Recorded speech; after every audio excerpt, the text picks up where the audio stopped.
but they do, and it's quite a bit more, right? Well, John, I said in hour number 2 that that our highest tax rate right now, and I asked people to fact check me, is 38%. And as you said, the average person pays 20%. So yeah, 15, the wealthy do pay a higher tax. I want to say no, but wealthy don't pay 37% in income tax. Nobody pays 37%. I know that's the highest. If I'm not mistaken, if you make more than $400,000 a year, you can fact check me on this. You are put at a higher tax rate of 37, 38%. You think that Elon Musk pays 37% of his income in federal income taxes? Is that right? I didn't say that. But I mean, that's my point is I don't care his tax basis rate would be 37, 38%. Well, then why doesn't he pay 37%? Well, I don't know. Why don't you tell us? You're the one that said 10 minutes ago. Well, you know why he No. You're the one that said 10 minutes ago that if you're going to talk about that he should pay higher taxes, you should know how much he personally makes. So how much does he make and how much does he pay in taxes? Well, I don't know, but he's well. Then based on what you said 10 minutes ago, you should be commenting on it. Let's do a simple order of magnitude calculation. He's worth nearly $1 trillion. No, what he's worth is not how much he makes. So that's strike one. But if he's worth $1,000 billion, then he must be in some sense making at least. No, that's not true. What if he made it all through? What if he made it all through last year and then this year he lost money? That's not true. No, you can't be worth $1 trillion without accumulating it over the course of his life. Like I said,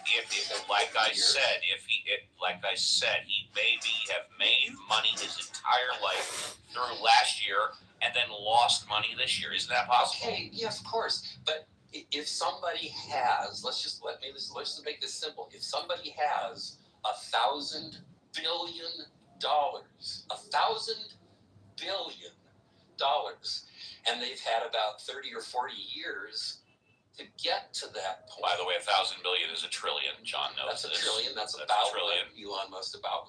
Fine. So let's say he's worth $1 trillion. Fine. Yeah. Go ahead. And he's had 30 or 40 years to get there. Fine. Then every year, on average, yes, he has to be making about $30 billion. Which he paid his taxes through last year. Now this year... Okay, but wait a minute. You're claiming that last year, let's suppose last year... No, I'm not claiming anything. And by the way, John, give me 15 seconds, John. Okay.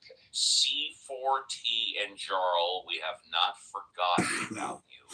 Well, Kathmandu's spoken. Jarl's new on stage. Oh, okay. Well, Jarl, we're going to give John another minute or two, then we'll come back to John because I think he wants another fresh ride. John, let me tell you what I'm claiming.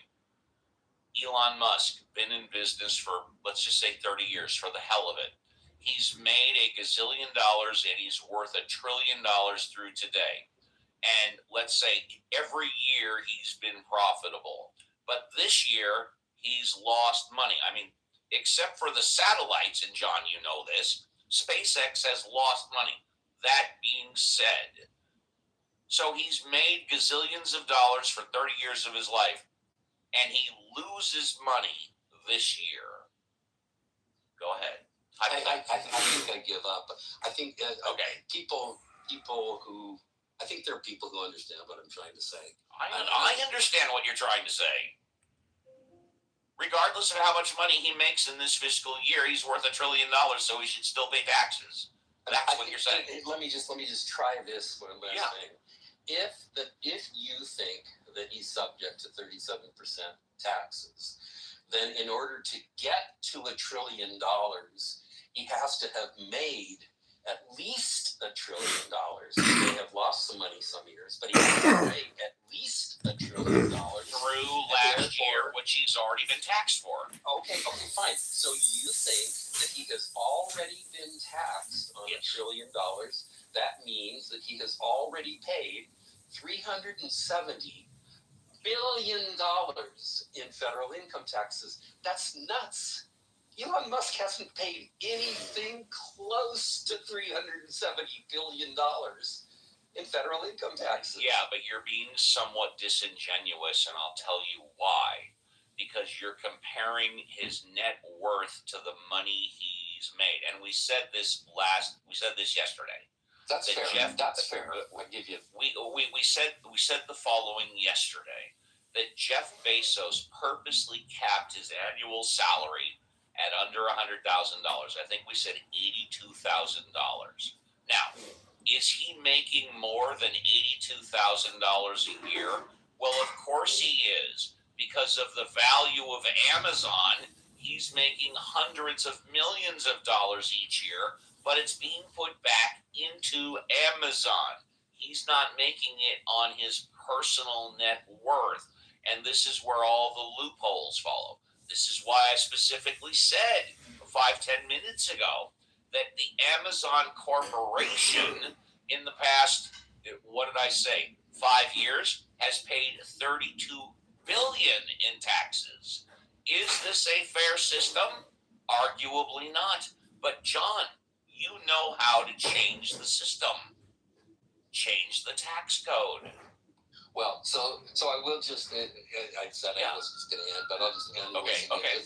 My main point at the beginning was Yes. primarily this: that if the top 2% of wage earners make 40% of every dollar made by anybody, 40% Yes. of all of the money made by everybody in the United States, Yes. then the bare minimum share, their bare minimum share of the federal income tax burden should be 40%. When you just say, well, the top 2% pay 40% of all taxes, that by itself. But also, as you said, let me just finish this one sentence. Sure. That statement by itself is meaningless until you know what share of income they make. And if they make 40% of all income, then they're not paying 1 penny more than their, quote, flat share. If you think that's fair, if you think that federal income tax should be flat, that everybody should pay a fixed percentage of their income, then 40% of all federal income taxes is the bare minimum that top 2% should be paying. And as you also said, John, if you don't know what percentage of the total income they make is, you shouldn't be commenting on their percentage of tax. No, but here's where you that's exactly what you said. Right, but you shouldn't be wowed. Let's not forget Jarl over them. Yeah, we're going to go to Jow. I wasn't saying Jow we whiz. I was just giving facts. You're giving opinions. I was giving facts. It seemed like a fact intended to push back at Andrew's statement that they should be paying more. My facts have a lot of intentions. Trust me. John, thank you. I love having you on the show. You keep me in check, and you are amazing. I love John being on the show. Jarl, I'm so sorry that you've had to wait this long. Thank you for being patient. Yeah, no worries. I'm pretty passionate about the topic, and the number that people always bring up often, because we don't have all of Elon's tax numbers, is in 2018. In 2018, he paid what's known as a true tax rate of 3.27%. My understanding is there are years where he pays a higher percent, around 10 or 15, and there are years where he pays less than that, which is less than what you and I pay when we pay our taxes. So, in his lifetime, Elon Musk has paid percentage-wise, less taxes than you or I. That's a fact. The other thing is, before you go on, why don't you educate me and everybody else? What is the definition of a, quote, true tax rate, close quote? It takes into consideration not just your income, but like things like your assets gaining value, corporate, assets gaining value, and I assume other forms of income that are not taxed or should be taxed. So it takes into account all. So what if I understand you correctly, and I might not, when it comes to someone like Jeff Bezos, who has capped his salary at $82,000, and yet Amazon has continued to grow. he has not only reinvested all of the 90% of his income or 99% of his income back into Amazon, and then rather than taking out cash deductions or cash withdrawals, he has taken loans, which therefore are not counted as income. Is that what you're referring to? Yeah, you're one step ahead of me, Steve, but 100%. How about that? 100%. Wow, I kind of know what the fuck is going on. Please continue. That's exactly what the problem is that if you're extremely rich, you can take out a loan, and then instead of paying taxes, you get a tax return, right? And so these people will never pay taxes. They'll just keep putting it on loans and doing these weird tax loopholes and shifting it to other countries. And last thing I want to say, you're spot on, Steve. That's exactly what's happening. The last thing I wanted to say is, in America, Elon is probably, his companies are the largest recipients, or one of the largest recipients, of taxpayer dollars in the forms of subsidies for his rocket ships, subsidies for his electric cars. So America are taxing poor people, taking poor people's money, and then giving it to Elon Musk, and then not taxing him. That's free market capitalism in America, baby. Incomplete. I like that you ended your statement with baby. Let me give you a standing ovation. Wonder where you got that from. Thank you very much. Note to Mod Squad, don't invite anybody up. We'll get our closing thoughts soon. Let's say hello to, is it Indigena? Is that correct? Indihana, welcome to the show. You get a fresh five. What would you like to talk about? I don't need a fresh five. I'm just going to slap you on the cheeks and leave. And hopefully it's the cheeks below my waist. Yeah, yep. Love that. Thank you. Shaved and you lotioned. Yes, exactly. And in fact, I can hear the slap right now. Love that. Feels real good. Thank you. Okay. And our last news speaker is Royvis. Royvis, good morning. You have a fresh five. Welcome to the show. Good morning. I was just seeing if I could sneak in last minute, and I got in. Yeah, fresh five. Go ahead. Oh yeah, Elon Musk borrowed a bunch of money to buy Twitter, right? Isn't that what he did? Like he kind of took out a huge loan. If I remember correctly, his purchase price was $42 or $44 billion. Yeah, but did he take out a loan? Yes or no? Yeah. He had investors and he borrowed money, but he was clearly worth more than the purchase price. The answer is yes. You rang. We'll get back to you in Gina. The answer, Royvis, is yes. He borrowed money. Most people that make purchases like that do not take 100% cash out of the money they have. They normally seek investors, normally seek loans, normally do stock transfers, etc. The answer is yes. He borrowed money to purchase Twitter. Yes. Cool. All right, that's it. Okay. Let's then go back up to the top. We'll go in reverse order. John, would you like to say goodbye? Well, okay. So I was just looking. There is a thing I put in the chat, and it shows, according to it, I think these people do a pretty good job of analyzing IRS data. According to them, in 2023, the top 1% of all wage earners earned a little over 20% of all income. Let's see, 20.6%. Can you check it for the top 2%, please? Can you just replace one with the two? This one doesn't give the top 2%. It gives top 1, top 5, top 10, etc. Okay. The link is there. You can take. What does it say top 5? What does it say top 5? So top 5 makes 36% of all income. And I said that the top 5 paid 60% of all taxes. That's true. They do pay 60% is right.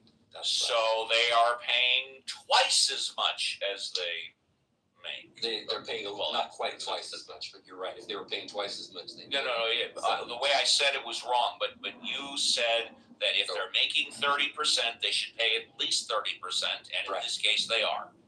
Well, they're making 36% is all. And they're paying considerably more than 36%. No, that's right. They're paying No, 60. I never said they weren't. No, I know that. They They should. They weren't. I just wanted to point out that to simply say that Yes. some group pays 40% of all income taxes is meaningless without knowing what share of income. I agree with you. I completely agree with you. And so I would just in saying goodbye, I would point out this is a good one to look at because I think it is not written by people who are sympathetic to higher Give us the name of the site again, please. Give us the name of the It's site. called the National. Well, maybe it is. I don't know. Anyway, I think it's called the National Taxpayer Union Foundation, All right. and but it gives solid data. I like I'm that. not sure I like what that. their take is, and I just point out. I mean that what has happened over the last 50 years is that the top bracket, of course, has pretty consistently fallen. It's about half what it used to be. It used to be 70% 50 years ago. It's 37% now. And during that same time, the share of income by the top earners has skyrocketed. Top 1% makes enormously greater fraction of all income. Actually, John, it used to be up to 90%. It started at 90% in World War II. So this is talking about 50 years ago. It was at 1.9. I think it stayed at 90% through the 60s. I think so too, but You that go was ahead. now You go ahead. 60 or 70 years ago. It Yeah. dropped dramatically, in the 70s. So Yeah. And 80s, I guess I should say. Too. Yes, sir. But anyway, Yes, sir. the point is that it has been the case for a long time that the top 1% pays a little less. So whatever share they make of income, they pay a little less than twice that share of income taxes. So their share of income taxes has skyrocketed, but it's not because of income tax things. It's because their share of income has skyrocketed. The top 1% makes an enormously larger share of all income today than they did 50 years ago. John, thank you very much. Appreciate that. First class escort down the red carpet to the VIP. Let's now go to Andrew. Would you like to say goodbye, Andrew? Yeah. Yeah. Yeah, everybody have a great rest of your day, whatever you're doing, and we'll catch up to you later. All right, Andrew, thank you very much. First class escort to the VIP. C4T, would you like to say goodbye? Yeah, I think that it's important that, building off the point you made earlier about not being scared of AI, but using it as a tool in which you understand its use case and what its limitations are, and it's kind of like a hammer, like the way you use it, in a sense. But also, I think we should, not be so obsessed about, oh, look at what AI can do, but how can we leverage AI with our own talents, and how can that empower each of us and our communities? And also, I touched on points about food security, and it'd be nice if we can leverage AI not just for how can we provide access to clean food and even sanitation services, like we really need to think about what's going to happen and how to make the best of it, and I'll land there. Thank you, first class escort to the VIP. Really quickly before we continue, five states that do not impose a statewide sales tax. And again, California, outrageous where I live. California has, I believe, a 10.5% sales tax, as well as a 13.5% income tax. Yuck. 5 states that don't have a sales tax: Alaska, Delaware, Montana, New Hampshire, and Oregon. Oregon does not have a sales tax. And by the way, many people live in northern Oregon specifically because Oregon does not have strike that. Many people live in southern Washington state because Oregon does not have a sales tax and Washington does not have a state income tax. So they live in Washington, southern Washington. They don't pay state income tax. And then when they do their shopping, they drive over the border to the Costco at Oregon, and they don't pay the sales tax. I think another state or two does that as well. Jarl, would you like to say goodbye? Jarl, would you like to say goodbye? Yep. Tax the rich. Thanks, guys. Peace. There you go. Tax the rich. First class escort to the VIP. Rob from the rich, give to the poor. Who said that? Robin Hood or whatever? Yeah, that would be Robin Hood. Robin Hood. I know. Men in tights. Men in tights. Alfonso, you've been quiet all this time with the Fan Bam. We'll give you an Alfonso going once and Alfonso going twice. Alfonso has too much time with the Fan Bam. Let's go to Violet. Violet, thank you for doing the heavy lifting today. Would you like to say goodbye? I was glad to do the heavy lifting along with JCC. That barbell is a heavy thing, so it definitely, I'm glad to have him by my side. Great show today, Steve. I am, as always, looking forward to next weekend, and I hope in the meantime everybody has a great week, a safe week, and see everybody next week. And last but not JCC. But of course, once again, a great 3-hour tour. The mighty Minnow was very calm and collected on the troubled waters. Steve did a great job in the major lifting portion of the slow part of the show. And Violet, as always, I enjoy co-modding with you. You did wonderful, and it was awesome. We had some good combos, AI mainly, and the fear of it, not to fear of it, taxing the rich, not taxing the rich. Oh my goodness, not much discussion about the existence of a god.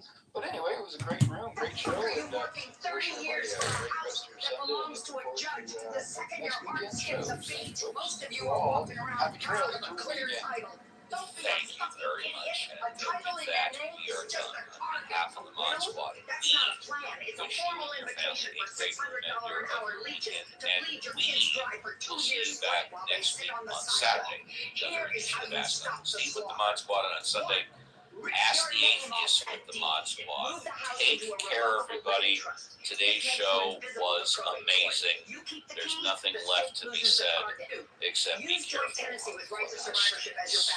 It transfers property to your heirs on the spot. Zero court, zero bullshit. 3, weaponize your life insurance by naming the trust as the beneficiary. This pays off the mortgage and taxes tax-free, leaving your kids a fortress instead of a legal battle. Stop being a line item in the state file. The orange card is active. The fuck are you working 30 years for a house that belongs to a judge the second your heart skips a beat? Most of you are walking around proud of a clear title. Don't be a fucking idiot. A title in your name is just a target. Riddle? That's not a plan. It's a formal invitation for $600 an hour leeches to bleed your...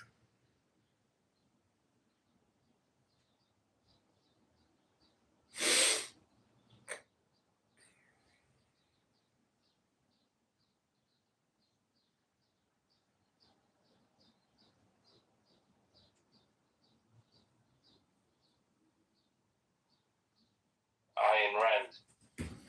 Mm-hmm.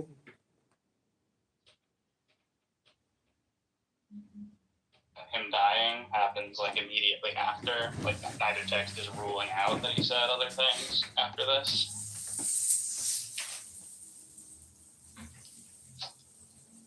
I'm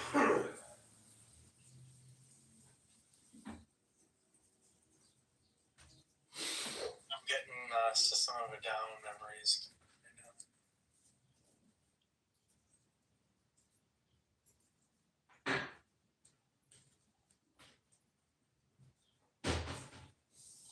We found it yet, Jude? Judd? Sorry.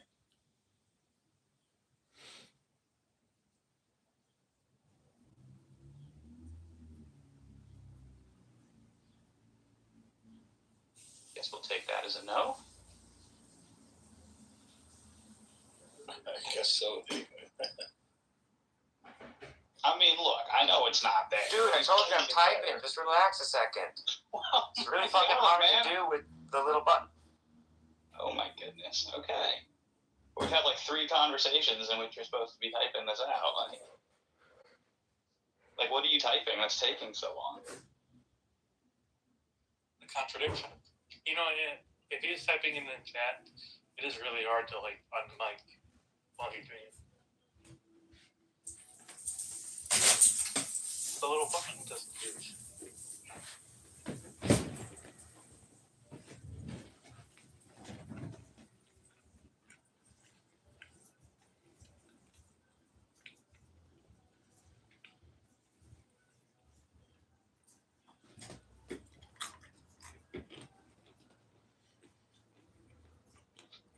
Oh man, you know what it is? He's yeah, she's no. Wait a second. For a second I was like, yeah, she's definitely she spreads a lot of love. Like she's good vibes, isn't she? I mean, I can see what you're saying. Mo's good vibes. Hey, we got Larry here too. By the way, folks, we got a trifecta because you know my last name. So we got Larry, Mo, and Dr. Curly. Awesome. That is a trifecta and a half. Oh, welcome everyone. Holy cow. Must be that other clusterfuck of a room ended. Now you're all looking for your next train wreck. Welcome. Holy cow, you're supposed to say, holy cow. Oh. Good morning. Morning. I figured I'd come up and say hi. So, for all of you who were at the clusterfuck this morning, was it everything you hoped for? Was it everything you dreamed of? The narcissist and the religious snake oil peddler? Did you get everything you needed from those 2 fucking shite?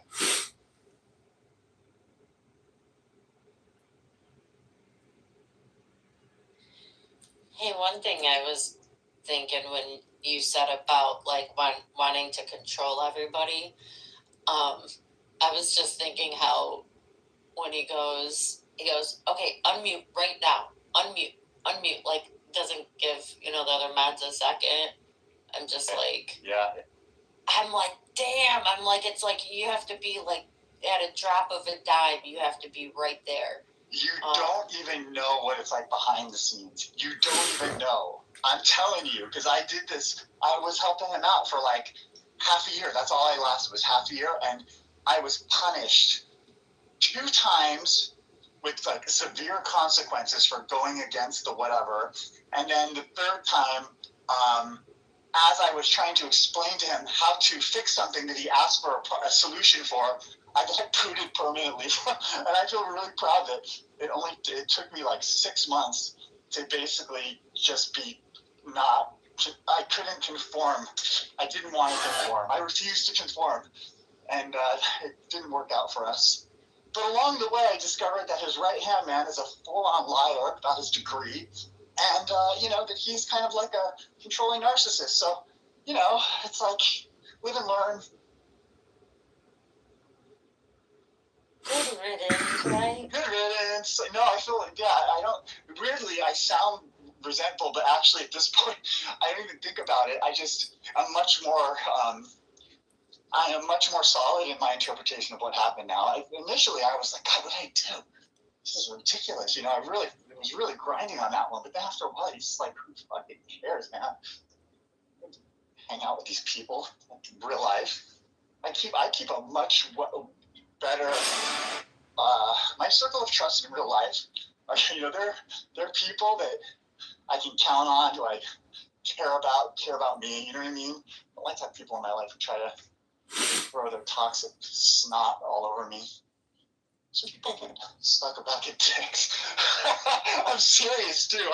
I'm pretty fierce in real life, but like in a loving way. I'm fiercely loving, like in a good. I was talking to Pauline this morning, and I was telling her, I was like, look, we're together. We've chosen this. So my decision for this relationship is that there's 1,000 things, 1,000 critiques I could easily say, but really, all I want to do is lift you up. All I want to do is be loving to you. That's my agenda. If you're having a bad day, I'm going to be here. You know, if you need me, you can ask for anything. And I'll do my best to meet you there. And I don't want to be the one tearing you down. There are too many people in the world who can easily do that. And that's how I want to live out my relationships. What do you think? 100 agree. Me and my husband argue a lot, and it's really over same old stupid little bullshit. But I tell him all the time, I'm like, if we're gonna spend time together, I'm like, let me think. I'm like, I need to be here. I'm like, when I'm around you, I don't want to argue. Like, this is a waste of time and energy. And when we argue, it makes me not want to be around you. And then I avoid you, so I want to stay away. I'm like, I don't want it to be like that, you know? There's one thing. One thing is, he just is one of those people that like to be a shit. And he just, I don't know, can just be harsh with his words a bit. And it's just very negative a lot, too, you know? And I'm like, I don't need the negativity. I'm like, I already feel like shit half the time. I'm like, there's no sense in, like, I don't know. Do you know what I'm saying? I do. Well, no. I do. I know exactly what you're saying. This is the way I put it sometimes when I'm, it's like, how do I be careful in a way that's respectful, but also just kind of honest? I don't think I should have to not be honest about who I am and the way my relationships go. But so I've said this before, something to the effect of any critique that you may offer me thinking you are being helpful, just know I've already thought about it and I can't get rid of that thought. Like, I'm constantly thinking the thing you probably want to point out to me as like some novel new idea. So, if you could just maybe reframe that in a way that like is more uplifting, I would appreciate it. But you do you. I can't, I'm not going to try to change you, but I'm just letting you know, here's the feedback. I know.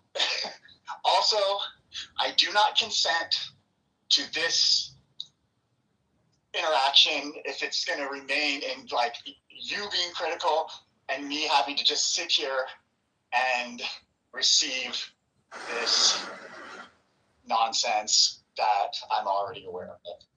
You're not my supervisor at work. You're not my supervisor at school. This is not constructive.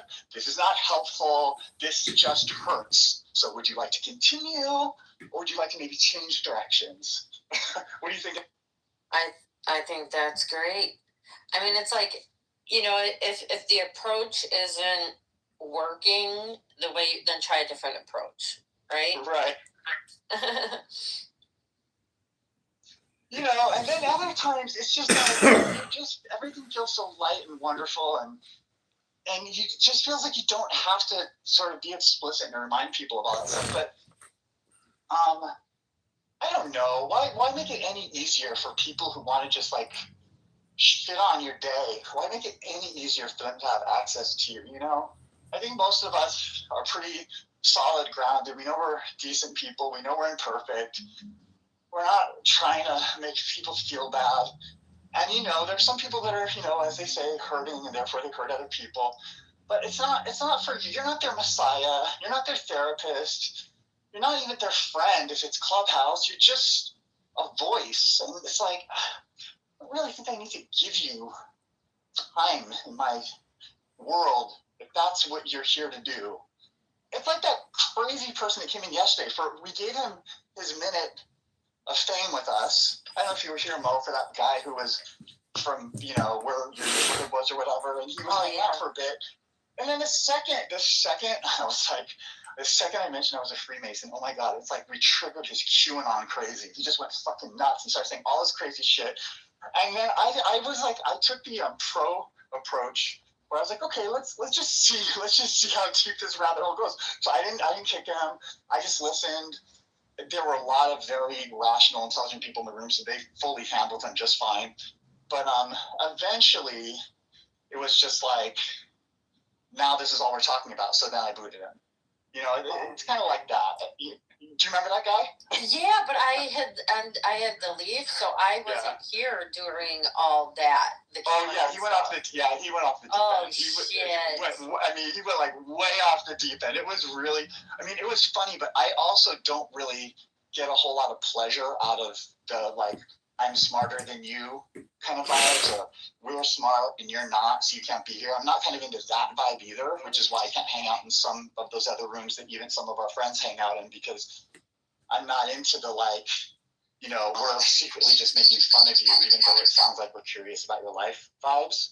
I think that's a pretty low vibe too. So, you know, I'm not trying to be above that either. I'm just saying, we don't do anything profound over here. I'm just saying if we could come in as equals and just, you know, not hurt each other, that'd be cool.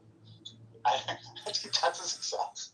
I don't know how this is. Mo, I appreciate you being a little open with me, just because I feel like you kind of let me open up a little bit too. So thanks for that. Well, just tell them, hey, we only positive intention, only positive vibes are allowed. You can't abide by that. Well, it sucks to you, then you're bad for the kingdom. Oh shit, crazy lady. We do. Maybe I should make you the mod. That's the kind of attitude I like. Crazy lady's coming at you. She's gonna be the muscle of this operation. No, but that's what boundaries are for.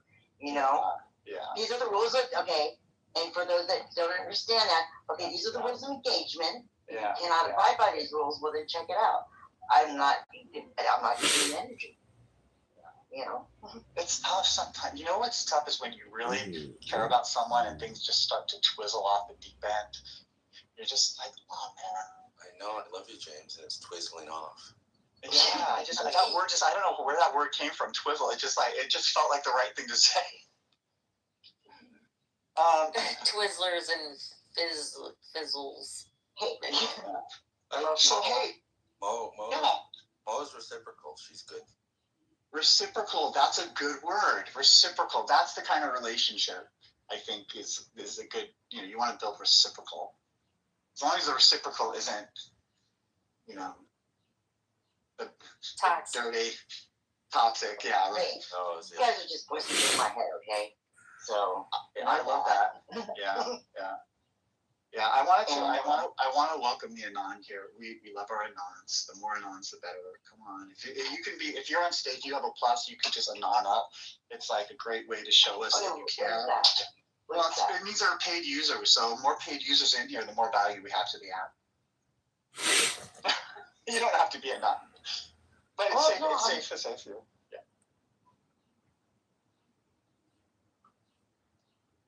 If you want to come up, feel free to come up, folks. There's nothing fancy going on here. You can listen if you want. There's nothing fancy. I know I'm new, so I need like a little while. What? So you're not new to the crazy lady? Are you really new to the app? Honestly? Yeah. You seem like for real. Like, no, I used to be over in Podbean, but they took away their live feature, so I stopped paying them. I'm like, hey, you're doing away with that. What's Podbean? It's like a pod. It's like you do podcasts on there, but you have like a live feature where we had a panel of 8, and we had the chat, but you could hang out or do whatever, have discussions about whatever. I think Clubhouse is an interesting place when you're first coming onto it, because it is a little bit of like I think Indihina was saying on TikTok too, it's kind of like you just get a bunch of random stuff and you have to start to figure out how to curate it, and it's a bit confusing. I find that I don't really find a lot of, like, if I'm going to a room that I'm not hosting, I don't usually find them in my feed. I usually have to scroll through my friends that are online and see where they are, and then I'll check out where they are. That's usually the way I do it. I kind of find the feed to be a bit useless. Have you? Oh, look at it. Well, but they did away with their live feature, so yeah. It became worthless. And a friend of mine who was a fellow Podbean found this, so we were trying it out. So far, we're like, we would do like a weekly trivia show, Yeah, it was just a little family. Have you been to? We were homeless. We were homeless. We're looking for a home. Yeah. Did you find? Oh shoot! The evening comedy show. We just had him here a few days ago. Hold on. What's his? I know his name. This is ridiculous. Hold on. I'll tell you. His name is Kevin. Runs a bunch of evening for me on the West Coast. Evening kind of comedy rooms. Does there's a few like improv comedy rooms. Those if you're into doing kind of the fun experiential things, there's a couple of surrounded by little kids. I gotta get out of here. I don't like that. Okay. So that was weird. All of a sudden there was just like all these tween voices screaming at each other, but surrounding me. Okay, so I'm with. Yeah. So have you done any of those entertainment rooms that they have on this app? Those.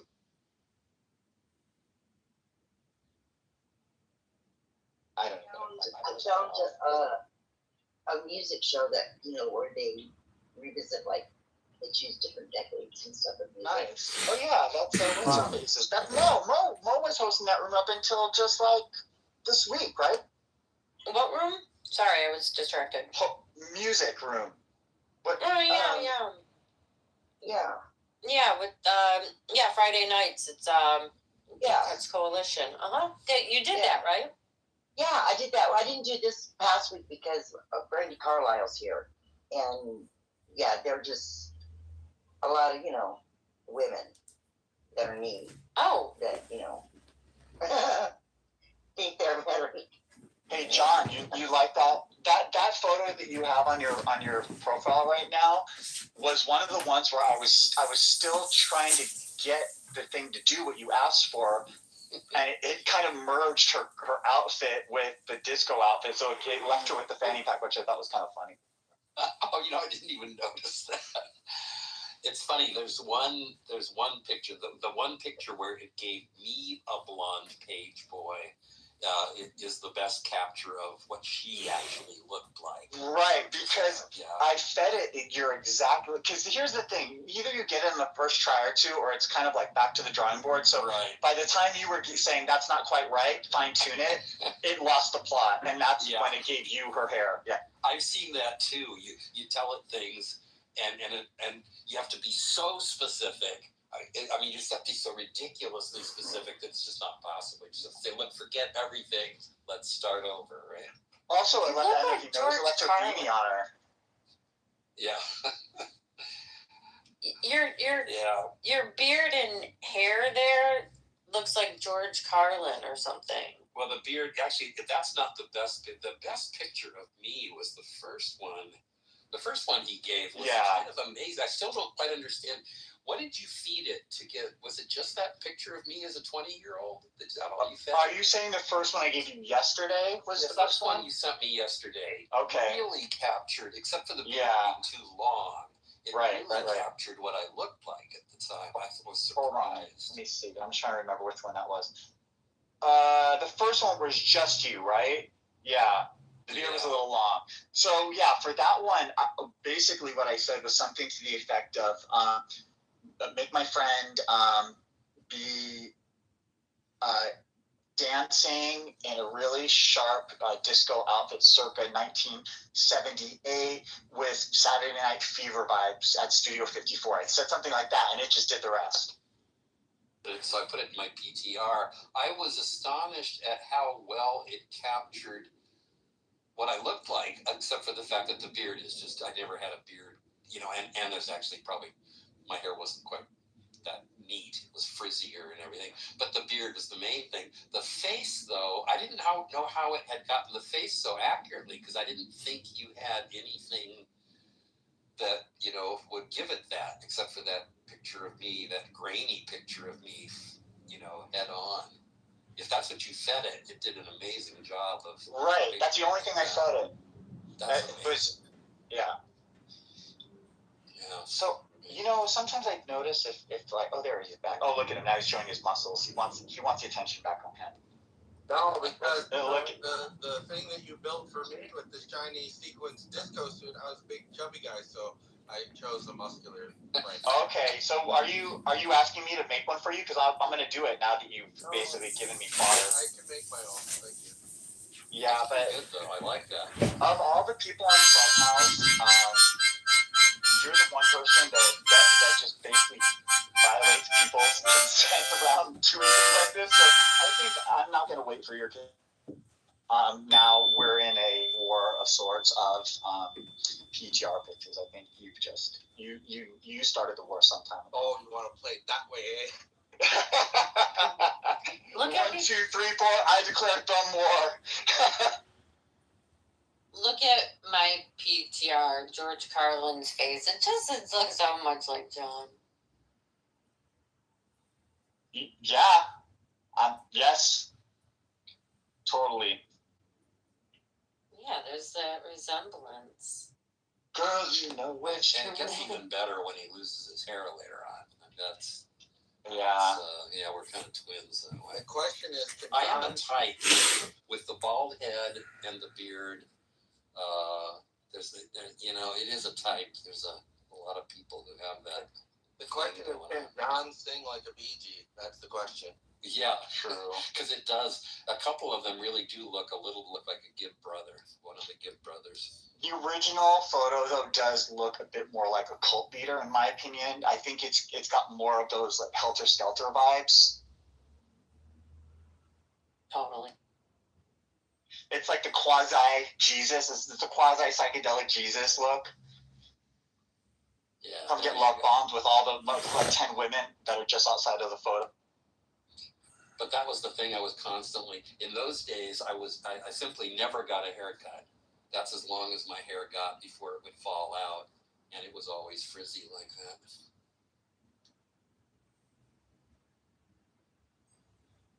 And you can tell from that photo that, it wasn't going to be long.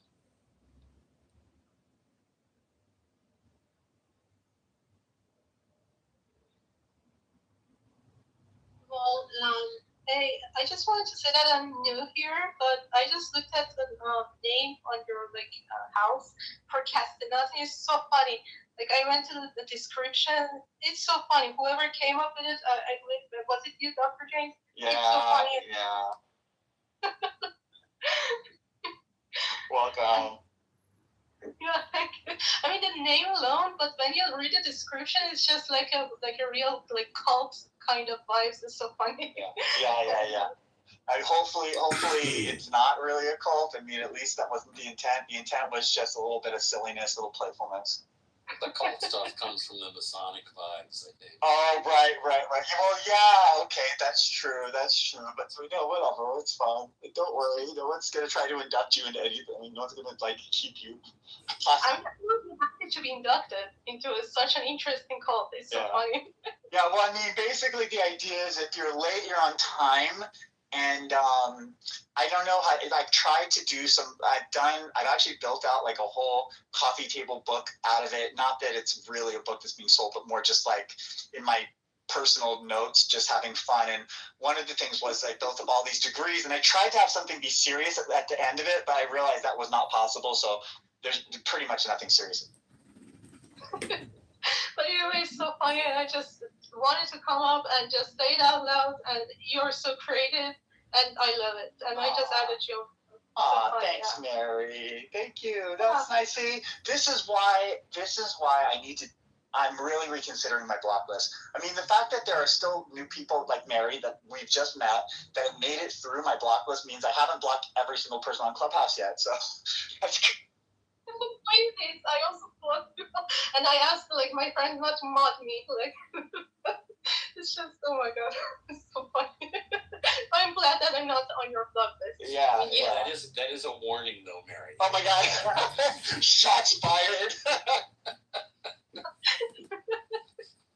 But anyway, it was so nice to be here, and I had a blast. I wish you guys all I don't know if it's day or night there. It's 7:30 in Germany p.m. Oh, so I guess Germany? Yeah, on East Coast is I think 1:30 on New York time or something. Yeah, Germany. So what do you if you don't? And by the way, you have the right to just not answer a question. You can just sort of silence can be an answer, or you can say no, I don't want to. But I still want to get to know you a little bit now. So you're in Germany, and what brought you to Germany? Well, I moved around. Like for the first years, I was in Bavaria, and like the German, they speak there is so different. And I moved closer to Frankfurt, and yeah, I've been a student, and I graduated, and I work part time. Yeah, and See, I sometimes think, when Mary- I come out of the house, yeah. I think, Mary, that Dr. James is actually kind of subtly suggesting, at least what I hear him saying, is he doesn't hear your German accent and thinks you moved there. Am I wrong, Dr. James? Were you born in Germany? No. Actually, like German is my it's my fourth language. So I learned it. Yeah. I'm originally from Iran, and yeah, like so many people in my generation moved out of the country, and yeah. I Okay, but then it's my bad. I'm sorry, it's my bad. I heard an accent, and when you said Germany, I kind of made it a German accent. And now I can hear that it probably has the German accent influence to it. It's a very light accent. It's very Canadian. Oh, thank you very much. What languages do you speak, by the way? Well, first it's Persian, of course, and then started learning like speaking English since I was 8, and then we were forced to learn Arabic at school because it's like the whole religious thing is going on. Nobody likes it, but we were forced to learn it. And then I learned German before 1 year before I moved to Germany, and then I'm learning Spanish at the moment. Amazing. And so yeah, it's all over the place. Oh my God. So do you find the more languages you learn easier just to pick up other languages, or is it not just as hard? To be honest, I'm a perfectionist, so that's why I laugh like at this procrastinating like title, because when you're a perfectionist, you procrastinate a lot because you want to learn it best and you want to articulate well in other languages, and when you see that you are not reaching that point, it gets very frustrating. So sometimes you will just leave it, but people like in Spain, they speak Spanish very fast, and this can be very discouraging. But for example, in Mexico, they speak it so much more slowly, and I love Mexican accent. For sure. So Yeah, I just it's such a redundant, common fucking thing. I'm just not even gonna like fight it anymore. Okay, like So just admit it, you are. yeah, everybody. You gay. did not. Bang. See, there you go. There you go. Bang. Lean in. Bro, I'm not gonna spar with you in the club. Bang. How do you know he's gay? Did you see his dick at all? Did he send you a dick pic or something? What's going on? Yes, he did actually. Hi, Marley. Dylan, you sent Bang a kid dick pic? I didn't know this. Yes, it was so weird. I added him on Snapchat, and all of a sudden he sent me a fucking little tiny fucking. Are you sure it was not like a trans man or something? He had like a very small here sized dick, bro. I was like, what the fuck is? What does his dick look like? Bow wow. Bow wow. Yes. Bow wow. John, please invite Yasmin. No, it's fine. You Well, if she doesn't want to come, I can just sell you pictures of her pussy. Yes. Got any pictures of her pussy? Pictures of her what? Bow wow. He got like a big booty Gucci. Let me see John. Has everybody seen him? Marley, how you doing, baby? No, not me. Fucking Daisy. Marley. Hello. Marley. yeah, I'm doing great. Yeah. How you doing? How are you? What's up, Giuseppe? How's it going? She doesn't want to talk to you. Where are you from, Marley? What's up? Dog, she doesn't want to talk to you. Bro, come on, Dylan. Why are you jealous, bro? Hey, Jinko. Yeah. She can talk for herself, bro. She can talk for herself. 1 second. We're just answering the guy.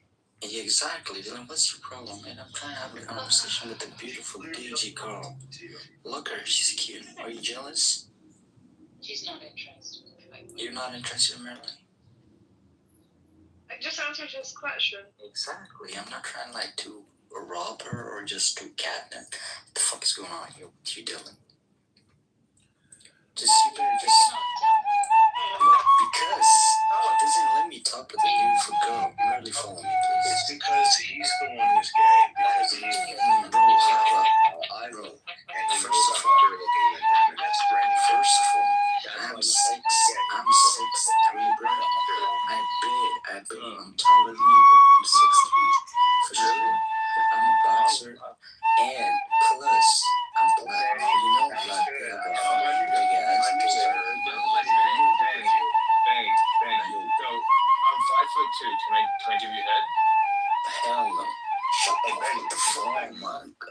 You sound like India. You sound like India. I'm Indian, yes. You fucking Jamaican. I'm Indian. Name this shit. So why did you believe it? Why did you believe it?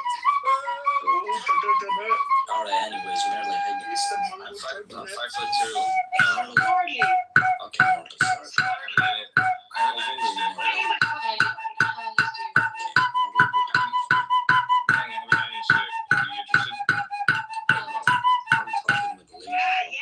I can't hear you. What did you say? I said, how old are you, Marley? Hey, man, you gotta shut the fuck up. Let's end it. Really got that girl. This is really regret Marley, would you like service? I'm losing brain cells fast. I'm talking with Marley. I'm not interested in you, Dylan. You can't scream. I'm not interested in you. Okay, Marley. Yo, that's actually funny. I like that. I like the fucking pamphlet. Hello? It's more than just a Marley. Well, the thing is, Dylan, everybody here is like disabled, and you know, you didn't come there. If you don't learn this already, Dylan, I mean, you being on this app alone is like already exposing yourself. Yeah, but I love it though. Like, I love the chaos. Hey, John, could you show me something, bro? What the fuck is this music?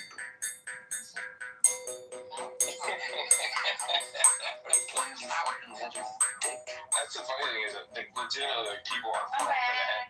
Hi, Marley.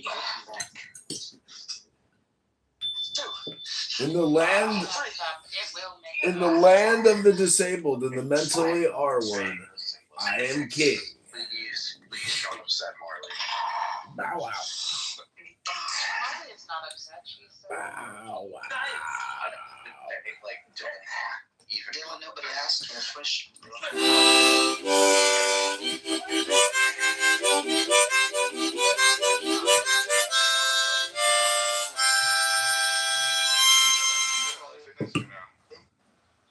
I go to LA Fitness now? Yeah. You should go to Whitney. This room is infected. Like everyone's speaking at the same time. This is going to give fitness. Because we're all mentally retarded. And aware of it. Hey, Marlon. Yeah.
History அந்த history பார்க்கும்போது அந்த மக்கள் பத்தி ஒரு தேவை இருக்கு, அவங்க பத்தி பேசுறதுக்கு கட்டாயம் பேசிதான் ஆகணும். வரலாறு பகுதியில் எல்லாமே இருக்கிறோம், யாருமே இல்லாம பேச போறோம். நீங்க தமிழ் ஹிஸ்டரிய ப்ராப்பரா படிச்சுட்டு பேசுறதுல எனக்கு பிரச்சனை கிடையாது. ஆனா எல்லா ரூம்லயும் போய் நிலத்தை பிடிக்கிட்டாங்கன்னா அது தவறா. The most famous, of course. And so the fact that there's this, again, for people that are concerned about bioengineering, that's what we're talking about. This can also be done through just simple synthesis, and I think that we're going to find easier and cleaner ways to do it. And again, tobacco in its kind of infinite variety in a way. For instance, for those who are using vape pens, a lot of the nicotine that is actually coming. Tobacco is in the Solanaceae family, also known as nightshades, the same as Datura, and tomatoes and peppers and eggplant. Tomatoes, and the tomato plant is actually the one that's the real bomb. Easy to grow, widely used in agriculture, and it doesn't make nicotine, but the molecules that it makes can be converted into nicotine. So a lot of the nicotine that people are using is actually coming from tomato plants. Crazy, right? So it is very possible, yes, in that same way, that the ibogaine that will be used in the future for whatever reason will be coming from tobacco. Why not? Definitely possible. But again, plants are factories of molecules, so are we. And plants can be, the way that bioengineering particularly, and now new ways of looking at plant breeding, thank you cannabis breeders in the underground previously, but all along for 10,000 years, since our ancestors came out of into the alluvial plains, when the glaciers retreated, the glaciers had ground the earth itself into such a fine dust that the plants just loved that shit. And it blew up megafauna where there was so much meat we didn't know what to do with. And it wasn't as cold as it had been for 2 million years. And all of a sudden there was all this flat land that would grow anything. And as soon as people figured out agriculture, boom, we had agriculture. And then unfortunately, along with that came greed, patriarchy, capitalism in its infinite forms and types of wealth accumulation. So y'all, let's get out there, share with each other, be nice, go give a neighbor a hug, and give a stranger a hug too. Well, I mean, don't forget that you cannot buy consciousness for $5, With 10 cents. Free 99, man. Free 99. 2 cents. 2 cents. A lot of people have their 2 cents. I mean, just to circle around on this, the fascinating piece, and thank you, AI, for being a wonderful research tool in this, right? It also gives some reasons why synthetic ibogaine matters, right? So whether it's the total chemical synthesis, the semi-synthesis, or the biosynthesis, right? This bioengineering we're talking about. But the environmental sustainability, because the Tabernathia iboga shrub, which is the primary source of ibogaine, is slow growing, and it's only native to those central regions of Africa.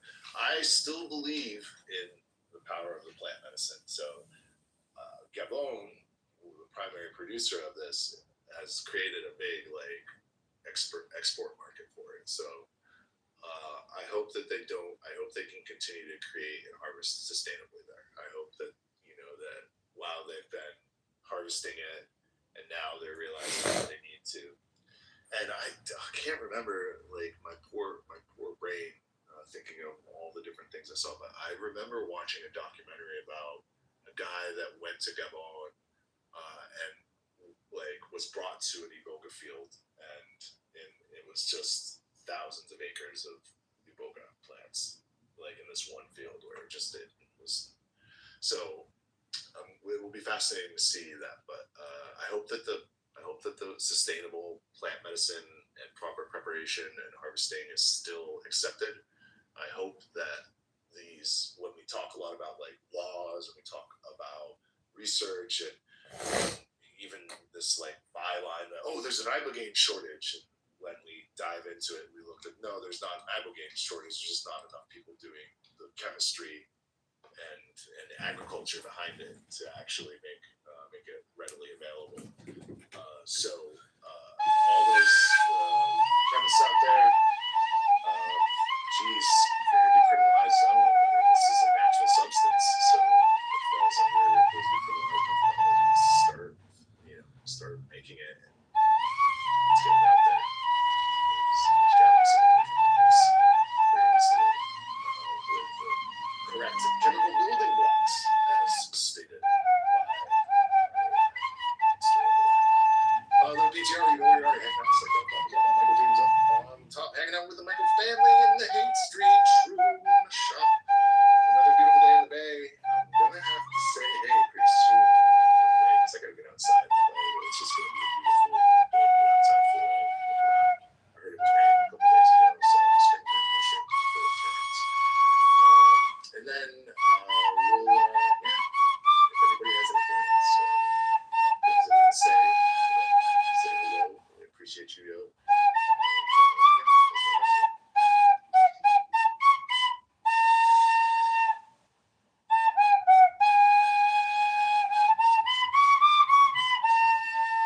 I like how the AI is developing security and standardization, environmental sustainability.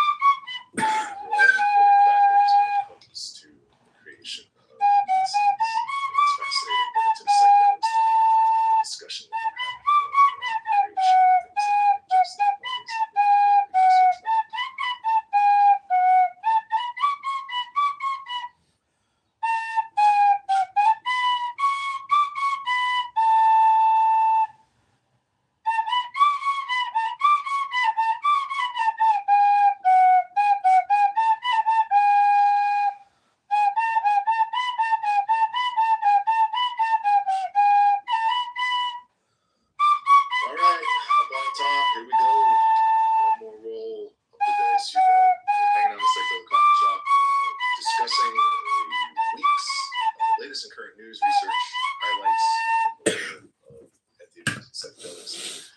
you guys enjoyed the discussion today. Thanks for being here. Just let me say, I hope you all have, a lovely.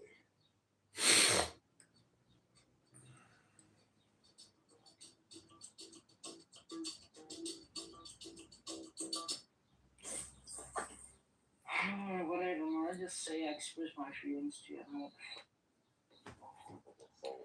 Hello? He's told you. Want you.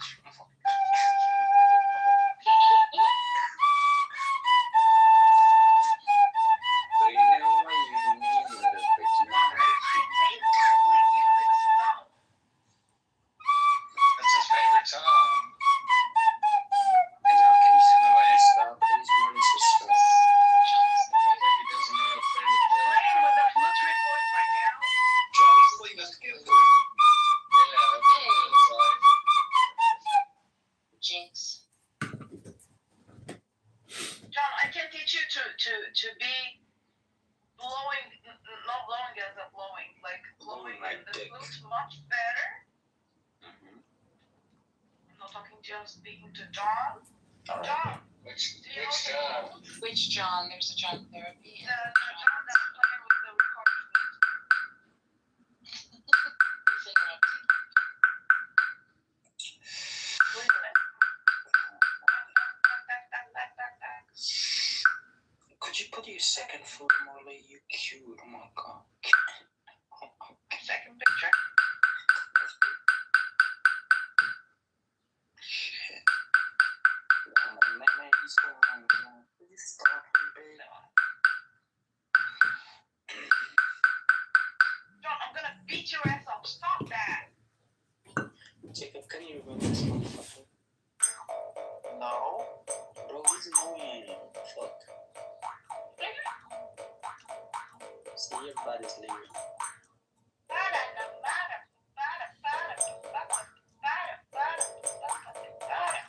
I'm only. Yeah. So you're black, huh? Hello? How black you are. You don't want me? But anyway, it's that. I'm black more than you. I'm African. You're American. Is that picture in profile? Is that you? You're not black, bitch. Shut up. But I'm African. Still, hey, David, welcome, you motherfucker. Okay. Where black dudes is coming from? Originally from Africa. No, usual nice. Come on, it's not Africa to have like fucking black people. There's black Originally. people. Oh, this is Originally, yes, but it's not all black. Okay. So I'm from Africa. I'm more black than you. I'm internally black. Hi, everybody. I just came back in the room. Nobody gives a fuck. Shut up. What did I miss? Shut up. What's being discussed? Oh, shut up, you gay motherfucker. You didn't miss anything. Piece of shit. You know, the good part of this room, it's only one malt, and I hope it always have only one malt. Okay, Marley. You take up this picture between two legs. Hello? Hello? Yeah. Oh, it's actually two legs. Hello? Hello? Hello? Marley. Hello? John's funny. John has a good sense of humor. That's good. I like it. Yeah, he's probably gay like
come for.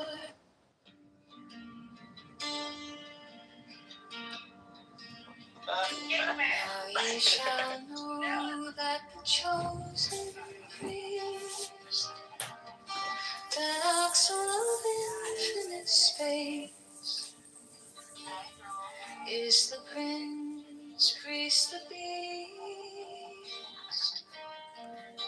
and in his woman called the Scarlet Woman is all power given. They shall gather my children into their fold. They shall bring the glory of the stars into the hearts of men. 16, for he is ever a sun and she a moon. But to him is the winged secret flame, and to her the stooping starlight. But ye are not so chosen. 18 burn upon their brows, O splendorous serpent. 19, oh azure-lidded woman, bend upon them.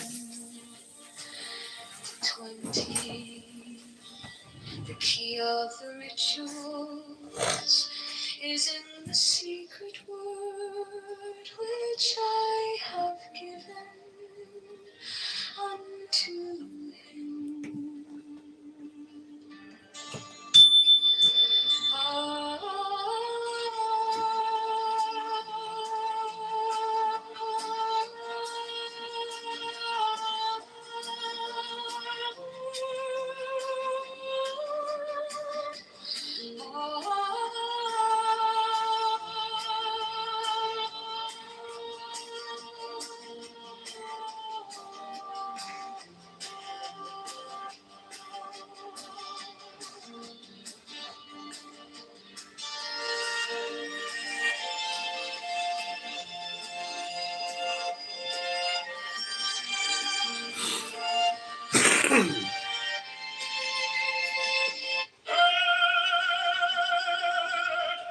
The manifestation of new year, the unfurling of the company of heaven. Every man and every woman is a star, for every number is infinite. There is no difference. Help me, oh warrior of thieves, in my unveiling before the children of men.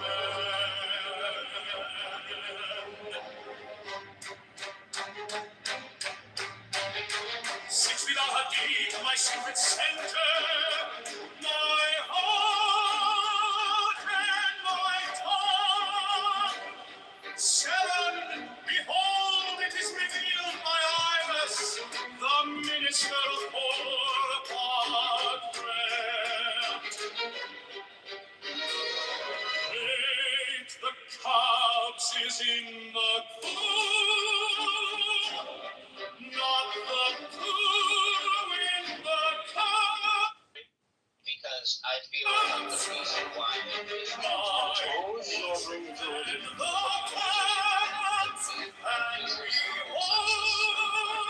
Israel is because people just seem, for whatever reason, to have a wild hair up their Franklin, I'm a Jew. Have you seen anybody hate on me here?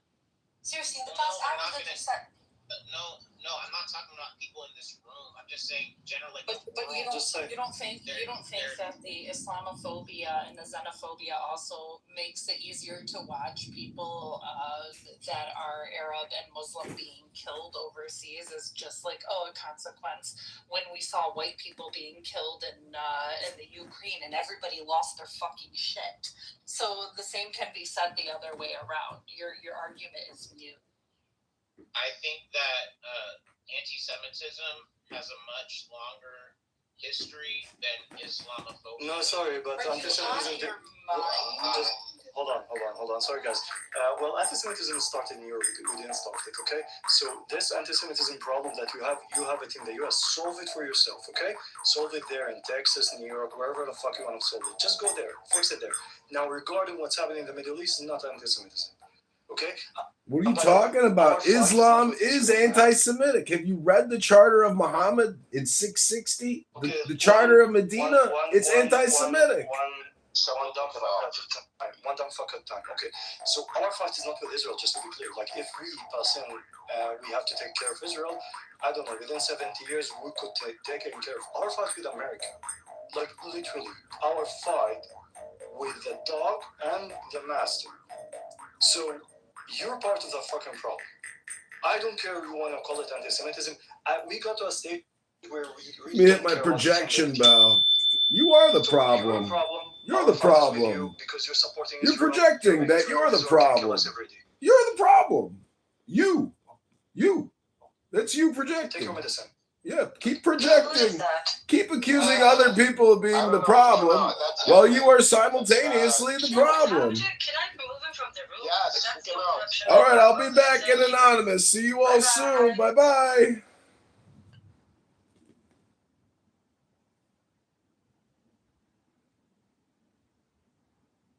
Time to go back to the zone of truth.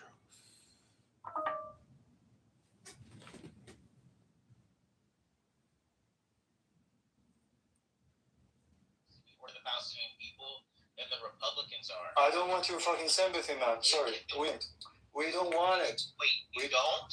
We don't want your sympathy. Just get the fuck out of our region. Wait, we know it's bullshit as an American. We know that it's both sides that have this because they're funded by the same PAC, the only PAC that able to operate within the United States without registering as a foreign entity. So we understand on both sides at this time. The people of America have and understand that two sides of the same shitty ass coin. So, I mean, for you to say, oh, Democrats, they're so innocent, and Republicans, we all know this is all bullshit. If you haven't woken up to this yet, I'm sorry. Again, this is another argument I have against your own intelligence and your own cognitive abilities. Honestly, I don't think you're able to read or to actually digest anything. Projection alert. There's so much out Projection alert. that at this point it's willful. Projection alert detection system engaged in overload. Ignorance. Do you understand how insane it is that Farouz is able to talk to you right now and not physically smack you? Uh-oh. You know how hard it is to talk to you without wanting to punch you in the face? Wait, smack me? Oh, what? What? It's a figure of speech. Don't get hung up on it. Listen, don't act like you haven't been smacked before. I think there is a clear. I get what you're saying. Yes, both parties have been funded by AIPAC. There does seem to be a pro-Israel law. They're not talking about funding by AIPAC. Apolitical. We're talking about funding by the U.S. the Congress and Senate. Being funded with military weaponry. And given diplomatic cover to carry out atrocities with those same weapons. The thing is, the Democrats at least. It's both sides. Don't even go with the Democrats. Come on. At least they provide limits and stipulations on Israel. It's more evil to provide lip service when you have no intention of doing anything else. That means you think the person is stupid. So just saying it nicely doesn't make it any better. It actually insults me even worse. And that's why they lost the last election. Okay, and then look what you got though. They lost 2 elections. I'd rather have somebody who's telling me straight. I'd rather have someone telling me straight to my face how it's going to be, rather than somebody doing it behind my back and smiling. I mean, there's nothing we can do. That is bullshit. So the two-party system needs to be you really wiped out. think Kamala was president? We would be Yeah, we'd be at the same place, just with better PR. With Yeah. Iran. Yes. Yes, with better PR. This is the issue. Like, I would like to remind you that the Biden administration is the one that appointed Elliot Abrams, the Elliot Abrams, Iran-Contra Elliot Abrams, to handle Iran. And that was doing مستر روز ضغطت على الرابط انا بس طلع له راديو يعني Radio Watermelon. والله ما بعرف اقرا انجليزي. Somebody help me? راديو بطيء. Ghost. He clicked on the link and it's like it shows up as a radio something, radio station. Yeah, it's that's the name of the account, Radio Watermelon. وهذا He اسم needs to الحساب DM them. يا محمد، هذا اسم الحساب تبعه. تبعهم. طب ايش اعمل الحين عشان اوصل رسالتي، اوصل معاناتي؟ انت ضفت الحساب عندك؟ حطيت عليه متابع. So he followed the account. Good. He should DM them. Have him DM you, Andrew. Okay. Yeah, He's been around Ambrose. Shut the hell up, bro. I've been listening to you for the last 20 minutes. But Edward, it's really effective. They're still engaging with you. It's really, look, to be honest, the guys from Radio Watermelon are not my cup of tea, but they're doing amazing work when it comes to Gazans. No, I understand, but this guy, I'm 99% certain he is not from Gaza. Can we allow? I agree, Edward. I think I've had him in a room before and someone warned me about him. Yeah, people were calling him out at one. Yeah, I don't want to be they're not. Don't get myself involved in this, but they're not. He's verified. This is what Radio Watermelon is for, so that they can do the. Yeah, this link I actually saved. So anyone that claims, they're from Gaza, they're looking for money, okay, go to this link, have these people verify you, they give you a seal, and then there's no dispute. Reveal was Mr. Bandras actually does have a soft spot for Ada. I saw a man. Just move on, bro. You're doing a breakdown. That was a fatherly figure trying to get that door to drag right. No, wait, that's too much. Yeah, I don't need he's not Stephen A. Smith. I don't need a post-game breakdown. I never claimed to be Stephen A. Smith. Talk about yourself. Someone said you had a soft spot for suffering. That might be true. Hollywood. So it makes him an expert in. And he's never being on social media, okay, and making a living on media. He has not yet seen any genocidal proof on social media from Israel. One point he did mention that stands out the most, that he is not pushing Palestinians out of Gaza yet. Not yet. Sapien, did you say you didn't see any proof of genocidal intent from Israel? Seriously? I never said that. Okay. First of all, I'm sure some of you have heard about the Rawi, the reporter, a journalist. If you go to his account, there's a thread with over 106 different posts, all of them from various IDF officers making very, very genocidal statements, all of them from within Gaza, photographing themselves in uniform. That's number one. Number two, if you want, you can go to my feed on X and you can search in my highlights, and you will find a document from the GISS, the Jerusalem Institute for Security and Strategy, from April 2025, where it clearly states that in the portion about Gaza, we will put them in temporary transfer camps until we can find countries willing to take them. I can show you the voluntary migration program that was introduced by the Ministry of Intelligence back in November 23.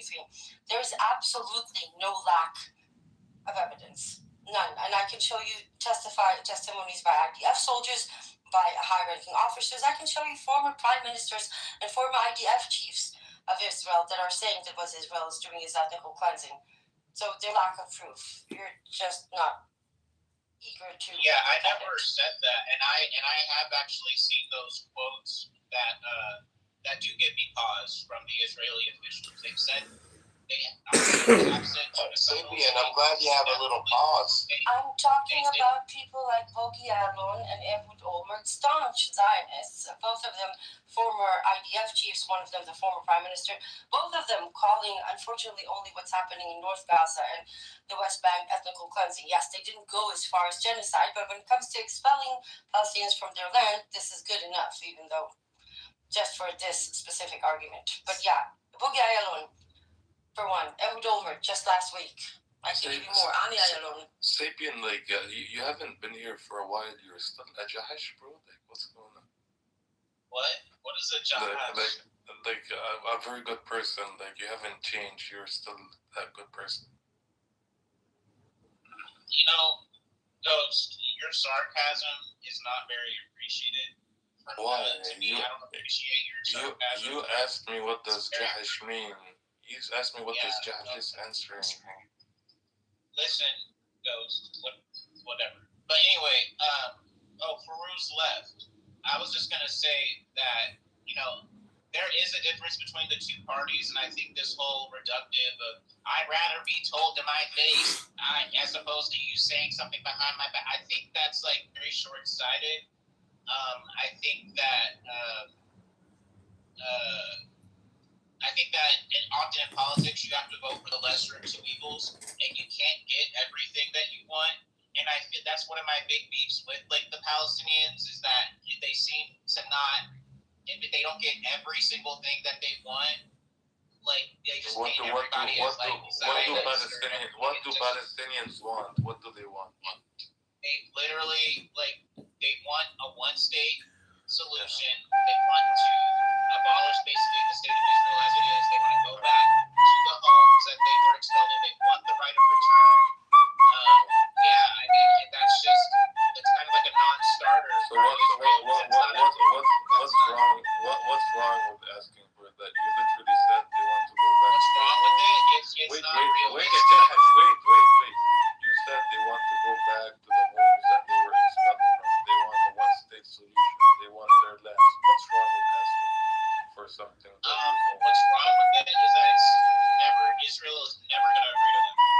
Okay, so what's the solution? What do you think? And unfortunately, the solution is to accept that that's not going to happen and to focus on getting your own state as opposed to replacing Israel. Did the black slaves of America just accept their fate? Did Nelson Mandela just accept their fate?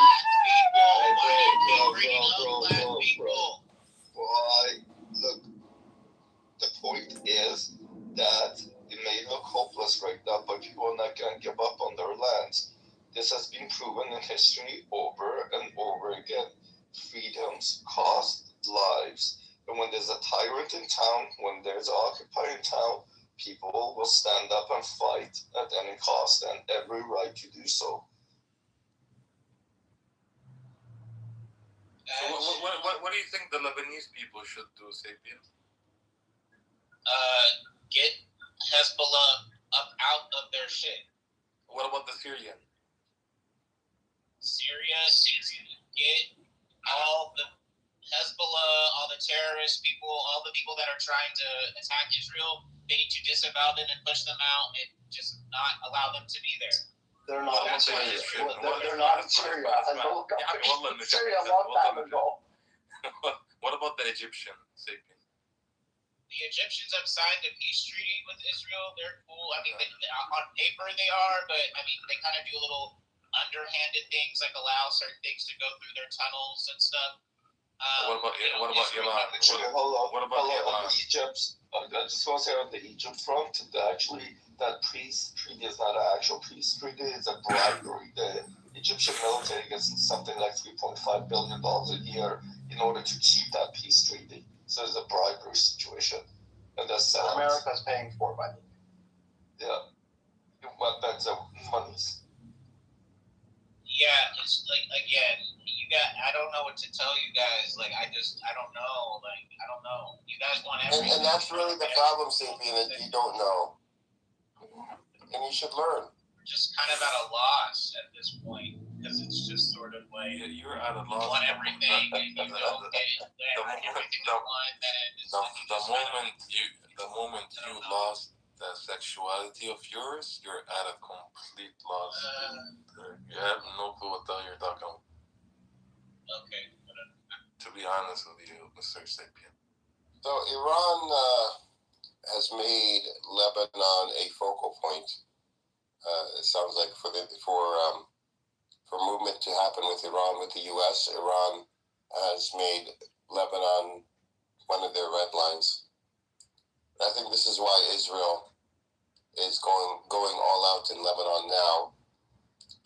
They're trying to get as many, or to cause as much destruction as possible before they're forced to leave Lebanon. Which tells you something about the state itself. If that's your objective, if your objective is destruction, and you're wasting your tax dollars, your citizens' money on destruction, which brings them no security, which is evidenced by the citizens in the north of Israel when Ben Gavir made his comments a couple of weeks ago, and without given any evacuation orders or anything, a lot of people from the north of Israel left the north and going to more central and south Israel because they don't have faith that the military will be doing the right thing or protecting them. If anything, would be bringing more Hezbollah's wrath down upon them, like what happened in 2024. So, Lebanon is a part of this with Iran, and I don't think Iran is going to let that go. Bro, to be honest with you, Lebanon is cooked, man. Yeah, but remember when we talked a few days ago, and I told you, watch, Israel is going to attack Lebanon in a way to prevent any peace agreement with the states, and they were all in on Lebanon. They did, yeah. Prior to this attack, bro, between 800,000 to 1 million people were displaced. Yeah. From South Lebanon. Yes, and parts of the north now, or south Beirut area. Dahia. People left there. People left. But they're giving evacuation orders, meaning Israel, right? They're giving evacuation orders. People are leaving, and then they're claiming, okay, we're attacking to attack Hezbollah. Well, you gave evacuation orders, so people left. What are you attacking? It's literally just for destruction. It's just like Gaza, bro. Like, they knew Hamas was underground. They self-destroyed Gaza. They know that Hezbollah is underground. They're gonna do the exact same thing in Lebanon. But honestly, like, World Cup is in 11 days. So, like, how do you see this going in? That's not even in the news, the World Cup. Yeah. That's not even something that anybody's. I have not spoken.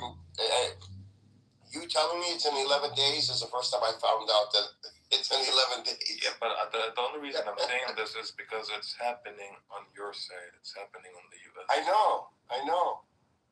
Nobody cares here about the World Cup. We don't care, generally speaking, about the World Cup. You guys don't and care. Now 6 billion people care about it. Yeah. No, what I'm saying is, like, now it's going to be very awkward. You know, Americans are not going to really be, engaged in it, especially because it was Trump that brought it to the U.S. to begin with. So people really hate Trump.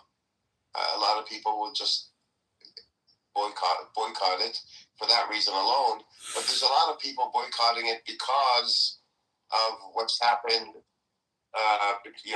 to the Palestinians, and as well as what's happened in Iran and what's happening in Lebanon.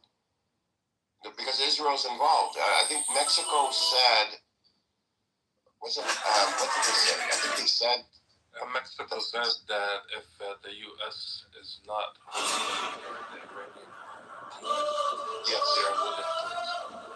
Yes, exactly. It's a really fucked up. It's an embarrassing situation right now.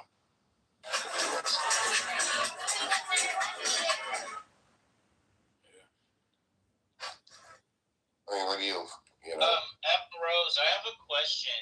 So you were talking about how it's proven, or like how there's like undisputed evidence that Israel's officials have made genocidal statements and stuff like that. I'm reading in the chat, Ali said something interesting. Ali he's another mental retard, just like you. You guys are. He said no major international organization or court has issued a final, well-accepted determination that Israel committed genocide in Gaza. Genocide convention's definition. Is that true? Give me a second and I'll answer you. I need a few minutes.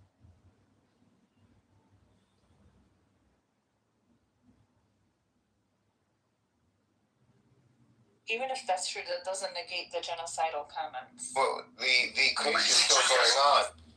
Yeah, that doesn't mean that experts have not said that this is. Can you repeat the question, please?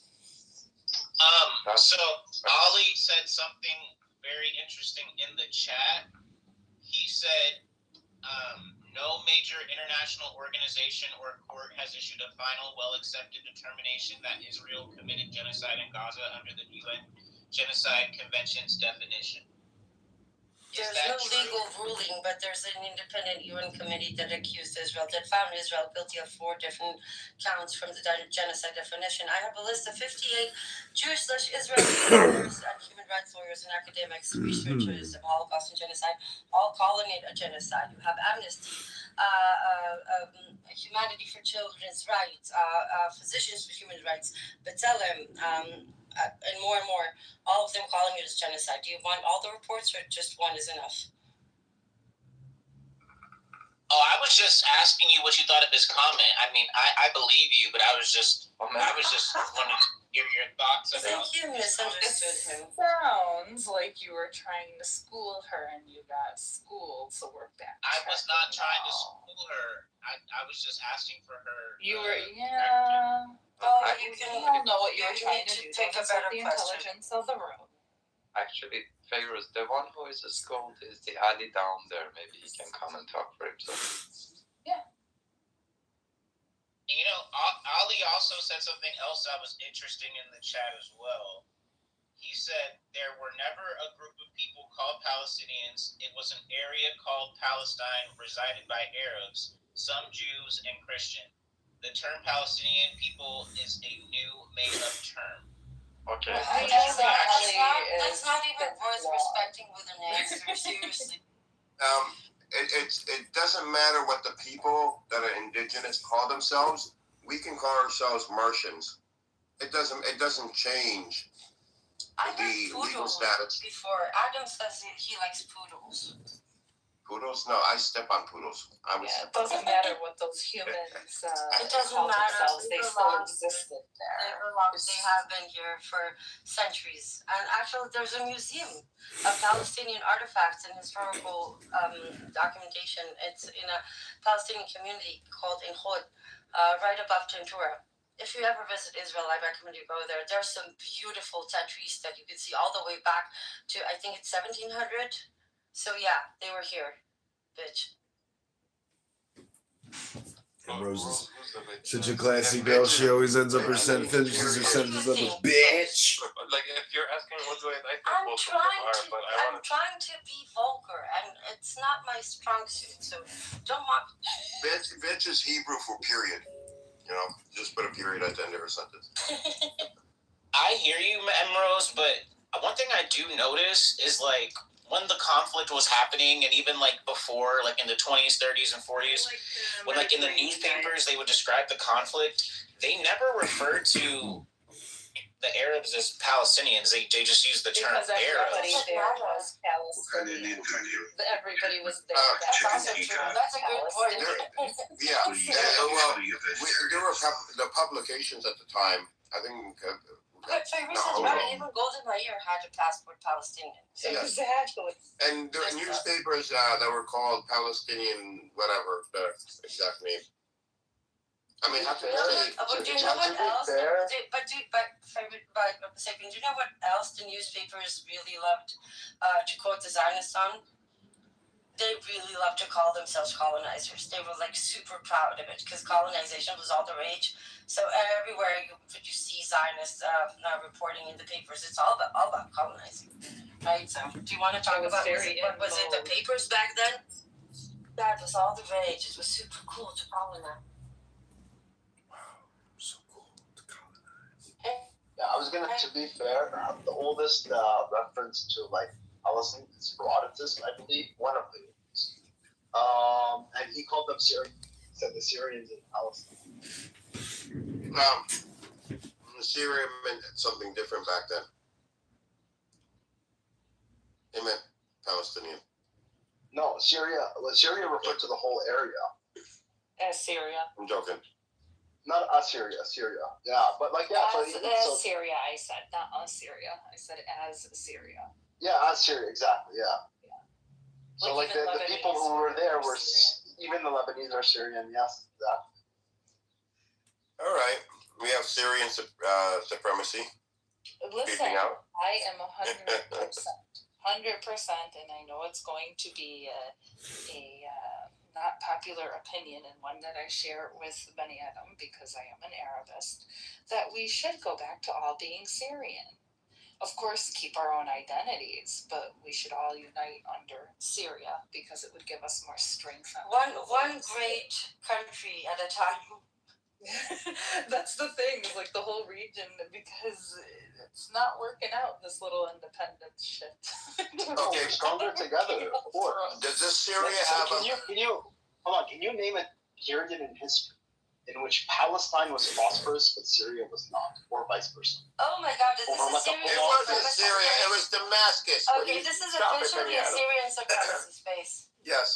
Listen, to be fair, the Syrian Socialist Nationalist Party started in Beirut, okay? So they didn't even start in Damascus.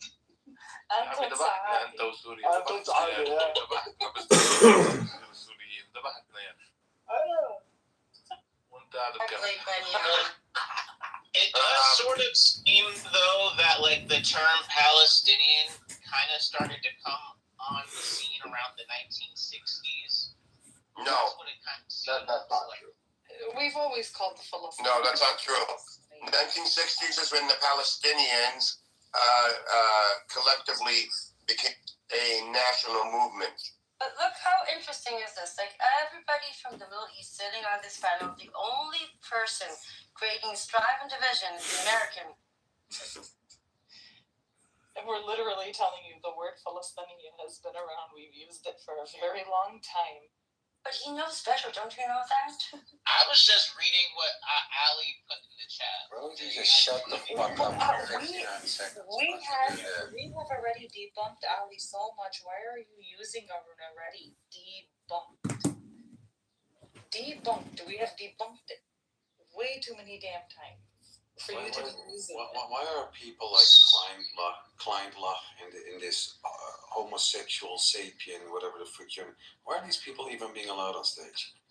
Like, because they're not fascist and they actually want to have a conversation. They're intellectually secure enough to have a conversation with people that disagree with them. Unlike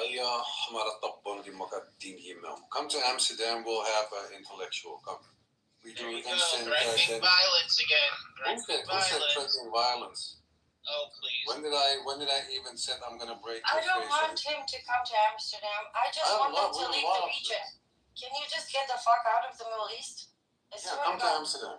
I'm not into Stop tricking people. Honestly, Sapien, what you need to do is take some time off of this app. You need to go and dive into some papers, do a little reading, have a better Brain surgery. understanding.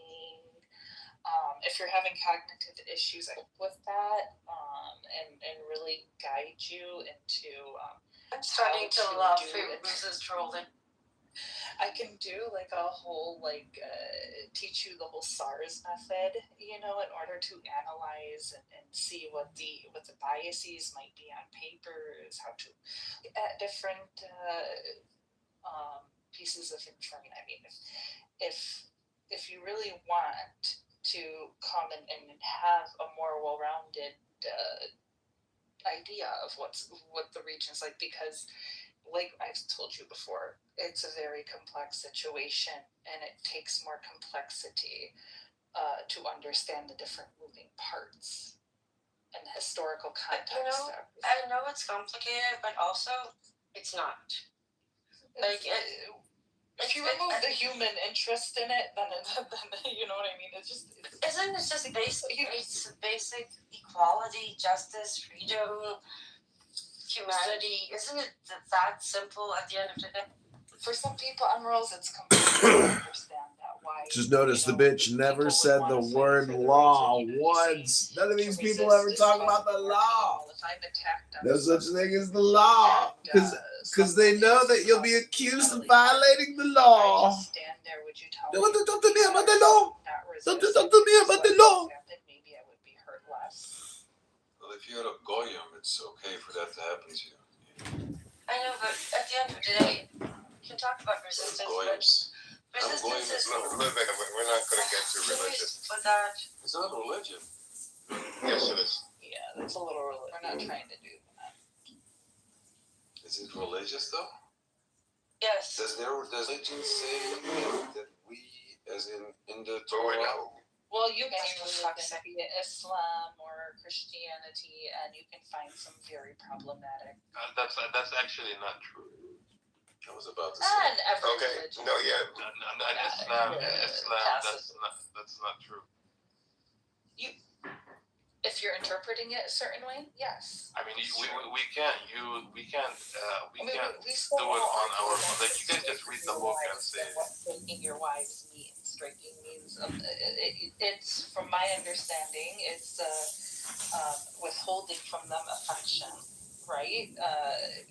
Strike them with you. Basically, withholding emotion, but some interpret it as actual striking of the wife. Yeah, So we don't care about the ones that interpret it like that. I'm talking specifically about the Jews. Yeah. I mean, we could be misinterpreting. That's a possibility. And that's our mistake. It's not the religion itself. No, it's not the religion. It's the people can misinterpret anything in any religion.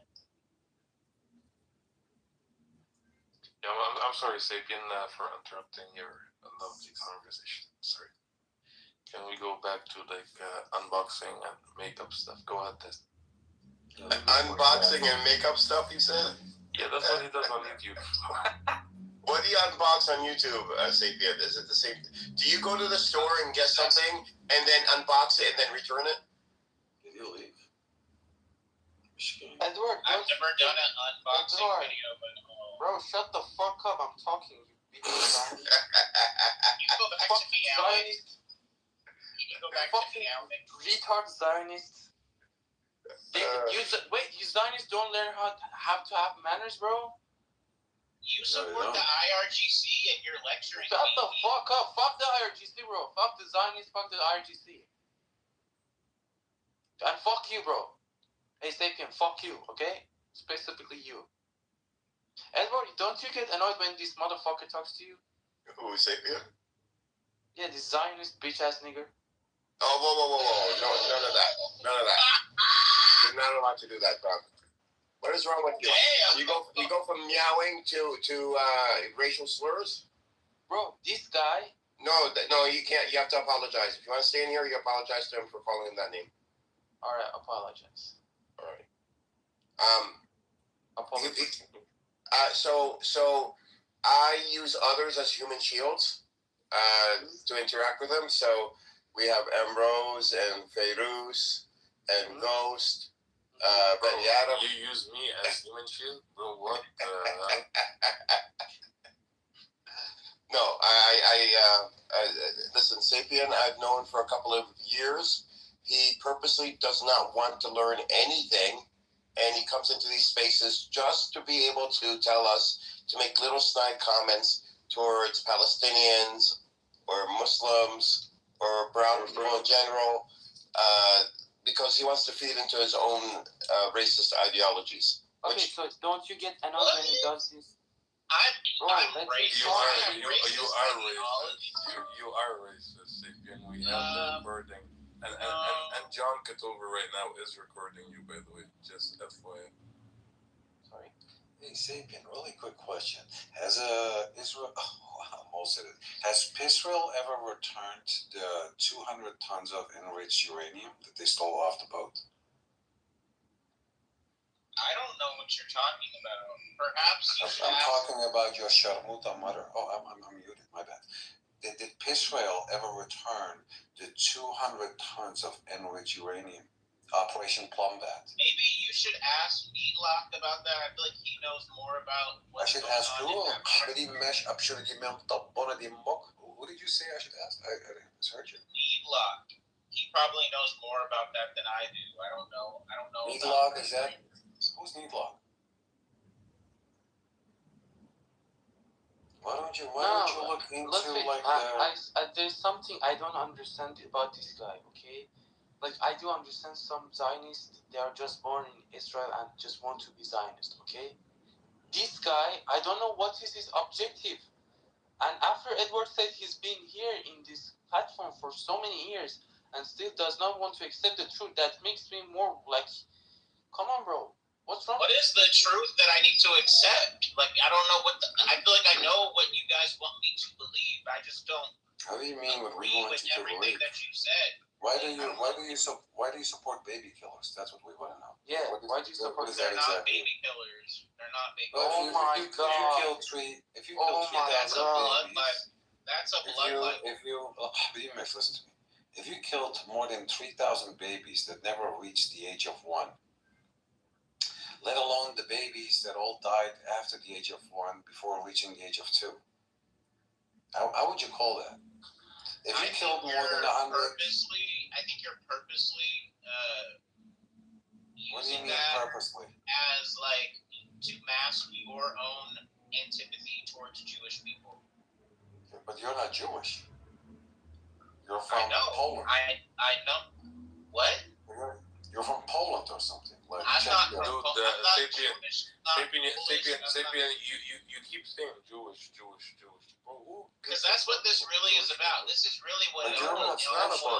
No, that's in your head, Sapien. You're making it about Jews because that's how you try to win people over by saying Jews. It's about Zionists, okay? It's about Zionists, you Sapien. Listen, one thing about me, I'm not naive. I'm not. But you're not very bright either. And so both, anyway, it doesn't matter if you're naive or not. Bro, you have a little bit of intelligence. No, Edward, let me tell him something. Sapien, you're naive for thinking that you think you're pro-Palestinian. That makes you a naive, okay? No, he says pro-Palestinian here. Pro-Palestinian Sapien? Yeah, he says pro-Palestinian, and then at the same time he says he's a Zionist, and when he's with exactly. He's been doing this for over 2 years now, going on 3 years. Even the Zionists understand your bullshit, Sapien. They know that you're not consistent, and you play for the audience. And speaking of audience, why don't you give us your YouTube channel? I have a couple of comments to make about your videos. Why do you keep bringing up my YouTube channel? That's nothing to do. Nobody was talking to you. He actually was. Because I want to just put a couple of comments down on your YouTube video when you're doing your unboxing, and I just have a couple of things to say. Okay, can we get someone else to talk and advocate for? We need to get this conversation is going in a weird direction. Let's get back to the topic And I prefer, can someone else that's pro-Israel come on stage and argue? Oh my God! Someone come protect me! Someone help me! The same Salaam goes. Sapien is again a genocide supporter. Why would we want genocide supporters to speak? They're deluded, deranged, immoral. It's insane. What makes you think I'm a genocide supporter? Who said anything about supporting genocide? I'll let others speak on that. We all know you. It's interesting, Sapien, you seem to seek out these types of environments on Clubhouse at the same time, and only to defend positions that most people would never defend, to stereotype and generalize a group of people as Jew haters and Jew killers and whatever else you say, in the very spaces that, pro-Palestinians are in. Like, what are you getting out of this? What do you want out of this? You're not coming to learn anything. That's obvious, because we've been down this road hundreds of times in the last almost 3 years. It surprised me, in all honesty, is why y'all don't have these cockroaches blocked. Like, what are you gonna get from?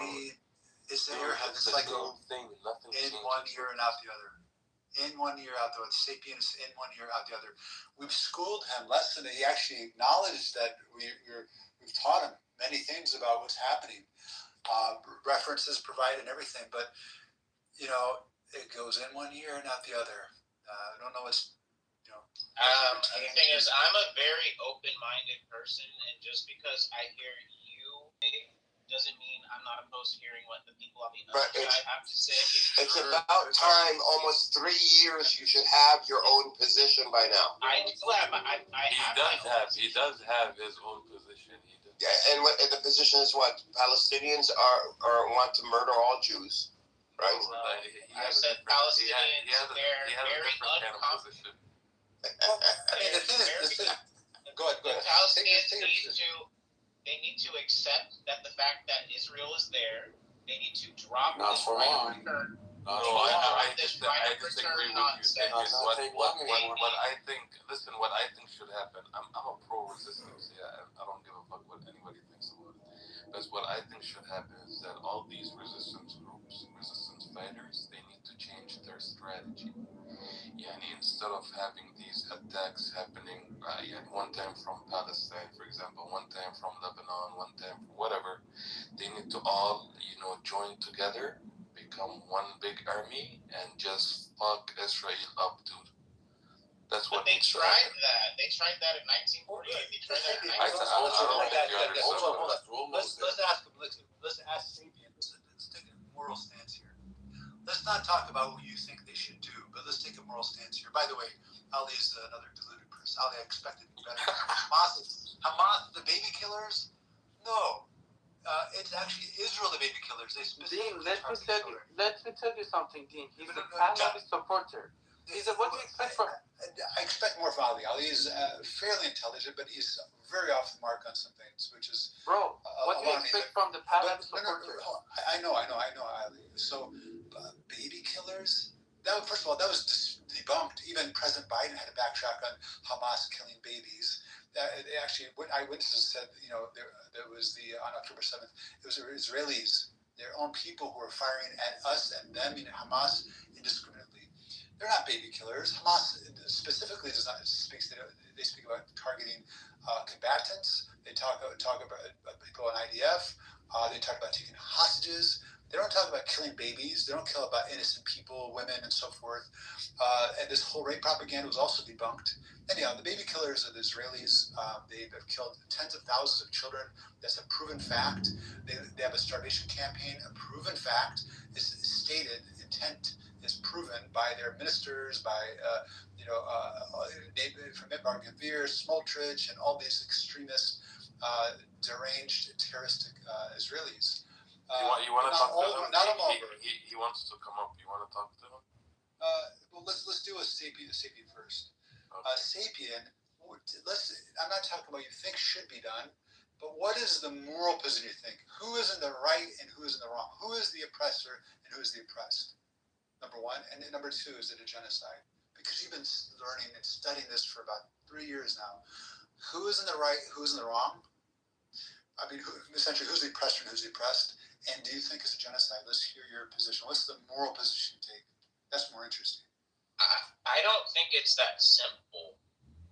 I don't think it's a very, you can't just make it so binary. I think it's like this, a lot of things have happened. I think you're retarded at this point. Your a girlfriend lot of got things- whacked. Did you pray for this human hippopotamus in my profile picture? Let him hang himself more by speaking further. I think that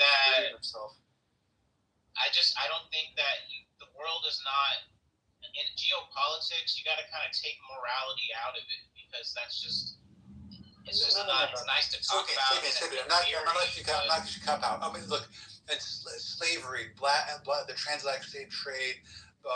Black people were killed, raped, maimed. Let's take morality out of it. Just tell them to just give up. Why do you guys? This is another beef I have with Palestinians. Why do y'all always bring up black people to try to justify your points? Why? I'm not. If you were Chinese or Mexican or something, you're black. So I'm bringing that so you can at least. Let me just remind you. Think about it. Let me just remind you, Sapien, that you're racist towards the black people as well. Let me just remind you. Take a moral position. Me as a black person being racist against other black people, okay, yeah, that makes sense. Well, Ali, currently there's 1 million slaves in America. There's actually, look up slavery in America. There's an institute that studies slavery. America has over 1 million, 1.1 or 1.2 million slaves. So America is leading the continent perhaps in slaves. Anyhow, the Sapien, take a moral position. But this is another thing I have an issue with. Like, whenever anybody brings up anything that the Arabs or Muslims do that are wrong, you guys immediately deflect it to. Well, what about America? Well, what about Israel? We'll get to that. We'll get to that. But first, we're addressing the question. In this situation between Israel and Palestine, who are the oppressors of the oppressed? And it is a genocide because you've studied this for 3 years. You've been talking to both sides, and you claim to have a brain and a heart. So what is your moral position here?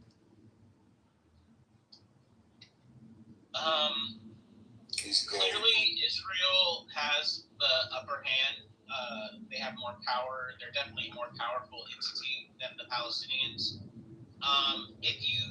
And it's very easy to frame them as the oppressors if you just look at it in a very one resolution way. But if you look at it in another way, zoom out a little bit. Oh my god. Some people could argue that the Palestinians have sort of made their bed, now they're lying in it. You can make that argument. Well, why don't you make these arguments, Sapien? Instead of saying you can make the argument, go ahead and make the argument. Make the argument that the Palestinians, they're the ones that brought this occupation on to themselves. Yeah. Make the argument that the Palestinians brought the genocide onto themselves. Make these arguments. Go ahead. Okay, sure. The first one, the occupation of the West Bank that you guys like to call. That area, if they had just simply accepted the 1947 partition plan, that could have been theirs from the jump, and all this could have been avoided. Hold on, Sapien. Edward, I'm not going to escape this. Moral position. Who is the oppressor and who's the oppressed? And number two, is it a genocide? Moral position. This is so low resolution. He already said that he doesn't believe Israel is an oppressor. I mean that's the mentality the only way. I said it's easy for them to be viewed as an oppressor, but I think because they are oppressing. Are they not oppressing? They currently hold more power over the Palestinians. Are they oppressing? Go ahead, you can say it. Bro, it's a fucking yes or no question, Sapien. Yes or no? Yes or no? Probably. After 3 years, you're like, probably, I'm not sure. I think that the Palestinians have put themselves in a position to be oppressed? Really? Yes. So So the Palestinians, it's the Palestinians' fault that they're oppressed by Israelis. By the way, you mentioned the partition plan. So are you telling me because Palestinians would not accept people from Europe coming in and taking over their land, then that means that they deserve to be oppressed because they did not accept foreigners coming in and taking over? I didn't say they deserve to be oppressed. They put themselves in a position to be oppressed. Yeah, they were the Palestinians. They were hating the Hergun, not letting them free way. Sorry. I mean, and then also, listen. The reason why things, and also the reason why things are so bad in the West Bank is because of the Second Intifada. All these checkpoints, all this stuff. This is a reaction that Israel has given due to all the bombs. Checkpoints were around before the Second Intifada. But they got worse. They increased. Wait. Why even have one? I mean, I think that the fact that there was a Second Intifada should tell you. Wait, no. Why have one? If you want to accept that Israel is a nation, then why doesn't Israel build a wall like they did in Gaza around their borders? Because people like you would bitch about it. Oh, so they're not building a wall because I would bitch? People like you. Edward, this was his game. So we can bitch for Gaza, but we not bitch for West Bank. And when they did build the wall during the Second Intifada, and that greatly reduced the suicide bombings, y'all were bitching about that. I roasted you on this yesterday. I roasted you on Lebanon last week. I roasted you. When I say I roasted you, I brought receipts. I brought all the facts. You couldn't dispute them. I roasted you, and yet you bring it up again. Is this a fetish of yours? Do you like to be roasted? Wait. When did you roast me about the wall? You brought up facts. Yesterday, I roasted you about the wall. I specifically told you that the wall. I mean, was it you? It was you. You were in the room yesterday. You claimed the wall was the reason why suicide bombings stopped from the Palestinians. And I made it very clear, not just yesterday, multiple times to you over the last almost 3 years, that the wall was built in sections, and Palestinians, thousands of Palestinians daily, go through that wall into Israel and come back into the West Bank illegally every single day. So if you wanted a suicide bomber to go through, they can go through at any time. The wall did not stop suicide bombings. Why does the building of the wall directly correlate with the reduction of suicide bombings? It does not. It does not. It does not, because the suicide bombings still happened up to 2006 or somewhere around there, maybe the first half of 2006. It does not. Palestinians decided that suicide bombings were immoral. We decided. It wasn't nothing to do with Israel, nothing to do with the wall. The wall did not stop suicide bombers. Like I said, if thousands of people could, unless you don't believe that the wall was built in sections where they have huge gaps for Palestinians to go through, if you don't believe this, you can look this up yourself. That's why I do have checkpoints. So suicide bombers would use a checkpoint? We are back at the same discussion like yesterday. Yeah. That's what I'm saying. It was him yesterday, right? I mean, guys, it's pointless speaking. With all the respect to the autistic people, but it's like to speak to an autistic person. You should speak to Ali. I bet you should really bring Ali up, because I feel like he would do a better job. More rational than you. I mean, at least Ali. No, I brought somebody better than Ali. Somebody better than Ali for you. I can't deal with resistance. Yeah. I can't deal with resistance. You can't deal with resistance. That's the problem. We can deal with resistance. We've been doing it for decades. The reality is you just can't deal with the truth. Basically,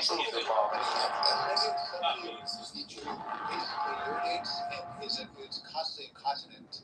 Everything that comes out is just pee, urine, and it's persistently incontinent. That is hilarious. It's just pointless talking Can you please, bring Ali up. Bring Ali up. Ali's not very well versed in this topic. I mean, and it's he not needs so to more- expensive, it's but not- two Why? spoon Because of he doesn't lithium agree with you. every morning is happy. doesn't No, agree I with speak you. with Ali at times about Lithium. various topics, mainly religion or other topics. Just talk- Ali wants to talk. Listen, I don't feel like I'm doing a good job either. I think you should. At least we all agree. At least you found common ground with us. Because I'm a little bit fatigued right now. I've been doing this. Oh, is that it? Well, when you lie a lot, usually it does fatigue. I'm getting like. What's a you? little- I'm kind of being What? jumped. You know what? So I'm kind of being jumped. So do you haven't answered the question. When you do your unboxing, do you then take whatever you unboxed back to the store and get your money back? Lame. Because you don't have the money to keep buying all these expensive things and unboxing them. He gets a budget from mom and dad. Are you raised by two men or two transgender women, Sapien? You know Yes, what think about I don't like about people like this? Like I said, they either blatantly just liars and scum, or they just really not educated. I'm going with the first one. They're just liars and scum because he knows that even as what you animals try to classify as suicide bombing, that didn't start nowhere near the first Intifada. That's when Israelis started wanting to kill, gun them down when they wanted to peacefully protest. And those martyr bombings started years after. Like what, 2-3 years after that. So what do you like? That's why I don't respect clowns like you people. I didn't bring up the first Intifada. I bring up the second Intifada. Well, how you going from 2 to skipping 1? Because you don't mention 1 because you know why. Because you know the Israelis started doing terrorist attacks first. Can you bring Ali up, please? No, shut up. No, this isn't for you to have as many men as possible in the room. Bring them up too. You don't mind a couple more liars. We'll destroy them. I don't think what's his name said. I mean, you could come up. Okay, by the way, just You could before come up. Ali, Let's see. Ali, another intellectual. No. By the way, we're talking about 2 different hadiths. There's 2. Yeah. I'm assuming they're talking about the one with the hadith. Yeah. The one that looks. Go on, speak monarchies. Speak Pahlavi. Speak. Go ahead, John. Ali. Okay. So They, go ahead, Ali. Go ahead. Ali, wait, let me finish. لا علي دلش هو بس Yes, إن فاهم بس أوكي. Okay. Sapien, by the way, I have a question for you. Dude, we cannot come to an agreement or make you understand a very simple moral fact. You just mentioned that why you just converting a problem of type, geopolitics to a moral problem. Like, do you think that we can talk geopolitics with you? Like that's much more complex. Do you know that? And what do you hope if we talk about geopolitics? What do you think that happened? Like, are you capable of talking geopolitics? Okay, whatever. Yeah, 2 comments. John, I am not a Pahlavi or any specific leadership or group of Iranians trying to take the leadership in Iran. As a matter of fact, I have really very little interest in Iran whatsoever. I had actually no interest in it until the Masa Amini situation and also the conflicts in the Middle East. So I decided to become interested. I learned something about Iran and the Middle Eastern issue, particularly the fight between. Really quick, what did you learn from Iran? Okay. If you say I'll learn. Can you just let me finish? So I have no. Okay. We can have it. Okay, I'll go on mute. No, I'm muted. Go ahead, Habibti. Don't be so sensitive. You support baby I'm not killers, so sensitive. you cannot be sensitive and It's support about baby killers. Like, make up your mind. You're being rude because you are just rude. Yeah, be upset about being rude while you support baby killers. Let Ali speak. Yeah, let's see. Look, Ali is not Sapien. Ali is not Sapien. Yeah. Let's Ludwig, please. Let's see his point of view. Go on. So, thank you, appreciate that. So I have really I like I said, I could care less actually what's going to happen after the current war in Iran, the regime change or not. So my interest is really confined to the 2 things that I mentioned: the trouble in the Middle East, as well as the plight of Iranian people under the IRGC which I've taken some interest. Apart from that, I really does not matter to me. That's number one. Number two, the comment regarding there are two comments I wanted to make. One is regarding the let me see. Let me go to my comment. It was about Palestinians. Yeah, of course, that's a very general thing. But I wanted to be more specific. In terms of the in terms of the suicide bombing, and then Palestinians, I think correctly so, they realized the return for the act of suicide bombing really was not paying off. First of all, it was not getting them anywhere, and the second, it generated. Wait, how do you know that that's the realization they came to? Well, because I read about it. Oh, you read about it? Oh, you read about it. So you don't know. Are you a Muslim? Let me finish. Are you Muslim? It was more of He's a retarded. No, Ali is atheist. Oh, he's an atheist. He doesn't understand. Okay. Ali. This is not. Suicide bombings are not allowed under Islam. It's prohibited. You understand? So we. Ali, you're a fake atheist. You're gay. You got a name Ali, and you don't believe in God. Ali's not gay. Ali's not gay. He's an atheist. No, that's a gay atheist. Because if you keep the name Ali and you say you atheist, that makes you gay. No, he is atheist. So the point is, guys, let Ali speak. Yes, thank you. Let Ali speak. So I think it was a very smart strategic decision on part of Hamas and Palestinians not to continue with the shooting because the payoff was not good. Not only that, it generated this reaction. Not to continue with what? So it did not make any sense for them. What did he say? I genuinely didn't hear it. Okay, I'm just going to let you guys do whatever, and I'll probably will not answer because. No, I didn't hear what you said. You said it was a good decision for them to do what? I missed that, right? To stop suicide bombings. Yeah. He said to stop suicide bombing because it wasn't basically. Yes, yes. The optics of it caused actually probably more the public, international community caused, and that's actually a fair point. That's a fair point. But it's not a true point. It's not true. It's not why they stopped. Suicide bombings were not popular with Palestinians before they happened. When Hamas was excuse me, I'm talking. When Hamas first started doing suicide bombings, they were a fringe element. Palestinian society in general rejected suicide bombings. And when they started happening en masse was because they were happening in the 90s by Hamas. And Hamas was a much, much smaller group then. Much smaller. And they would recruit people and they would do it in secret. And even the person's family would not know that this person was being groomed to be a suicide bomber. They would have to be groomed. In the early 2000s, when Ariel Sharon came into power, the butcher of Palestinians in Lebanon, Palestinians feared that them and their children would be butchered by Sharon. So Hamas and other resistance groups, they had there was less resistance for suicide bombings. Now they were still not accepted by Palestinians. They were not praised by Palestinians. But these resistance groups, no, they were not. These resistance groups, however, gained more power because of Ariel Sharon and because of what he was doing in the West Bank, and allowed these groups to be able to move away from the confines of Palestinian culture and attempt to normalize suicide bombings. It failed. They had suicide bombings, and the first was a Christian woman. That's true. And so they had a run.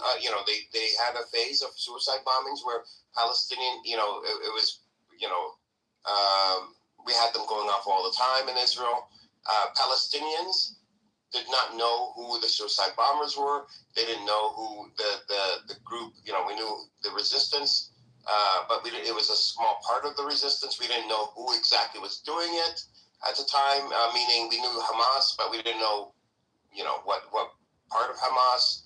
It was all done very secretively because Palestinians did not accept suicide bombing. And we wouldn't have accepted it because the majority of Palestinians are Muslims, and Muslims know that suicide bombings are prohibited in Islam. Particularly, there's authentic hadith, but the Prophet, peace be upon him, Prophet Muhammad, peace be upon him, said, whoever intentionally kills himself, then certainly he will be punished in the hellfire, wherein he shall dwell forever. So it's quite dry. It's black and white. We know it's wrong. You're not supposed to kill yourself. But the thing, though, is that, and this is not unique to Palestinians, the Japanese kamikaze have done it as well, where actually it's a little more for Palestinians had to find unconventional ways to resist their violent terroristic oppressors, because they were very violent terroristic oppressors, stealing their land, killing them, depriving their rights, and so forth. So they didn't have any jets. They don't have any tanks. They don't have an army. Not army. They don't have a navy. So they had to find ways where they can attack the enemy, the violent, ruthless, oppressor enemy. We should clarify that's who they are. And the Palestinians are defending themselves. So when people are defending themselves, they get desperate, and they find ways to, unconventional ways to attack. Just like the kamikaze pilots in Japan did so. And they thought it was a very noble thing to die for one's country. Now, the second thing is that while there's no religious justification in the Quran and the Sunnah, the hadith of the Prophet Muhammad, peace be upon him, not evidenced by the companions, but a generation, I think it was the generation after the companions, there was one battle where a man, in order to attack the enemy, they were attacking Muslims, and they were going to, attack them back. What they did is they had a fortress. There was a wall, the enemy, and he somehow opened the door. Basically, they knew that if the person who was first going to open the door would be killed, and he did that, sacrificed himself for the sake of opening the door, knowing that he would be killed, and he was killed. So that was used by some. I think Hamas had maybe referenced. I can't remember. I read about this a while ago. They referenced this instance as a legitimate method, although it was not done by the Prophet, peace be upon him. It was a sanction, as we mentioned in Hadith here, and also the Quran, that you're not supposed to kill yourself. And wasn't done by the companions of the Prophet, but it was a later generation that did it. Bringing it back to Palestinians, this was not considered. Well, I'll be quick. This was not considered a mainstream viewpoint or view or principle by Palestinians in general. It was actually considered a very radical viewpoints when it comes to suicide bombings. As a matter of fact, we didn't have the control that we have today over the resistance, and some of them did go out of control, and that's okay. That happens. We didn't have a government. We're under occupation. They went as far as to force the families, the parents, to not cry and to pretend to be happy that their child was a suicide bomber after they found out through the news or whatever that their child was the one that killed 5, 10, 20 innocent people in Israel. So Edward, do you mind if I just... Before you go on, another question. So Edward, now, there's been multiple surveys. Hold on, Ali, hold on for a second. Ali, 1 second. Please. 1 second. Go ahead. Right? That have had supported the vast. Okay, what? Can you hear me now? Yeah. No, you're breaking up, Ace. You're in the matrix. But Ali, maybe go ahead. Yeah, just quickly. Yeah, So Dean, I think the story that you shared, it's a good one, and it's not unique in the battlefield. There's all certain things to make it easier Okay. for their team. We need to stop this. We need to stop. I'm not going to let this. I'm not going to continue down this path. I made it very clear, and I'm not going to have the Palestinian position and culture be defiled by this trash. This is not to be compared to. I'm sorry. Hold on, Dean. Dean. No offense. I know you meant comparing this to kamikaze pilots of Japan. Wasn't a good analogy because they did not do it for the same. It was considered fine in their culture. It is not considered okay for Palestinians in Palestinian culture to kill innocent people and blow themselves up while doing it. It was not, and that's why it stopped. It was. Although, Edward, to be fair to the Japanese, though, they didn't kill some people when they were doing that. They didn't, but the suicide part.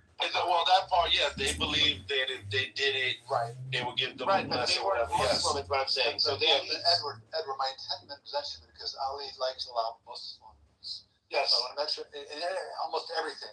The comments about slavery, the comments about this, the comments about that, the comments about that. So I tried, when Ali's on street topic, I pointed, you know what? This is not unique to Muslims. There are others who do this tactic. There's others doing this. He mentioned slavery in Saudi Arabia. I said, America has over 1.2 million. America prohibited slavery, he said. Well, so did Saudi Arabia in 1962. It was enacted into law. So I try to bring examples. No, I'm not. I understand. I'm not blaming you. You don't have to defend yourself. I'm just saying that this isn't a good analogy because it takes away from Palestinians having self-reflection and empathy and understanding and standing for this was a moral decision that Palestinians made, not a strategic decision. It was not strategic. So can you guys hear me? Yes, okay. Go ahead. Can you hear me? Okay, so Yes. this is what I want to get at because Ali, No, you're in the Matrix again. Go ahead, Ghost. You were going to say something too? surveys that show that society is for this barbaric genocide. But when it comes to Palestinians, there's no consensus. There's absolutely no agreement. The actions are few are irregular. I don't know why people try to stick to this fucking minute point. It's actually irrelevant. I wish this Ali dude was here still. Shut his fucking face up. He's such a fucking racist fuck. Sorry, I hate that guy. Ali can't defend Islam, can you? Gotta attack the man. He's racist, bigoted. I don't know if racist. Y'all didn't even let him talk. Y'all literally He said like about 2 black sentences. Oh, he did? He did say about black people? Oh, okay. Well, I've been sure to comment on race, but he could be. I've talked to him before. I have destroyed him, and I've had I spent about 4 or 5 hours. And what was it? It was what's his name? Pepe's room, Pepe's house. I just happened to go in there, and Ali was, on stage. I went on stage. I think it was about, I want to say, between 2 and 4 hours. We went back and forth. I obliterated that guy for every single point he made. Was destroyed. I mean, he walked away from that. He's not a good debater. He's a good, pointing fingers. You did basically like Sapien. What do you do? Propagandist. What Sapien does. You did this. You did this. They did that. They did that. They did that. But this, you don't have proof of. You don't have any context behind it, and you pointing fingers, especially if others have done the same or worse. And that's what Ali does. He points fingers. No, that's what you do, Edward. That's called projection. But Nilek, how's it going? Would you like to say something?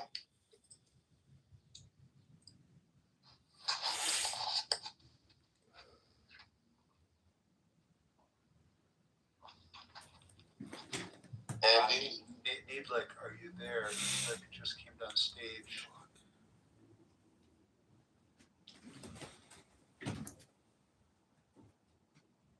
He's warming up the meatball. Yeah, you can say whatever you want. We won't attack you. We only attack the ones we have a history with. Yeah, like this. Speak for yourself. Don't say we. Depends on what's said. Edward, what do you think? Is a Yiddish meatball already? Edward, what do you think? Like, what do you think goes through Sapien's mind? I don't still get it. I don't know. Air. Yeah, it is air. Airhead. He's an airhead. You know what goes through Sapien? Sapien's head goes air goes through it. Complete airhead. See the definition of airhead. Okay? Think about it seriously, okay? If the Israeli government is the Zionist, if someone who has the power is not paying you money, okay, and you're supporting the baby killers, the ideology of Zionists, John, Sapien's been doing this for over a year. He just came back. It's the first year hearing. We're not at supporting baby killers yet with Sapien. Kind of. He's still trying to figure out. Well, he's still trying to figure out if Israel is occupying the Palestinians. He hasn't figured out a position on that yet. Yeah, this is Sapien. Do you read history? Sapien, do you read history? No. Do you believe in? Let me introduce you to Sapien. You mean your history on your Instagram page? TikTok. Yeah, I think so. TikTok, that's it. I think so. Yeah, the Sapien. I'm appalled to Sapien. You're not very firm in your moral position on this matter, and you've been educated by so many people on this topic for 3 years, and you've chosen the side of the genocider, of the oppressor. It's clear as day, but you don't get it. And I think that is because you have some underlying biases. You're anti-Muslim, I think, and I think it deals with your homosexuality. That Islam is prohibits homosexuality, but also traditional Orthodox Christians do as well, and many Christian communities throughout the world they ban homosexuality. All Christian countries in Africa have laws against homosexuality. It's not allowed. Absolutely not. You can't publicly. Jews do as well. Judaism. Yeah, it was also Judaism. Yeah, also Judaism as well. Yeah. So I think that there's some bigotry that is affecting it's clouding your vision on this matter. It's clouding your heart. It's very clear as day, Sapien. There's an oppressor and the oppressed. Historically, the world knows it. The land of the Palestinians have been stolen. There was a Nakba. They were forced out of their homes year after year, decade after decade. They know who has the upper hand, right? Who's stealing. You can laugh, but he's gone now. You can't laugh at facts. You look somewhere foolish when you laugh at facts. Palestinian land has been stolen. It's a complete fact. But he was when Daniel was in the room, Amir's room 2 days ago. Sapien was trying to defend the Zionist position. They don't want to ethnically remove Palestinians. They don't want to, from the West Bank. They don't care if Palestinians stay. And Daniel was like, no, we want them gone. We want to remove them. We want them to go to Egypt and Jordan. We don't want any of them around. And I'm like, Sapien, what do you think of that? Well, I don't know. It's just, it sounds like a controversial position. I don't know about this position. It's really controversial. Yeah, Sapien.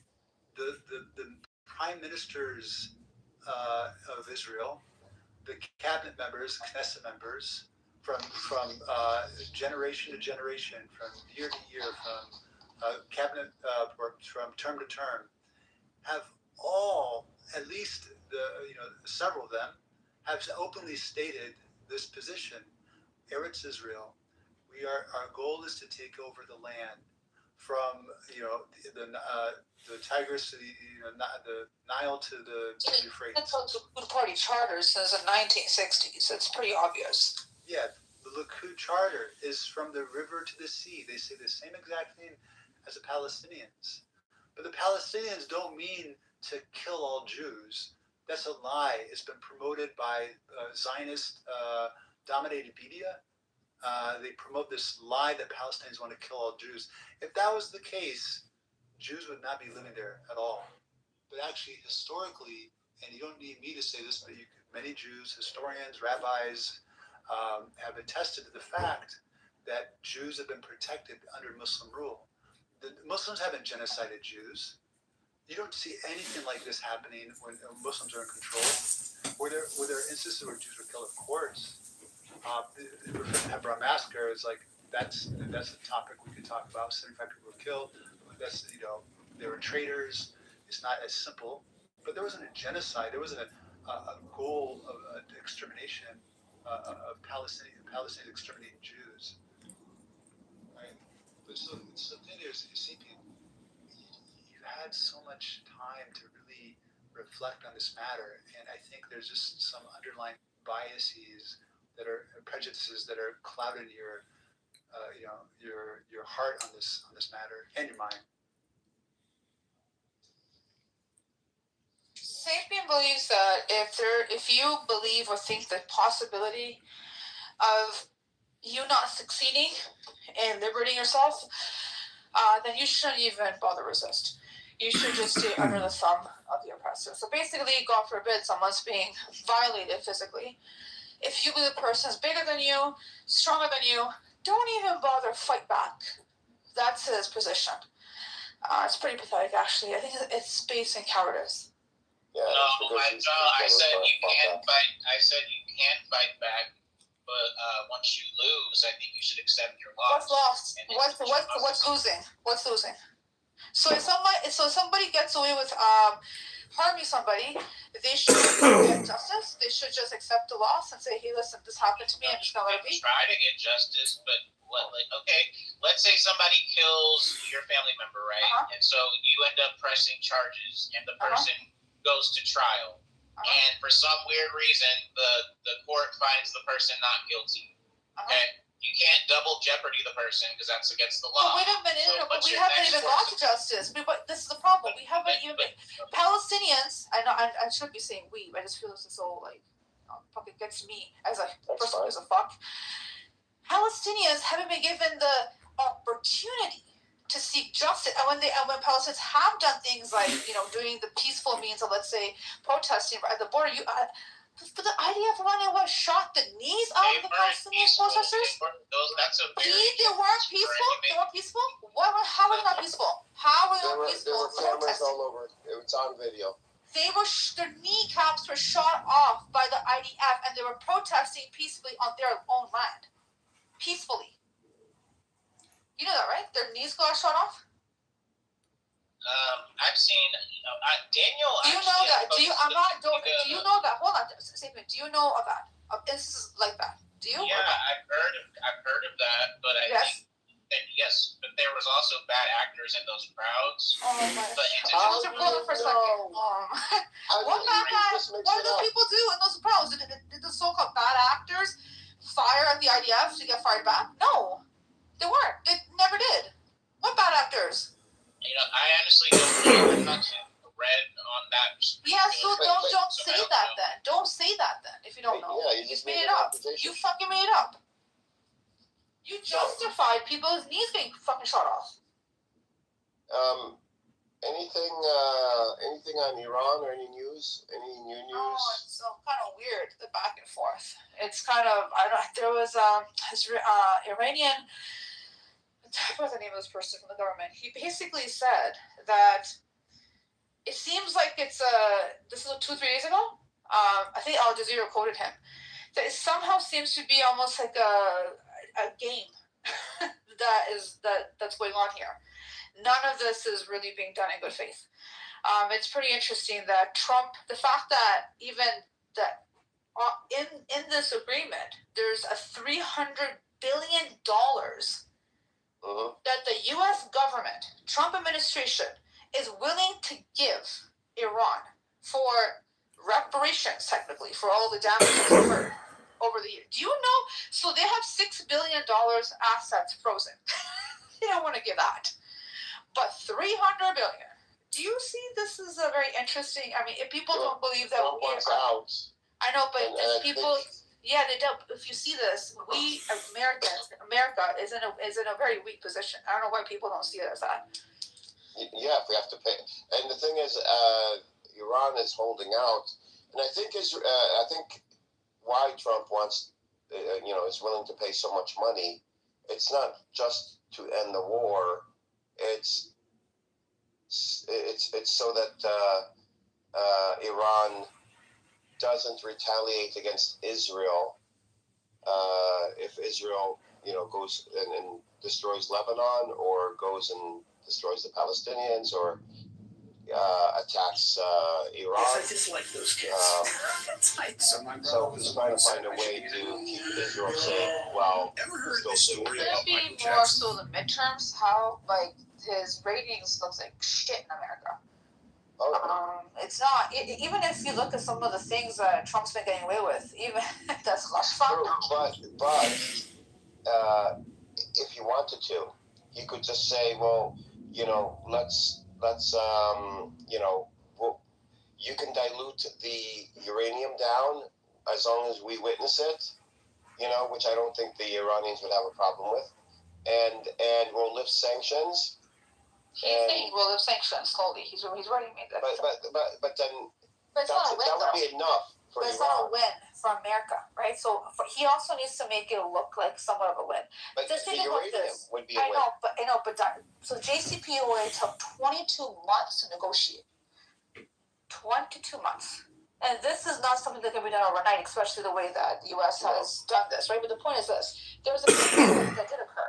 I think I told you. I think we talked about it a week ago, where the Iran said, because we don't have trust in America, they'll break their word, right? We want to just relocate our uranium to a sort of a neutral ground, right? They said Russia or China. Okay, and if you guys don't pull onto your end of the agreement, then we're just gonna, which is fair. And then of course the U.S. said no. He could have taken that even and said, okay, he could have made it look like anything, but said no. So there's more to. Yeah, and then you have to ask yourself, then what is this $300 billion? And to me, it must be something outside of day-to-day legally, they have to, right? Iran and the U.S. International law, you know that, right? And you're going to have a very difficult time under international with law. your job. I mean, not that we with abide by living. it, but this is actually stipulated in Yes. international law. The most That if you obvious cause explanation damage for why an older to a text country, that's has the story. this was unlawful. Why You're actually supposed to pull back. Cramps, things like that. That's one thing. Yeah. Secondly, you know what they want? They want U.S. contractors to be building. I don't know. Building. That might be. That's not going to happen. Exactly. I can't even imagine. That's who the $300 billion is. And do you know whose contractors will be? The Jared Kushner. I know. Oh my God. It's gonna line the pockets of Trump and his cult, if you want to call it. Do you see how this is very nefarious in a sense? Yeah. That could be it. How that Iran would allow American companies and Americans to come in and profit off of them that way. There's no way. Because they don't need to. All they have to do is wait Trump out, and his political position would be severely weakened, because the gas prices are going to keep climbing. That's across the world, even. I mean, this is bad, actually, all over the place. But here, June, end of June until the beginning of August, especially, but really the summer is when people travel and do, across the country and tourism. Our agriculture also is hitting. You know that, right? This has been a big hit. Yeah. They're making lower than average yields, is what farmers are saying. Well, it's the cost of that. What's it called again? So that was the type of fertilizer. So it's not potash. Urea. Or something like that. Yeah, that's the price is not 50%. 67% of the world's supply goes to it. And what I've been hearing from a economist is that the true cost of this war is going to be felt, not even now, because it's going to be felt next year. Because people have planned ahead, right? They have things in stock, but even when this all ends, the whole rate of pickup again keeps flowing. And the shipments through cargo is the slowest way of getting goods to cargo. It's going to be the harshest. But even their morality is subjective. But what's most so is yours. But how come yours isn't What's most subjective? You're intuitive? basically saying you're right because you have a definition of what God should be, and He doesn't meet your definition. I just said that it's rational. No, No, I didn't. but you're assuming. There is no right or wrong. I'm saying it's Look, irrational. my underlying view of God is that there isn't really. This is not really a rational decision in many ways. Okay, you have faith, you don't That's what have I'm saying. sin. But I think Thank you, Tyra. I mean, so okay, you you don't agree then. But no, I don't agree with everything you're saying because I think what you're saying makes no sense. You're trying to defend your lack of faith or lack of understanding by saying, "Oh, well, there's a reason for it." No, you're trying to defend it with a weird reason. I'm actually If you don't believe in God, that's fine. No one here is actually requiring you to believe in God. And but you're trying to make the argument that the reason you don't believe in God is because you don't think that God meets your definition of God. That's a little crazy. That's people crazy. Tara, them people crazy. That's how they brain work. But that's like ass backwards, you know? No. I'm attacking the argument of the conception. Sure. What's the question? Sure. She don't know what she's attacking. I know what the fuck I'm attacking. No, you just want to blindly believe in a religion that oppresses you. It's cool. No. Let me, cause You're throwing darts at a dartboard while wearing a blindfold. That's whatever. Who cares? I don't care what you say. Hello. Don't care what you Every say. single time. Yeah, the whole I don't care what you say. That's stuff that my baby niece says, not stuff that an adult You're still saying things I don't care. Hello? Okay. Just try reading the book. Like an idiot. Yeah, try reading the book. Still saying things I don't think. You think Go on mute. go there with you. I'm not Go on mute. Mute up. Mute up. You can't go anywhere. You're a teenage girl. I don't care. Come on, let Scarlett go. Go ahead. You can't go anywhere. You're a teenage girl making these insults. They're basic. Exactly. Yes, and you're a dumb bitch. How about that? Oh no! Look, what an original insult! Oh my gosh! I'm a dumb bitch. It's infinitely better than yours. Go ahead.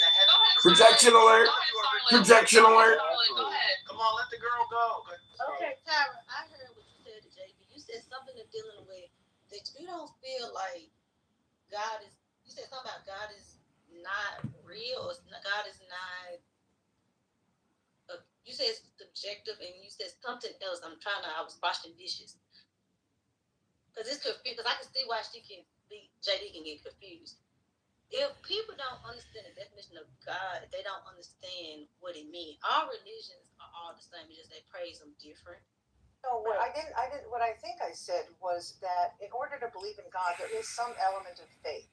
Faith is not necessarily a rational concept in many ways. You can rationalize it. You can say, I believe because of X, Y, and Z.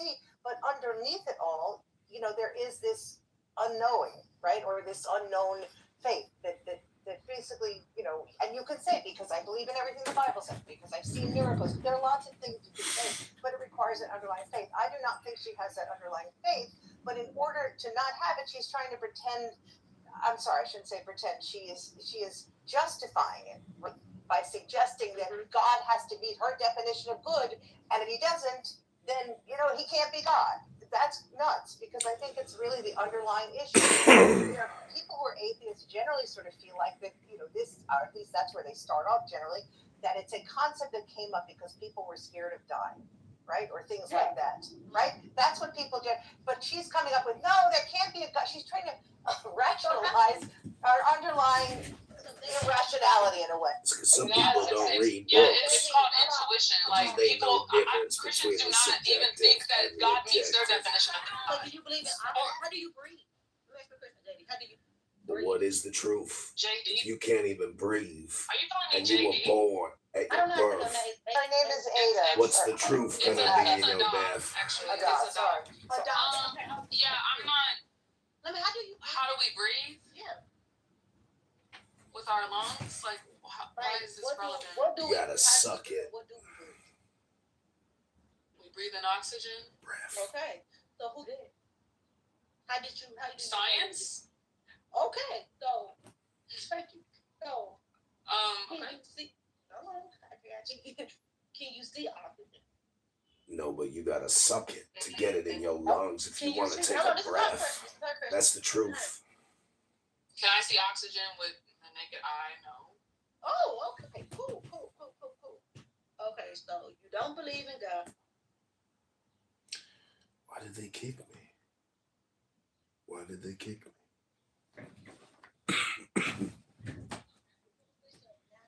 It basically means life. Natural is life.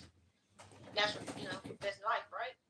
So if you can believe, I mean, all this can be true. How does this negate what I'm saying? Saying that God is not real. I don't believe in God. But you believe in life. You believe in life. Well, no, I don't believe. I don't believe in oxygen. And I believe in like how y'all believe in God. Like oxygen, it was. Yeah. Keep on. Exactly what. Yeah. Exactly what I said. Keep going. Exactly what I said. Yeah. So if you're talking about belief in like, oh, there's no evidence. There's no, logical, like, bricks that we're coming to this conclusion of, and you're just believing it because someone told you to, then yes, I think that's irrational, and I don't see a reason to believe in it. But if there's some type of evidence that we can use that can bring you to this conclusion, then yes, I have. And now I'm not saying that like if you have a sincere belief, I guess I should. Then I think you're probably an irrational being. Like God should be looked at as much as people look at astrology. But people sincerely believe like God exists and they do it by using no type of evidence. And then when they create the story of God, also doesn't make sense. Let's go back. It's just like all these things are in sense, and so you want it's just like no reason to believe in it. Like I find no good reason, no good argument to believe in it. So do in tune with let's get the religion. Are you in tune with your spirit? Like this stuff make you feel I'm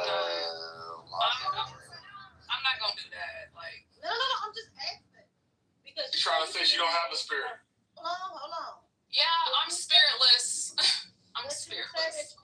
You believe in science. She just said she ain't got no spirit, Scarlett. Spirit. Oops. I'm a horrible person because I have no spirit. So we have to define spirit. We have to define spirit. She's right. You're putting your own idea in stuff instead of letting it flow. Instead of letting it come to you because things. What's the difference between letting it flow and then putting my own ideas? It's just so like the same thing. You put your own ideas, you can mislead yourself. Have you ever misled yourself in your own path in your daily life? And letting it flow. This is not. No, I'm asking you. Have you ever misled? Have you ever made mistakes, misled? Because you're telling me you believe in science and science about and the religion part. Yes, yes, because I don't know about that one. You want to eat on earth and what's good and what's bad, and tell you how different people. They tell you about different people's sins and stuff like that. Welcome to the stage, Andre. I know, because I don't think you really. Welcome to the room, everyone. I'm very happy that you have this topic because I am trans, and the bigotry, the hatred, the racism that's inflicted on trans people is just growing out of proportion to the reality of what some people consider the problem. And personally, I'm so happy that you have this to bring awareness about trans ideology, and I'm just happy to be here. Thank you, Black. You're not trans, I know you are, but I guess. No, I am trans. I'm also a Black woman. You're not trans at all. Don't you dare tell me who I am. Don't you identify me. How dare you? Bro, stop it. Excuse me? No, this is If you want to stay on stage, just don't troll. You can stay on stage as long as you don't troll. All right, well then you're projecting and you're the troll. Have a good day, sir.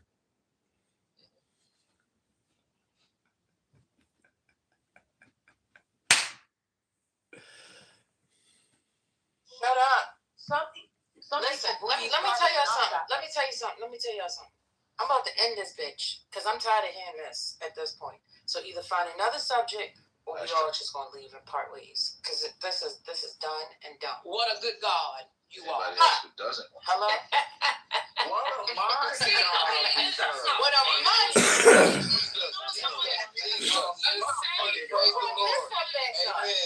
say I'm very arrogant. I haven't thought about Thank this. you, Yahweh. Y'all sound exactly like that. What are you talking about? Who did that to you? I said Vic said that. Like, I don't do that. Like, I don't. talking about me first. I don't do that. Praise the Lord. Praise God for His word. Praise God. Praise the Lord. Praise God.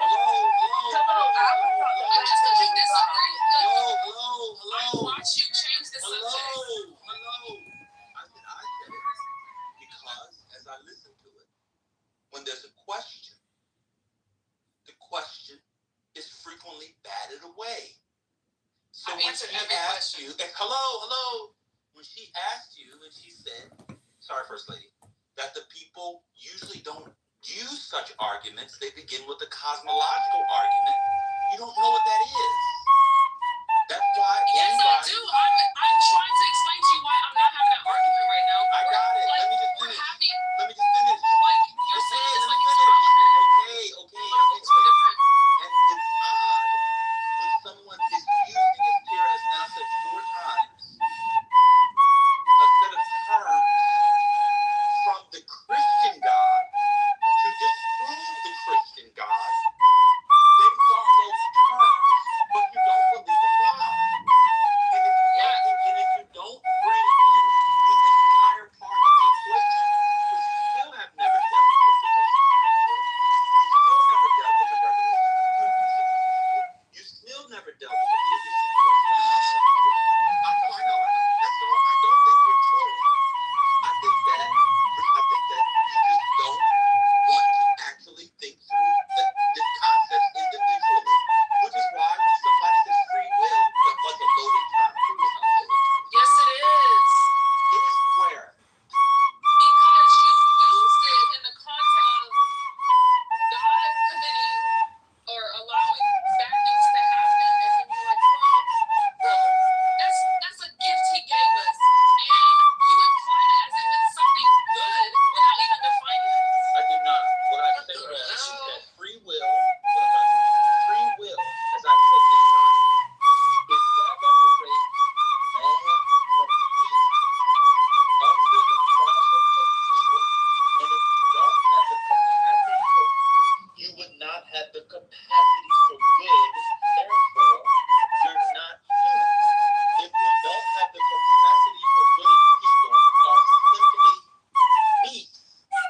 That's why I was talking about it. And from the Christian perspective, that is the good, that we're not beasts, not free will in and of itself, but not being beasts. If an alligator shows up at my neighbor's house, my neighbor has a 4-year-old, cute little kid, showed up at the neighbor's house, an alligator came up out of down the street and ate up the kids, we would not call that evil, because alligators don't have the capacity for evil or good. That's what we're talking about. And you say you wish a God, if one existed, got rid of doing evil, then you would not know what good is. Which is why I was saying in, say, prehistoric times, before the development of a morality, when they were just knocking each other in a quasi state of nature, they wouldn't have had a conception of good and evil because they were working on survival and self-preservation. That's the point. I was not saying it was inherently good insofar as it makes a set of axiological judgments. I was saying it was good from a Christian perspective because it separates man from beast. And what you were calling for is for us to not be human under that conception. Yeah, and you say that I don't think about my arguments. When you make arguments like that, you don't define any of those terms, because I can simply disagree with everything that you just said. I can disagree. What terms need defining? I define every term. Well, one, you define free will. I remember the first time I asked you to define it, you laughed in my face. Because we all know what free will is. No, I defined free will in front of you, and then when I said something different, you were like, well, obviously it's part of the definition.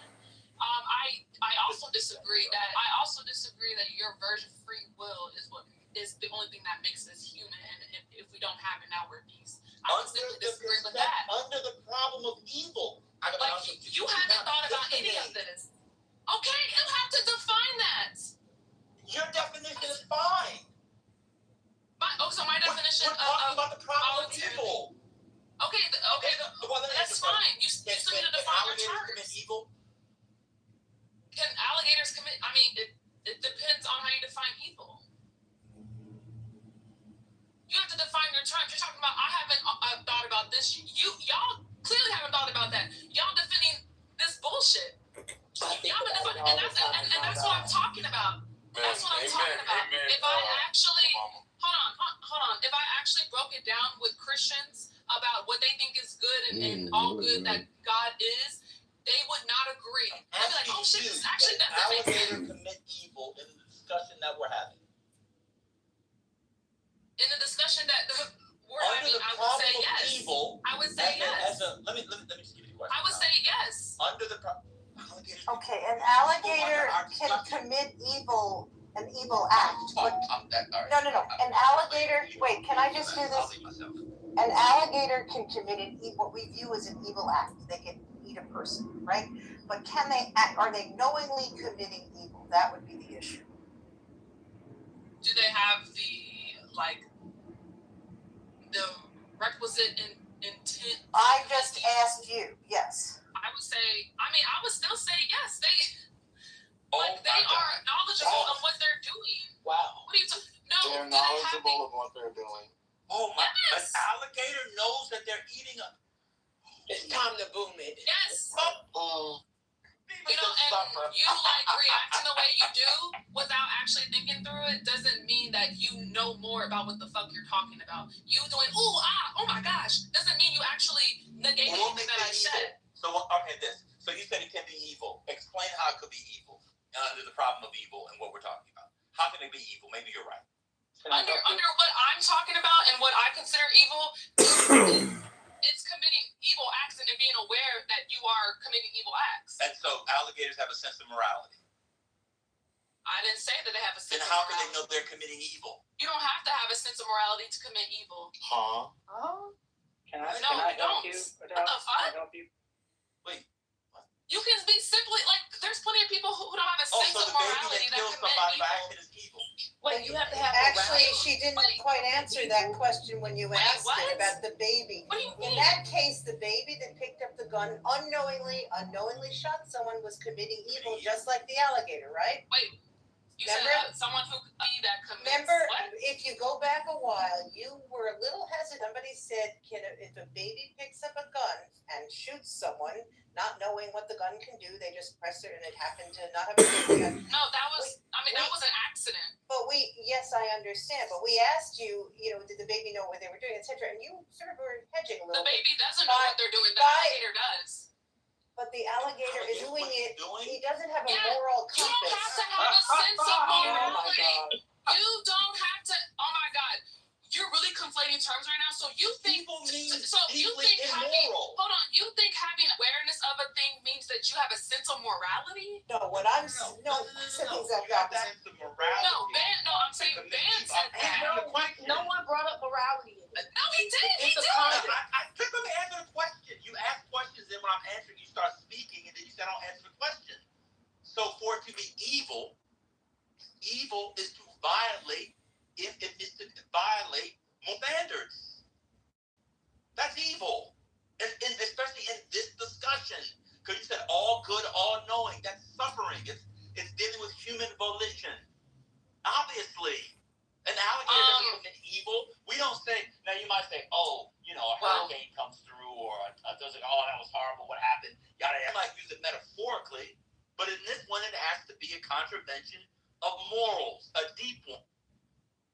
I don't necessarily think because you are aware of a thing that you have a sense of morality. And I don't also think just because you violate, that's what I mean when I say we have to define terms. I don't think because you violate moral standards, whatever that means, that you are now committing evil. I'll just equal fuck it. Here, let me go to dictionary. Evil. Profoundly immoral. Here we go. Definition. Profoundly immoral. immoral. Cool. I click on it. Not conforming to accepted standards of morality. Well, What's I would morality? think in this case, Principles concerning the distinction between right and wrong or good and bad behavior. Particular system of values and principles of conduct, especially held by one person or a society. Okay, when do alligators get taught this bad behavior? And how much is the tuition? okay, you said. Where are the other alligators? I know what? I'll fall back under with all. Okay. We're so committed. No, I think what's I happening. just don't think y'all have thought about this enough. And I actually think y'all underestimate how much animals do have like control over their own I didn't acts. say anything about the control. I'm talking about the axiology, the value.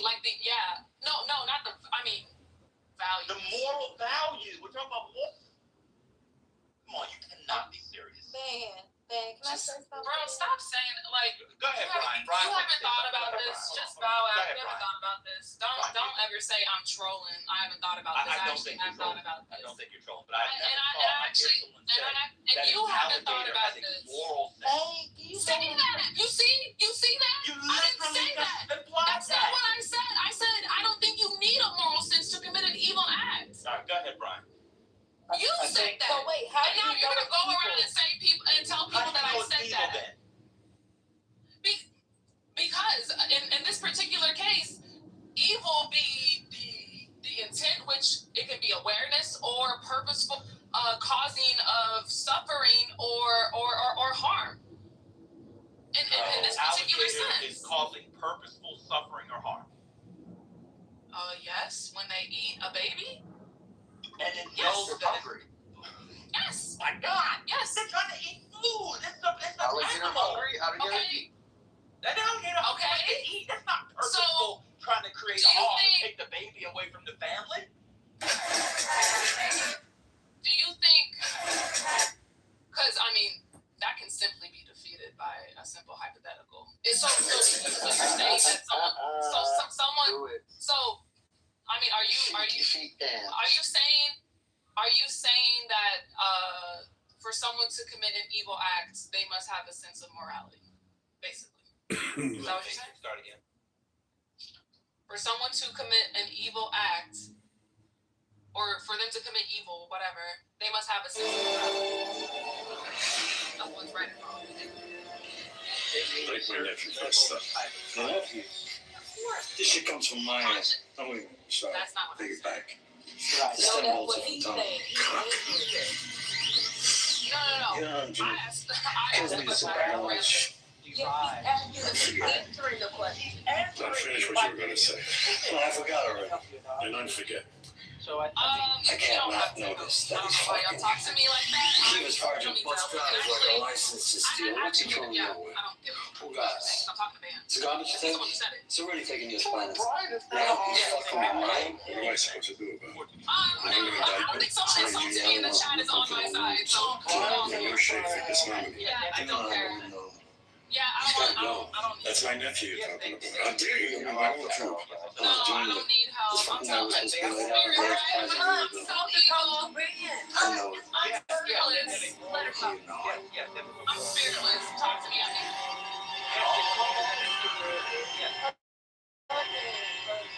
They have to have a moral sense. Yes. That's why I said early man who had no conception for the development of morals. I mean, there's philosophy that don't even exist.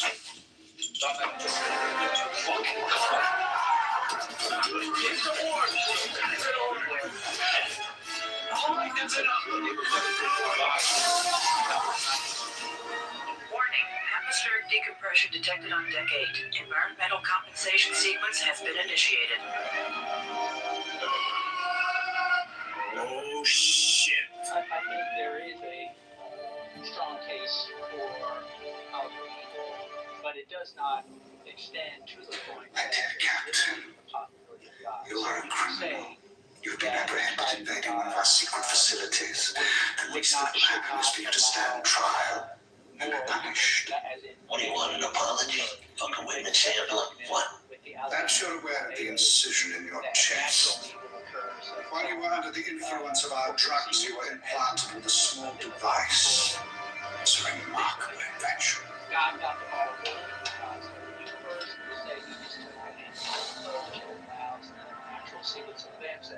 By entering commands in this pad, I can produce pain in part of your body. Various levels of severity. Forgive me. I don't enjoy this, but I must demonstrate. It will make everything clearer. Surprising, isn't it?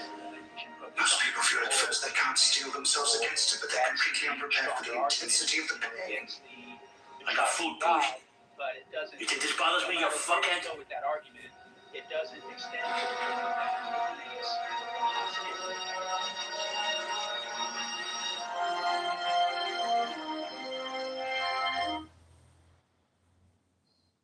Oh, this is all good.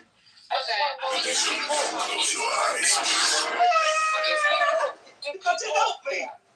Sorry, so sorry. Why are you pointing a gun at your own head? It's not my head. Well, it is my head, but it's not my gun. What happened to you? We have to assume the body is homing in on this. We just kill the head, right? You can't shoot the head in the face. Why not? Reload! You're gonna die! We're not trying to kill you now! I'm so sorry! No! Stop them! Stop them! Set go on, that's what I'm kill them! With me! Stop holding my hand. You won't do that to me. So it's not that the Oh, this is all.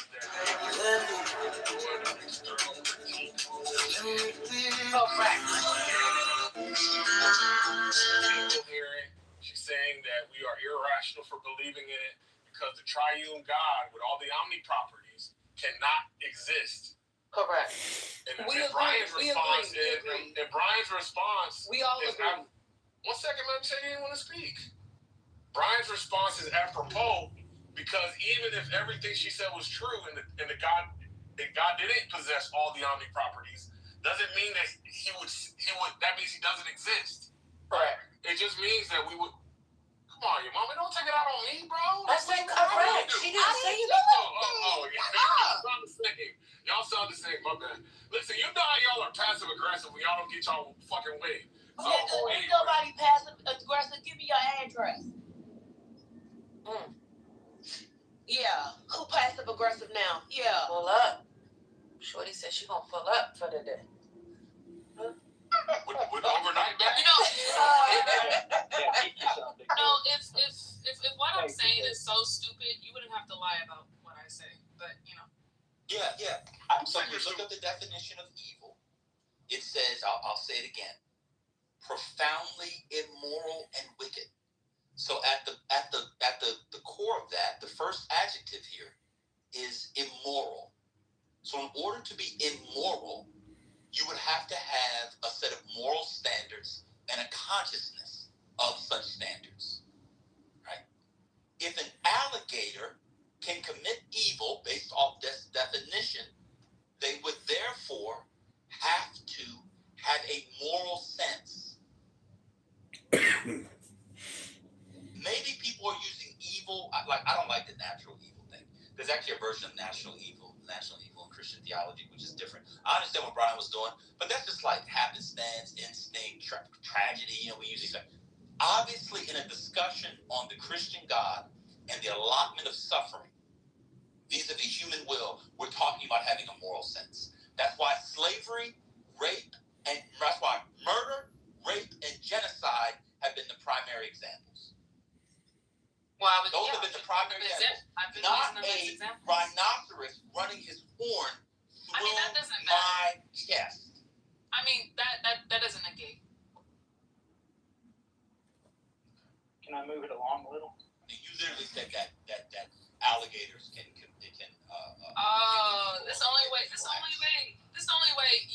This only way you think you can win and stuff. There's nothing to win. He didn't you bring I made Christian it framework because you continuously keep here, coming off your mic, you which bring causes part a of the Christian problem. framework Because he's over here misinterpreting to what I argue said. against the existence of God. How about this? Let's use the Hindu framework. Go tell me why because the framework around theodicy has no bearing on the existence of God, which now I've said, Tara said, Brian said, etc. So let's move on, Christians. Let's bring the Hindu framework or the Chukwu framework. How does that disprove the existence of God? I mean, if God, I don't know about their God, so. Right, that's what the argument is. That's the point. What's the argument? Your strongest argument for how the problem of evil eliminates the possibility of God. What's your strongest argument? That because evil exists, therefore no God. I mean, it depends how y'all are defining God. You define it. Put it in your terms, your strongest logical argument. I would think that God is an omnipotent being, right? Y'all would agree with that, or no? Because if God is just Joe on the street, if God is just Joe on the street, okay. I mean, we would have to agree with that, because if God is just Joe on the street, then maybe I could believe it. Oh, it could be any supernatural. The majority. It just means a supernatural being. Let her build. All right, I apologize. Okay, a supernatural being, usually.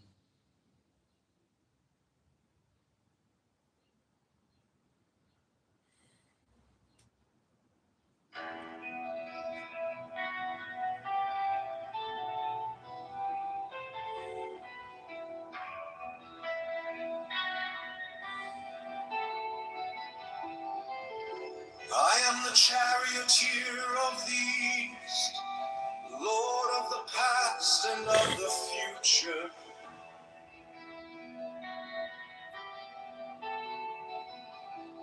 I see by mine own inward light, Lord.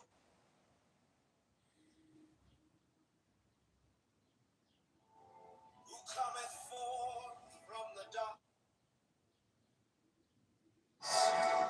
and my birth is from the house of death. Holy to divine hosts upon your pinnacles, who keep watch over the universe. Yea, who company the beer to the house of rest, who pilot the ship of rod, advancing onwards to the heights.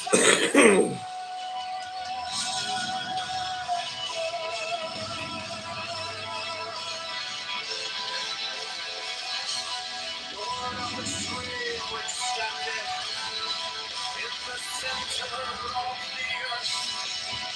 Behold, he is in me, and I in him. Mine is the radiance wiped out from the path over the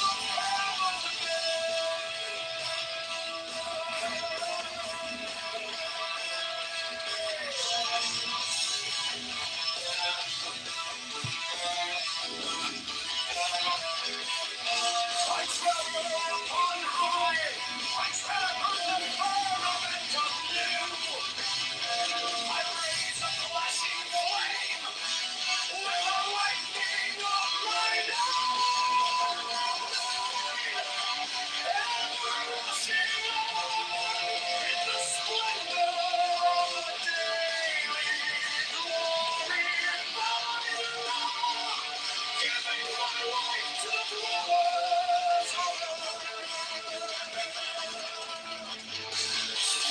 if I say upon the mountains, the celestial waters shall flow.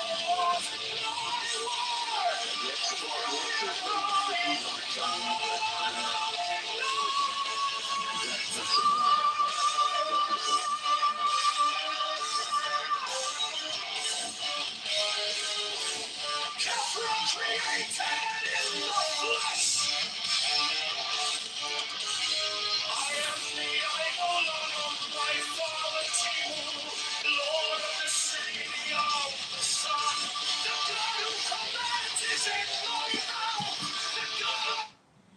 Hello? Hello?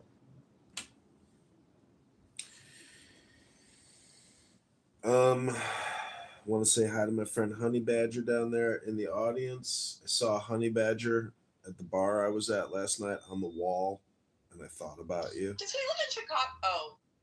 Okay, never mind. Yeah, I live in Chicago. No, I was gonna say. I'd like to play a little song for my friends here. It's called Wizard Banishing. Well, maybe not. It's not one of my favorites. But I'm going to play for you my new political campaign song called Brandon Johnson is the Scam. I hope you enjoy. Chicago Mayor Brandon Johnson is a fraud and a criminal who lies.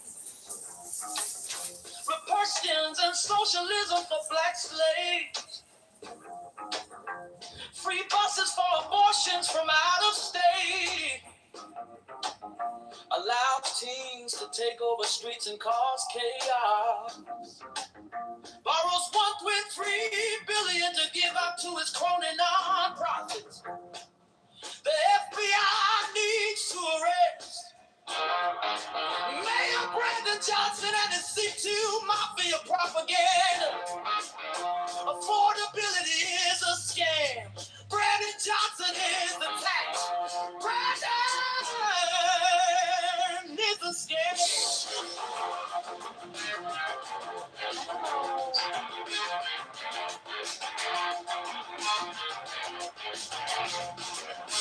Chicago Mayor Brandon Johnson is a fraud and a criminal who lies. Republicans and socialism for black slaves. Free buses for abortions from our state. Allow teens to take over streets and cause chaos. Borrows $1.3 billion to get out to his crowded nonprofits. The FBI needs to arrest Mayor Brandon Johnson and his CTU Mafia propaganda. Affordability is a scam. Brandon Johnson is the tax. Brandon is a scam. What'd you think? I'm not the biggest fan, John. I think if you want to win, just focus on your own strengths, you know? Focus on my own strength. Yeah. Well, you're fired.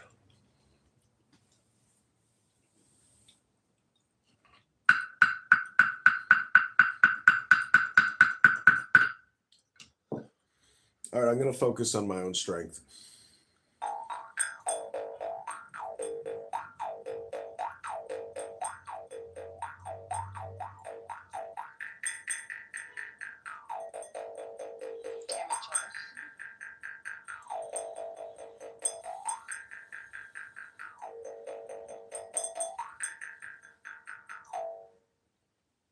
What'd you think?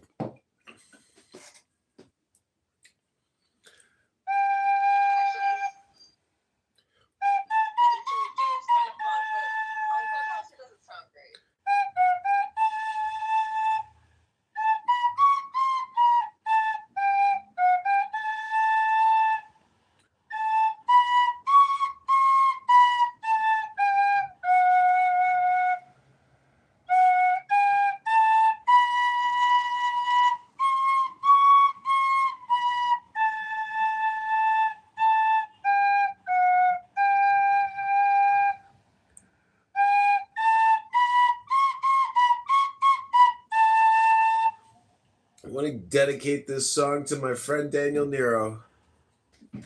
Wherever he is, whatever he's doing, I hope he's doing it well.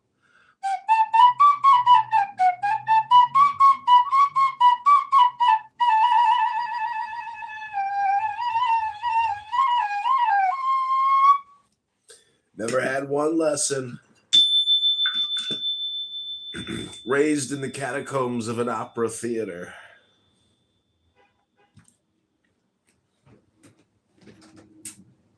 Mm-mm-mm.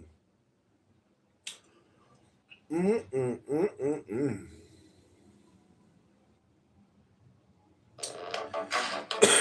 This one's dedicated to Daniel. Massive melons.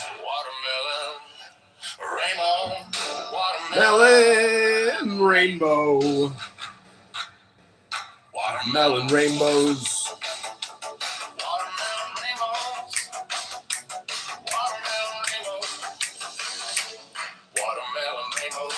Massive watermelons.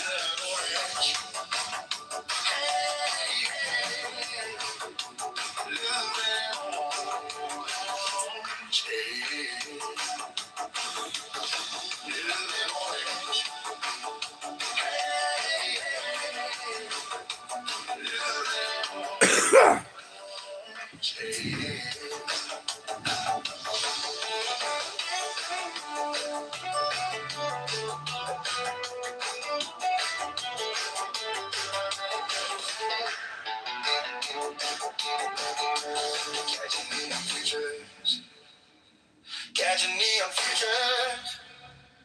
Catching neon futures. Catching neon futures. Living in orange. Hey, living in orange. Hey, living in orange.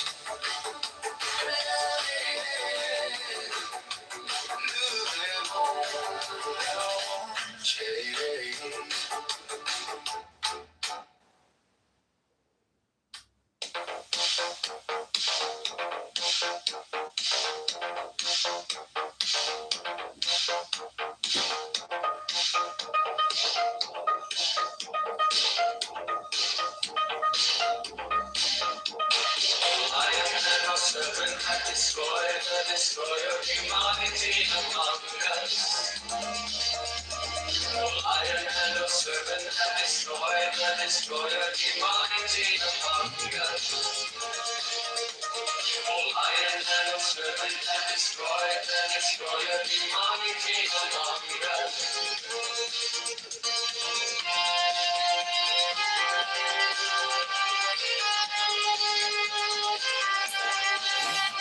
The priest joins hands upon the breast of the priestess and takes back his lance. He turns to the meanwhile, lowers and raises the lance and makes upon them. Do what thou wilt, shall be the whole of the law.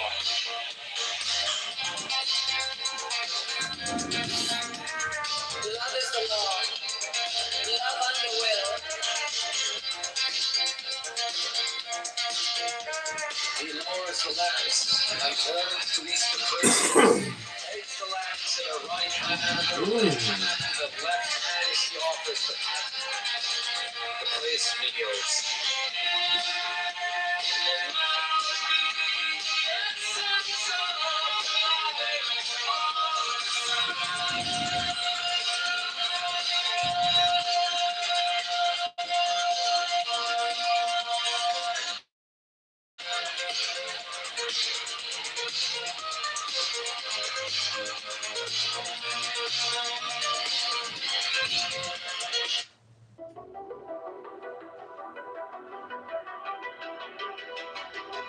The principles,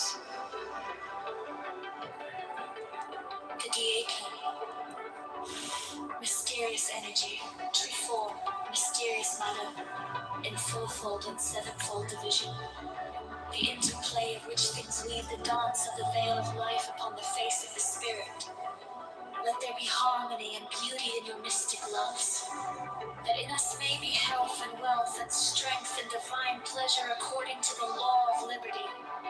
Let each pursue his way as a strong man that rejoiceth in his way, as the course of a star that blazeth forever among the joyous company of heaven. The people.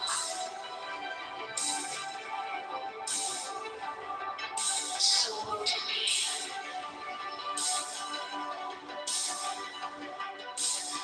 won't it be?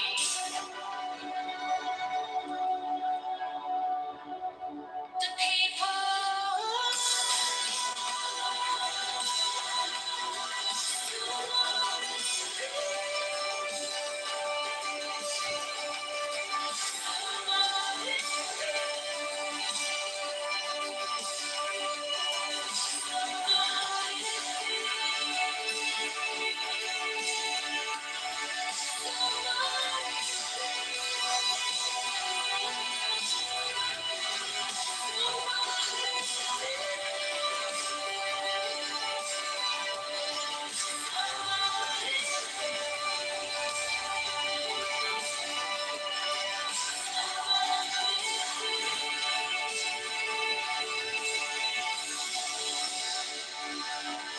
Birth, the deacon, be the hour auspicious and the gate of life open in peace and in well-being, so that she that beareth children may rejoice, and the babe catch life with both hands.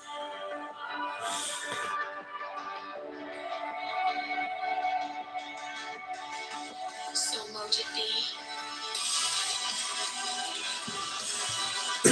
So mote it be.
read the city news. All these headlines, we got more to lose. Talking about the neighborhoods that need some love.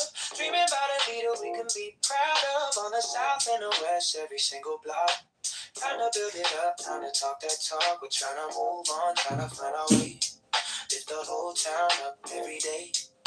The rhythm's here, the vibe is strong. Voice of the people gonna sing this song. Now we filling up the empty space. Every street and every place. A little bit of hope, a little bit of change. Rising like a peak in the pouring rain. Go to Chicago, Mayoral.com. Go Chicago strong, keep pushing on. Go John Kitover, lift up every space. John Kitover, 2020 shine for this place.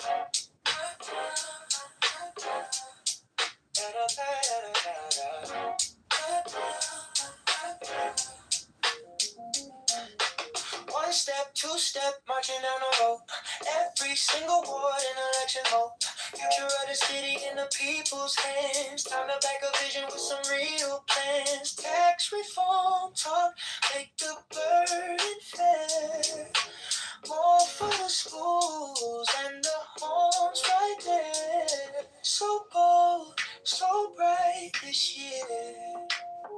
Every voice in the crowd so clear. Go to Chicago, election.com. Let your choice ring out like a song. Now we're filling up the empty space. Every street and every place. A little bit of hope, a little bit of change. Rising like a beat in the pouring rain. Head to John Kitover, Chicago.com. Spread the word around, keep pushing on. Go John Kitover, lift up every space. John Kitover.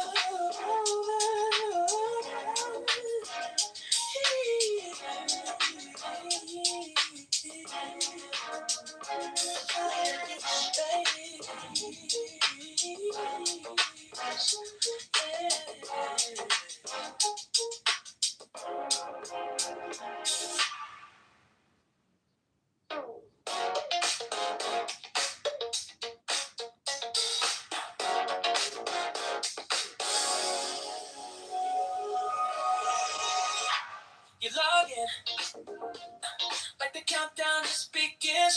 Slow spin, every scroll just leads to him. Full page, pulling traffic to the booth. His name on your lips like something new. You pull that ballot from your pocket, right here. Say I don't usually even talk it, but tonight you want an option. He could be a better option. You got me doing at the midnight moves, yeah, right here.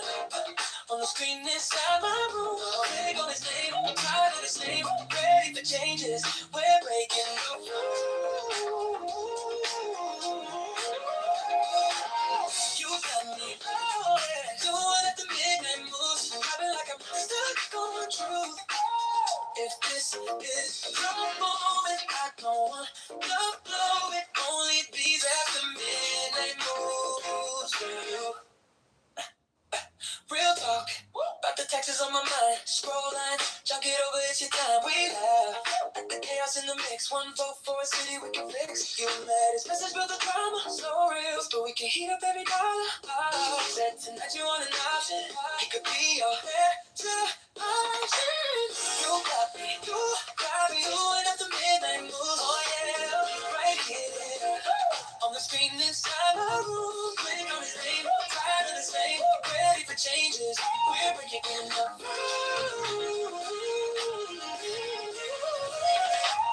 You got me doing at the midnight moves. I feel like I'm stuck on truth. If this is our moment,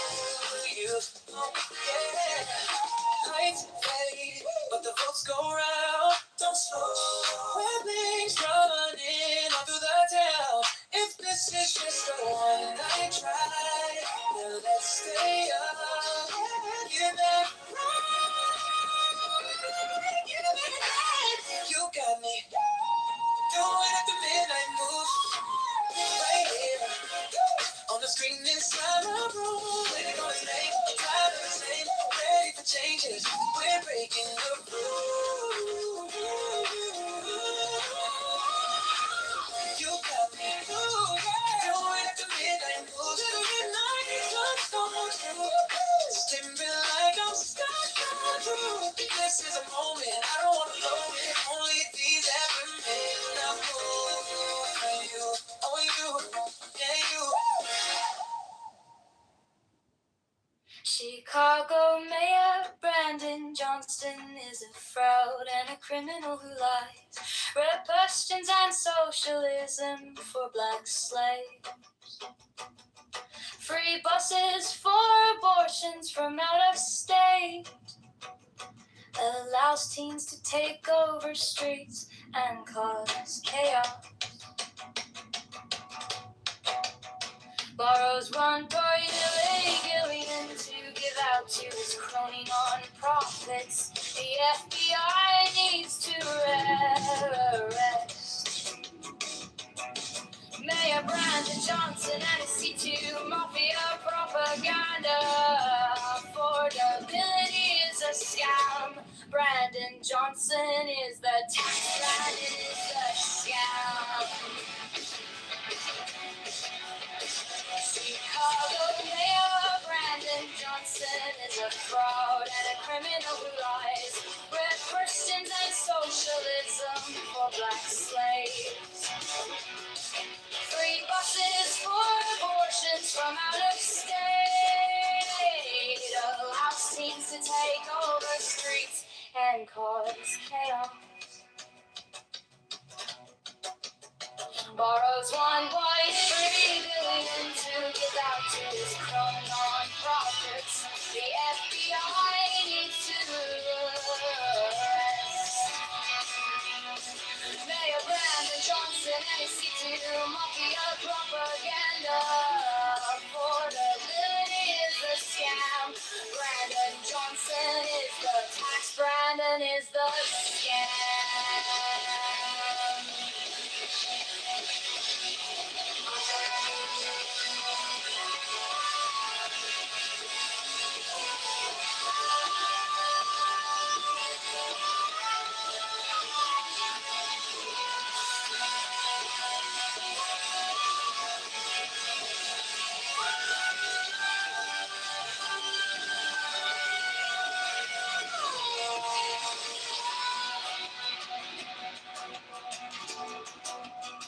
Chicago Mayor Brandon Johnson is a fraud and a criminal who lies. Red persons and socialism for black slaves. Free buses for abortions from out of state. Allows teens to take over streets and cause chaos.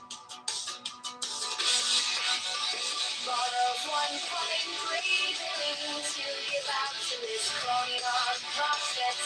The FBI needs to arrest Mayor Brandon Johnson and his C2 Mafia propaganda.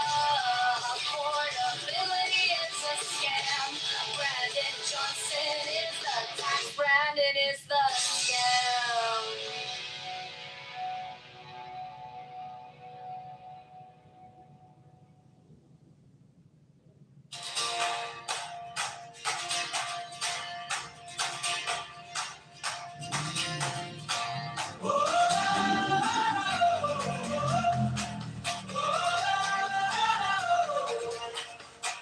On the corner by the blue line, flyers in a cardboard box.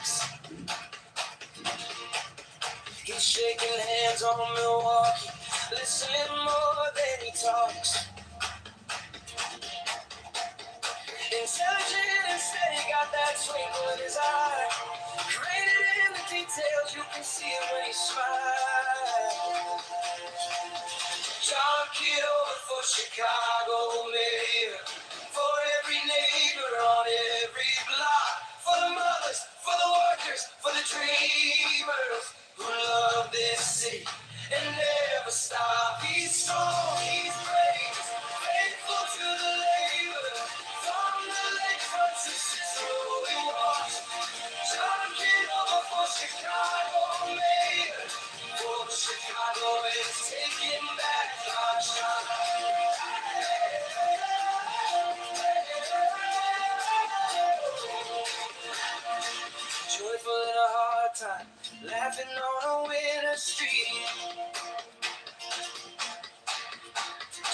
flush on his laces, but there's fire in his speech. Reliable as sunrise, you can call it when it storms. Courage in his backbone, standing up to every form.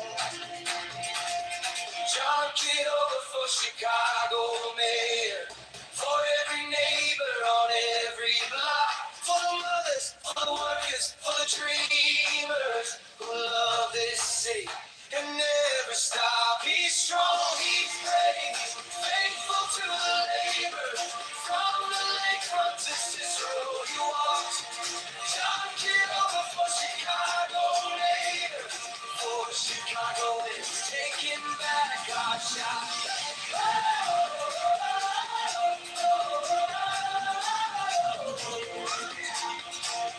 This is our city, not a headline on the street. This is our city, every promise, every dream. He's gonna liberate Chicago, street by street, door by door. One clear voice, one true choice. We don't have to settle anymore. John Kitover for Chicago mayor, for every neighbor on every block, for the elders, for the students, for the builders who love this city and never stop. He's strong, he's brave, he's faithful to the labor. From the lakefront to Cicero he walks. John Kitover for Chicago mayor, for Chicago is gonna take your shot.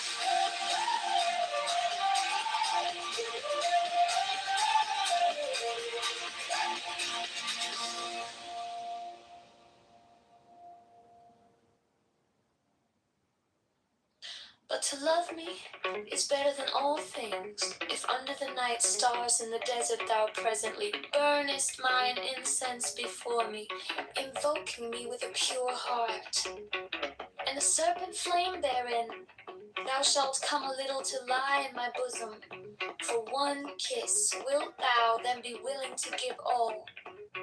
But whoso gives one particle of dust shall lose all in that hour. Ye shall gather goods and store of women and spices.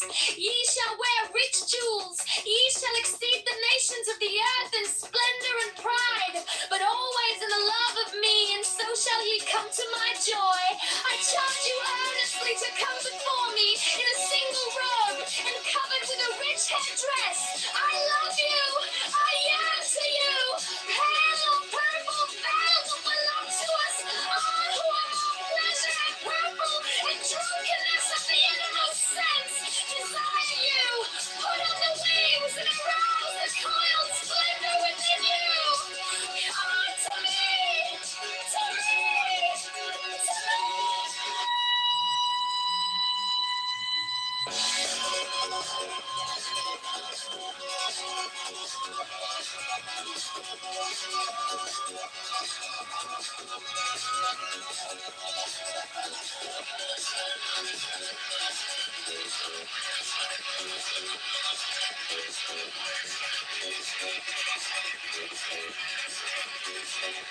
Sing the righteous love song unto me. Pour unto me perfumes. Wear to me jewels. Drink to me. For I love you. I love you. I am the brooded daughter of sunsets. I am the naked brilliance of the voluptuous night. Sky.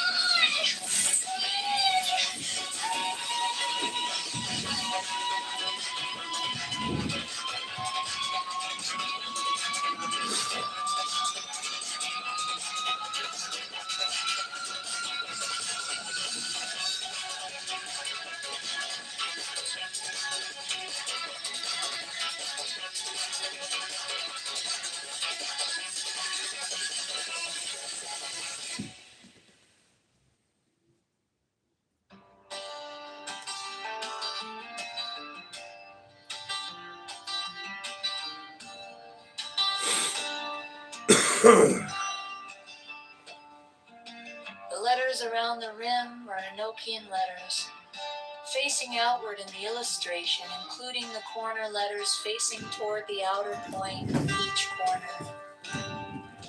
The two overlapping equilateral triangles shown in the interior of the figure are composed of thin, solid lines and somewhat closer in their bases to the top and bottom of the square than shown here. In the illustration, the base angles touch the fourth edge letter from the corner in each instance. The rectangular grid with the Nokian letters in the center of the diagram has been adjusted to align with the edge letters of the original illustration.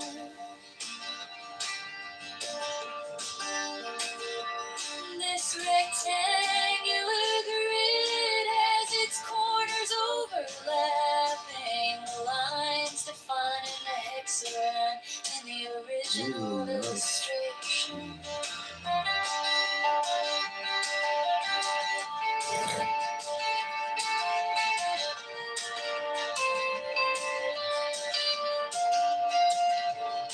There are 7 small devices, 5 squares and 2 circles symmetrically arranged in the pattern of a 7-pointed star with point upward.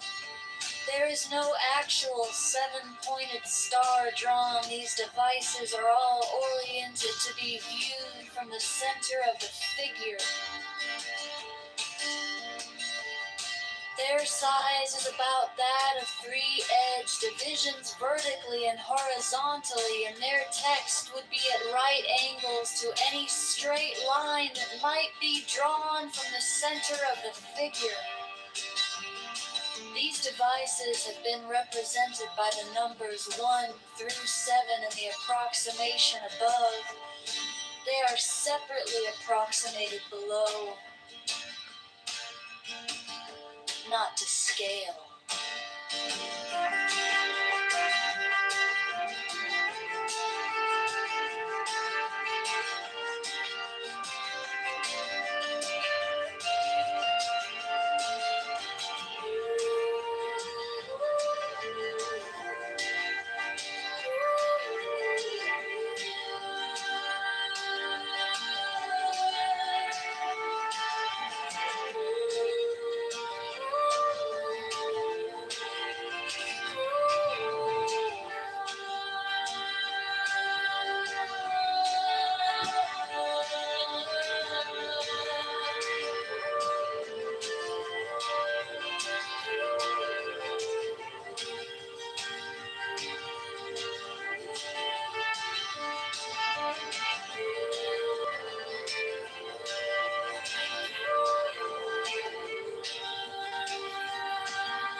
Object of supply,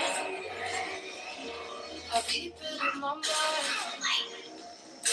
A needle made of light, threading through the night. A mark the hidden seam, sharp enough to dream. The case is cold and clean. I've waited long enough, so let it come around. Let the candle kiss the ground.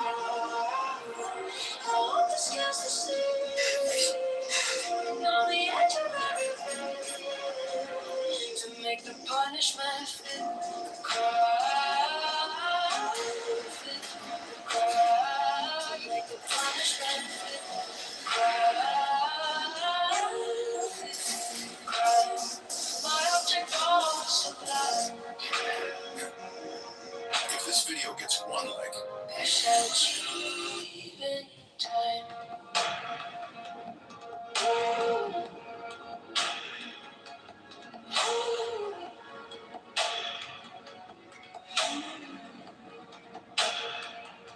You wore the borrowed face. You left no kind of grace. But every lie you spun turns back beneath the sun. I kept the final clue, like a blade inside my shoe. Now every step you take feels like the earth vibrates. So let it come around. Let the candle kiss the ground. The scales are shivering on the edge of everything, to make the punishment fit the crime.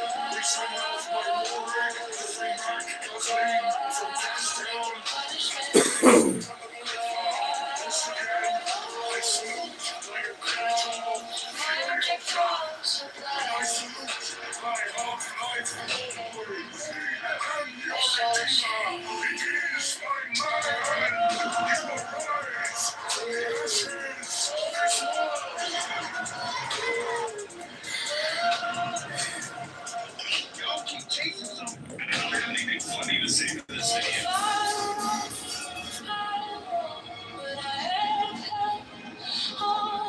To the shape of what was lost, to the promise, to the cause, to make the punishment fit the crime. Fit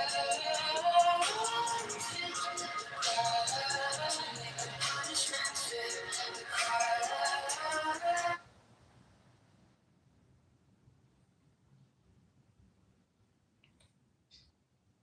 Or even weekly usage, daily usage of the phone makes the phone dented up and cracked, and the screen gets cracked. That seems like extreme circumstances that your pussy gets up and cracked. No. Let's think about it another way. Let's shift the perspective here. Every night you put that phone on a charger so it could be rejuvenated. Some of y'all will wipe the screen off from it. Some of you.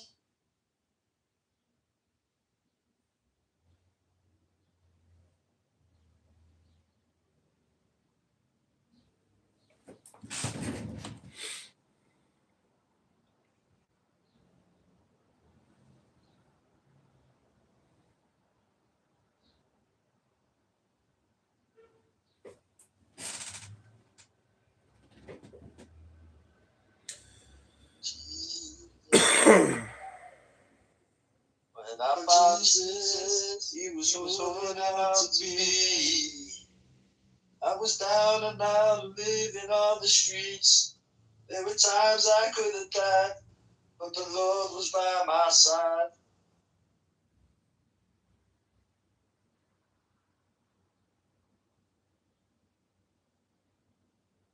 Saved by the blood of Jesus. Oh, he's giving the eyes. And it set me free. I absolutely love this song, man. When I found Jesus, even hardly beautiful song, Anthony. Thank you, Mike. Yes, bro. Only repent from your sins, man. Turn to Jesus Christ, man. My friends, moved to Jesus said Hebron. on the cross, To this, in between the what's two the thieves, name? today you'll be with What's me the name in of paradise. Repent from your sins, so Holy. they live in Your blasphemous speeches. They live in some settlement near Hebron. I'm not sure. And then they lots of settlers see themselves as peacemakers and want to coexist with the Arabs, right? I think they're that type of settler. But Ended up in the Hilltop Youth. the Hilltop Youth are wayward youth. Like very often, it's like the gang movement. In my opinion, the way I see it, it's like the gang movement in the United States for certain groups of people. It often attract like that's what Ben Gavir. Yeah, we know that they're like kind of troubled kids, but that doesn't change that they've become a growing, very influential, like problematic force. Like they're not. It's not a small movement, you know. Well, of course, they have a presence in the government now. Ben Gavir was like a recruiter for the Hilltop Youth, and now he's in the Knesset, influencing with his politics, and like that's the danger point that we've kind of reached, and that's why people that are like, I guess you can say, left of Naftali Bennett are really having to come together if they want. If like Naftali Bennett's being fairly over the top about it, but he's literally saying we need to come together to save the Israel that is. Here's my prediction about it. You can't, either way you cut it, it's either Haredim or Arabs. There is no way to make a government without anti-Zionists. Yeah, that's true. I gotta remove you, John. I Hello? appreciate you, but It's projection. Take care. Hello? yeah. Why'd you do that? So, okay, here's my advice for the halfling Jews who the halakhic Jews don't recognize. I think you should just make your spiritual journey and your just make it your own. Like Naftali, no one's stopping you. There's no one has an authority to tell you you can't read your own Torah portion and know what it is and learn about Judaism on your own. Like you don't actually have to convert, you know. You can engage in Judaism in a personal way as much or as little as you want, and no one can stop you, you know. It sounds like a psyop. I think you should personalize it and not follow some like stupid rabbinical, you know. Yeah, but having said that, I more or less agree with you, but having said that, like, the ways to, one of the most impactful ways to choose the Judaism is to be conversant in its traditional language, so that you have what to choose from, right? And that, with the understanding that those have served us, right, not just because of the obligatory nature of the system, but because of the value propositions in play underneath the practice, right? So, like, that doesn't mean be Orthodox, but it does mean study the text, right? Know what our tradition says, because when's the shit gonna hit the fan for Naftali, right? I'm encouraging him to study the text, but that he doesn't have to convert. He could read what I just posted on top of this page, which is Torah portion, which he didn't even know. So where the rubber meets the road is if he wants to join a halachic Jewish community, right? So to the extent that he doesn't, that's the big that it doesn't matter. So Natalie, do you want to be in a religious community, or would you prefer to live your lifestyle and just be recognized? What like? I think you should try to live in a religious community and see if you actually like it, because it could be very suffocating. And It doesn't matter. Just find a Jewish woman and have a Jewish kid. That's it. And then fucking keep the Sabbath. That's all that fucking matters. That's all it is. I agree with you, Bella. It's all fucking bullshit after I don't that. think you need the paper. Who needs the fucking paper? It's wasted. It doesn't fucking matter. Just believe in God. There's a lot of strings that you don't need in your life. The thing is, I have reached a point through my journey that I do have especially when I'm living in diaspora, I do have a desire to connect with the Jewish community, and the only way to connect really completely with the Jewish community in diaspora is through shul or synagogue community or religious community. So ultimately, that's what I'm. Just read your parsha. That's all. That's it. Like this read from the Do what Torah. Val does. Go to the matzah ball. Go to all the singles events. No, actually, I think the thing to do actually is try to find a community and be transparent about it and be honest about it with them. And if you're willing, right? If they say we have a boundary, right? We're willing to have you in our community, and you can observe Shabbat, and we'll study with you, and you build a relationship with the rabbi and people there, right? But maybe they say we can't give you an aliyah. We know that you believe that you're Jewish. We see that, right? We don't recognize that, but we're going to respect each other, and we're going to let you come to shore, right? I think, if that is the thing you're willing to do, I don't see a problem. I don't see a problem. I think you can make it your own, right? And, I sympathize with the idea that, a certain kind of religious community feels like what I want to choose, but it also has stuff I really don't like. I think the Chabad people will take you because you're in a kind of a far-flung place. Chabad is probably good for you, but they're not going to force you to convert. They'll accept you and just give them a bishul. They'll have there's lots of non-Jews go to Chabad. It's all the riffraff can come to Chabad. They literally take anyone. So I agree. It's complex because Not that you're riffraff. I'm just saying they're welcoming to anyone, any lifestyle. Yeah, I tell you, in my heart and hearts, through the research that I've done, through what I know of where my mom comes from, because it cuts off at a certain point, I believe my maternal line is of Western Sephardic origin. For me, that means because under that diaspora group, they followed Maimonides' law. For them, Maimonides said that if you had to convert under threat of death or coercion, the conversion isn't valid. So I truly believe that I have a Jewish soul in that way. But I recognize that in an Orthodox community, if I told them that, they would go no. Some of them would go, yeah, that means you're a Jew. But you can't prove it. Others would go, no, it means you're not Jewish. And others, it would mean you're not a Jew, but the process quickens, so to speak, to rejoin the community, right? So those are the three answers that I've heard. So it's complex for me. It's so interesting because Val's in the same position and it's not complex for him because it's so normal. There's so many people that have Jewish fathers and they're able to engage with Judaism in sort of their own. Yeah, you know how many fucking hybrids I know? But he's doing it in his own way. Yeah, but Naftali is doing it in his own way. You just have trouble with the way that he's doing, right? Val is in Boca Raton. Yeah, no, but that makes a difference, sure. But he's explaining. I haven't heard Naftali say anything except to me in my journey, right? Which says to me why isn't it okay for Val and Naftali to be in different places and having different wants? That should be okay, right? Yeah.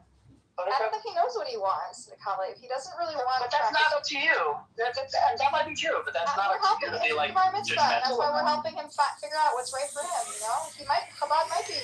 This one- He might like Orthodox Judaism. Who Do you knows? want that advice? There are elements within Orthodox Judaism that I don't like. Egalitarian, because that's all like two-phase, you know. This is just virtue signaling. I have had the honor of meeting some women who consider themselves Orthodox or conservative that are incredibly knowledgeable and skilled in our Torah. I believe we can evolve from the civilization we were at one time into a civilization that. Sorry, can you just make bullets? Like, what are the things that you object to in Orthodox Judaism so you can figure out if First they're off, women are not included in Judaism. Instead of going on a long philosophical monologue, Don't trust any woman that knows Torah. I want you to make top 3 things issues you have with Orthodox Judaism. One or two words. I trust that. I believe women should be able to learn Torah and study Talmud. So Chabad lets that. Even the Litvish people don't believe in women studying Talmud. So you're fine with Chabad. I believe that there's no need for things like a mechitza anymore. Okay, well that's a deal breaker. But is it a deal breaker for you? Can you live with a mechitza? Can you live in a synagogue? Have you been to the synagogue where the genders are separated during prayer? Yeah, I have. I went to Did you hate it? Did it offend you? Not particularly, but I can understand why it could offend women. And the trade-off you're willing to make is that you would be separated for prayer only, so that you can have a legitimate Orthodox conversion. Well, it's deeply personal. These are like the least inconvenient parts of being Orthodox Jew, by the way. What do you feel are like a more inconvenient part? So, first of all, you're not a woman, so this doesn't affect. Are you worried about your kids, your daughters, and how they will experience Orthodox Judaism? Yeah, I'm worried that like I believe in support. I work for my wife. I believe in supporting my wife. I believe that a woman's role is beyond the household, things of that nature. I think there are. Orthodox Jews, women work outside the home. No, they belong behind stoves. Literally, all Orthodox women work more than their husbands, even in the most devout sex.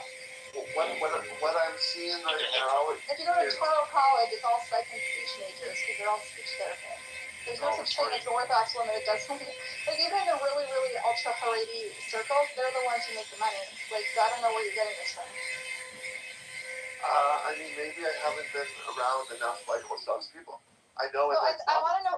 You're focusing on women so much, as if like your entire criteria for what sect of Judaism you want to be is based on what women experience. What about you? Do you want to strictly keep kosher and never leave, and have like a community every Saturday and not turn on the lights and like study? You know, be in an immersive religious experience where you're surrounded by other Jews who are. What I want to make sure is that the next generation of me's can speak the language, knows about all the holidays, knows how to celebrate all the holidays, knows the rules around the holidays. You want to be Jewishly literate. That's what you want. You want to be really knowledgeable. But it sounds like you have done some of the legwork. Like you went and studied at a yeshiva, right? Or like some sort of Jewish program. You know, I learned certain like portions of the Shulchan Aruch. I want to learn more of the Shulchan Aruch. Listen, unless you want to create an identity, you just got to self-learn. That's all it is. It really is nothing more than that. I mean, unless you want to cut a hole in a sheet and then put it on over your wife, then maybe, yeah, go ahead. I don't think that's a real thing. Sure it is. No, it's not. There's no hole. I'll put a fucking sheet over you, Annie, so relax. See, you can move to Boca Raton next door to Bow. I'll show you the roads. Hyperbole, so relax. Natalie, I just don't think you need to jump like full. You don't need to go deep. You don't need to like go head first into the thing. You know, be Jewish. Just like learn yourself, and then learn how to be like a pimp, and just pick up women. That's it. That's all it is. Learn the religion. And especially because your only experience, it sounds like, with Orthodox Jews is just like how you perceive women experience it, which I don't think is accurate. And I'm going to be honest, I know a lot of Orthodox Jews, some ultra-Orthodox Jews who don't experience religion the way you describe it at all. Yeah, don't trust women, Naftali. I've got to see like real leaders. And I'm not an apologist. Like, there's a lot of fucked up shit. Like, I apologize for all the women that try to pretend that they're actually religious. I've been in an institution that was full of women that are like about leading like a change within Orthodox Judaism though. So I really value that. So there's something called the Jewish Orthodox Feminist Alliance, which advocates for like, so because there's a patriarchal structure within Orthodoxy, there's going to be feminists and people who fight the patriarchy, right? And they get a lot of meaning from it that they wouldn't if they didn't have those patriarchal structures at all.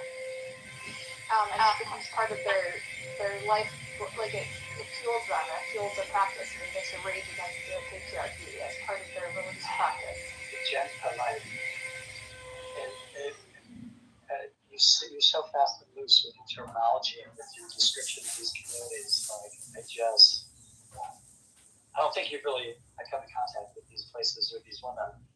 Who are we talking to, me or Naftali? No, you. I don't think you're wrong. For women that I know, they're not fighting against the patriarchy. They're claiming their rightful place in the tradition. Which community are you talking about, Kale? Like the modern Orthodox people, or the ultra-Orthodox, or the Hasidic? Which ones? Yeah, Pardes is an example. Yeah, the Pardes people, the Meinam Hakel people, South Jerusalem, Orthodox Jewish, American immigrants, the Rachel Goldberg Polands and John Polands of the world. Buttercup's wrong. Buttercup's wrong. Yeah, Rabbi's right. Wait, I don't understand what you're. I don't know what we're debating exactly. I do know some ultra-Orthodox Jews, including many in my family, and they identify as feminists, and they study the Talmud as a just statement of their feminism, right? And they complain about the mechitza being the women's side, never being equal to the men's side, and that fuels their religious practice. They understand that the system is patriarchal, and that's why, and I think that fuels them in a sense because they. Don't you think that's a little? Don't you think it would be useful? I hope you would add that what fuels their religious practice is a wanting to be close to God and the tradition. No, but they're also. I hope you would include that, right? You would think that. Oh yeah, of course. Like obviously, they don't need the baggage. They could choose not to have it. They enjoy participating in communal life, and they enjoy many aspects of just the rituals and the communal. You get like I think it's for a lot of them. It's like the schmoozing at Kiddush is like the life is like the main force in their religious practice, It's like you just made things up. What are you talking about, Colin? Yeah, Buttercup. You know about like from Jews. You know the from I know, but lexicon. the you know about the examples schmoozing at Kiddush. I know, but the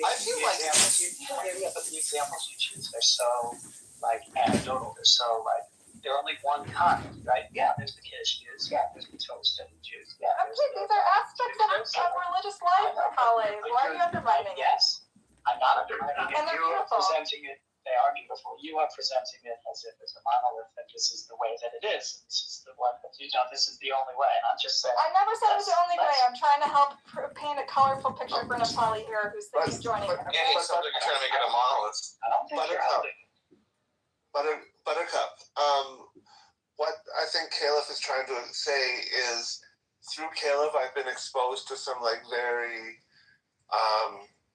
very powerful leaders within certain Jewish communities that are pushing for a more liberal orthodoxy. Oh, I see. So you guys think you're the only So that's called conservatism. crusaders That's what you're talking about, religious liberal Judaism. orthodoxy. Colin thinks his particular brand of Judaism are the only ones that are crusading against the patriarchy, and the rest of them are just accepting their inferior role in their society. Excuse me, you're making things up again. There's not one thing that I've ever said to you that would lead you to that conclusion. You're getting mad because I'm I'm saying in other sects of Orthodoxy, there's women who crusade against the patriarchy, and that's part of it fuels part of their experience. I didn't say there wasn't. I was saying that there are other reasons that these women also engage. Yeah, no shit. Obviously, people like religion because they like religion. Right. Good. So stop lying. I like prostitutes. Stop putting words into my mouth. You have this habit. Stop. I don't know why you're fighting with me about this. Nothing we said was contradictory. Stop fighting. You said that. Excuse me. You said that I think that my way is the only way to fight the patriarchy. What on earth did I ever say that would lead you to say that? You made that up. You made that up. My point is. Just say you made it up. Well, he's saying that you hooked him up with a community that is very progressive and sort of tries to push the boundaries of orthodoxy. I suggested a community that is one community among men that is good for people on the journey, like that's how. Got it. So so don't make things up and put them in my mouth. You're getting mad at me for no reason, Khalid. It's all good. It's not no reason. I'm stating the reason, and I'd like you to. First of all, you came at me first. You're like, you've never met any of these people. You have no idea. You've never encountered. I know fucking from Jews. Get the fuck out of here. So, Buttercup, no. All I was trying to explain, Buttercup. All I was trying to explain was that, like my journey so far. And Caleb is a little bit privy to what I might have been exposed to on that journey, because he made suggestions. He made suggestions, and I chose to take them. That showed me certain communities that were we're so way above my level of like just being someone that has like a fairly knowledgeable, a very strong academic.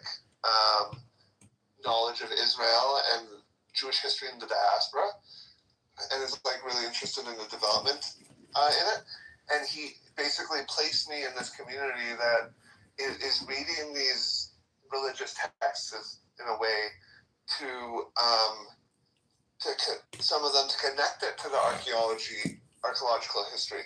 Others that are basically living out the civilization by moving with the involvement of how these texts are discussed and who are discussing these texts. And in no way am I saying that there aren't other feminist lay leaders in the world. I'm just saying that this happened to be a hot spot for. That's great. That's good for you. I'm happy for you that you found that.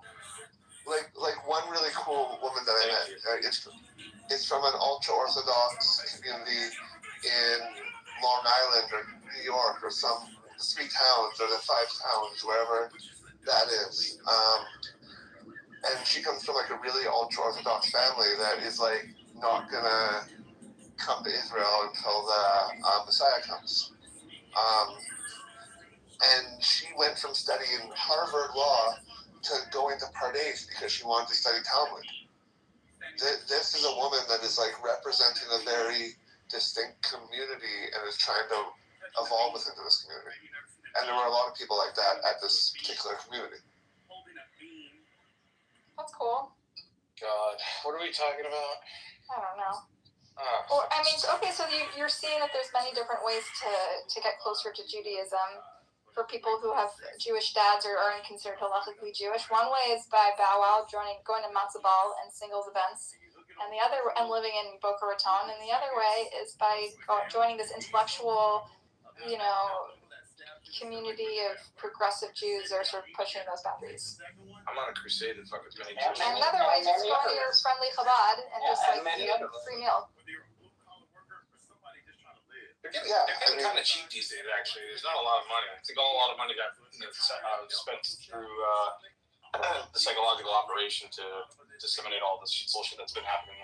But all those are valid ways to participate in Judaism. It could be like an intellectual thing. It could be a social thing like vow, And another way that's valid for me is the rabbi asked me to do him a favor and run the food on Shavuot. From his house to the function. You're Shabbos going. That's all spirit you are right now. That's it. And I was aware of that reality, but I was also really happy to help him out because he's a really nice guy. Yeah, but they're treating you as like Shabbos boy. That's how they test you. Wait, Val, have you been treated like a Shabbos play before? Wait. Was it on Thursday? Was it on the Saturday? Was it on Friday or Saturday? Well, they need to do tasks and stuff. Yeah, fucking. No, makes a difference. Wait a moment. What am I doing? Makes a difference what day he was asking. When he was asking, was he asking you on a Friday or on the Friday, first day of Shabbat? It does make a difference, yeah. Makes a difference. Sorry, Clubhouse tricked me. It made me click on a room when I was trying to get rid of it. Okay. What day was it? We need. Was it? It was Friday, second day. but it was before sundown. I did all my running around. There's no prohibition of carrying stuff that is in need of the holiday on the holiday. He wasn't treating you like a Shabbos girl. Yeah, but he was but he couldn't drive, right?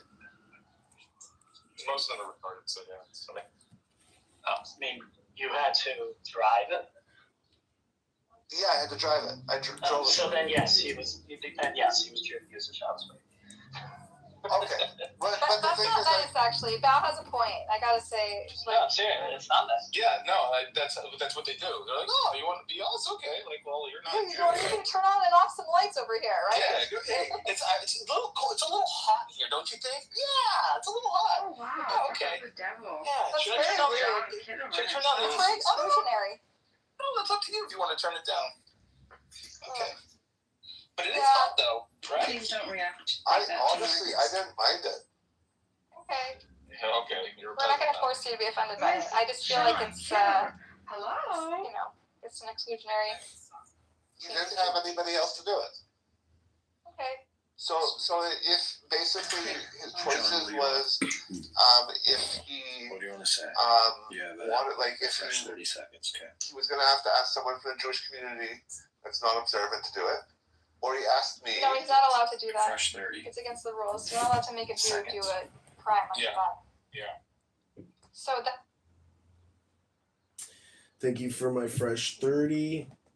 It's a lot less than Uncle Steve's 5-minute standard, but I'll still take the 30.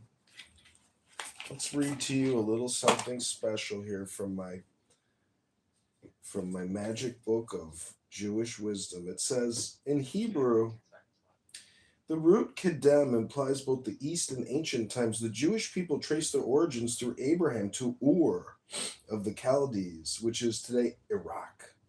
Kadmon means original, primeval, ancient. Primeval times and people are kadmoinim. In Yiddish, ancient things are kadmoinish. The Kabbalistic conception of Adam Kadmon, the primeval Adam, is of the whole universe, with all the 10 Sephirot in the shape of the human figure. This follows the biblical statement that humans are made in the image of God. It also follows the medieval belief in correspondence, that macrocosm and microcosm are analogous. The alchemists express this by saying, as above, so below.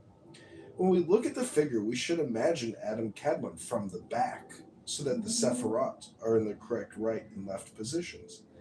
In other words, Adam Kadmon should be internalized, not seen as outside of ourselves. That was beautiful, John. Thank you. I appreciate how you kind of went over your time, but I think you realized that you had, and I like how you seamlessly just move yourself to the audience out of respect for everyone else. Thank you very much. Appreciate that. He is very diplomatic if you just give him space, you know, and that was great. That was an example of that.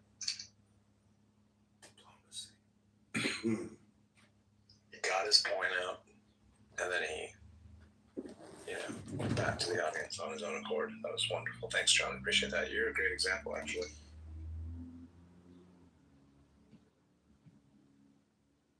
You're welcome.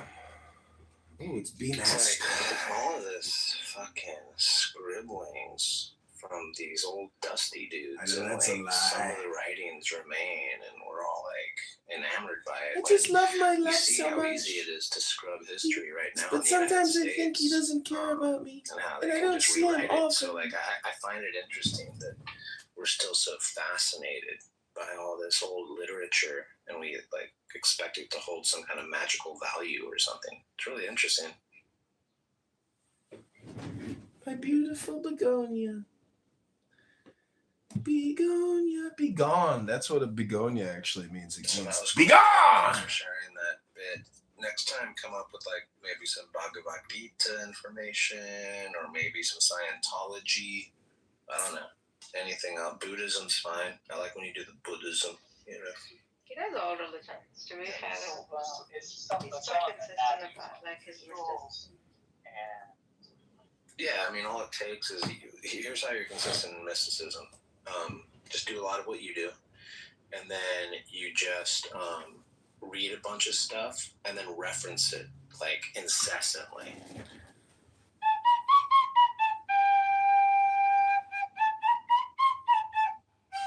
Because what else does it take? Like who's more of a mystic, really? Me or you? Narja's, obviously. You hands down. Really? See what I mean? Like, what are we even talking about?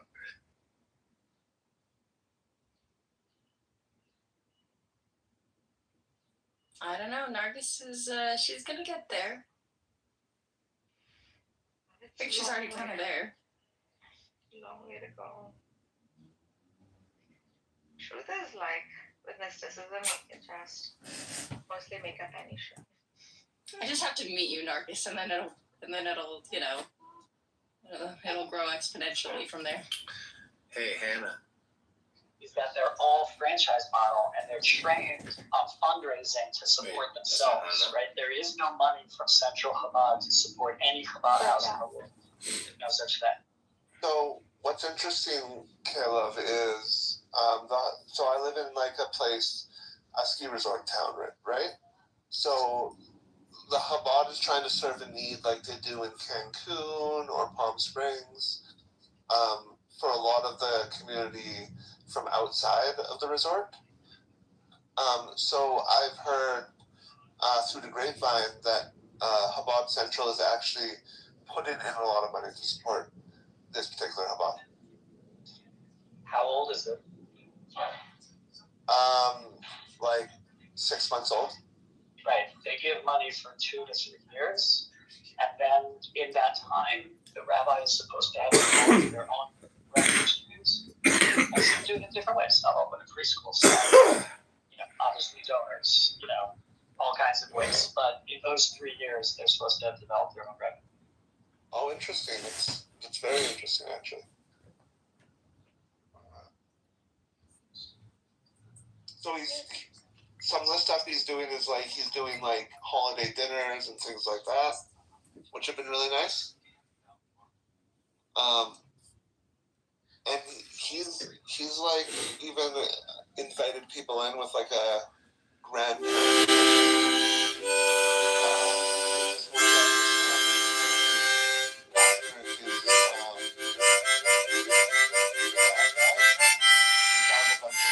Linking them to like I guess massage. And this guy's going to community is like coming with his father, and the rabbi sought this guy out and invited him to the community dinner.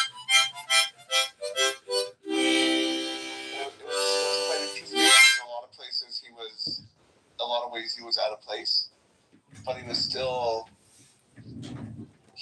welcomed into the community. It's the oddest thing I've ever seen. Which community was it? The Chabad community. Chabad community lets everyone in. They don't turn anyone away. I know. Isn't that incredible? Yeah, it's like that's their brand. Their brand is that they accept everyone. They may not yeah, that's the whole point of it. That they're inclusive and there's no barriers and whatever. So where did Rabbi go? Oh, the rabbi left. I don't know why he always dislikes me for some reason. I don't know. Not for all the comments and he dislikes me too. I don't know why.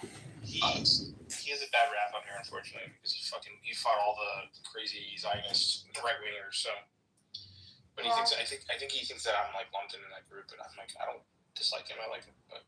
Yeah, I like Caleb a lot. Basically what I'm saying is I'm trying to take the good from the Chabad. And I understand how I could have interpreted him asking me to do that as offensive.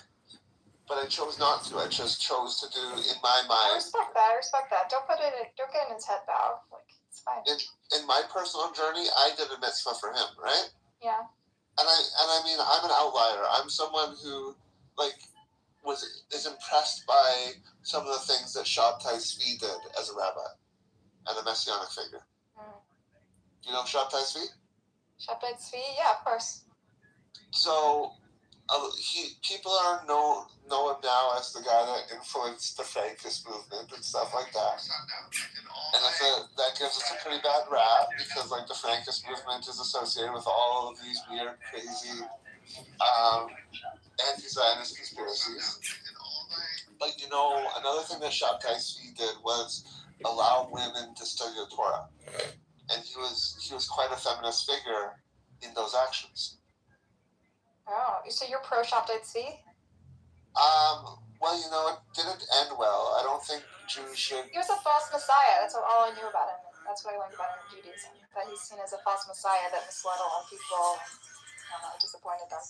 It depends on how you look at it. I think it's a character study for mental illness in the Jewish religious community.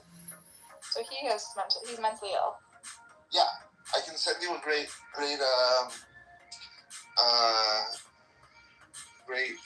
video on him by Sam Aronow. He's a great historian. That's cool.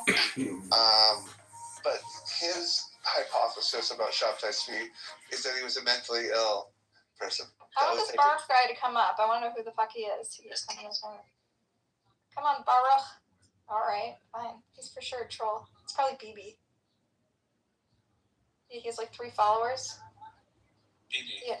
It's probably BB Kapara. You there, BB? Tell us who you are, or... Yeah, it's fine. Hey. I'm a little new on this app. Does this still have my last name? I'm trying to change my.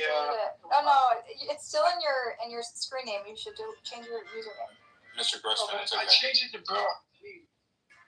I know it says Grossman there. It does. Yeah. So there's your name and then there's your username. So you also need to click on your username and change that as well. All right, I won't hang out that often anymore. Okay. Where are you from, Mark? I'm in New York. Okay. I'm a little just north of Manhattan. Where are you guys from? Also New York. I'm from the 6th borough of New York. I live in Canada. Canada? That's all. Huh. Yeah. That doesn't count, actually. So. What's the 6th borough of New York? Is it Muncie? Like, what are we talking about? No. I live in the real 6th borough of New York. Florida. Florida. I live in Boca. Okay, that's the 6th borough? Okay, gotcha. Fair enough. Yeah, people moving all over the place now. Or the beach, like every new neighborhood is just like people moving out. I can't stand it. I lived here my whole life, and I'm like, okay, like I get it, all the proxy to New Yorkers that moved here, but like over the years, so over my 40 years I've been here. I heard Mom Donnie is actually forcing Jews out. It's a horrible thing. Now they're we're talking about how horrible Florida is. One thing at a time. 1 second. We gotta hate on one place at a time. Okay. No, it's like the locals here. We're eating from the teeth because of like the amount of people that have moved here. It's really ruined the experience. It really has. You think it wasn't always a tourist spot, you say? It's kind of a new thing. No, I mean, tourists is one thing, right? But people coming here, moving down here, and the amount of actual like conservatives that move down here is just like ridiculous. So it's conservative, like fringe right wing MAGA loving like Russians and all that. Like they're fucking nuts. And I'm just like, dude, I'm more centered, right? I'm like, whatever, I don't give a shit. But I live here, and then these people are just, I don't know, dude. It's fucking wild. Yeah, I can't take it when people can't see another perspective. It blows my mind. It's like so stupid. Yeah. Agreed. Hey, like that guy. I just had a good yawn. I had a really good yawn. Great. Okay. Everybody's just walking out. This must be me, right? It must be me. I don't know. If you want to go, you can go too. I'm not here to keep you here. But so what's your deal? You're in Canada, right? Which part? Are you in Montreal or Montreal? No, I live in Vancouver. Vancouver. Okay. All right. So it's like so far it's been Montreal, Toronto, and then there's you got Vancouver and must be and Ottawa, right? That's the one other Jewish place, right? Yeah. I don't think Vancouver's got a lot of Jews, but not so much. It's got a good Jewish community. Oh, good. Okay. Cool. So you're comfortable over there. Yeah. People like Vancouver. Yeah. I mean, I hear the secular people. They like it. They like it. Yeah. Yeah. Where are you from? New York? Yeah, I've been here most of my life. Yeah, but I've traveled around the country just to tour a little bit here and there. You're talking about like Nevada, Utah, Arizona, Colorado, all that stuff. Tour like in a band? No. Like to tour is like it's like to vacation. To go around and hike. Yeah, like travel. Travel, yeah. Okay. Yeah, that's cool. It's this is the church we're in. It's not a temple. It's not a synagogue. It's a church. Apparently. Yeah, she's a loudmouth leftist on the set. Yeah, it doesn't even matter. It's like loudmouth is loudmouth. It doesn't matter which side. Even if someone's like on your side, you can't have a normal conversation with them.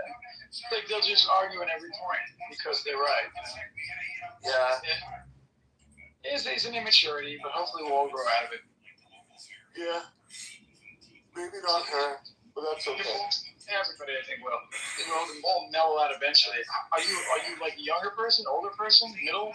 Because I don't. Is that really your picture over there? Yeah, that's me posing you're in the middle. Yeah, Lapid and Naftali Bennett. Oh, you're the best, man. How'd you get them all one picture? That's the joke. Cool. And Yair belongs to my right, but nobody notices him because he's a little cut off. Yeah, and the guy all around the right is dead, right? Oh, on the far right, yeah, that's Menachem Begin. I thought so. Yeah, I wasn't 100% sure. Okay. Yeah. So the two on the left, I know. The one right next to you on your left, I don't know what that is. Okay. I don't even follow American politics that much, so to follow Israeli politics would be a stretch for me. Yeah. I was there in 98, 99, and I was on the bus, and these two little kids said to me, "Are you Shas or was it? I can't remember the other party." And I'm like, I don't know. What are you talking about? So I asked him, he's like, they're practically the same thing, just a slight nuance. I'm like, okay. And next thing I know, a few days later, there's some kids drawing on the sidewalk. The other kid stomping it out and kicks the other kid. They're like arguing between the two parties. They're neighbors, praying in the same synagogue. I'm like, what the hell? Like, I'm still not into that. Like, but it's just mindless. Democracy is beautiful, though. Absolutely, but you don't have to be mindless. I don't think it's mindless.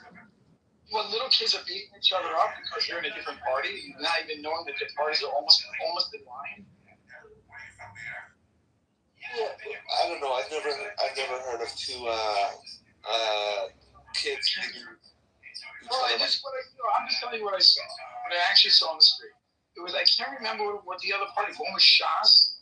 Oh, it was Gimel and Shas. That's what it was. Shas and Gimel. Those are the two parties. I never knew there was a party named Gimel. This is a long time ago, 1998. So, a lot has happened since then. I'll be looking it up now. Oh, United Torah Judaism. Is that what it is? Yeah. Well, I mean, that's like a Sephardi Ashkenazi dispute. Yeah, but that's what it's saying. No, I mean it's cultural. I'll tell you why. Because within the religion is a perfect difference, but once you get into politics, we're more or less going through the same things. Yeah, well, I mean, like it's like probably like in New York, you got the Irish and you got the Italians. They're basically the same thing. But it's a little different families. I hear you though. I hear you. They hate on each other sometimes, but they do get along a lot too. Okay, maybe not the Italians and the Irish. Maybe that's a little far off. But like the Spanish and the Irish. Yeah, they're not going to get along. Yeah. Irish, the Spanish people move in, the Irish people move out. They're not sticking around. But they were all Phoenicians at one time. You know what I mean? No. What do you mean? You know that the Phoenicians settled like all the way up the North African coast into like Spain, and even went as far as Ireland. How far are you going back? I don't know. Like 3,000 years ago. 3,000 years ago. Yeah. Yeah. Okay. Hey, see the Phoenicians? You said they're going. So they travel through northern Africa into Spain. Okay. You know, like Tunisia, Morocco, like. Tunisia, they're northern. Right next to. It's on the northeastern side, right, of Africa. Sure. Yeah, it was known as like Carthage back then. Carthage. And you see a lot of Phoenician influence through like Carthaginian culture. The worship of similar gods, for example. And then like the Phoenician. The pagans were around yet, or they were still coming? What do you mean? The pagans. Is pagan a specific religion, or it means anyone who doesn't believe in one God? Anyone who doesn't believe in one God. So why did they say that the pagans had like a holiday that was like a week-long holiday? That they could do whatever they wanted. Everybody was closed. The ports are closed. The people could do whatever they wanted for a week. You know, rape, steal. No, that's just Roman. That was Saturn. Yeah, that's Roman. That's Saturnalia. But like, pagan. Maybe they were practicing the pagan religion. They were. No, it was one way, one God's way of celebrating. Saturnalia or Saturnalia. It's just a cult, man. Okay, cool. All right. It's just one example of a cult practice. But like, you know, like the Canaanites were basically a henotheistic tradition up until 3,000 years ago. So yeah, I mean, and the Canaanites became the Israelites. The Israelites became the Jews. So it was a drift from more than first it was more than one God, and then it was like more than one God in the pantheon, but you had to choose one God, and then it became like there is only one God. Huh? When did you study this? Is this your area of study, or is it something you picked up along the way? It's just something I picked up along the way. It's just an area of interest. Nice. Like I find the development of the area interesting. Cool. Very few people know this. Yeah, well, Tunisians know a lot about the area. I've spoken to a few of them online. They seem to be pretty educated, but everybody else is completely clueless. They don't even know what happened yesterday. People from Africa, they don't even know what happened yesterday. It's unbelievable. I don't think there's any recorded history there. Yeah, well, I mean, I don't know much about Africa.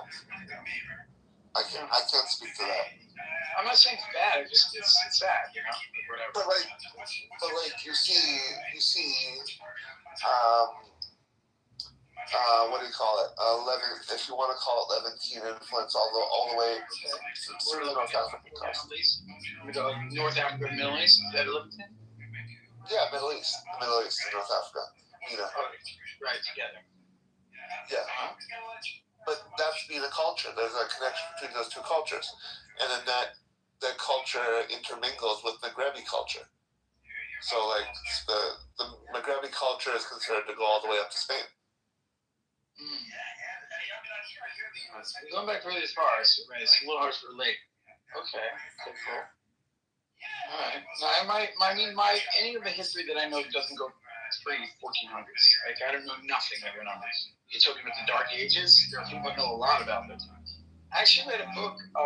What's it called? Jewish Life in the Middle Ages. That's what it was called. Obviously, in the Middle Ages, where? Well, we're not talking about America. We're talking about Europe and mostly Europe, I think.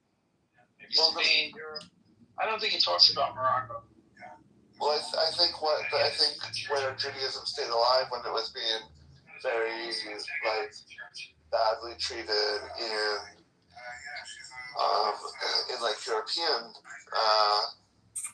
European context was it survived for a long time in within the Muslim world.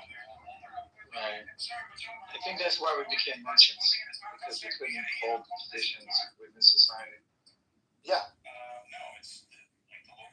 And you wonder why maybe Columbus was Jewish, maybe it was his tradition. And through that merchant trade, we ended up going to a lot of areas and influenced in a lot of areas.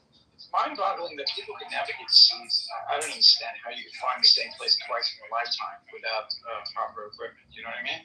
Like if I left shore, I would never find my way back to the same place ever. That's true. We've come a long way. No, I'm saying then they were incredible. I don't know how they did it. They were unbelievable. But now we have satellite technology that does it, and it does it much more accurately. Yeah, for sure. I wonder what they had then. I wonder if they're working with any kind of technology that maybe has died out. It's not that hard for technology to die, by the way. It's not even so far-fetched. Well, you have a handful of very smart people who are very involved, and once they're dead, all we have is pieces of equipment that we can swap parts out from, and we can't do anything more than that. Right. So people with certain gifts or something. You're not going with the ancient alien theory, are you? No, I'm not for or against any of these ideas because I have no. It's like somebody was saying to me yesterday in one of these parties. Do you believe that we landed on the moon? So I say, I know my parents told me so. I know that I've seen papers on it. Did it happen? I don't know. I don't know anything. You know. Well, we're at the stage where we're getting ready to mine the moon. Of course, we landed on the moon. Fine, fair enough. I'm just saying that you're telling me, and that's how I know what you say. But I've never researched it, so I don't know. You know, I've heard all kinds of theories as to why it has to be that we were there. But it's like you surf the internet, right? You probably have an idea how to analyze information. You know who to trust more or less, like pretty much. The new generation, worse than me. They have no clue what's true and what's not. They have no idea how to decipher anything. It's insane. So I'm going off of I don't know. I don't know anything. That's what I saw. You know, that's what Naftali told me. You know. I'm just uneducated. Yeah. I don't know. I don't believe conspiracy theories. You don't believe conspiracy theories? It's fine. That's fine. You're allowed to not believe conspiracy theories. That's fine. Conspiracy theories. It's like the flat earthers. You know these guys? Yeah, they're funny. Hey, Liz. Hey. Hello. This is Liz. Liz. Hey, Liz. I used to sit in her room. She would read the Torah every Thursday night. Let's just say Thursday. What's this other guy named? You forgot the best part of it. It was drunk Torah. Yeah, they lead a Torah where we get drunk and read the Torah. And to be honest, it's the most Torah I ever read in my life, thanks to these people. Cool. Yeah. Well, so you doing Parsha or something else? Yeah, we did the weekly Parsha. We did it for a full Torah cycle. Cool. It's actually a group that came around that's doing that now. What's his name? What's his name? Nissan is his first name. He's in Israel, so yeah, we were a little off on the Parsha this week because they're doing a different reading because they had this 1 day Shavuot where we have two, so we were doing Naso and they were doing Balospa, you know. So I just learned what my purpose from the Torah was. Yeah. What is it? Hold on. It's Genesis 37. Oh, I don't know what the name of 37 is. I don't know that well. Genesis, okay. I don't know what you call it in Hebrew. Which book? Is it the first book? So I can't remember. Which one's Genesis? Liz, you know which one is Genesis? Sorry? Breshit, but the actual portion. Breshit. The first one is Genesis. Yeah. Mm-hmm. I think you said Genesis 30.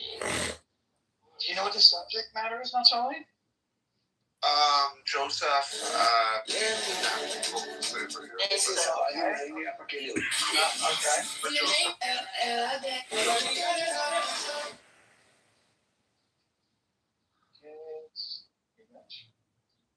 Okay, so the Yigash is already, that's the second to last is already, Joseph is in Egypt already by Yigash. Maybe it's one before that. Maybe Mikhail. It's sheet 37. Yeah, I don't have one in front of me. I could find one. I'm looking at it on Safari. Okay, I found something actually ready on the shelf. How about that? I got the, I already have one. 37.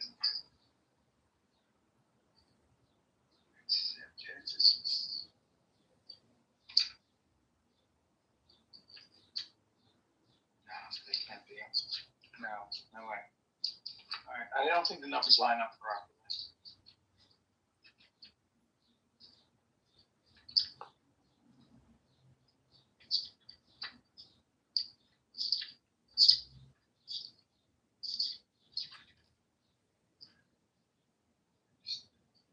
None design.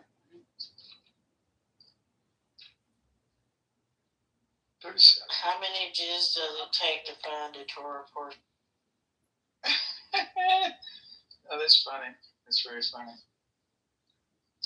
It starts with now Jacob was settled in the land where his father had sojourned, the land of Canaan. Yeah, I found that. 37. Yeah, so it's by Yeshua. Okay, so it's one partial before what I thought. It's not Mikhail, it's by Yeshua. You guys read in Hebrew or English? English. Okay, cool. Do you know how to read Hebrew or no? You know what? It's funny you mentioned that. I came in this room because I thought I knew all my Hebrew letters and whatnot, and I knew some words. But in December, what is this app with the owl? Duolingo had a special on learning Hebrew, so I am on my 150th day of learning. And so when I was outside in the hallway, I read that Naphtali's bar mitzvah was happening, and I was like, you know what? The Duolingo is working. Cool. There were people in the room that we had. It was people at all different levels. So the people who could read Hebrew, we would use them to, like, if we got to a part in English that, like, because we would take it, we would basically read and then discuss the portion.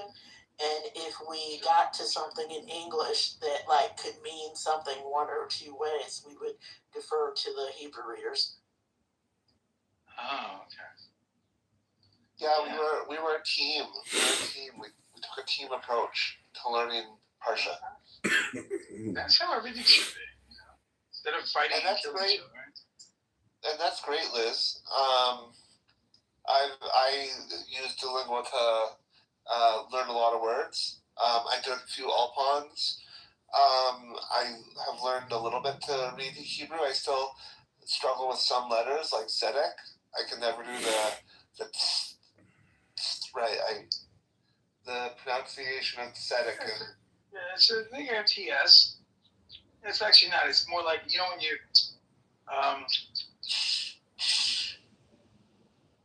if you're breathing out, right? So where you start suck it in and go, but that's the right sound. It's the wrong sound. Usually, when you speak breathing out, not in. So it's sit. When you lived in Israel, like, did you speak English most of the time, or were you able to immerse yourself? I spoke English most of the time. I was in a English-speaking environment, so I didn't really have to I had to do a little bit at the markets, but I pretty much got by at the markets. I'm going later this summer, so what I'm going to make sure to hone in on again is my numbers, so I can haggle and shit. That's good. Well, that's the culture. It's a haggling culture. Yeah, I know. I've been there. I'm agreeing. I'm backing you up there. That's all. That's what I'm doing. And yeah, I'm sorry I interrupted you, Bert. Nah, we're good. I've lived like 6-7 months there overall. All my time I spent there. Nice. I was in Jerusalem for 3 months. We're in Jerusalem. Which area? Not the address, but yeah. Look up the school Pardes. I was living close to Pardes, and I was also living in Cattle. Okay, so I got an idea what you're talking about. Okay. So kind of on the border of like East and West Jerusalem. I lived. And then in one of the more Orthodox area, because I moved out of like a couple of Yahoo's house into an Orthodox house because I didn't like the Yahoo, like living with the Yahoos. And then when you say Yahoo, you're talking about Christians? No, not Christians. Just like people that were at my school. One of them. Oh, okay. No, because I thought you were doing like Yahweh or something. Or you saying Yahoo, not Yahweh? Okay, got it. Yeah. One was like a gay conservative Jew that was working to become a rabbi, and the other was ex-lone soldier that had broken from the religious movement and was very angry at Israel. I get whatever y'all want, man. We gonna ball up today. I'm feeling good. So I got exposed to all different types of Israelis, but you moved in with the Orthodox. I moved in with the Orthodox. Let me know when you can. Because yeah. 10,000. Liz, what's your experience? You've been exposed to anybody, all of the above? Yeah, let's take some off. In what sense? Not none of mine. I think Liz, like your life exposure to different kinds of Judaism. You know what? It's so funny because I live in LA County, and I have visited nearly all of the Reform and Conservative synagogues and about a quarter of the Orthodox ones. And it's fun times. I've had more exposure to non-Ashkenazi Jews on this app. I really hadn't visited any synagogues with Sephardic or Mizrahi Jews. Okay. Yeah, there's a lot of them around California, I think, especially the LA area. Oh yeah, the Pico district is full of Orthodox synagogues. My wife has an uncle over there who's a rabbi. I think everybody's got an uncle over there as a rabbi. From my side of the family, I have no family over there. Nobody. Do you work for the Jewish Federation or something, Liz? How have you been to so many synagogues? When I converted, one of the things actually before like my conversion, the rabbi required that I visit a different Reform, a Conservative, and a Orthodox synagogue. And after I converted, one of the things that was very important for me is to not feel like there was any place that I felt like I couldn't go in as a Jew. So I made a point of just what got it started was when I was leading Torah study at my synagogue. It would close down in July so that the rabbi could go take the day school kids to Washington, D.C. for a trip, and that happened every July. And so, since we weren't doing Torah study at my synagogue, I would go do Torah study at a different synagogue every week. And then over the years, I would just pick a new synagogue to go to every Saturday of July, and that's how I made my way through so many synagogues. Oh, that's pretty cool. You're in the Matrix, Barack. It's interesting. Very long time ago, I knew a Baruch in real life. Well, now you know too. Look at that. What do you mean by I'm the Matrix? I'm sorry. You were earlier. Your connection was weak. Oh, the Matrix. Interesting. Okay. Yeah, your voice becomes robotic and gets very choppy. If you smoke, even if anybody who can eat. And that's what people on this app call the Matrix. Got it. I'm very new into SAP, so I'm like, I was on Tandem, and we were trying to. There's an interesting group of people there. We were hanging with in the Hebrew room. There's one guy who's like, he's studying to be a convert, and he started a Torah group. He's hilarious. This guy's so cute. But so I joined with that, but then they got bumped. Prior to me joining them, they got bumped off of Tandem because they were talking religion. So they got literally, like, they can't get back on. So now they're on this app. Oh, interesting. So that's how you came upon this app. Yeah, I only heard of Tandem a year ago, believe it or not. Yeah, I've never heard of Tandem. I'm hearing of Tandem for the first time. It's a language app, strictly language. So you're going to, like, the subject, you might have a subject on your party, but you're going to also write which languages you prefer people speak. And people talk about anything, but you stay away from religion and politics. Just about every party in this app wouldn't work in that app. And you calling I've never heard a person call another person of color the N-word, and all freaking days all you hear. I was like, wow, on this app, I'm like, I can't get over this. It's unreal. But it's a completely different culture. Completely. Yes, Clubhouse has a fascinating culture.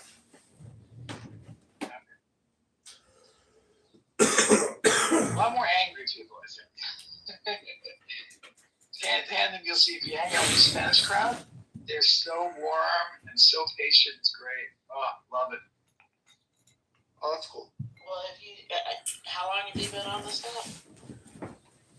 Tandem a year. You heard of it and I went right on it. No, I mean Clubhouse. Days.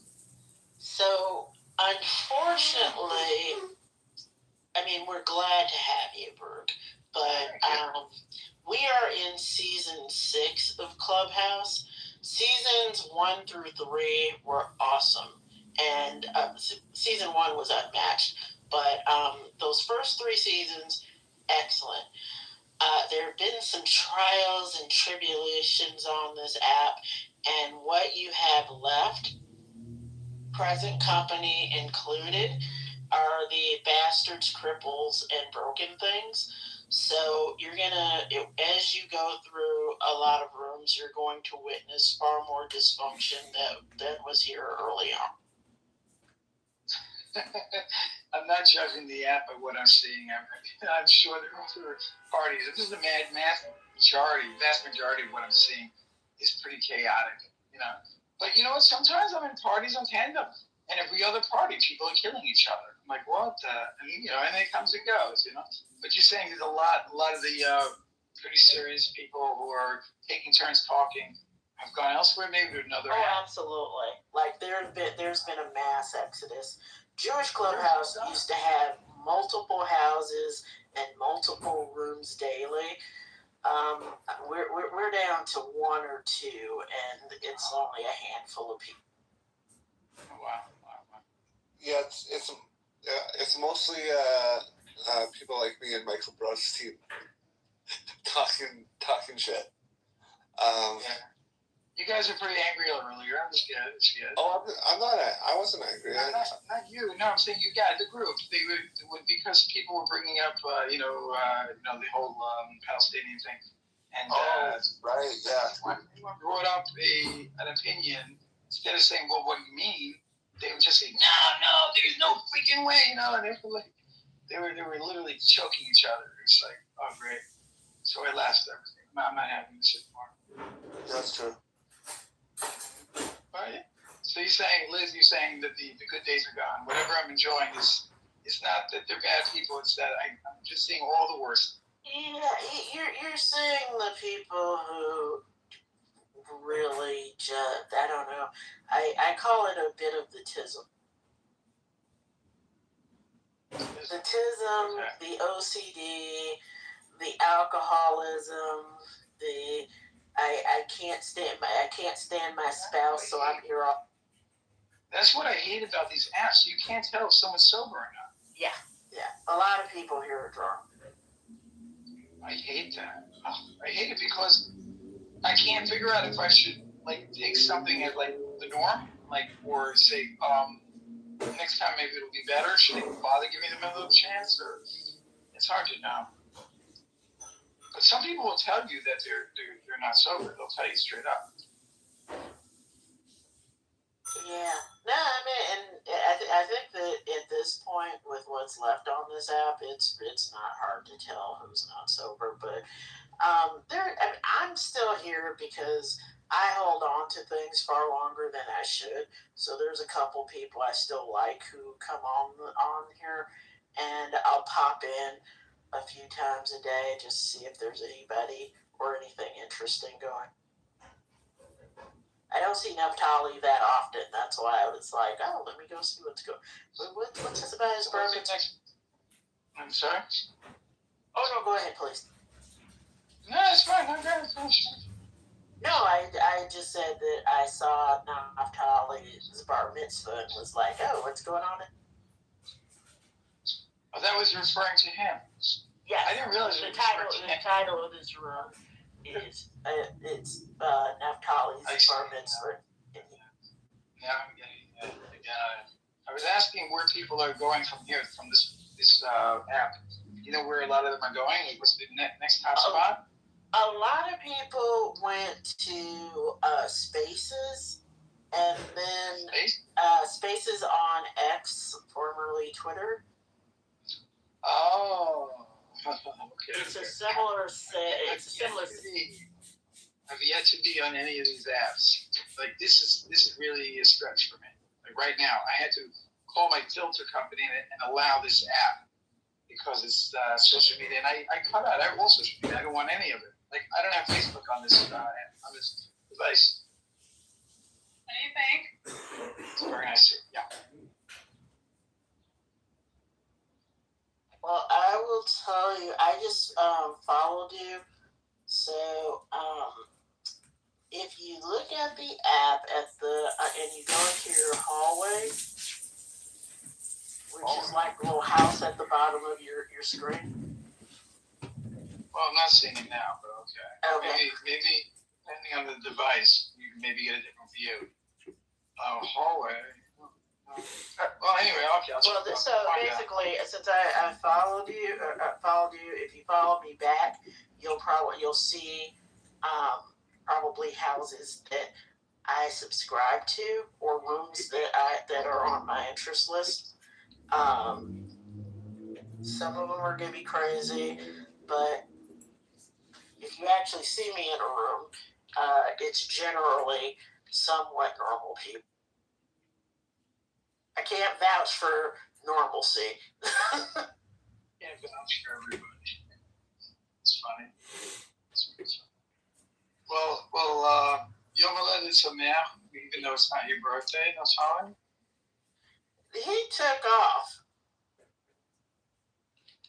Yeah, I don't know if you're looking at your phone, but he took off about 10 minutes ago. I can go ahead and close the room if you need to go do something. No, I'm fine. It's fine. It's really nice talking with you. But if you wanted to broach another subject, we can go ahead and get in there. No, I whiteboard right now.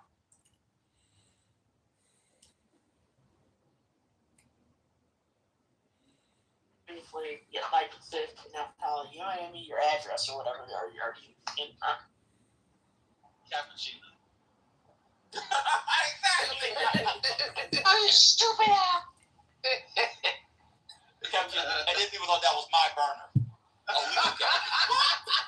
It is. That's because you have voices and stuff. You know.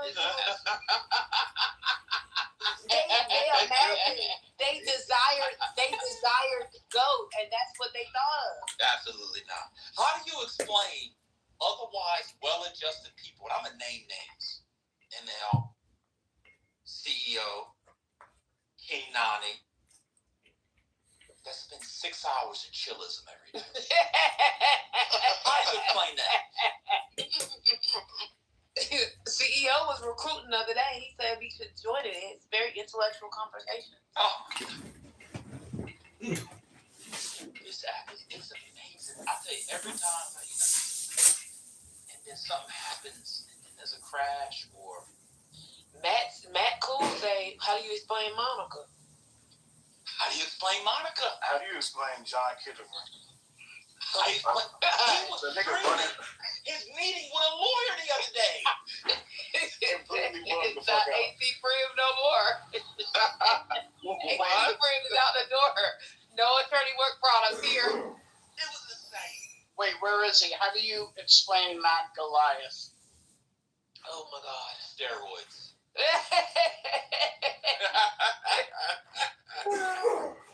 Oh man, this app. I mean, at one point I used to you would tell people, at this point, this app is impossible to jump in. It's just impossible. Yeah. It's impossible. Yeah, the people who left with their real names, it's like they can't come back now. Like, I saw somebody in here today with her real name that she's been the whole time, but she took a break, and I want to be like, you can't be in here no more with your real name. It's totally masquerade at this point. Yeah, how do you explain Rambo? I don't know. Remember the time when y'all were talking about the house in Mississippi and the house in California, and he was asked for his analysis? Yes, I know.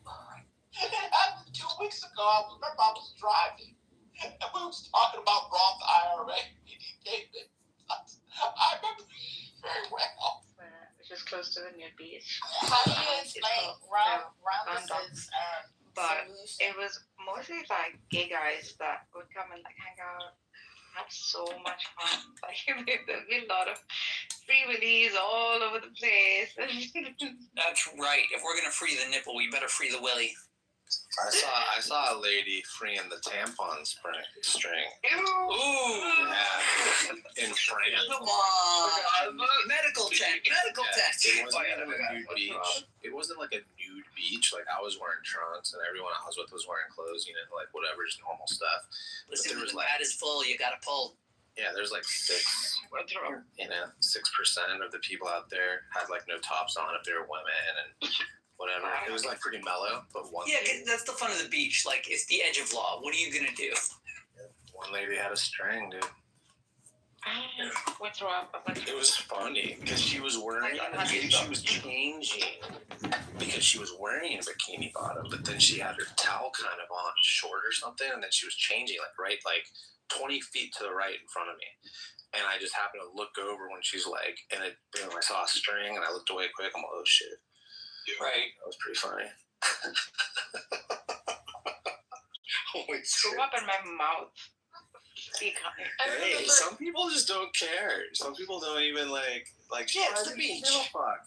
Yeah, she probably even give a fuck. She's like, who the fuck he's a stranger. Yeah. She doesn't remember him. Like, she's like free show. Fuck you. Who cares?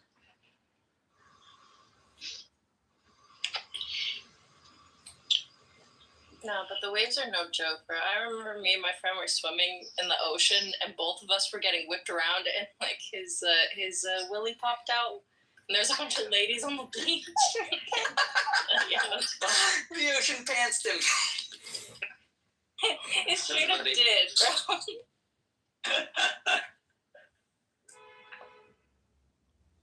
same thing happened to me though. Like The ocean was in the mood that day.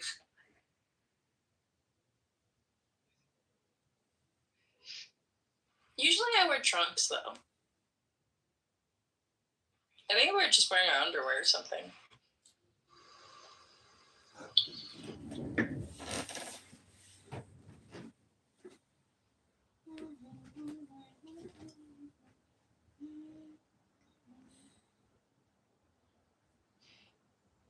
I also have one of those Muslim bathing suits that make me look like a seal.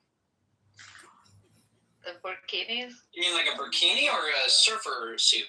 It's like a burkini, but it's real. I don't know. It does look more like almost like a scuba suit or something. Those suits are good for like sun protection, but like they're still too like form fitting. You know, I like pieces I can get in and out of. They have like good like swim shirts that have like UV resistance that aren't like skin tight like I'm a superhero. Bro, I love wetsuits. I would wear wetsuits all day. Nah, maybe for me. I'd rather not. Rather have something that feels like a shirt. What wall setting is on? Keeps you pretty warm though when you're in there, you know? Sure, I get that. But like, to me, like the hot and cold variants is like part of the itch. Like, I want to be so hot that I want to go cool off. How is that man on the same app? No, the other thing we're fighting for is like shelter.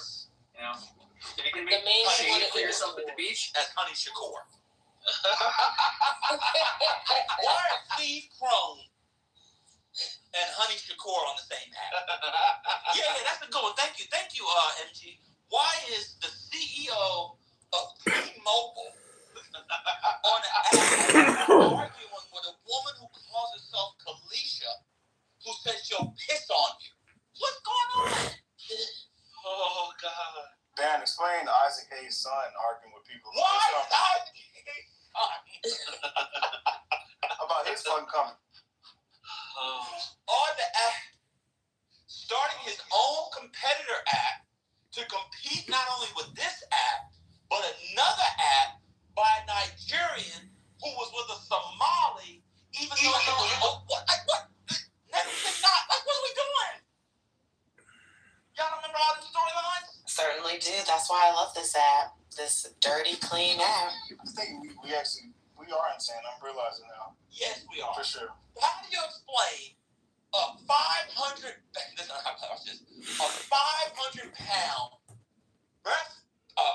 bench pressing nigga who's Jewish and calls himself a Kitover back channeling with another nigga about Hamlet?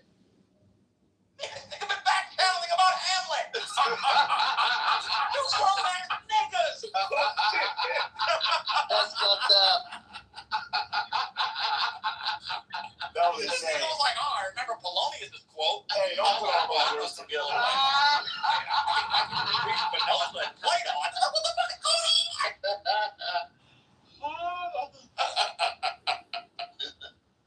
Oh, God. Oh, my God. I'm done. This app is spent me. Oh, I need another piece of fish. Is this fish self-cleaning? Well, does it have a pussy or a pussy? The same that Exactly. the same app that they brought musicals with talented artists and graphics. Yes, they should do musicals. There was a Fela Kuti musical. There was a Princess and the Frog musical. Lion King, Aladdin. I like the Aladdin one. The same app was someone who dated a black woman who's now a Zionist, won an Image Award, and the same app with Ava DuVernay. I mean, to Ben's point yesterday, the same app where you are able to re-meet someone who you saw on the stage play when you were but a boy.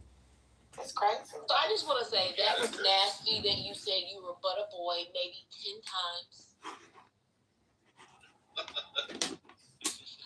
Wait, here's one.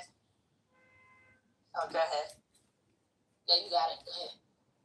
The same app that a rising actor had to go sit down after being on a stage and accused of anti-Semitic statements. He had to go sit down while his movie was in the theater. Yes. Was this before or after the moan room? Oh my God. How do you explain that in the midst of a pandemic, in the midst of Omicron, I had multiple fake children who had temperatures at 104 plus with COVID suffering, and I drove 40 minutes each way, and the way I got through it was by listening to moan rooms. I had to get a Tylenol. I said, oh shit, that's the first one is 40 minutes. Oh, here's a moan room. I go into the moan room, and who's in the audience? This guy called himself Michael, Gerard, all the magats, all the family values. The only one that wasn't there, God bless him, was Mr. Edward. All in the moan room. This app is insane. How do you explain on the app, Joe Budden signed a $20 million deal so far? He got rooms with 8 people in public room. Like, what's going on? Nah, man, it's absolutely wild. Explain King Los, the vegan rapper, telling everybody that the transatlantic slave trade was fake. Who said that? King Los. Oh God, I forgot he was on here. Yep. Don't forget the guy. You can't ran it. It wasn't no shit. Don't forget the guy who ran a room every day in a club called African Journal, who talked about his Pan-Africanism and building with Africans, and 2 years later, he was anti-immigrant, voting for Donald Trump. Oh my God, yes. Oh my God. Oh my. How do you explain an app where a man in the fit of anger labels the charge that the other person that they're arguing with is a pedophile and has documents and files on it? And we ask, well, and they've known this for a while. They can't get to the documents and the files. And then we ask them, well, why would you talk to someone that you've known this for so long? And he says, because I'm dealing with the argument.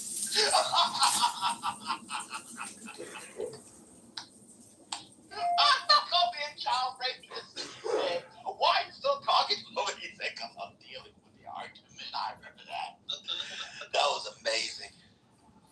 How do you explain that? Hey, remember Amber Rose band? Yeah. She went from here to the RNC. Yeah, man. Yes. She blew up. Explain Dr. Julio. That's what I'm saying. How do you explain him and Amber Rose's relationship on Clubhouse?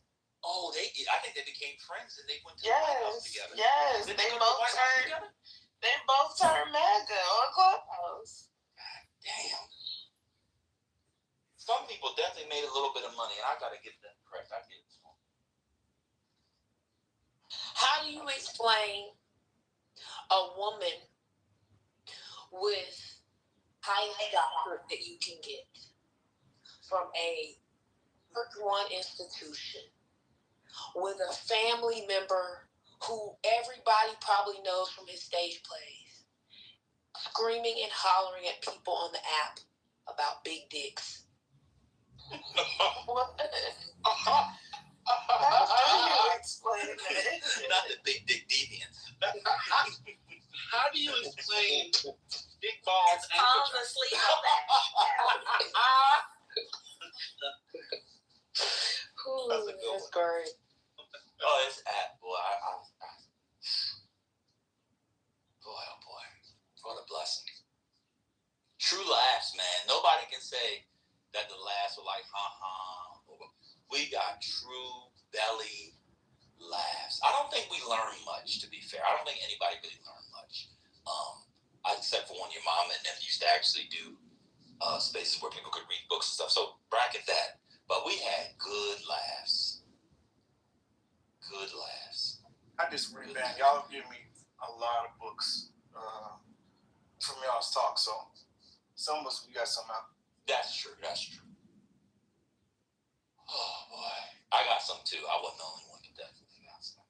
Hey, your mama, are you there? Yeah, I'm here. Did you see the interview with Robert Carroll on C-SPAN that came out last week? No, I didn't see it. Yeah, it's time to give up the ghost. I know he's living to finish this book. The book, he says he's typed up about 950 pages. I'm going to say something which I don't, is just very controversial, but I'm going to go ahead and say it. I think Robert Carroll is incredibly overrated. I know I'm not allowed to say that, but done speaking. Is this his new book on Johnson? Yeah, it's the last one on Johnson. Oh. But he's typed up. 90. Huh? Isn't he like 90 or 100? Yes! Right now, He looked older. He is, right now, he is 90. He was born in 1935. He'll be 91. He's got one book left. The last one that came out in 2012. Like, it's over. Just let it go.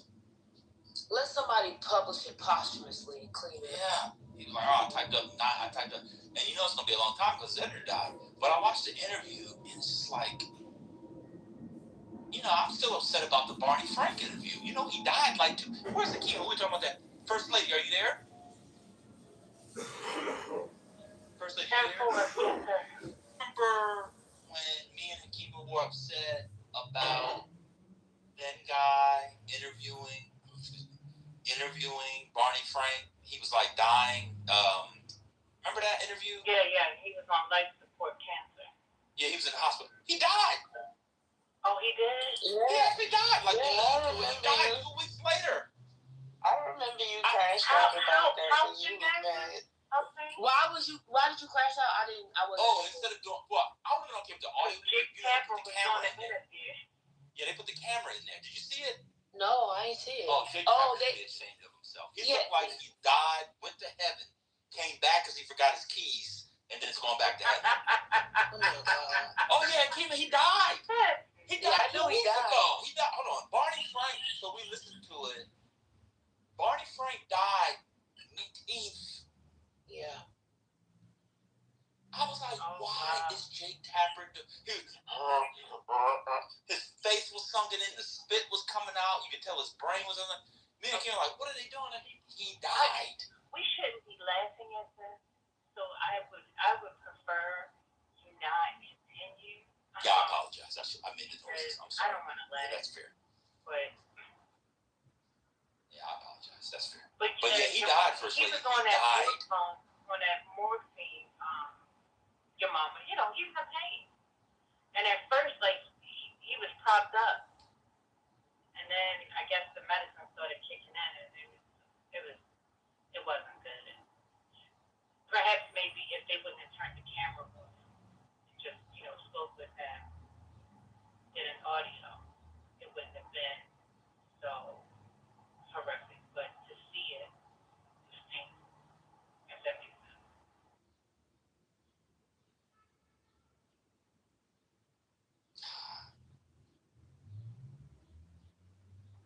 We've had some interesting conversations on this, and I appreciate that. It's very addictive, although I'm not addicted. I can be gone. Me too. I can quit anytime I want. But I do. I say that. I've been. I know why. Okay, I just literally every addict. So. I just watched the first 5 minutes of it. Okay.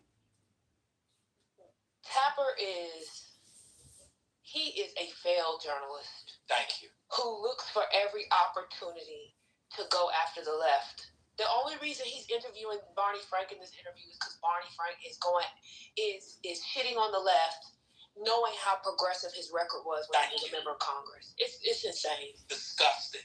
I was saying that too. There was no reason for him. Thank you. So you hadn't seen it. No, I hadn't seen it. I don't watch it. You should listen to it. Maybe you don't want to watch it. It is no, so I disturbing. I saw how dark his face was, how sunken it was. He couldn't even open his eyes. I saw it. Yeah, it's crazy.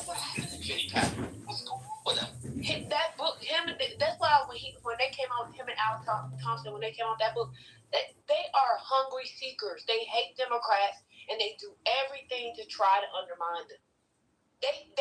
Those are the journalists in my mind who gave the foundation for the rise of MAGA. You know how people talk about this is gonna be a deep cut, but I bet you'll remember this. You know how people talk about how Barack Hussein Obama, why'd they give that boy the middle name Hussein? I don't even understand. They knew he was going to be raised by a white grandparent. Why would they name him Hussein? Didn't they name him after his dad and his daddy name? But no. Even more reason not to name him Hussein. Anyway, so everybody remembers how Barack Obama did that thing about Donald Trump, the joke about you'll never be. I'm going to find it. I'm going to just find it and play it for y'all. Hold on. It's on, you mean at the White House Correspondents' Center? Yeah. Y'all know about that joke, right? Yeah. About at the White House Correspondents' Center, right? Yeah. Okay. What many people don't know. Did you exercise today? Let me see if this. Did you go outside? Did you talk to anyone? This was Obama. Did you limit your This is to your point. Hold on. Did you make any plans? Did you drink enough water? Okay, hold on. What people probably don't know. Let's see if I can find it. Have you exercised today? Did you go outside? Did you talk to anyone? Did you eat well? Did you limit your scrolling time? Did you make any plans? Did you drink enough water? Did you get enough sleep? Have you exercised today? Did you go?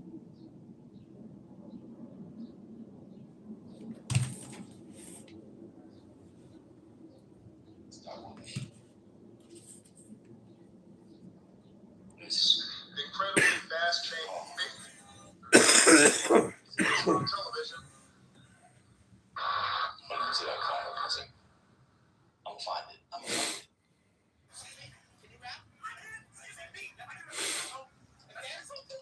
I bet you all y'all forgot about this one. Hold on. Well, if I can't find it, I'm gonna explain it. Oh, here we go. Now remember what your mama just said. This is Obama's. This is tough transition. Sorry. Keith Stafford now starting to leave the White House. Even reporters have left me. Savannah Guthrie left the White House press corps to host the Today Show. Norah O'Donnell left the briefing room to host CBS This Morning. Jake Tapper left journalism to join CNN. Everybody hear that? So y'all forgot about that. Yeah. Y'all heard that? Let's just do it again. Is that his origin See story? Jack Taper's face. He is pissed. Jake Tapper left journalism to join CNN. And they laughing. He is pissed. You can see it in his face. He's doing that fake smile, and then he goes and takes a drink. You know how you get embarrassed at a cocktail party or dinner party, and the way you can hold that in when you're smarting is to take a drink of wine? That's exactly what he did.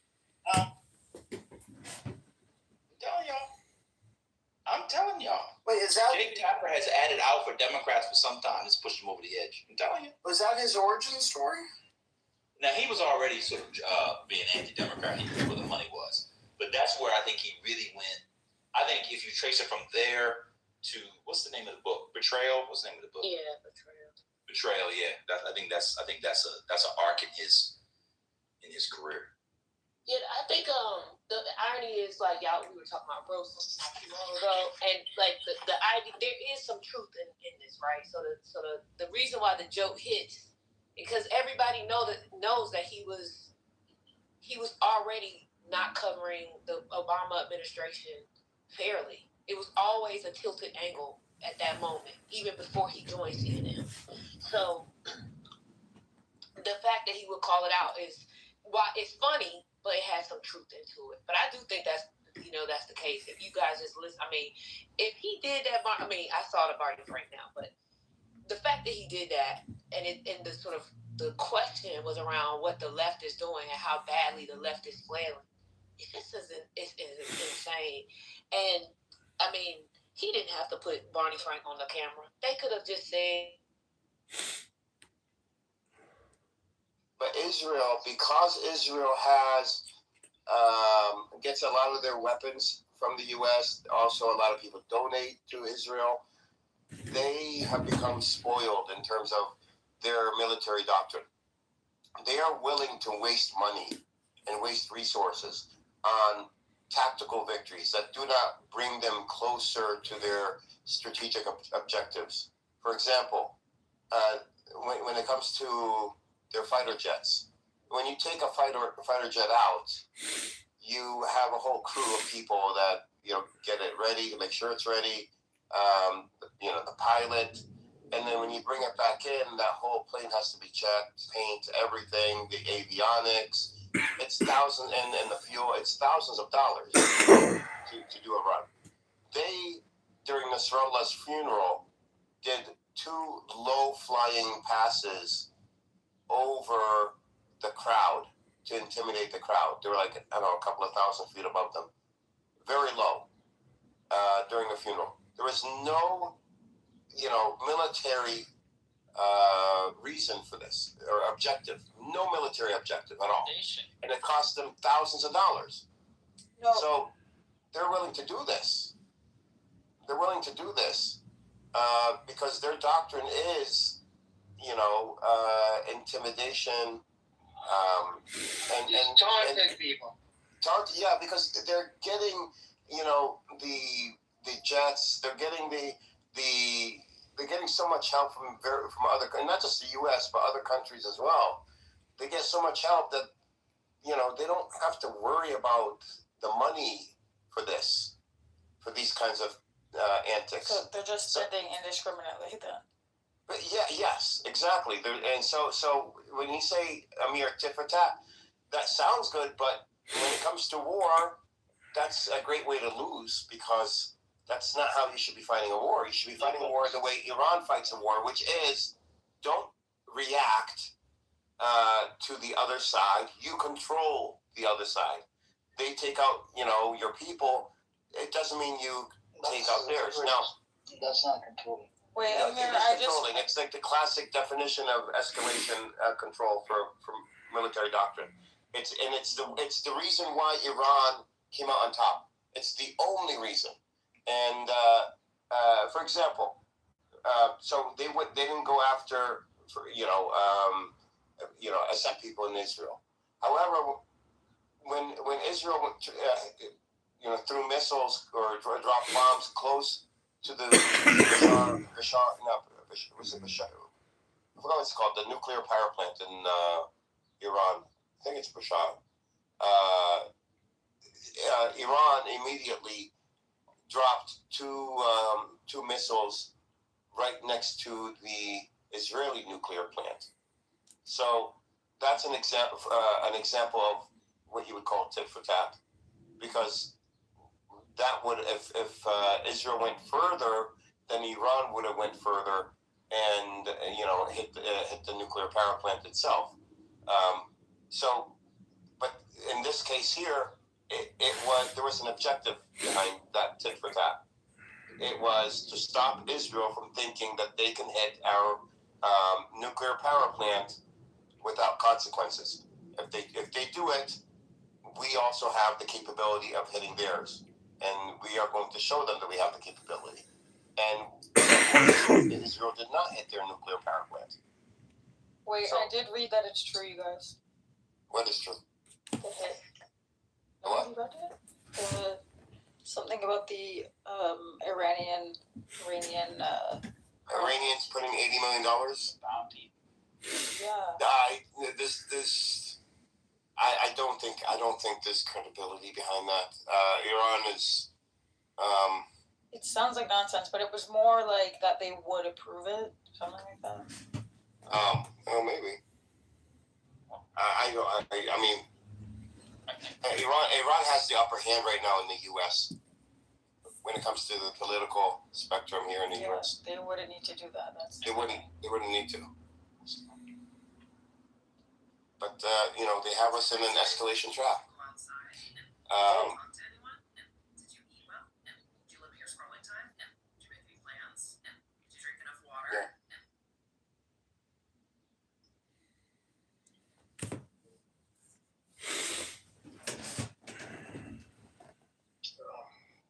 All right.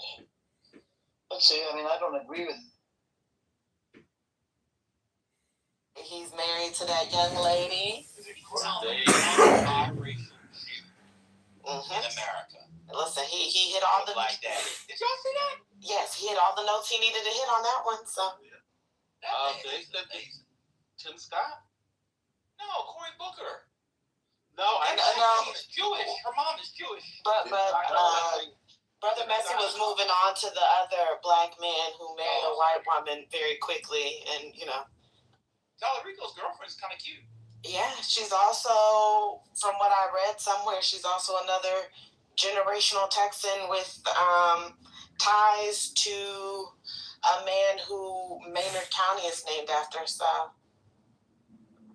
It's a biracial relationship. She's Latina. Yeah. So. And she's. What was that? Do you know if they have a basement? Well, if they did, it could hold megatons.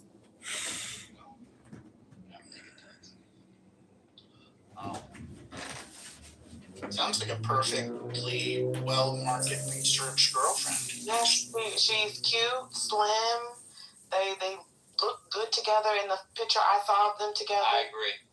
So. See, this is the difference between Tim Scott's, though. Tim Scott's looks weird.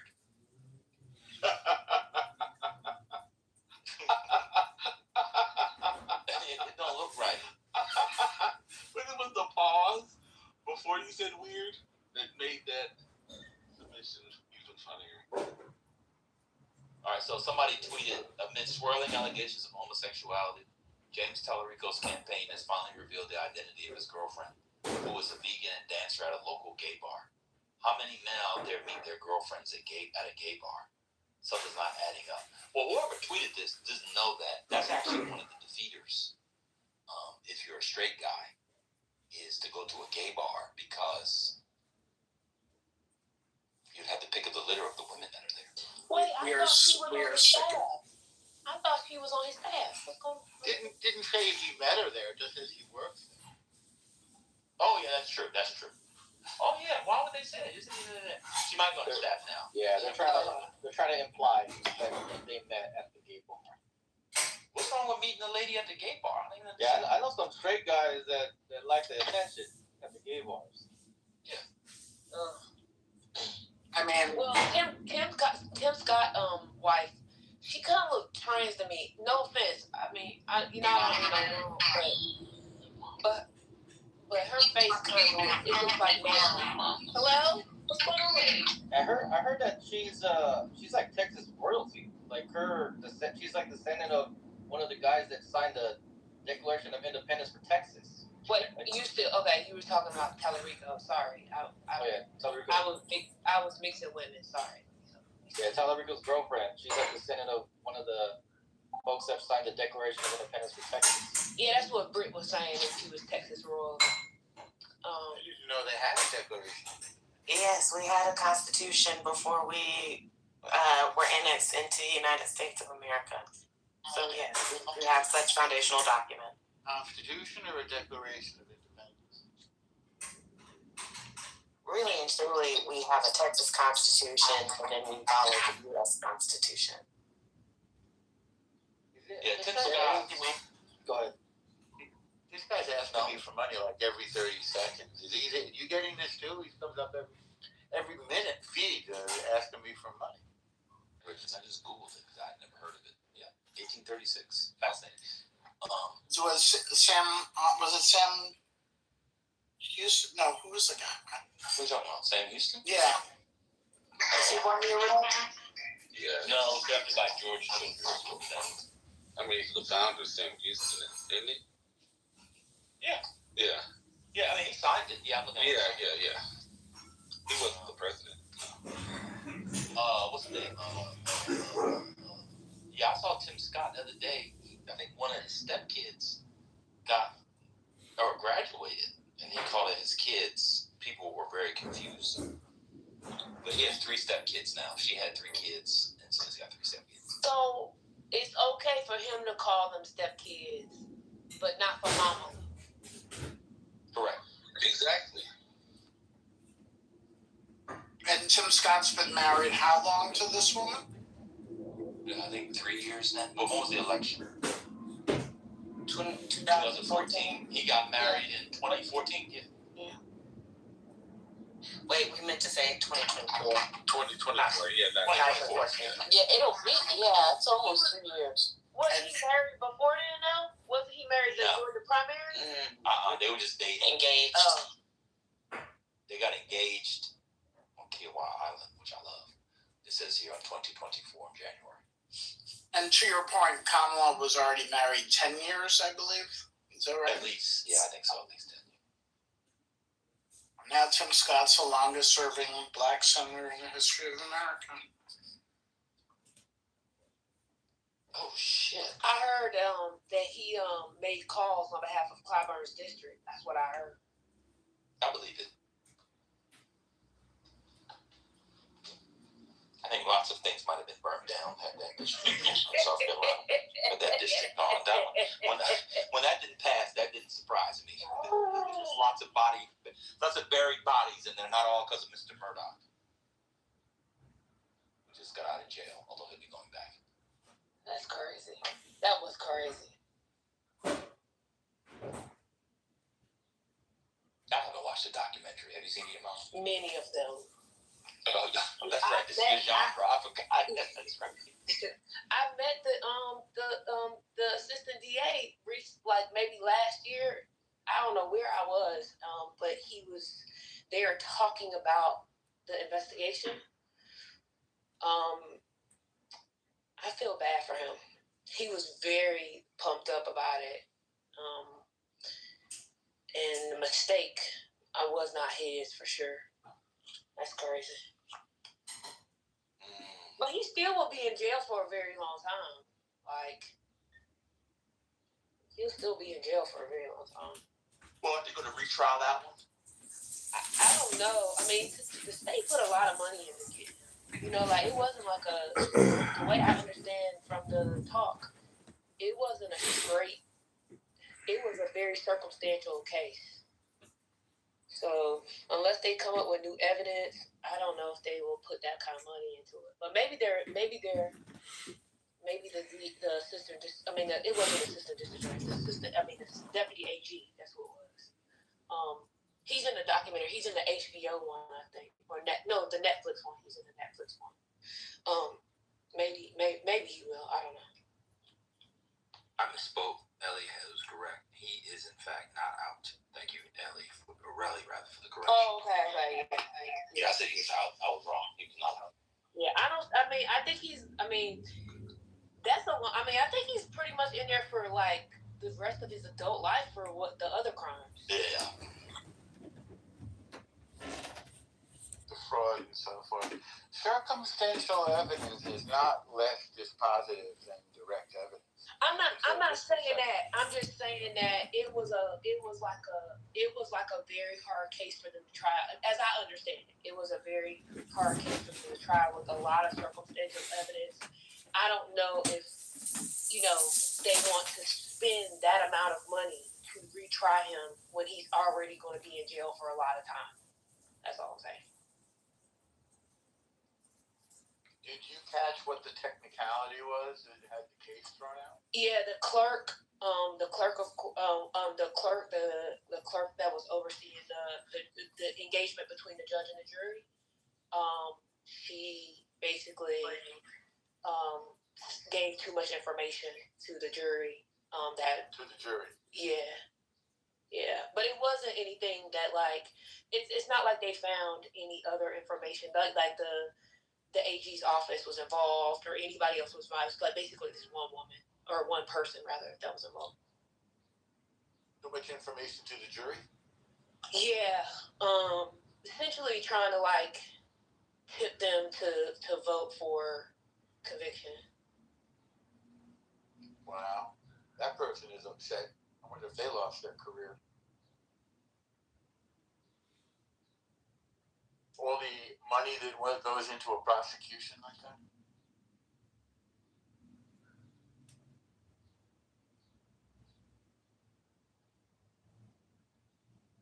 Was overthrown at the state level?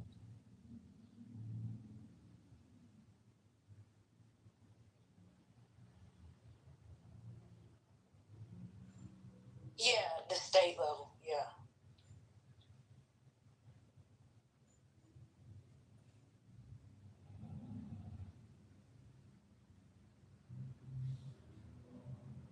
I mean, technically, I feel like she's tampering with the jury, so technically they could not only she probably lost her job, but there's a chance that they could file charges against her, or give her some kind of fine or something. I mean that's a crime, I think, to tamper with the jury. Alex just sued her. Oh, okay, yeah, that's what I heard. Sherry, thank you. And it looks like someone said she was convicted. Oh, that's crazy.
Was I unmuted just now? I think I was muted.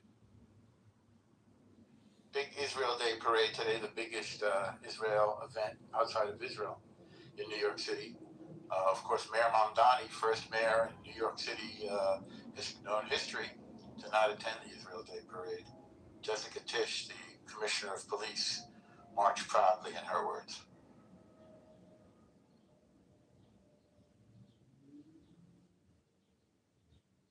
I just want everybody to know how much I've evolved. I will not be responding to that on behalf of a New Yorker. Thank you very much.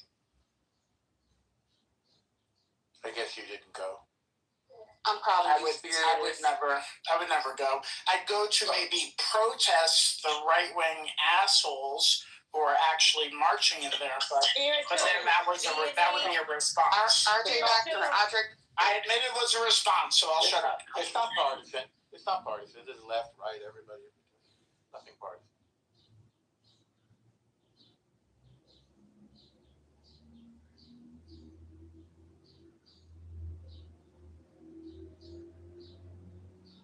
Last time I saw Eric Nadler there, hardly a right winger.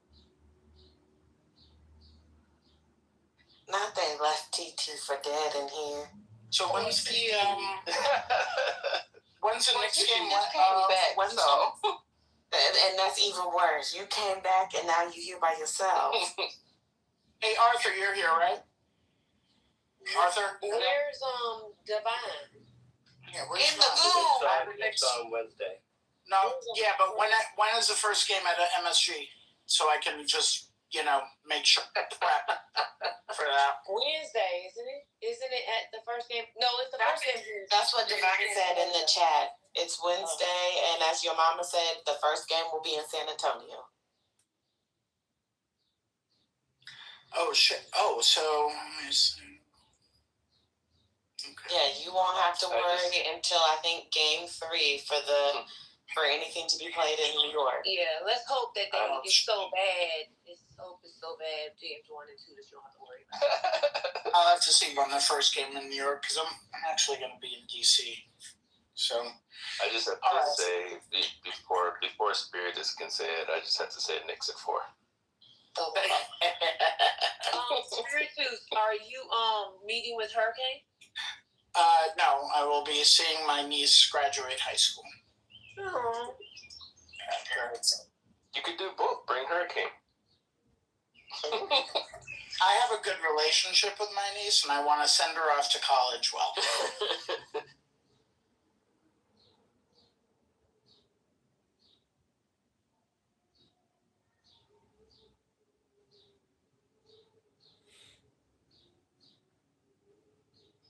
Why is there so many mods in the chat but won't be on stage? You need to bring them up. Bring Neoliberal up. He could be on stage, tweet, or whatever he's doing. I saw that before Neoliberal. That's wild.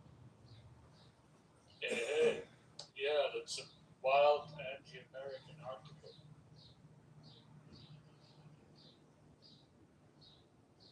I guess I'll read the next from Reuters. U.S. military personnel are being targeted using location data, Pentagon letter shows. There's some colorful quotes here.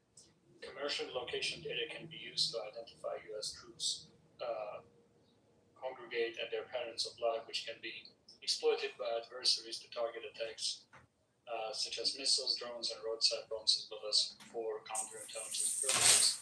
The letter works. This is what Senator Biden. It was time to start treating the edtech industry as a national security threat. And some example, journalists, and this is alleged that Iran has done this. Journalists that Wired and 2 German news outlets drew billions of coordinates collected by data broker to expose granular comings and goings of people stationed at and around 11 U.S. military and intelligence sites in Germany, as an example. Anyways, there are allegations that Iran has done this. Yeah, that's the wildest thing is that there's no hacking involved. It's all publicly available. You can buy it from a data broker information. I remember this was a while ago, but I remember there was something that was given away because somebody was going on runs and they were using the Strava app, and so they basically mapped out a base because of the runs that people were running. That was ridiculous. Yes, the Strava app is notoriously bad at this because it has this achievement, it has all of this by default, and even if you want to turn it off, it is 10 different places that you need to turn it off. I use the app. And I looked. There was a picture in the map of one of those labs, right? It suggests when you open the app, some location suggests labs based on where people run, and there was in the middle of nowhere a soldier running on a base, and there's nothing else there in Google Maps but that red dotted line where that person is exercising a few times a week. It was insane. Well, this is a small example of the way social media is undermining our lives, and we should. The attention-grabbing aspect of the social media, but I guess logging into Strava and showing people where you've run, showing contacts where you've run is part of that. But it's it should be the next big issue, I think, to address the dangers of social media in a meaningful way. It's really dangerous. I think you should leave it. I think you should leave right now. It's very dangerous. Oh, I have nothing to hide. I'm not a service person or anything. Damn, it didn't work. Yeah. Not a good try. Good attempt, though. Very good attempt. I'll give you a 9 out of 10 for that one. You didn't even smile. Wasn't even funny, really. Yeah, the social media, on the social media apps, that the article goes kind of further than that. It's not just social media apps. It's Google. Yeah, it's Google. And Amazon. Google, Amazon, but it's also usually, although Apple apps also sometimes, but more frequently Android apps that are built with certain software development kits that embed location tracking and then resell it to a broker, right? That can it's all made for advertising, right? If the Iranians either buy the data or try to basically create ads that are targeting American English-speaking people in the Middle East, right? That there you can just ad buying and targeted ad buying. You can collate some pattern of life, and yeah, you can get to it.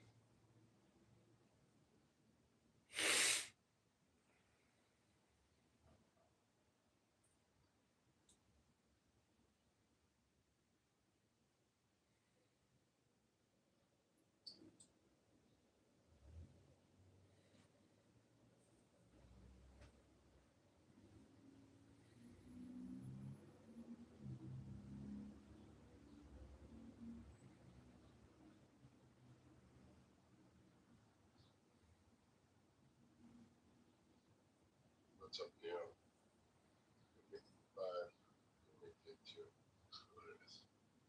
Missed what, sorry? Man imitate you, so it was hilarious. Ah.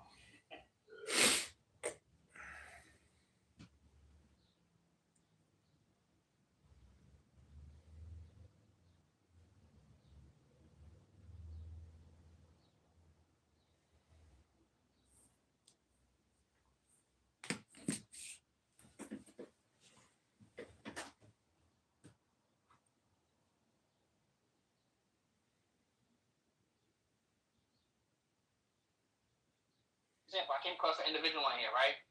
Went from being a drug dealer, all of that, right?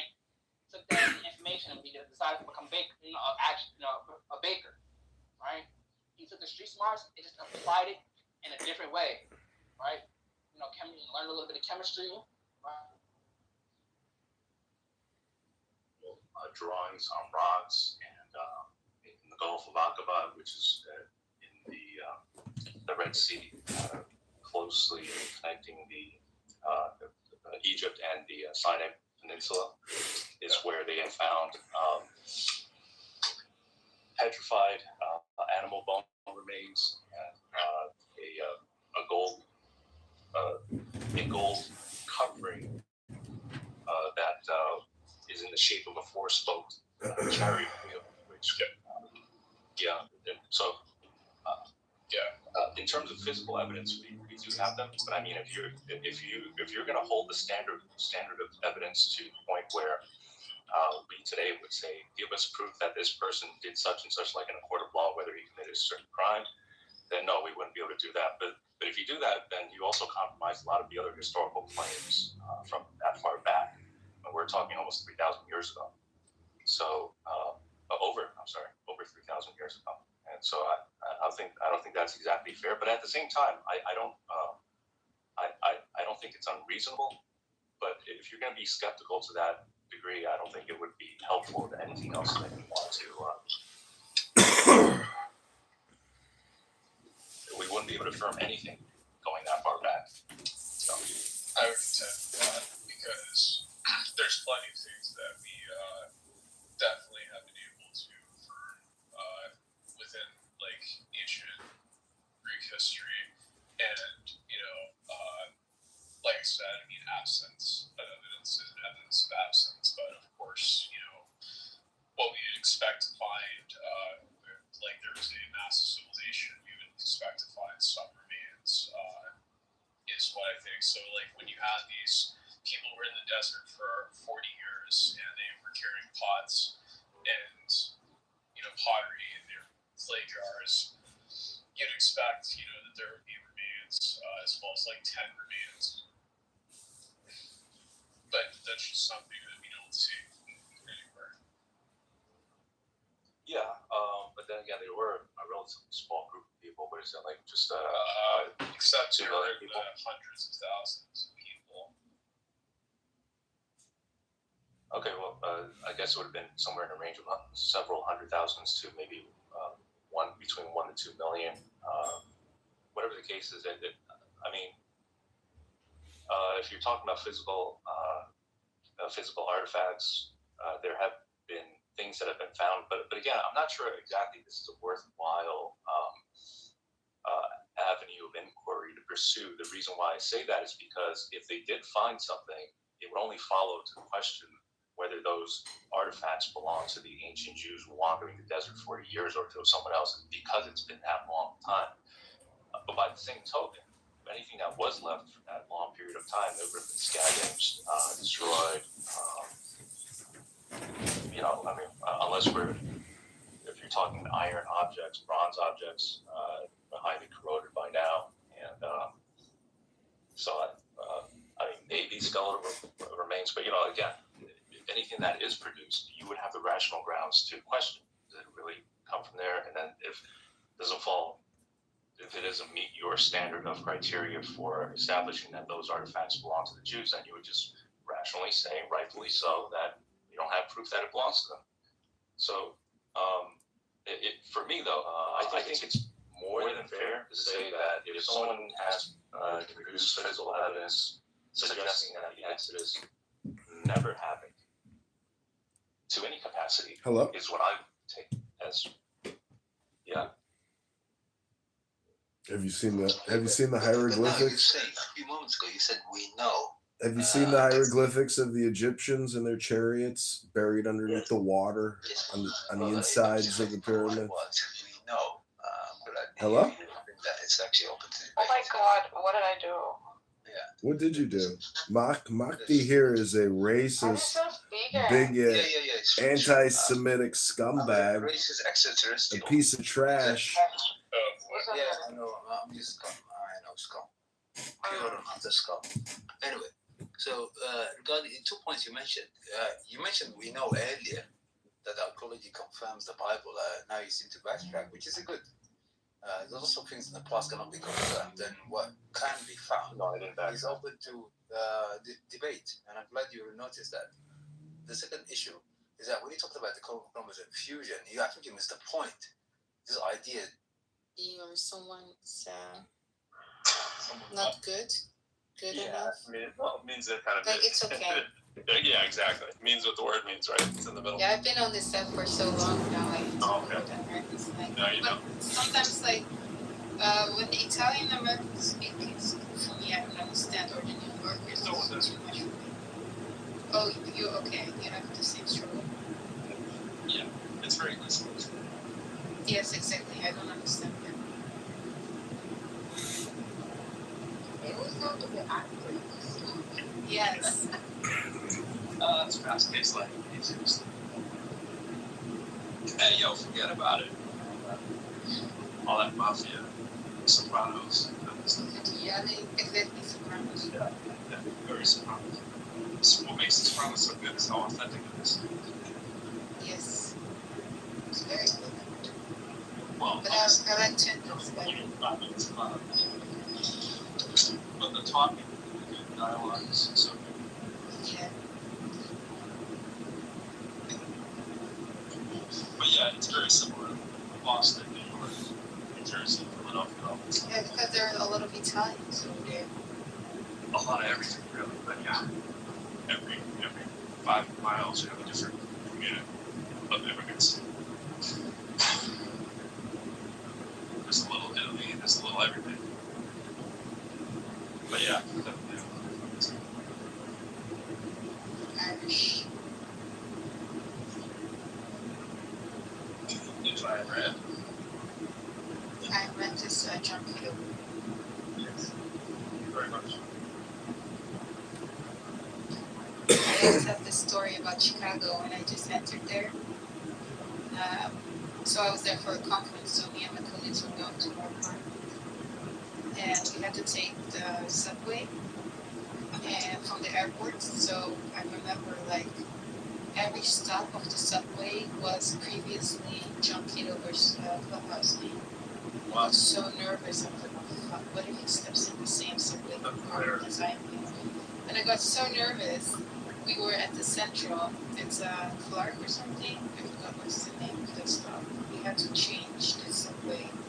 And I get off the subway and I look to my left and I see this bald man, 6'3" or something, talking to his phone. I was like, fuck, that's him. And I looked at him, he looked at me.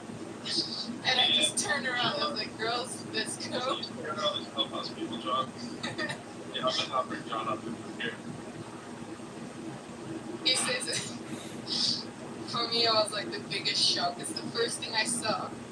And I was like, okay, I'm definitely not going to tell him I'm in Chicago. John would be tame for your average New Yorker. You would even notice John. Yeah. Great New Yorker. Back in the days, I didn't really know him. So I knew him as a crazy. But then after the trip, we started talking more. You know, he's still crazy, but yeah, I wouldn't be so scared. But I was really scared. I was like, oh shit.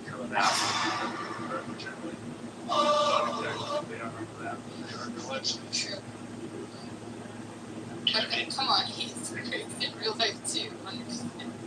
I don't think John would do that. No. He said his own father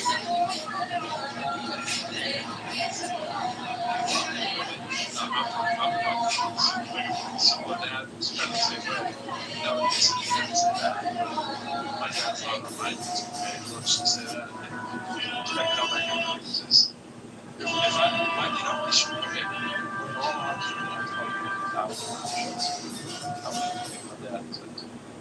Like round to the nearest, like. Since you did international, I think maybe 10. 1. Oh, okay. Well, would you rather have them around or not?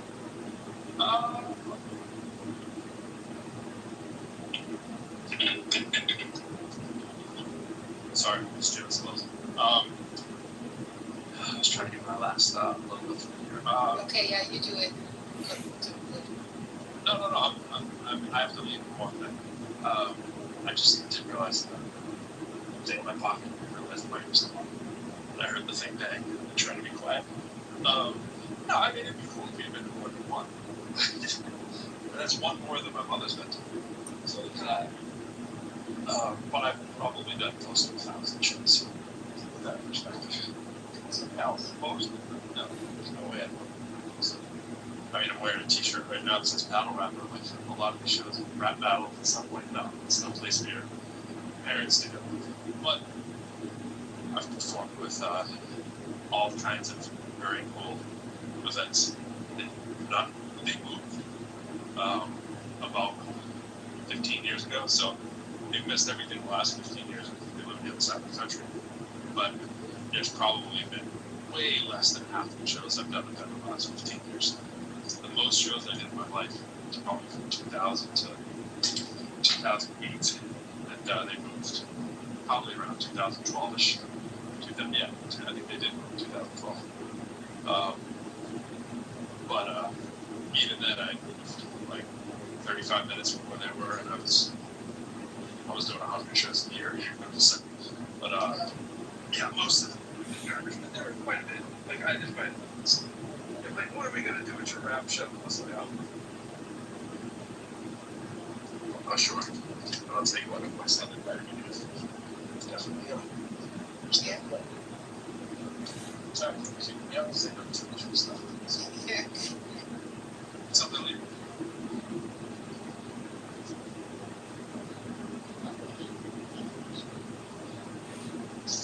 Try to work hard, Elliot. We're just trying to work on it. You know what I mean? Oh, for me, it's 7 o'clock on Sunday and I'm shutting down the gym. You know what I mean? Just get that little extra work in. Every time I walk by that mirror, I go, man, I don't know if anybody else feels the same. I just walked by this people at the pool. I was like, no, that's not what's on. That's different. That's not appropriate. Put that away. It's like, why are y'all sitting by the pool and drinking in the gym? I don't know. Maybe it's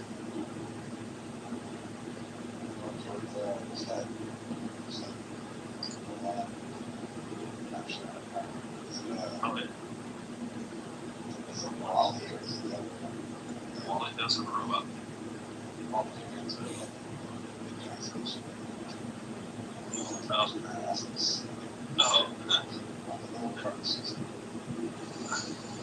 that's pretty good. There's a lot of fat, out of shape people. I'm just gonna say that, especially in America. I think generally it's on the rise though, obesity. It is a problem. But I'm torn on how to solve it. Part of it is personal responsibility, accountability, and personal care. Part of it is also your wider environment. That's right. Yep.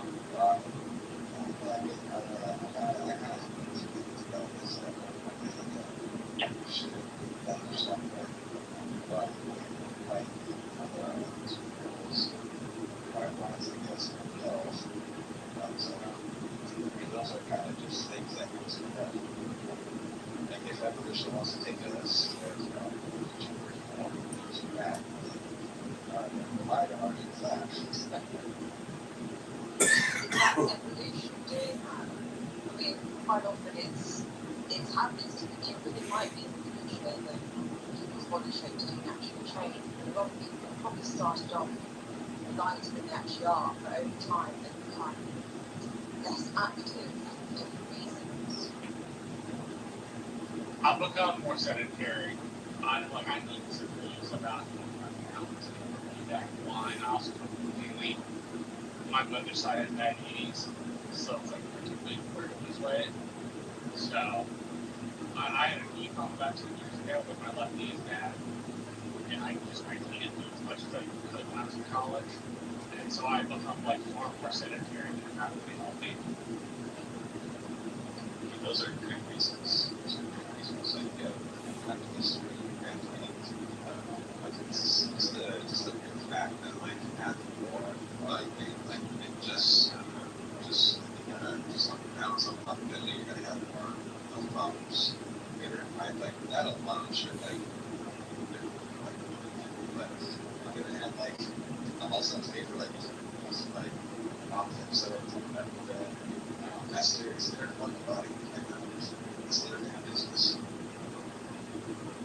Yeah, I feel that way. If you want to become 600 pounds, that's down to now.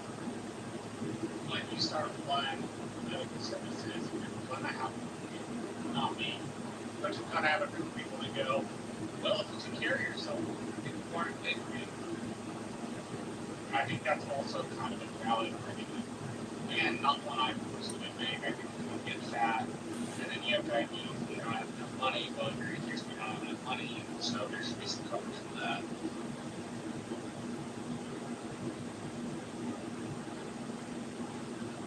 Human beings, we've got to the point where we are, I mean, we're kind of taking ourselves out of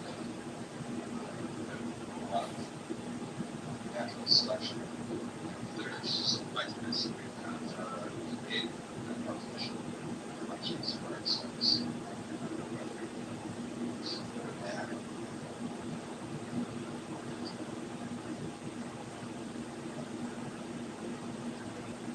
Some people are clear.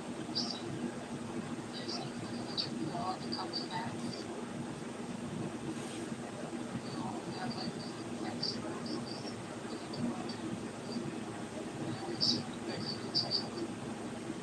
That's I was going to spend 10 years ago.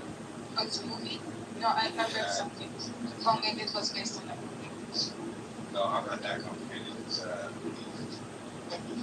belief that I'm like, as a kid, I think it is a lot. It is Wally, where like towards the end of the, Wally gets like stuck on this planet.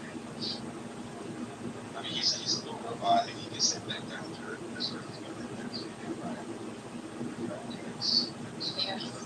disasters. It's just piles of garbage everywhere. Like, he didn't say he knew what it was. But they said Wally down. Find it and after his life. It's Eve, but it's Eve's one of the robots. It is as Eve's jobs. Right? She finds like this tiny nest, and her job is when she finds it, she grabs it, she puts it inside her body, and she like it's supposed to live, turns on a person. And like it's this shit with all this and they like directly sanitary lives. And they don't walk anywhere. They have like these little highways and parks or whatever that they'd rather it's a great movie. I remember that. I saw it as a little kid. Dog one night.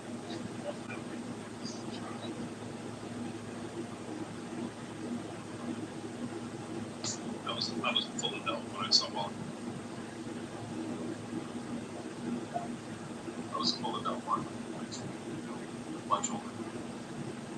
I was like, some Wally is I mean, I was a preteen that night, but like, still, like, well, well, to be more accurate, I should have said I was not a small child. I was not 8 or 9. I was like 11 or 12. I gotta be nice to you, even Ellie. Ellie's young. I gotta be nice to all you youngins when you say dumb stuff. I gotta remember. Not stuff much, but it's toughest level. 40 and under types, you know what I mean? Trust me, I'm fully capable of being as stupid as and as ignorant as most of my friends. I'm like,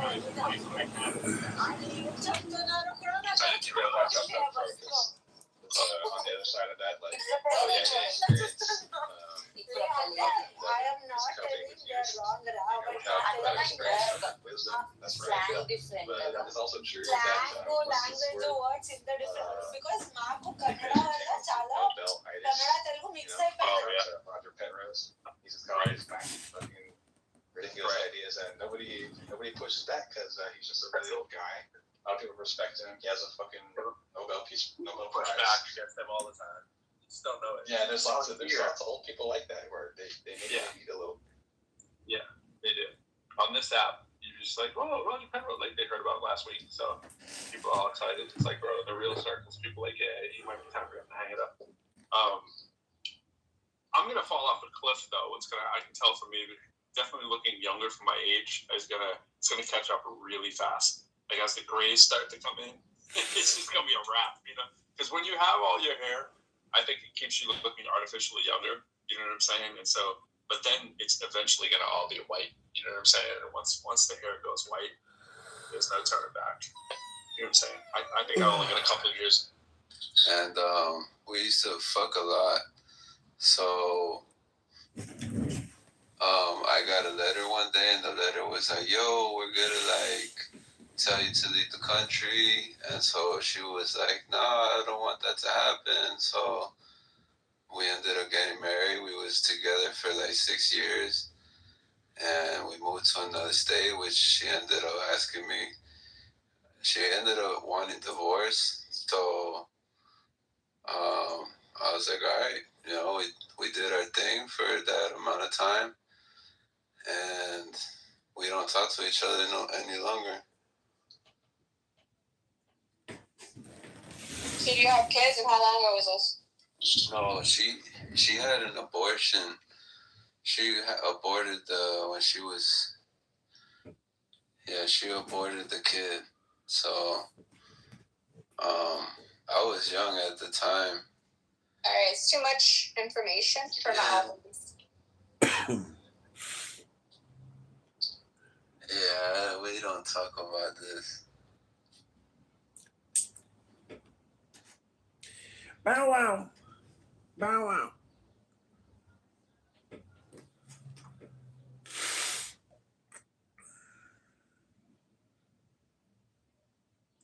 TV, call another thing.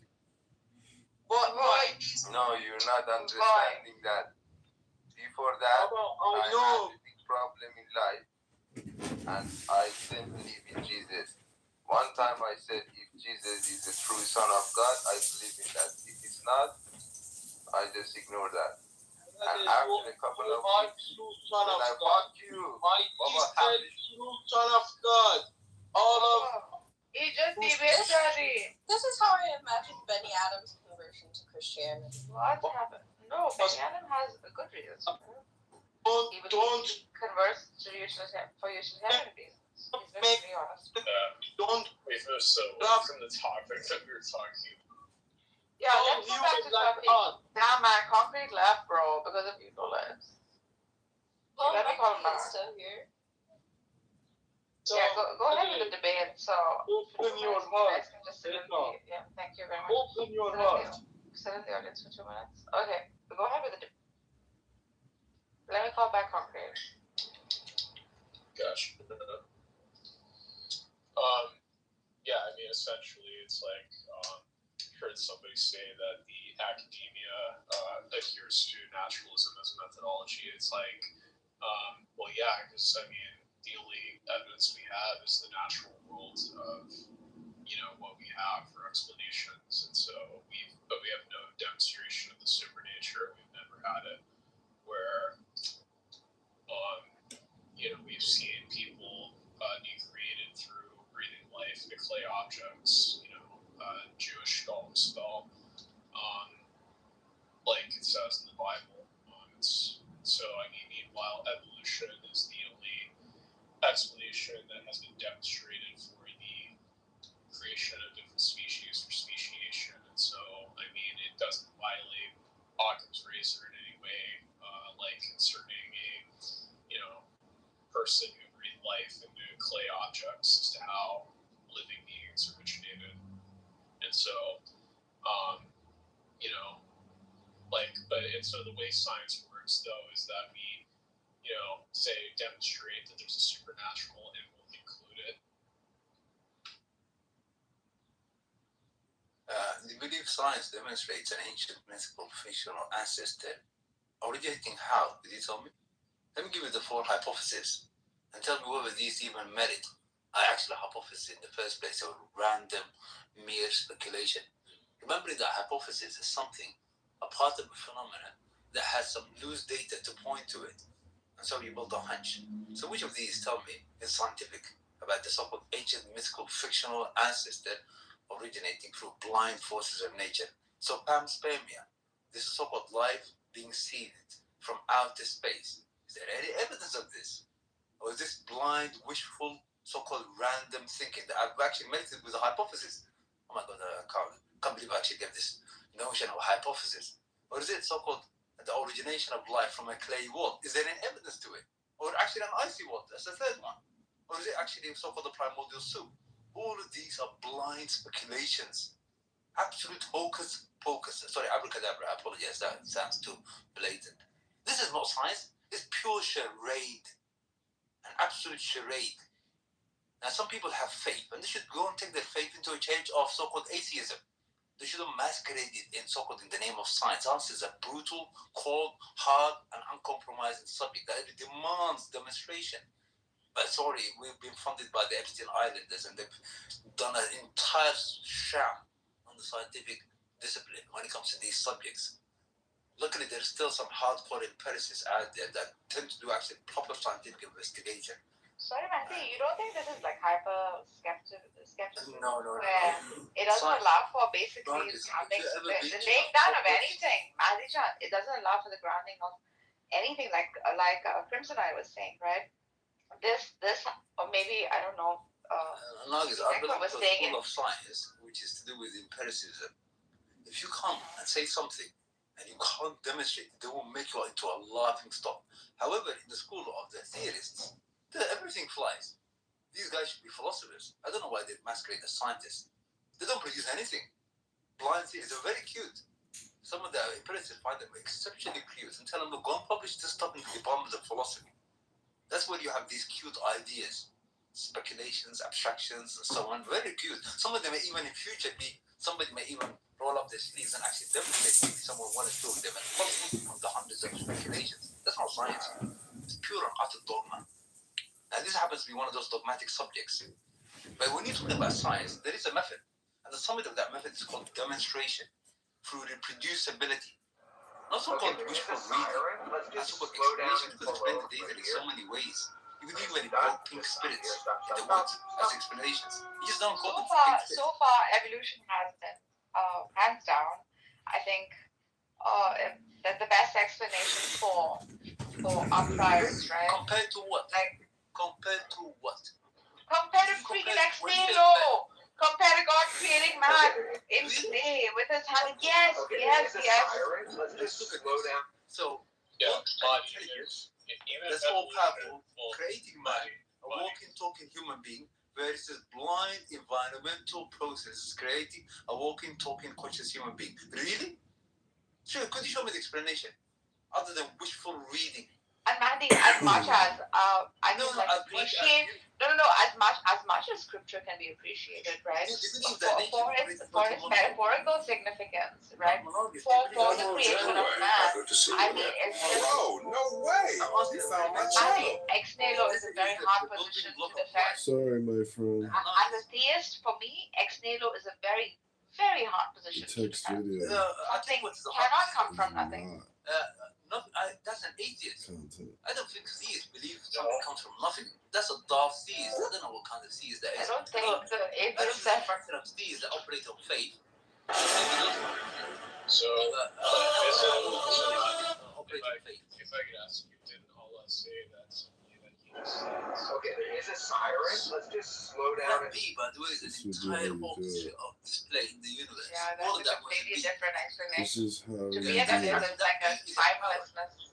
The word of God is power, is not nothing. This is how you do it. It's the word becoming flesh. It's very similar to The atheists can't even explain what the counter-God hypothesis is. They can't even explain what that is. At least with God, the theists can tell you God is an intelligent, almighty being that has capability and power and This is how you do it. That's the God Look at hypothesis. permission. Right. First These are the what's the counter position. Okay, there is a siren. Let's just slow down and pull over right here.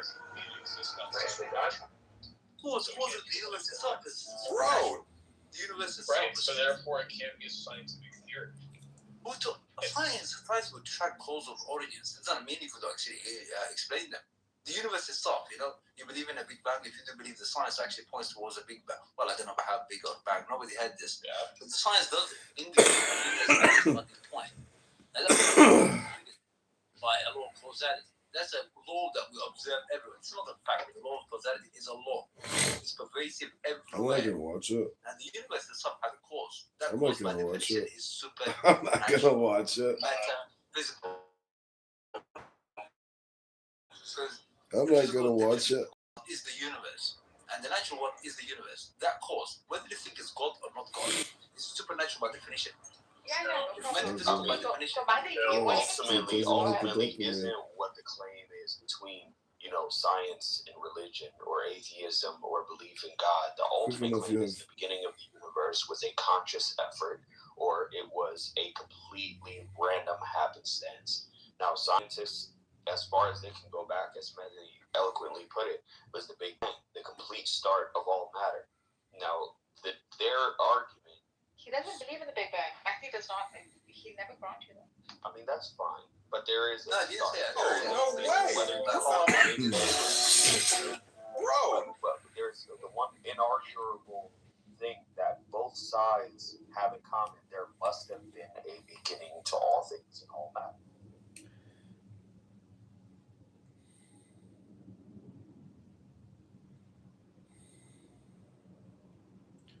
Bro, no way! You found my channel. Most people just scroll past, but not you. And if you could like and subscribe, it would mean the world to me. Bro, no way!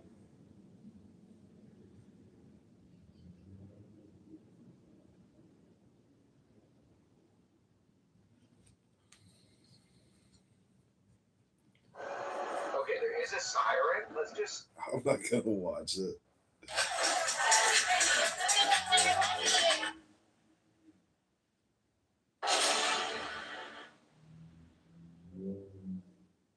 And said I've never set foot in the country. What? And said I've never.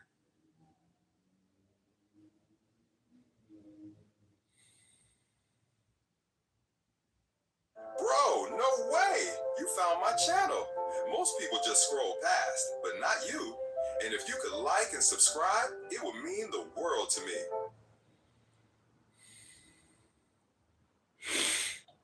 Bro, no way! You found my channel.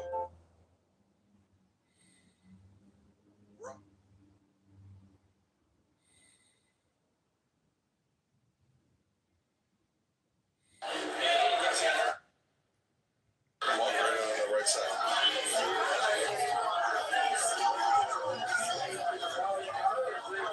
Team was now the hangy uppy. The hangy uppy.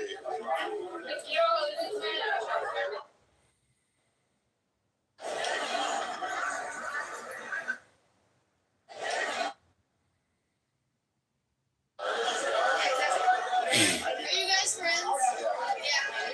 How'd you guys meet? LGBTQ dating app.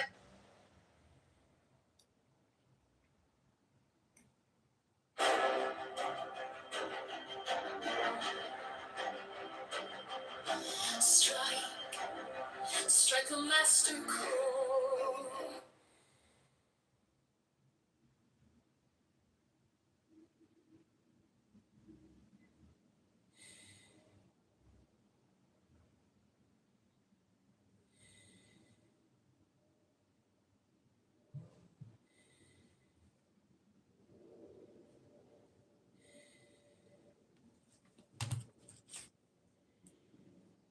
Or anyone otherwise at the creation of this existence, whatever matter, reality, whatever you want to call it, isn't consciously based.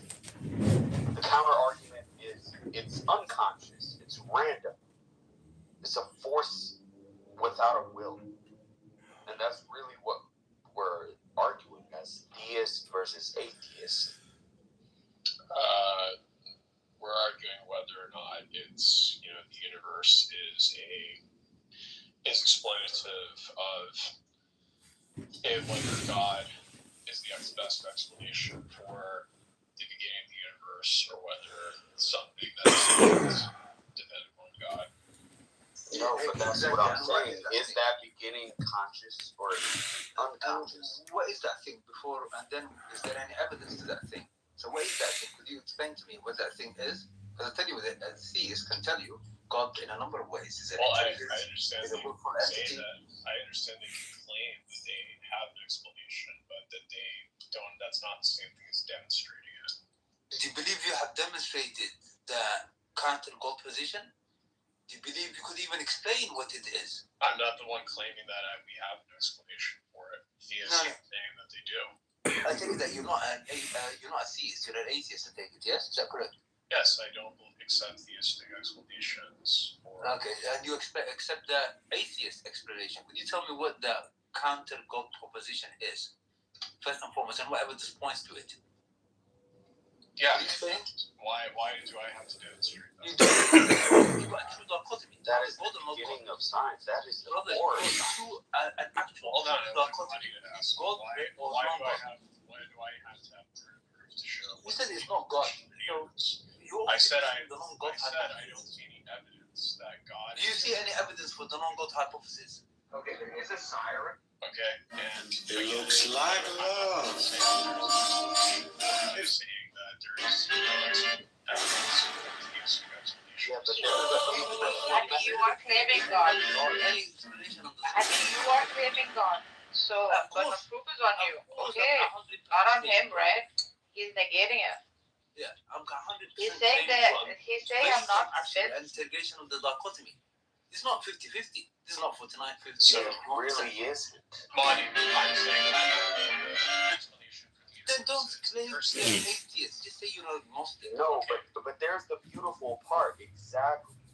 Narco, with all due respect, with the absence of proof or verifiable fact, or a way to conduct an experiment to confirm your foundings, science falls short. And that's completely okay. That's the basis of science.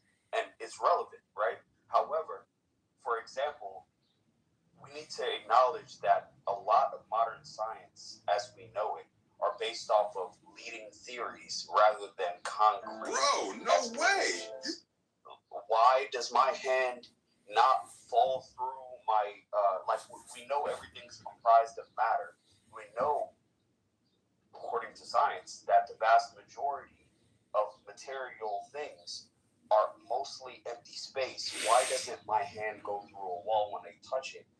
The leading theory is there is a force binding those atoms together with electrons that prevent my hand from going through that wall. But there is no constant. We know what this is.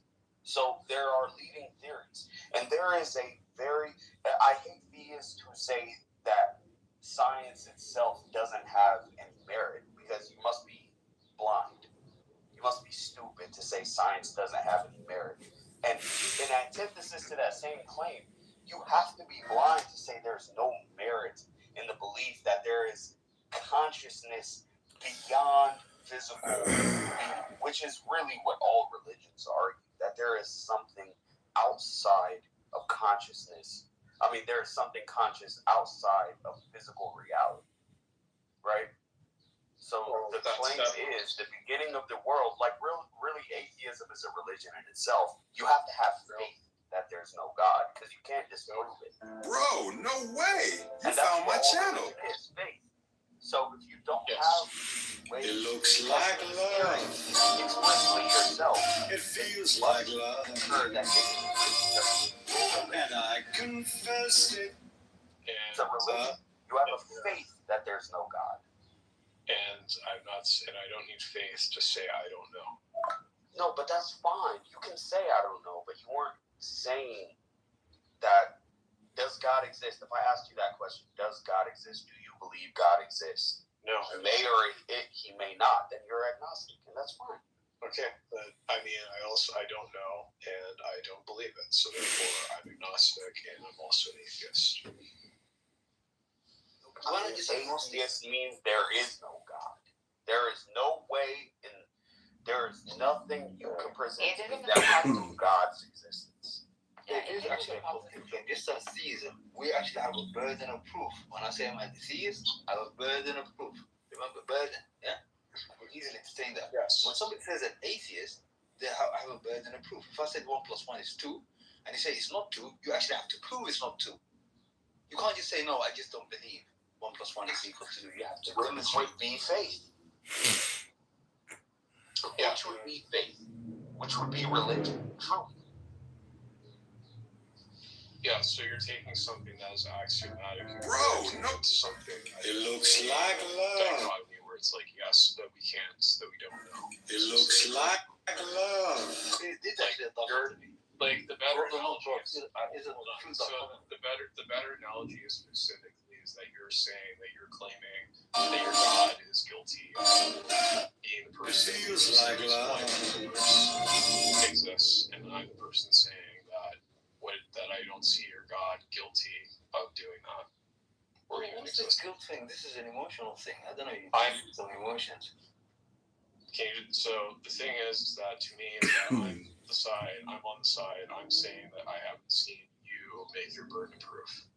Oh yeah, I mean, well, once we explore the dichotomy, actually, we're kind of equal in that regard, wouldn't you say?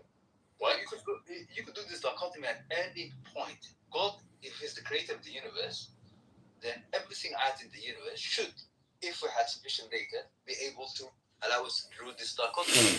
So whenever we got data to force the dichotomy into motion, the data should always point to one side, because one of these two counter positions is a fallacy. Either God or not God.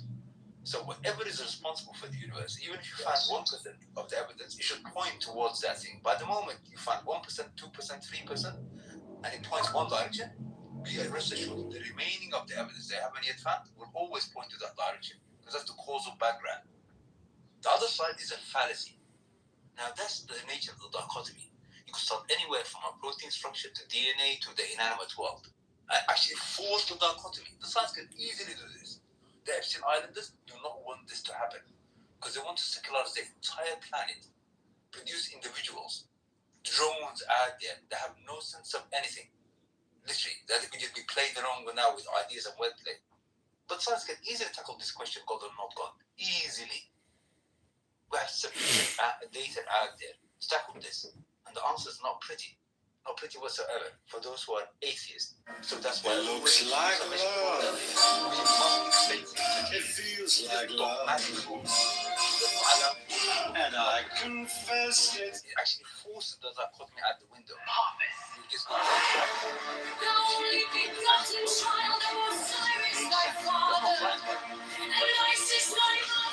demonstration. Hence your theory of evolution. It's all driven by words. Absolutely. From the ancient mythical fictional ancestor.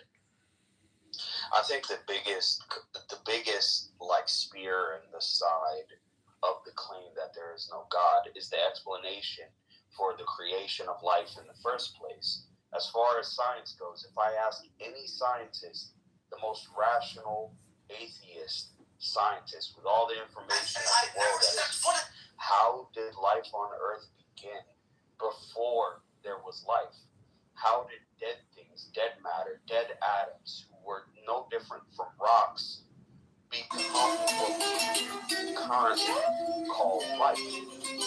From moss to phytoplasma to human beings, how did dead things become material? And if that process is one-off, how are there no examples other than that? There is no scroll.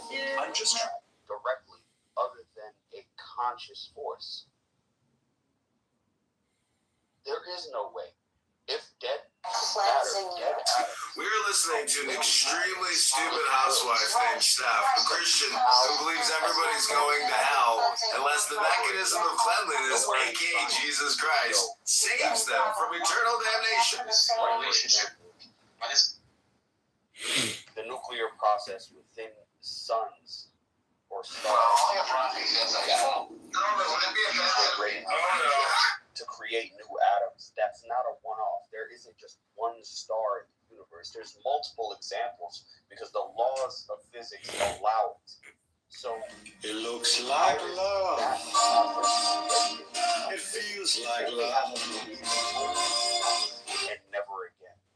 You know the irony, brother. Not only can not dead matter or the natural forces that gives life, they can't even produce a bloody single protein molecule, which is the foundation of all life form, the building blocks. You could do this. You could do this based on a test study, and you could do it in. It looks like love. Ви вважаєте, що це нормально? Nature can produce a single protein molecule. That's just called the building block of life. This is not life, by the way. If you did produce a single protein molecule, it won't survive too long. Any of the following will degrade it very quickly. Background radiation degrade it quickly. You will not have no primordial soup. UV light will degrade it very quickly. We already know this stuff. Facts. These are facts of science. Excessive heat will degrade it. Exposure to water, and on it goes.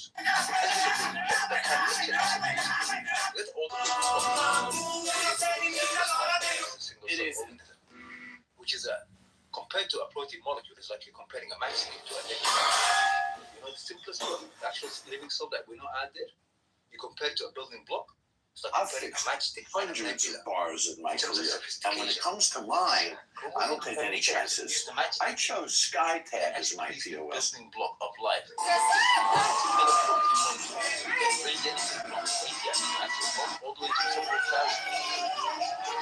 And the conditions that created these baser proteins for life, there are examples of them on modern Earth right now. Hydrothermic vents underneath the ocean, those very conditions that existed before the beginning of life, as far as science understands it. Those very conditions are still very active on the planet. So the that these things were once there, and through this chemical process, through this priority, that we know the are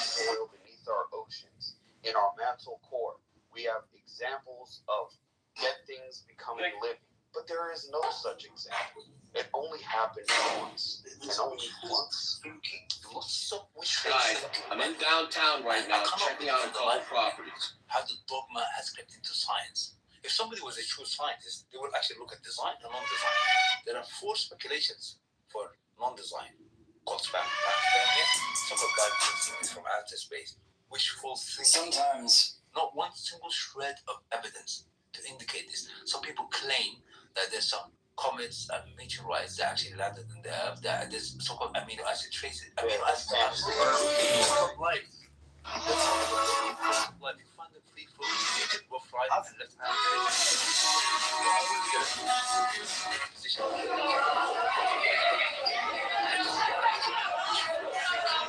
Saying that life came from outer space. No evidence whatsoever. They can't even call this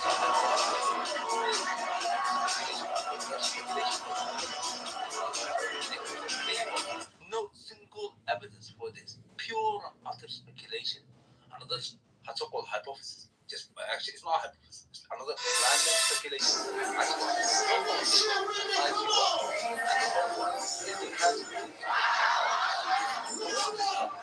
not one single shred of evidence. All diverse, but I tell you what the bigger problem is. There's no other alternative hypothesis that we looked at in terms of design. They're not allowed. I'm going to name you 4 design so-called speculations or hypotheses. Actually, there is evidence to them. They will never be investigated. When you look at something without critical thinking, when you don't look at the counter positions, that the whole theory of evolution is driven by dogma. Not an actual interrogative or, if you like, forensic examination. And there's only 2 propositions out there. Design versus non-design. So-called this 20 sciences today. Actually, I'm horrified by it. If they go this word play, no one can only put a lot of Chicago summer up. There whether to prove the existence of conscious order creation, and it's proven true multiple times. It does not mean it's publicly available. It almost seems like exactly the way you described it. It almost seems like there is car in order to disprove what has already been proven, or an effort, or maybe we're just not there since it yet. My vocabulary is there, so I can't really get my thought out properly, so I apologize. No, it's all right, brother. It's just the censorship and not allowing real science to progress. That's the sad thing. It's pure and utter dogma.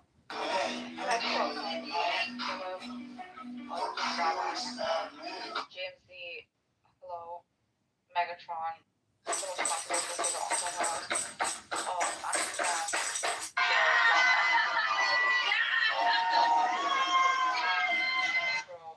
my evil friend who I love. Did you? And you forgot to introduce yourself, the famous queen herself. Yes, please. Fucker. You know I'm still in love with you, Nargis. I'm in love with you.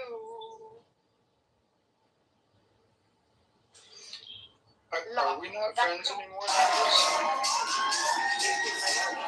Are we not friends anymore?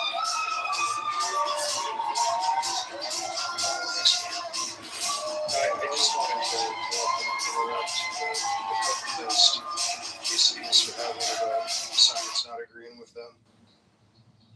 I don't think it was about it was about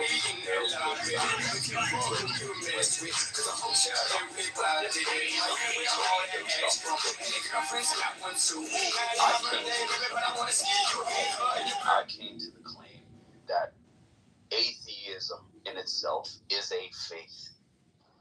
You have to have faith. You will not have empirical data tested scientific process. So you must have faith. So to say I don't know what happened, but I have faith that had nothing to do with a conscious God. It must be that you have a religion That was my faith. It's a religion. Again, faith, like, there's an important distinction between faith and verbal suffix of what faith means. Like, so for example, if we use synonymously with the term, where if I say that I'm a faithful husband, meaning that I have trust based upon my experience that I have with somebody. But when religious, there is a sort of transcendence that is something that you're expected to believe is there, in spite of the fact that there's no way for you to be able to verify it, despite even of evidence to the contrary, is what is like used in things like Christianity or in the Quran. There's the definition of faith is what it has, which is what distinguished from the dictionary's definition of what the faith means. No, faith implies lack of proof. Faith implies there's no way for me to prove this to you outright through the scientific process. Yeah, however, that's the thing religious people have. Of my own will. That's what I can say. Believing in the Quran with proof. If I were to speak to God this moment, and Allah subhanahu wa ta'ala came down, he talked to me directly. It's not faith. I don't have faith, I have parents. Necro, I think you understand there's different senses of the term faith, right? So the truth is, like, that comparison of being a faith. Oh, now he's going to dispense the truth on us. Wow. So the difference between God and between if I said I have faith in my wife and a Muslim or Christian said they have faith in God or faith in Jesus, the difference is that one of them is going to vouch for us and the other person is going to remain hidden in something that we can't see. No, but that's an assumption that you can't demonstrate that. We're getting into dialogue. Different meanings of words. Like actually, can I make one comment? Because I think Necro, first of all, it is definitely true that in many religious traditions, faith means a kind of trust and confidence in the same way that we mean it when we say I have faith in my partner, right? I trust, I have a confidence. So it's not true that that's not present in religious conversations. It's very, very present. Number two is, if you want to say that the dictionary has entry 1, entry 2, entry 3 on the word faith or faithful or faithfulness, I'm happy to go along with that. But you can't really reasonably, intelligently say it only means the one thing that you're suggesting that it means.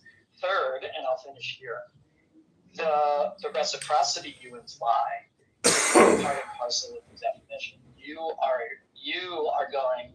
making a conclusion, you are making an argument, but that's nowhere in the definition itself, not the one that you used anyway. Is that a necessary detail? Yeah, the main question is whether all of it's like if a girl is hot or a fire is hot, we then exist. Even though the words are the same. So let me take a look. It's based on facts. Okay. So my belief in the Quran is also based on faith. So what the emotion investment is also based on facts. Yeah, now, there are some theists. Now, I'm just saying, you're right to some degree. About a third of theists operate on faith. They feel an inclination, emotional inclination, and they base their faith on it. And all religions, by the way, there are people who operate on faith. There are some theists who don't. They actually operate objectively. The question is whether there is any objective. Beloved, there's no treasure for this girl. Perhaps we can help her. You ask much, Mister. I would require a very special treasure indeed. This? No, for you, mistress of the West. Yes. Grant him passage to give it to her himself. No, I forbid it. We're both guilty of deceiving. This will make amends. Not like this. Not you. I command you to release me. I can't. Lose you again. All of the truth, where we shall be judged.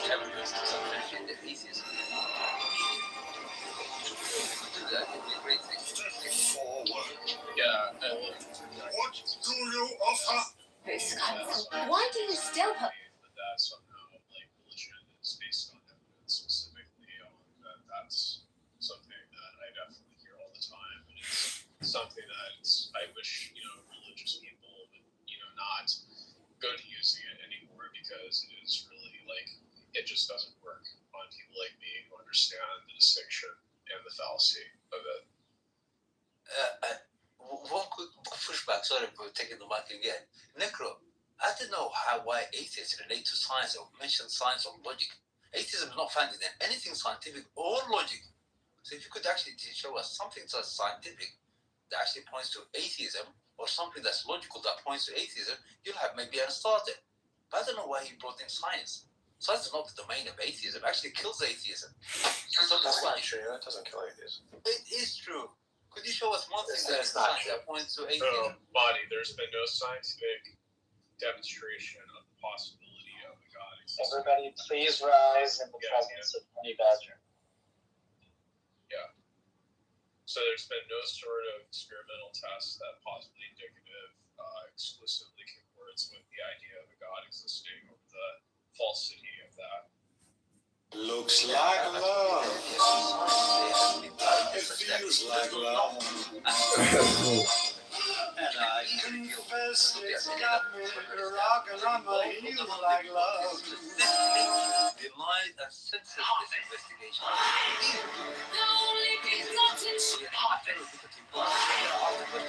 How did this come around?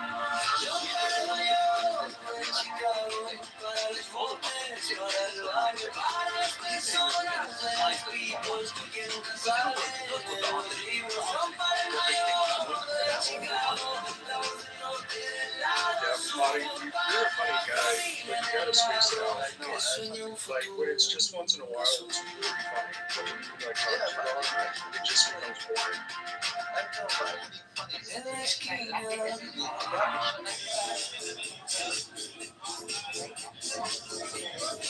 Obviously think there's no such thing as faith so far as religion goes. I didn't say that. I did say that there is such a thing as faith, and that's called atheism. No, as far as religion. Okay. So what do I have faith in? And that's fine if you want to think that. What is it that I have faith in, though? I'm just curious. Because I do have faith in things. I just wonder what you think I have faith in. I have faith, the faith. Yeah, faith. Yeah, there's perfect. not one single evidence to point to this. Well, what? No, you just said that atheism is faith. What's the faith I have? That God That God does not exist. That's not faith. I think that's just evidence.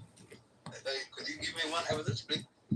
Yeah, that unembodied mind as a cause for anything is like a non-stop. Hello?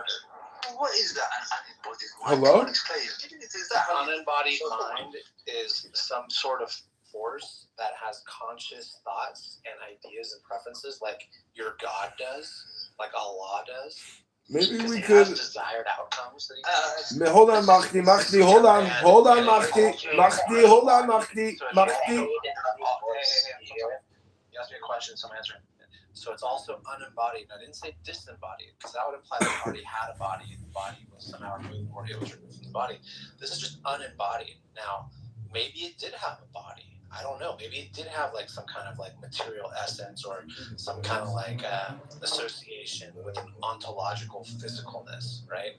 But as far as I've been made aware, at least so far, we don't have any evidence of unembodied minds and consciousness. So what's your proposition? Hold on. Are you listening to what I'm saying? Slow down, sir. Relax. So you're getting very, very emotional. Listen, you actually look at what Allah is. Go and read the Quran. Listen, okay. Does Allah have? Hello? Does Allah want things? Hello? Does Allah want things? What you're dealing with? Hello? Does Allah want things? Hello? Hello? Does Allah judge people? Yes, he does. Hello? He does. He just, Okay, so it has a consciousness, right? Yeah, I know, but you're dumb. Hello? Yeah. So they If Allah doesn't Hello? exist, could you tell me what the counter proposition is? I don't know why Hello? you don't just engage with what I'm saying. What is the counter Hello? proposition? Why are you freaking the fuck out, dude? Hello? Yeah, why are you freaking the fuck out? I'd like to talk about language and linguistics communication. And I think what's actually happening here is Mahdi's learning English, and the primary native English speakers are here. Oh, I see. Yeah. Thank you for that bullshit John Kitover. I'm sorry, but that's actually not bullshit what I'm saying. I'm sorry, I think Matty has a great command of the English language. He has vocabulary at his disposal that I don't even have.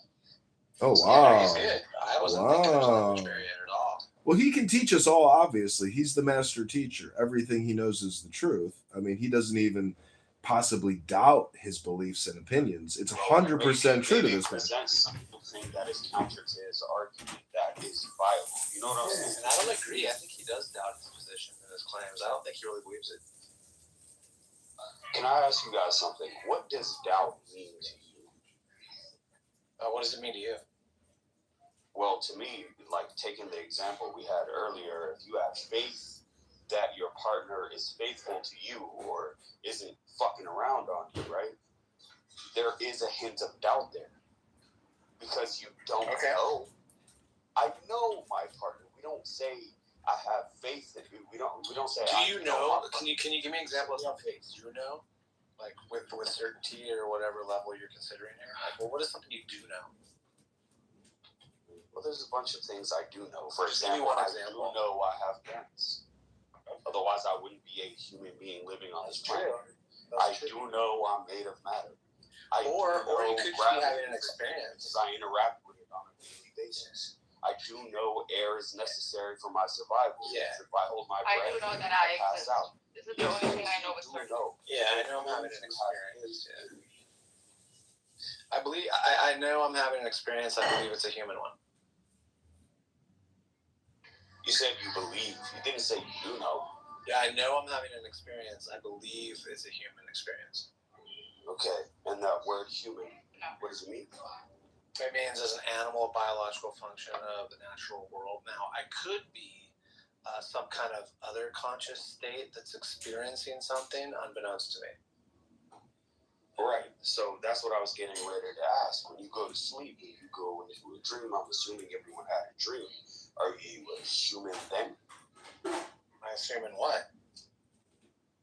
No, I'm saying, do you have a conscious awareness of I'm a human being that's asleep? Do you feel that? I mean, I don't know.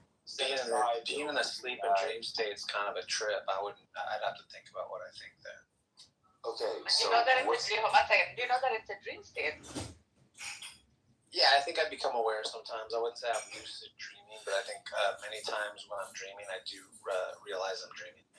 So when you do get up from it, one second. When you do get up from it, do you know that it existed? That you existed and this whole thing was an experience that existed?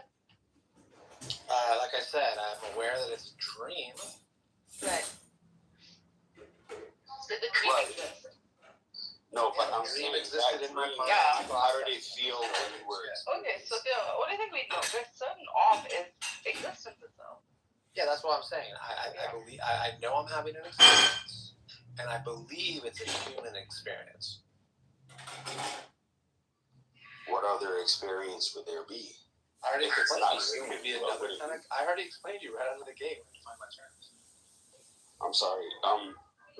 I think we come to those parts of these discussions where there's a failure of vocabulary where I can't even articulate exactly. I believe it could be another conscious experience, possibly. I'm not saying that it's a high probability. I just think that there's the opportunity that it could be, like even if I was a solipsist or a brain in a vat, or this whole thing is just a dream loop. Like, sure. Those are possibilities. Exactly. But I am having an experience,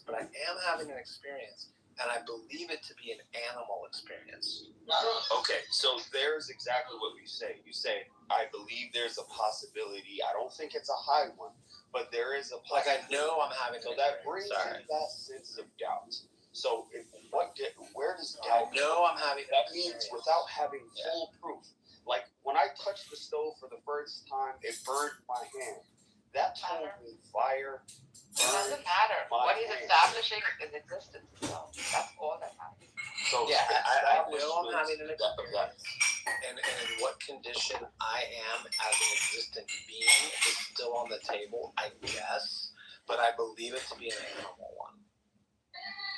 I can respect that. You know what? I'll leave it there. I really respect that. An animal one that exists. that we can never, ever, ever get out from the loop of existence. I feel like that's a philosophy of a cockroach. If a cockroach has consciousness, that's exactly what it would say. I believe I am an insect. You believe that a cockroach would say something Cockroaches like that? never say it. Chemistry Yeah, is Unless Well, is a cockroach sentient to you? Well, from my perception, I don't know. I can't Why would you use a cockroach? I That's can't really strange. No, I'm saying. I can't Like I did say an animal, cockroaches are but sentient. I was thinking like a human first, and then I even just opened it up a little bit more, and then you went cockroach. I think that's interesting. How's it interesting? It's because they're lower Because in life. you didn't even think like ape. You didn't think squirrel. You didn't think cat. You didn't even think dolphin. Okay, for God's sake, a box jellyfish. You just live the longest, probably. That's that.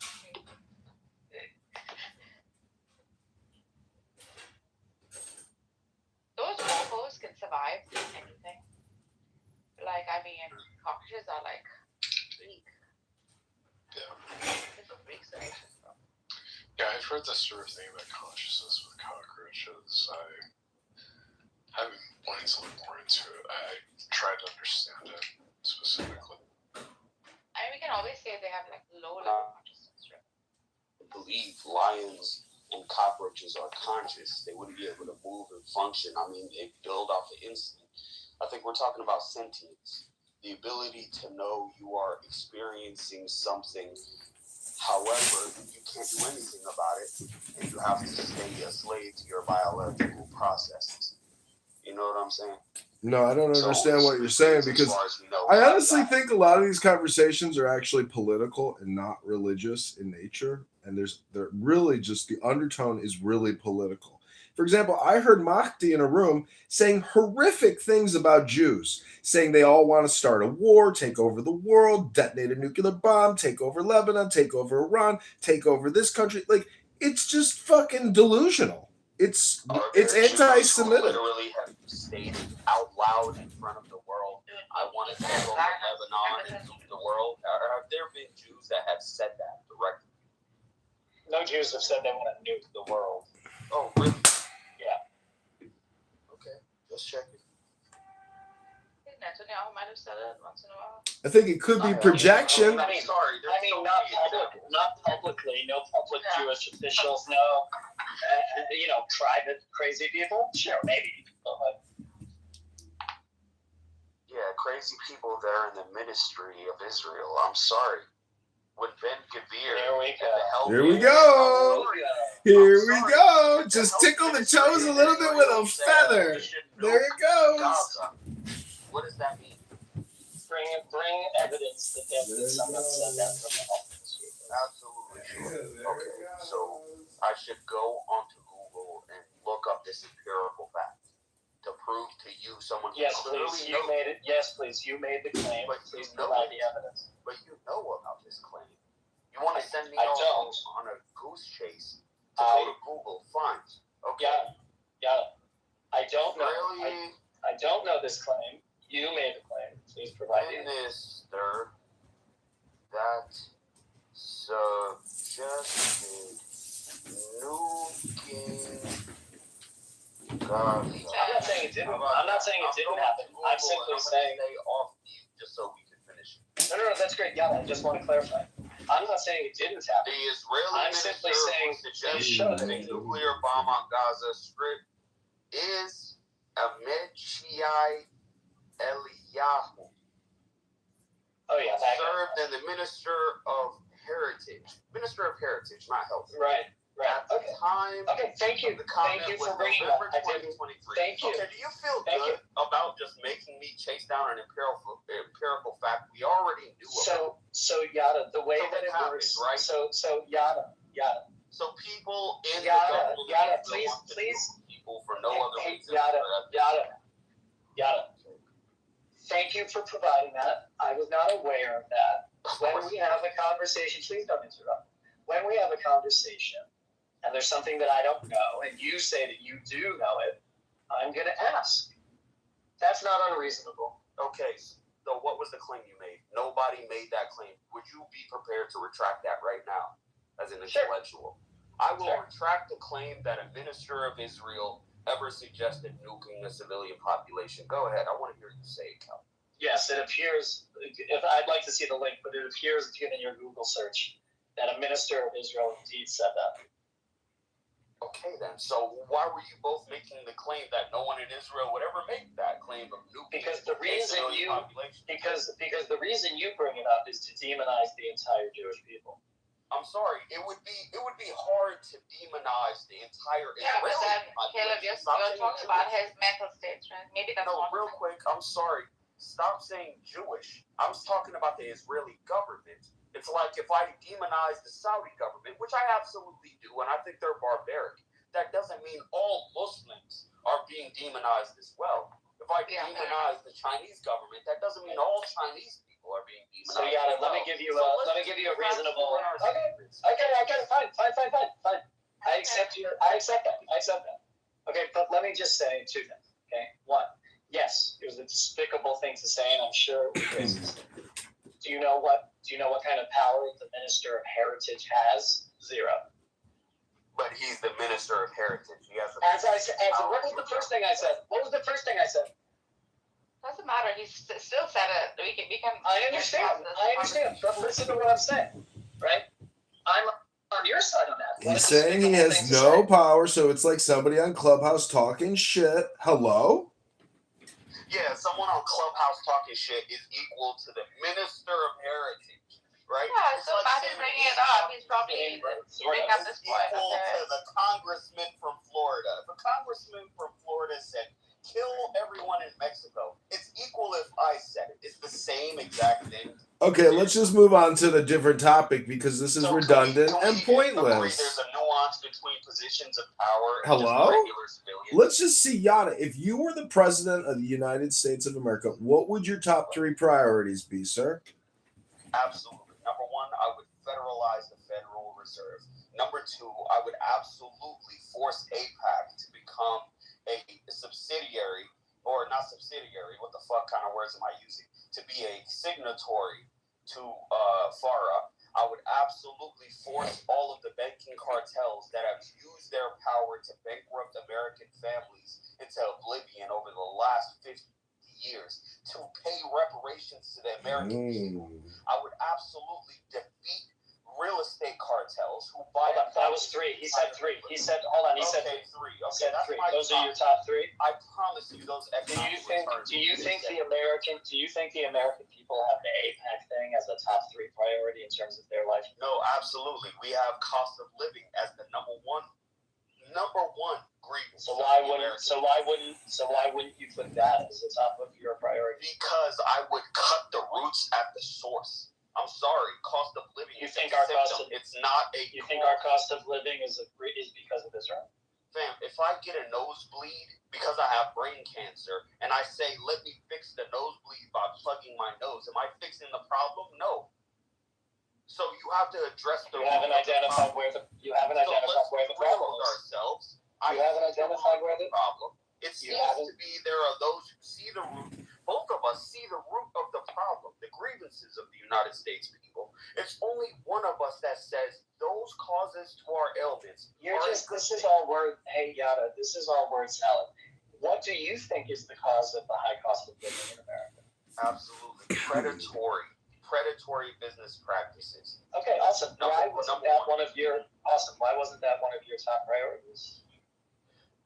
I'm pretty sure I laid it out. What were my top priorities? Do you even remember? Breaking banking cartels. Okay, so federalize the federal.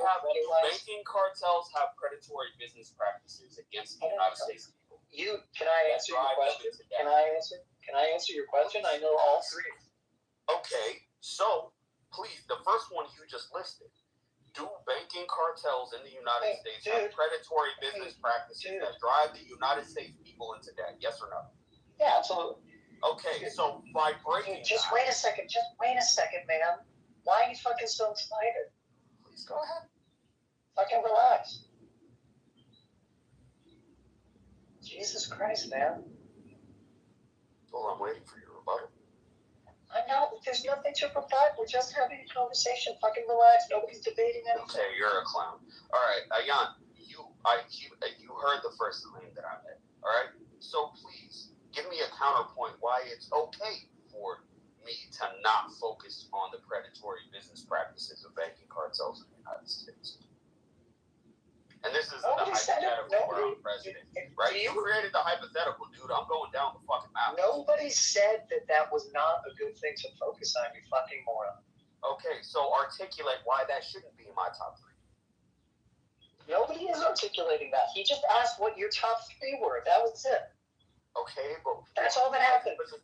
Why shouldn't that be my top 3? You were making the claim, yo, cost of living should be number 1, not banking cartels. Okay, why not? No, actually, my question was,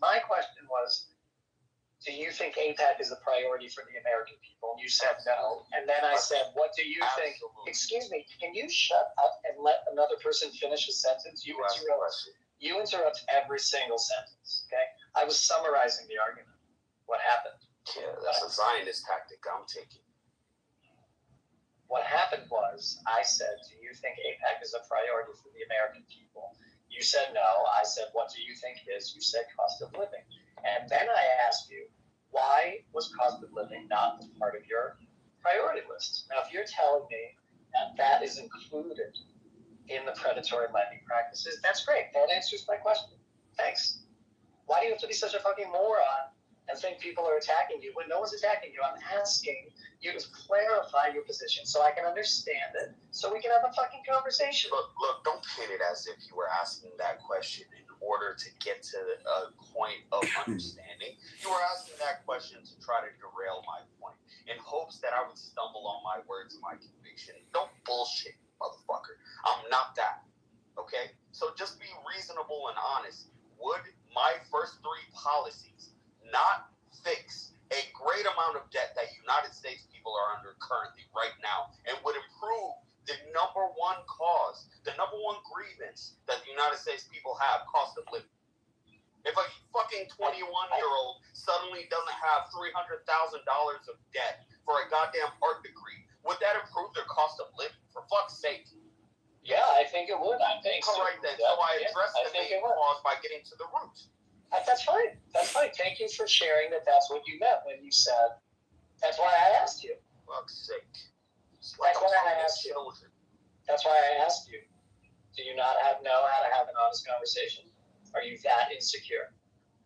Oh, I'm completely secure. It's you that seems to be...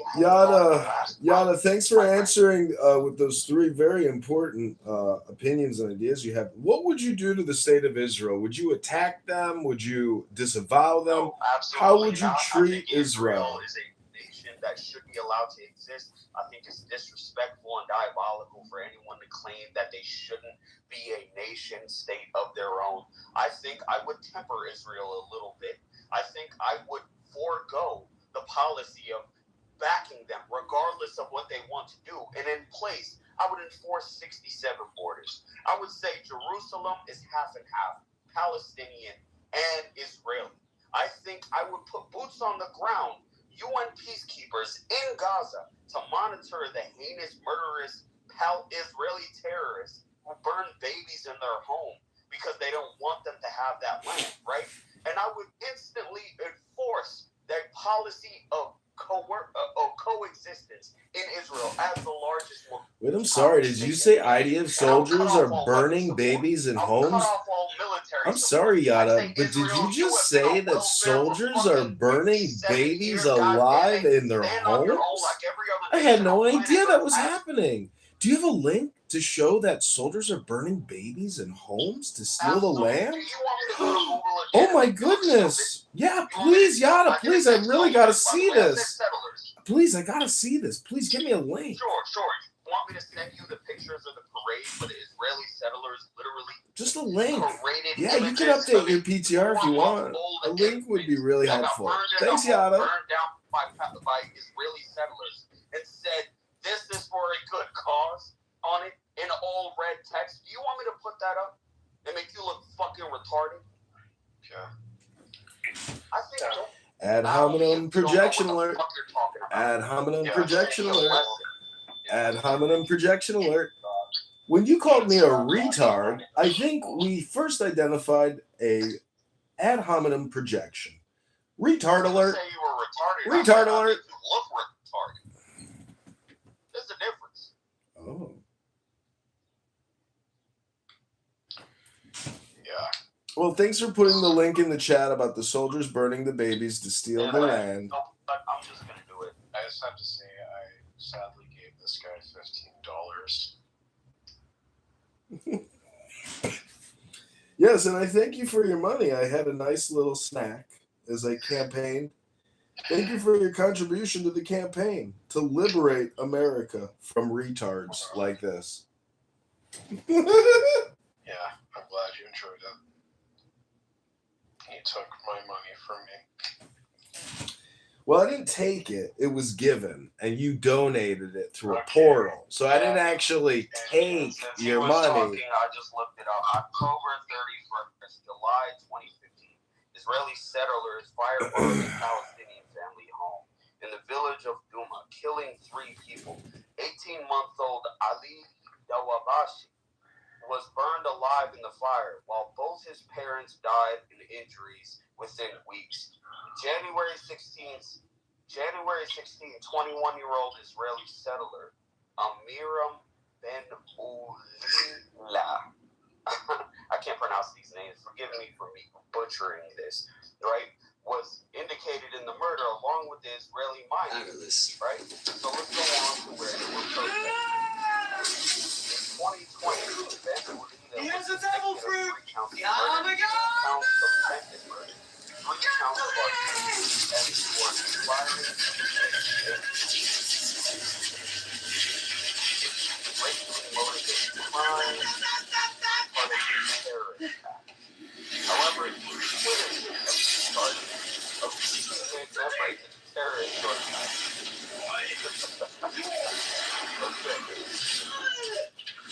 If you want me to go on, why do you have the whole article?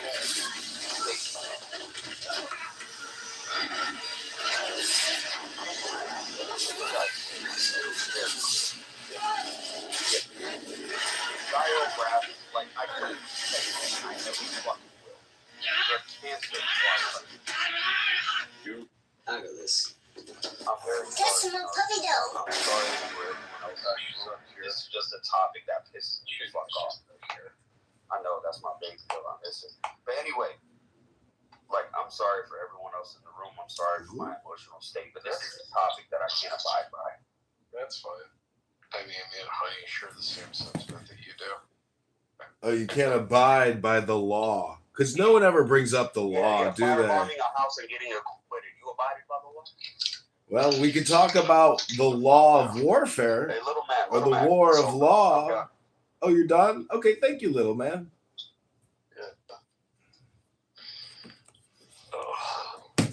Sorry for getting you so emotional. Usually when people's intellectual capabilities are challenged, they get very, very emotionally upset. Children, sure, that's something that should Hello? no emotion whatsoever. Hello? Yeah, I should laugh. Hello? Well, let's see. About 2,000 abortions are done every day in the United States of America. Is that murder? Yes. No. Oh! Okay, now let's go on to that. Israel has abortion rights, right? Like they have free healthcare and they have access to abortions, and we can send them money. Isn't that interesting? Yeah, who subsidizes that? You're right, Jeremy. Very good point. Who subsidizes that? Why, as me, as an American, as a taxpaying American, I work 70 hours a fuck off week, and I still have to pay copay. No matter if I go to the doctor for anything, I got a $300 copay every time I go to the emergency room for anything. But Israel is completely free. Why is that? Jeremy, do you think I was wrong my first 3 initiatives? Do you think that would not help us as Americans? It's GMC. GMC, I'm so sorry. I read it as Jeremy. If there was a question, I missed it. Can you say it again? Yeah, sure. So what I was asking, I was asked a question by the gentleman who left the room. He said, what are my very first 3 policies? I said I would cancel Number one, I would federalize the Federal Reserve. The printing of our money shouldn't be done by a private company. I think that kind of breeds cartels in our banking system, that they can just charge us whatever for debt. Number one. So number two, I said that I would eliminate predatory business cartels within our nation. And number three, I would get rid of the system that allows companies or groups to lobby our politicians on the behalf of their corporate interests. Those are the three things I said. I think cost of living would go down substantially if there was federal regulation on those things. Was I wrong? I'm not running for office, so I haven't figured out what my top three things would be, John Kitover is. But I certainly agree with the third one, which is now escaping me. The thing about the Federal Reserve I'm kind of stuck on, because printing money doesn't actually make money. Most money is made digitally, right? It's the interest rates that banks actually manufacture money, and the government is just keeping up with it. Well, no, I agree, but who signs the policy? Who puts their signed name on the dotted line? Jamesy, the way that I read it, these $3 billion that were ordered by the United States federal government I can shall tell you come how it into works. existence physically or not. Who signs that dotted I can line? tell you how it works. Chairman of the Federal Reserve. Oh my gosh! It was Hello, really quite hello, comical when the banking collapse happened, because the banking CEOs hello. were called to Congress to testify, and Hello? Congress was asking them for advice about how they could do Hello? government money better. Can you hear me? It's the banks that lost all the money. Can you hear me? Yeah, I can hear you. Hello? Shut the fuck up. That I could, but I could also tell you how money comes into existence. The Federal Reserve sends a letter to BlackRock. BlackRock goes into their asset management profile, and then they buy $30 billion worth of toxic bonds, which creates $30 billion in cash. That's how it works. And you can mute me, you can kick me, you can tell me to shut up, you can attack me personally. But if you can't talk about the topic, and you just want to attack me personally, but not talk about the topic, you could do that too. That's your choice. But that just shows a lack of intelligence. Low IQ people do that. Low IQ people get emotionally upset because they've got low IQ. That's the way it works. Hello? Okay. They have the top executives of BlackRock.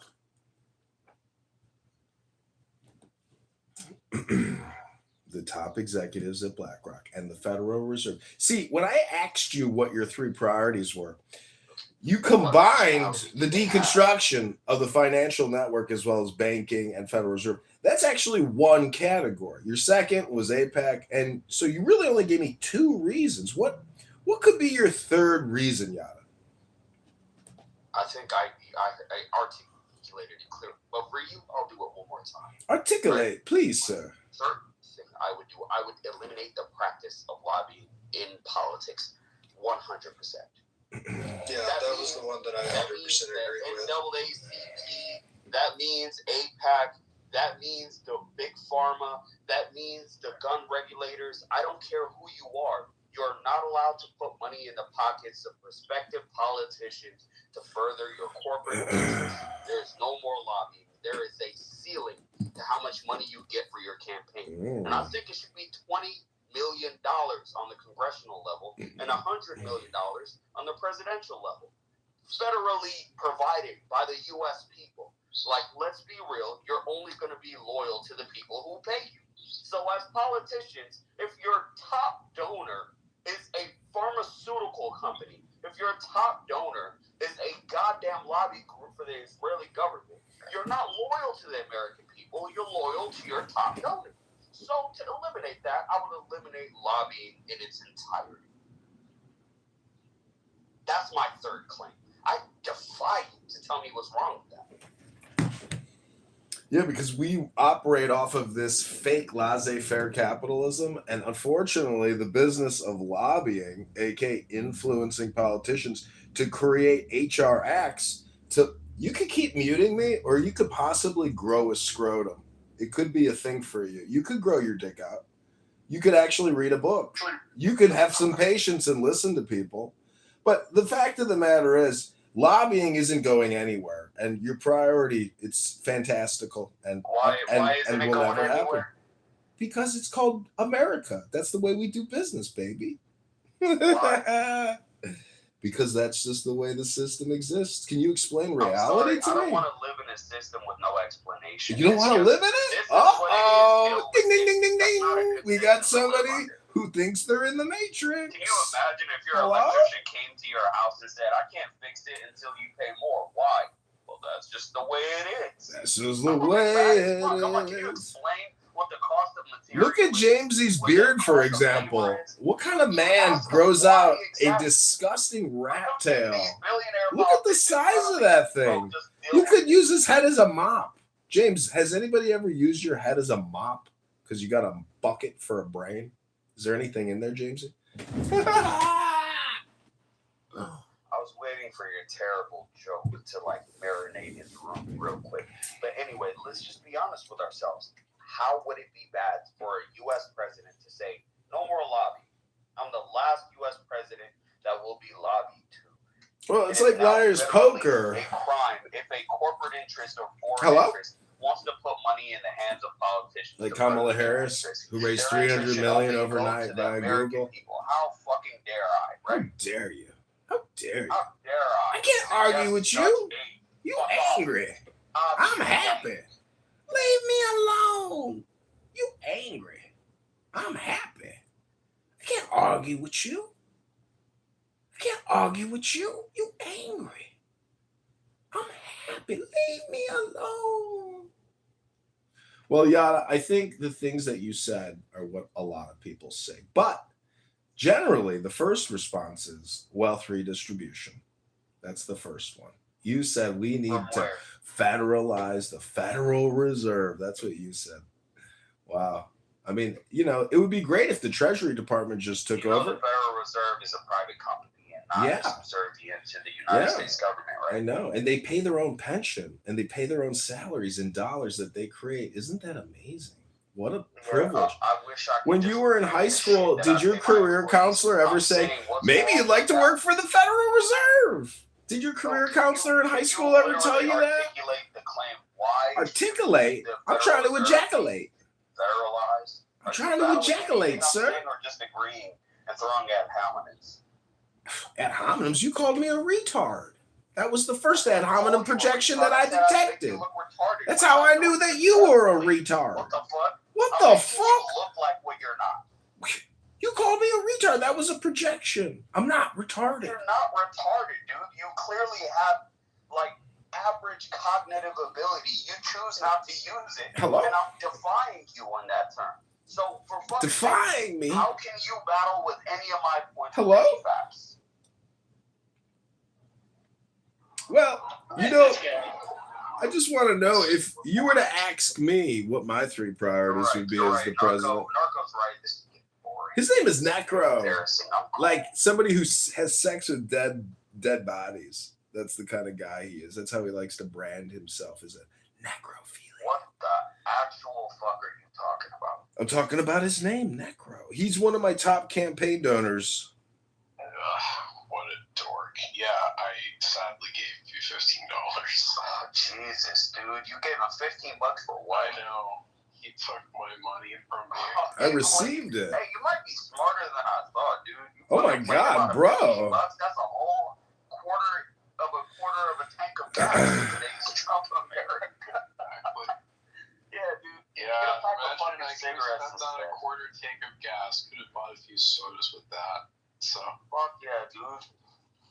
Well, Necro, I'm a very generous person, and I can actually send you back your $15 if you really want it. Would you like it back?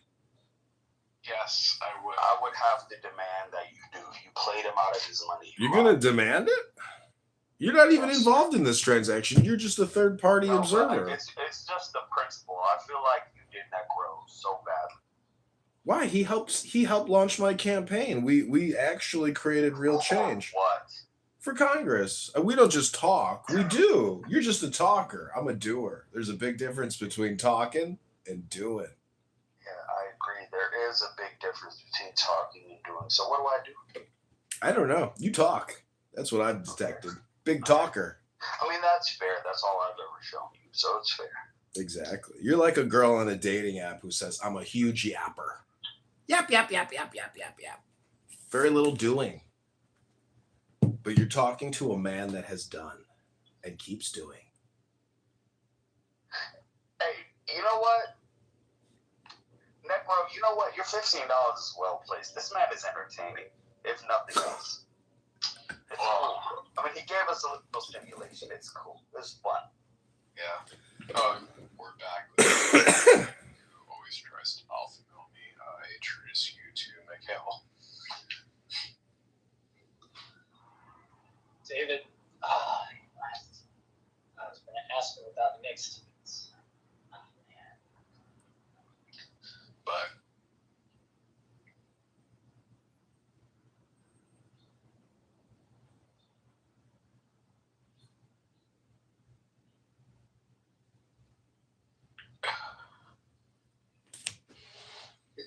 isn't everybody kind of trying to build God's kingdom on earth, like a God created in their own image?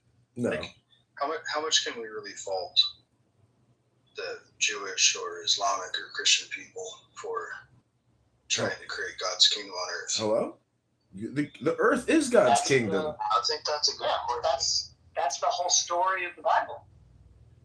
But the secret is in knowing that the kingdom is now. It's here right now on earth. Exactly. But the kingdom has always been now. It's been now since Jesus came into the forefront. Yeah, the now is It's been eternal. now since It's the now time right of now in this Abraham room. We and his son gotta. Ishmael. It's been now since Adam, alayhi salatu salam. You know him as Adam, the first human being, came out of the garden Adam of Catman? paradise and was brought down to the earth. Are you talking about the Sephiroth or the Kabbalah? The Tetragrammaton? So as believers, I'm assuming Caliph or Khalif. Am I pronouncing your name wrong or right?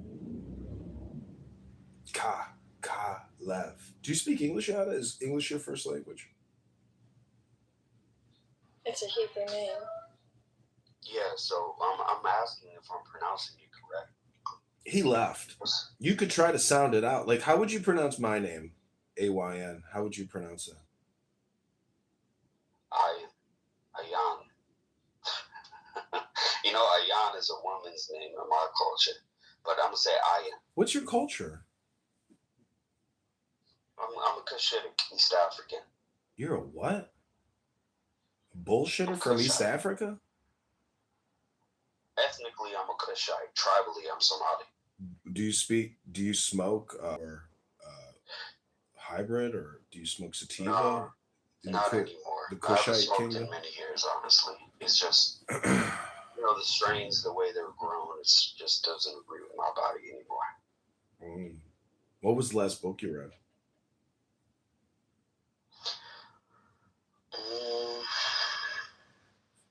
I mean, I reread Think and Grow Rich like 4 years ago, and then I stopped reading after that.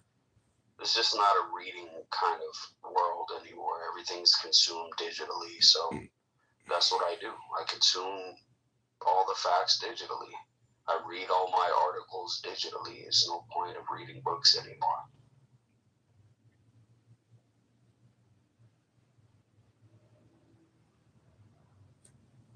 So you've confirmed that you don't read anymore. You just talk on Clubhouse. So no new information coming in, just old information coming out. No, I read just fine. It's just I do it digitally, not with paper. Do you think Clubhouse is a good way to learn? No, I think it's an entertainment tool. I think it's cool, like just to meet random people, like-minded or otherwise. I think you're a cool person. I think you'd be a chill motherfucker to smoke with or drink with or whatever the fuck, right? I feel like you have some cool ideas. You're an individual, just like everybody else. That's what I like about Clubhouse, just bumping heads of random people arguing over stupid shit and killing time on a Sunday before I do my 70-hour shift this week.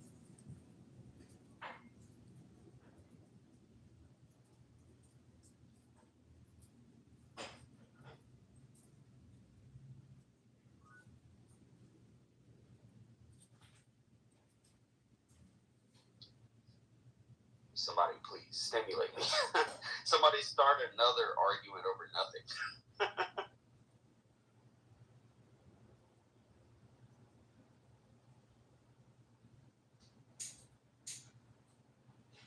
Well, I did find it interesting that even though I said a God of your own making, everybody just went with it. That was pretty funny. Yeah, but define that. What do you mean, God of your own? Yeah, gods are like man-made things. They're not like God didn't make us. We made them. It's like this weird psychological thing that like God only exists within your brain, within your mind, but like it also kind of exists between minds, but it never like actually exists. I mean, all things exist within your mind. Well, it For doesn't. example, I'm looking at my lawn right now, and the grass looks pretty green. However, that's only because my eyes have evolved to a point to filter out certain levels of light so I can perceive it as green. Outside of my brain, the color green doesn't exist. That means if you looked at my lawn and it looked purple, we both were taught to call it green, and therefore we communicate effectively, not knowing how different our experience really were. Well, So yeah, everything lives in the mind. So, right? so like on the first day of creation, before God created any animals, did those things exist absent any minds to perceive them? Yeah, but it absolutely did. But why would you assume there was absent a mind to perceive them? Hello? Well, I'm obviously excluding God from like my model. Yeah, so you're saying it only exists according to God's mind. Before humanity or animal kind or bugs or anything else. There must be nothing. Everything must be dead before us. That's the claim, really. Yeah, like my claim is there was consciousness before humanity, before insects, before life, before trees. So can you substantiate that without like a sacred text?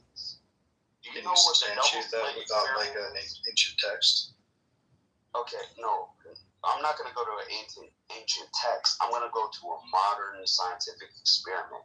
Do you know what the double slit experiment is? Like, first of all, largely misunderstood, but second of all, like even if the properties change when they're observed, that doesn't mean that they don't exist unless they're observed. It's just a different, like the phenomenology is different, right?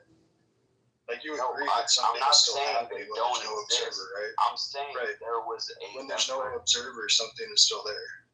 Was there a difference in the findings of that experiment based on whether there was a conscious monitoring or observation of the result of that experiment? There was. There literally was. That implies observation in itself. Conscious observation must be a factor into the source of matter. There must be. Okay, so that would disprove God, right? How would that disprove God? Because God there was a starting point for all life. Like God would be all present, right? So like God has to like close his eyes because there's not a human in the room. Here's the thing, bro. You're saying if there's no conscious observation in a room, the double slit experiment proved that the findings of that experiment would be different. That doesn't disprove God. It disproves the possibility that God. But you're saying, listen, you're missing the point. You're saying that God is capable of not observing the room. Yeah, he is. Why not? Why not? So if the universe is just like in God's mind, now this room is outside of God's mind? I'm sorry, but there's a memory somewhere from when you were 4 years old. That's not in your mind. It doesn't mean it's not in your mind, right? But that memory is there. It's a conscious projection. And if you get a smell of a perfume, or if you see an object from when you were 2, that memory would pop back up, wouldn't it? That doesn't mean that memory is gone. So the conscious effort or the actual matter doesn't mean God isn't omnipresent. He absolutely is. It's just that he's not thinking about that right now. Can you disprove that? So God doesn't know everything. No, he knows everything. It's just in the recesses of all of existence. He does. He chooses what to focus on. In my culture, he thinks about you when you think about him. There must be this stimuli of intermittent focus. Oh, so like God comes into existence when I think about him. No, he still exists, irregardless. Just like that childhood memory, he still exists in your brain. You just haven't thought about it. So God exists in my brain like a childhood memory. I'm saying, in the place, in the analogy, if you were God, that was, and this is a lived experiment, yes. So listen, if you were, which you're not, in that experiment, that childhood memory that you have from when you were 2 years old, it doesn't mean it doesn't exist in your brain. It's just not recalled upon. You just can't recall it at any given choice. There needs to be this stimuli. You need to smell the perfume of an aunt that you haven't seen since you were 5 years old to think about her after 40 fuck off years. So God created us so he could like experience stimulus. Boy, I thought you wanted to hold off and see each other again. I'm sorry, you're asking two different questions. I thought we were talking about the existence of God, not whether he can perceive everything at once. Well, but that this is like the thing that I'm bringing up is like if God is omnipresent and all-knowing, then there's no such thing as him not observing a thing. Of course. Right. So the double slit experiment would disprove that God. How would it disprove it? Because God couldn't he not could give observe the choice whether or not for those atoms to behave in the fashion that they do or not, in order to coax us into a sense of if there was or if there wasn't. Whether his machinations are true or just, we can debate that. But that doesn't mean he's not observing. Yeah, I got it. That's pretty good. Like on the scale of provable supernatural experiences, I don't know. It would be hard to find something better than the double slit experiment. But I still think there's like a lot of misunderstanding about like what the observation principle is and like how it actually works. What's the difference? Because the double slit experiment, you could follow when it was being monitored by a magnetic sensor. I forgot what this sensor was called. Changed the flight of the interference. No conscious interference. It still behaved as if there was a conscious being viewing it. Why? Right. The photons changed their path because they were being interfered with by the observation. Like waves rather than particles. Why? Because they were being interfered with. Because they were being I like that. But the thing that you said, like I'm just assuming you're right. So it's an unconscious thing that was viewing it. This is why I'm saying like it's not really about the observation. It's like it's not about a brain. So maybe just throwing it out there. Maybe if there's any hint of a possibility that a conscious being that can pull up the record of that device that was viewing it in that room by itself. If there's any hint of a consciousness in physicality that could view that, maybe that would throw the entire experiment off its tilt. It doesn't mean there isn't an omnipresent source or omnipresent consciousness that's viewing everything, independent of our realm. Interested in seeing me again. You're implying that God's consciousness through the double slit experiment must have physical ramifications. I'm implying that it doesn't have to. Well, I mean, if you accept that God knows everything and is everywhere, then he's not capable of not observing something that was like you designed that pit to fall in. Yeah, of course. This isn't like an argument that I've heard before. I just like realized I recognize the contradiction, right? No, but what's the contradiction exactly?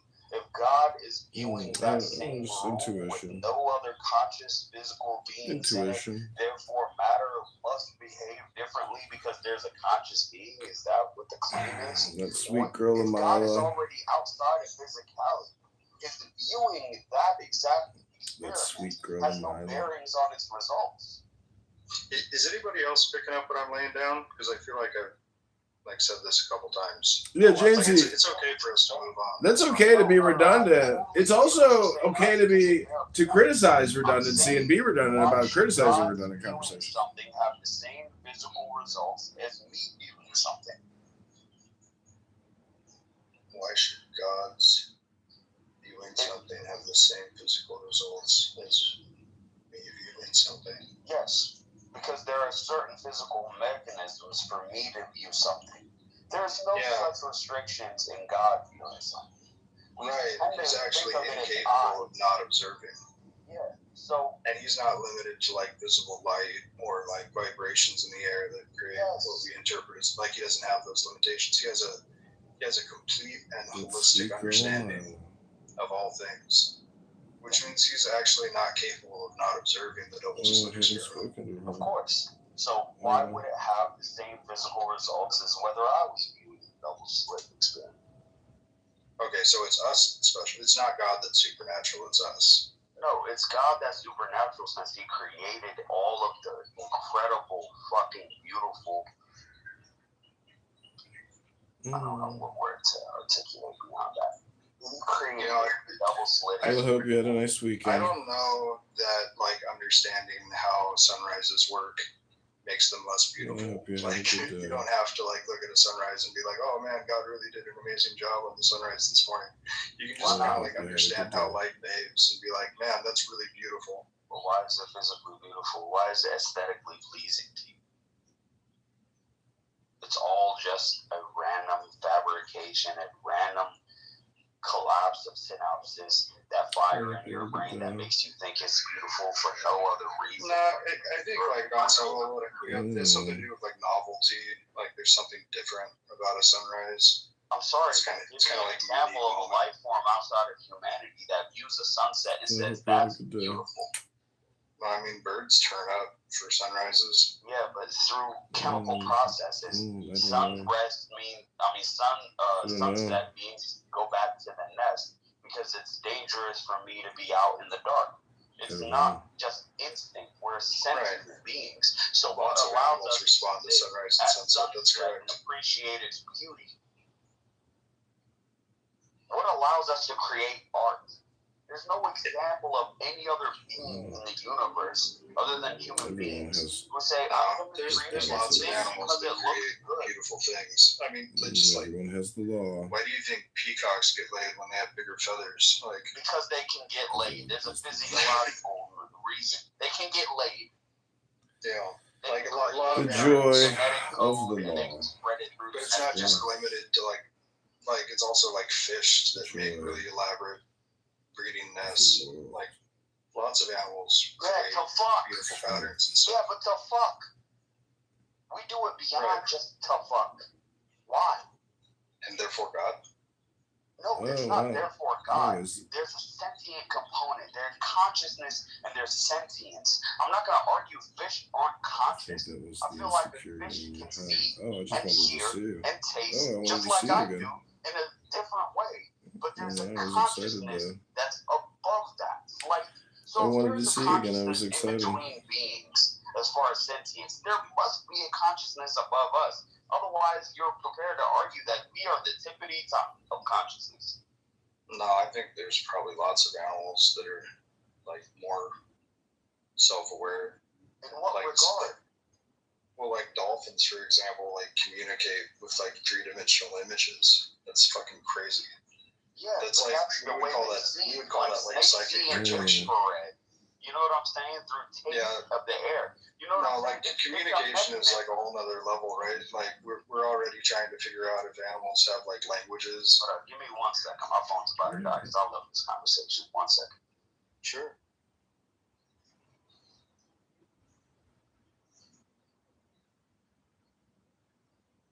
I don't know if I buy it, but there was a recent publication about us like decoding the first whale sentence, which is kind of crazy.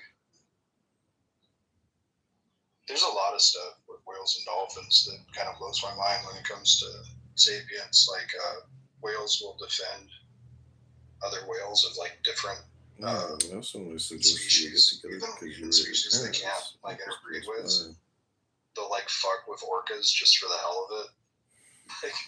I think it's humpbacks are like notorious for like protecting other whales from orcas. Like why? Drive the world of strength.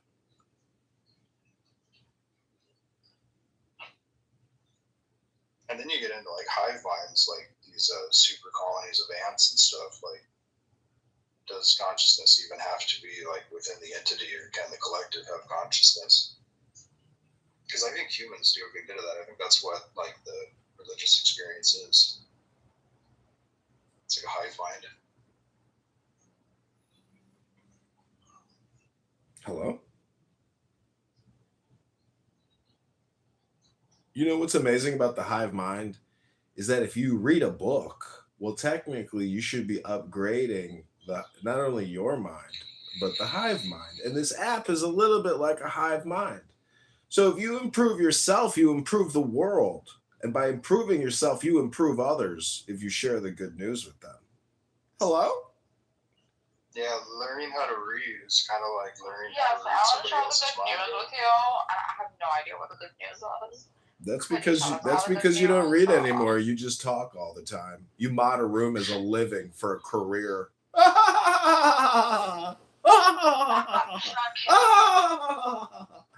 Whoever thought a career choice would be a green bean in a clubhouse room? You gotta have faith. The faith is faith.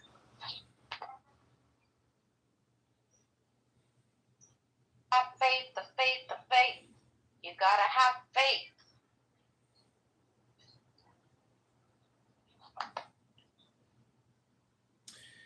I normally get annoyed when you do that shit, but it's kind of fun to do over John Kitover. Hello. It's me. Is it me you're looking for? Wonder where you are, and I wonder what you do. You're somewhere feeling lonely. Is someone This girl that I was text messaging, I wrote, how was your weekend? She wrote, I don't appreciate disappearing ex. John, 1 week later, is very bold. I said, oh boy, I thought you wanted to hold off on seeing each other again or a formal plan. 9 days to be specific. Counting the days, I like that. I also figured you weren't interested in seeing me again. Who is the man and who is the woman here? But 9 days is too much. What makes you say that? Intuition. That sweet girl, Amila. I haven't spoken to her. Well, I hope you have a good day. Well, I hope you had a good day. I think that was your insecurity in your head. I wrote, I don't know. I think our personal politics would be what turns me off. I said, everyone has politics. Everyone has the law. The joy of the law is strength. She wrote, and I don't like the last minute come through texts with no effort. That just says you want to just have sex. Very low effort. I wrote, the joy of the world is strength. She wrote, it's insulting. I wrote, I think that was your insecurity in your head. I wanted to see you again. I was excited. I also only suggested we get together because you were at your parents' and was close by. Then she wrote, so why'd you wait a whole week to say something? I got to tell you, the Muhammad on the donkey comments I found not nice at all. But wasn't Muhammad on the donkey? Was I not right about that or something? Anyways. Yeah, I just don't think dating a hardcore Muslima is going to work out because she's probably right.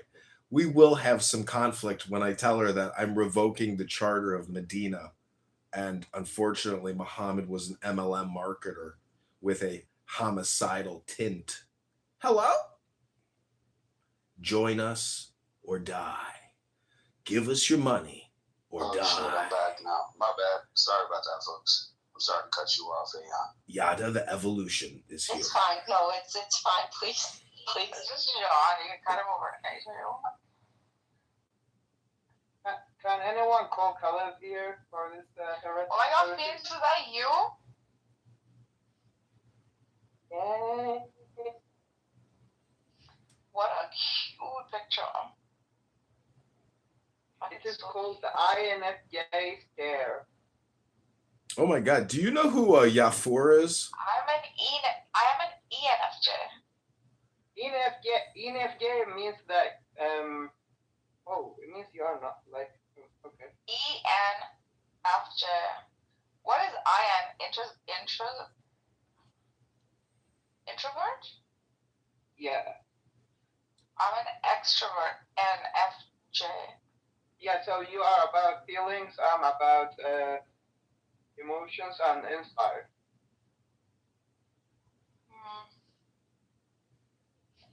I don't like ENTPs. You don't like INTJ. Oh, who? Engineers. I like engineers. I studied engineering. I don't like engineers. It's not like no.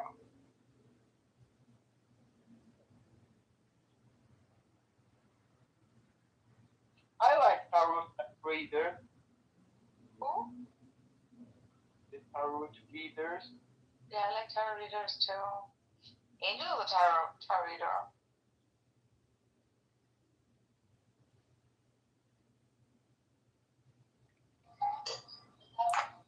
Hey, I'm at home. I apologize. I have to ask everyone in the room a question. So I have the choice between making pho, like the Cambodian noodles, or for making steak and salmon. What would you have right now? All right, say less. Thank you for breaking the deadlock.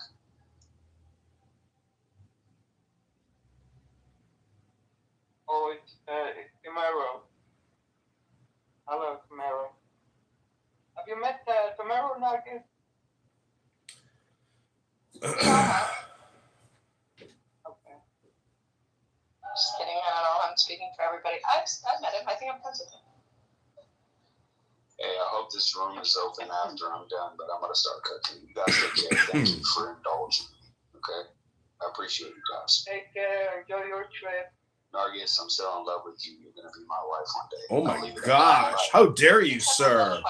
This European waxed beauty is all mine. She's coming to Chicago this summer. We're renting a yacht and we're going to make love in the sun. How dare you, Yanni? How dare he? How dare he? Well, that can't stop a little summer soiree, can it? A little love never hurt somebody addicted to Clubhouse. Just because it's in Missouri, it doesn't mean right now. Missouri? It doesn't mean that I'm single.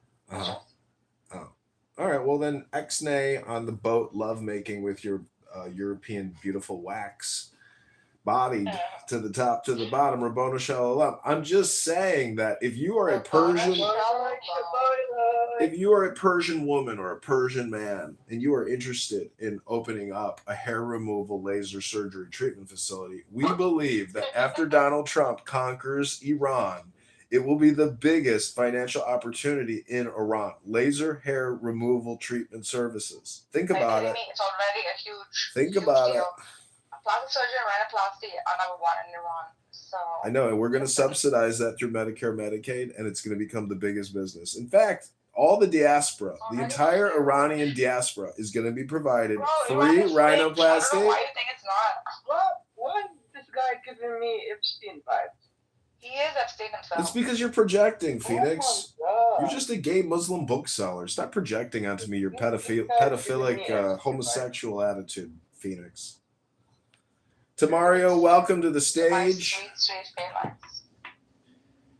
Two minds enter. So let's talk about duality versus non-duality, egoism versus altruism. Is it subjective or objective? Is it an objective subjective? What's really going on here? Is this a synthesis? Is this the Trinity? Hello? First of all, altruism does not exist. Look at Phoenix puking. Spraying. Can't take the terminology. It's too complex. It's very difficult to actually describe non-duality versus duality. Can anybody here do it? I have found it challenging. Hello? Actually, I think Phoenix is a non-dualist. Can someone help him? Because I don't think that he is safe around him. Ding, ding, ding. Projection alert. Projection alert. Ding, ding, ding, ding, ding. Projection alert. Ad hominem projection alert system. Ad hominem projection alert system. This is your ad hominem projection alert system. Remain calm. And for the next 10 seconds, a siren will go off confirming the ad hominem projection you've just heard. White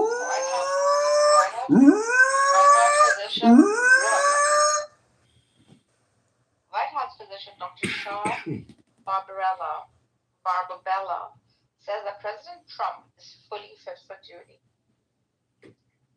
Here we go again with more ad hominem. You know, can't people just debate a topic without attacking a person personally?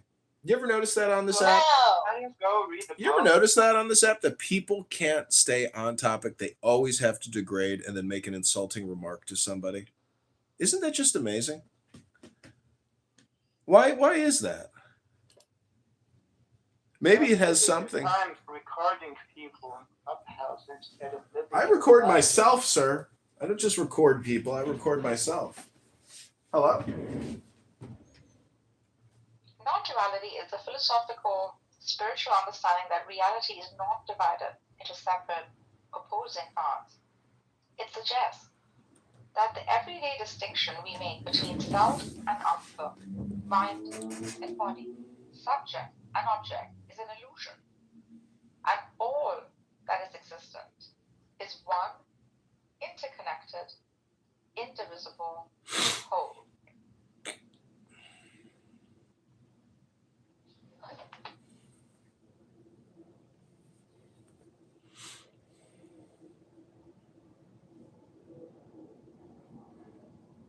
We are the world. We are the children. We are the ones that make a brighter day. So let's start giving.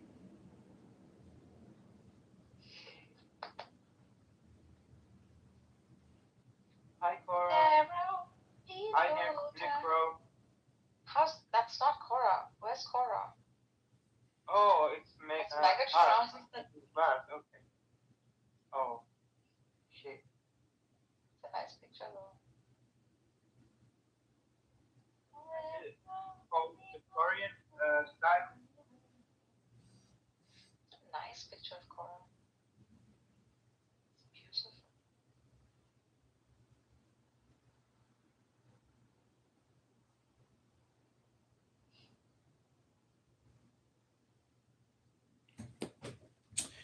So I'm Megatron made for me. I'm texting this Muslim girl, and I wrote because she's very upset that I made a joke about Muhammad and the donkey. So I'm trying to correct it, and it's called the Night Journey. Isra and Miraj. That's the name for mirage. Muhammad did not ride a donkey to the moon. And by the way, everybody, tonight is a full moon. Instead, he rode a winged white mule-like creature named Burak. Burak flew him from Mecca to Jerusalem, and from there he ascended through the heavens to the presence of God.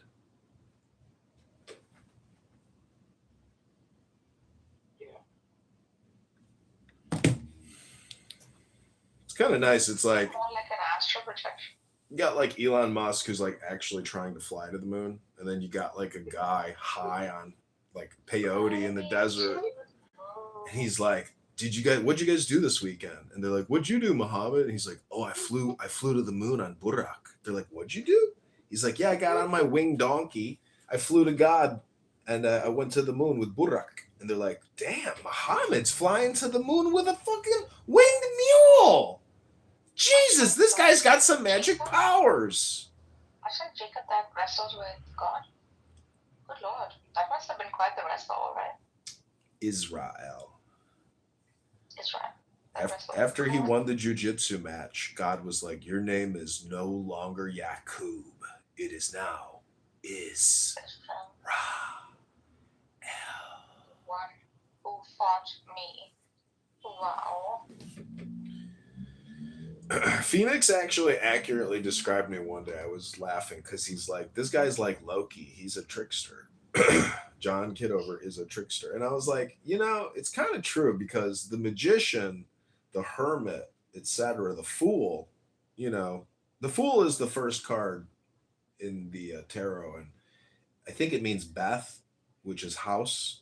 So actually, Clubhouse is actually a club of fools.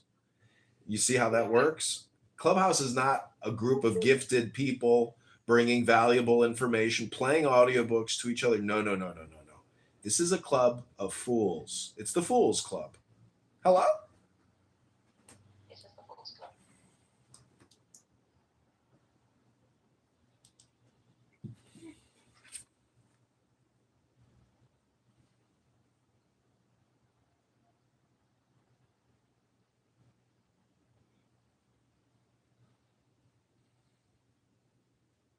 Do you think people are adding people much faster on Clubhouse now than before? It is a flirting. Yeah, it is a dating app. You think so? Yeah. Bro, whoever freaking dated on this app, whoever made any freaking business endeavor on this app has failed. It's one of those worst apps to freaking take, take realistically. It's good for sound. Yeah, actually, the first murder case in Clubhouse was 3 years ago of a man that loved a woman, and then they discovered that she is married, and then he went there and climbed the building and killed the woman and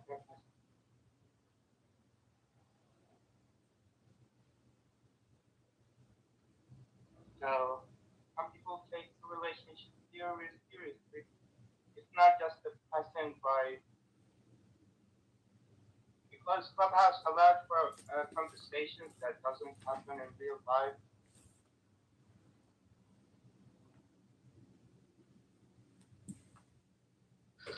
Damn, Nerd just left. See, Necro, what are you doing for your love life? Because if Narja's is your love life, like you need to work more on it. Because as she just said, she's dating a guy in Missouri, and though she's probably the most entertaining and delightful woman on the app, what about in the real world? Oh, I don't date chicks on Clubhouse. I mean, I'm more likely to date, old women on Facebook. So. Oh, Facebook date. You're like a little lover boy for older ladies. I get it. That's cool. Not necessarily, but I mean. Facebook dating is good. Yeah. Really? You think so? Yeah. Why not? Yeah. For women, any dating app is good. I mean, for a woman, it's just like 100,000 matches. It never stops. Yeah. For a hot woman, even probably for a fat, ugly woman.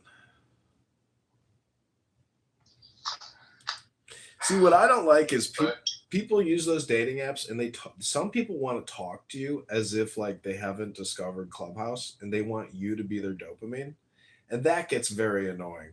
Have you noticed that? Hello?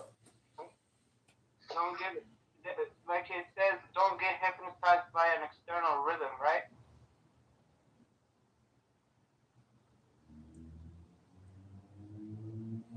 She accepts my apology. Has anyone here ever apologized to someone for something they did or said, and then the apology created a miracle? I apologize all the time and nothing happened, nothing changed. Really? Because every time I've ever issued an apology, it's always been such like a blessed experience. The recipient of the apology has always been so happy and surprised at the apology that I quickly learned making apologies was very beneficial and diplomatic in case you get caught stretching the rules a little bit.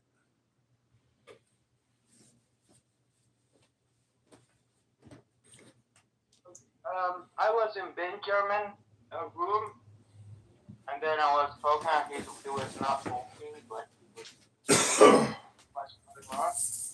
Then I left the room, came back to listen to the replays, and I heard him after I left saying sorry. everyone. Thank you.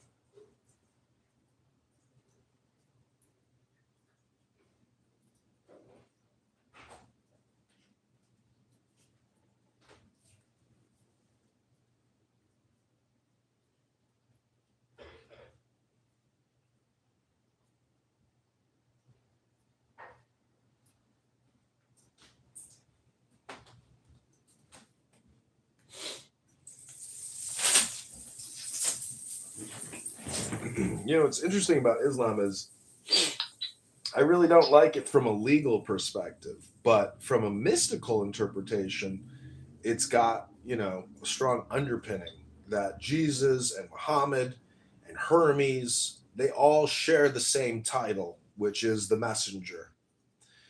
And communication technology is really at the center of messaging. And Muhammad's revolution, which is still in place today, is actually a revolution of communication technology. He is the messenger. Any being who desired worship, who was worthy of worship, would not demand to be worshipped.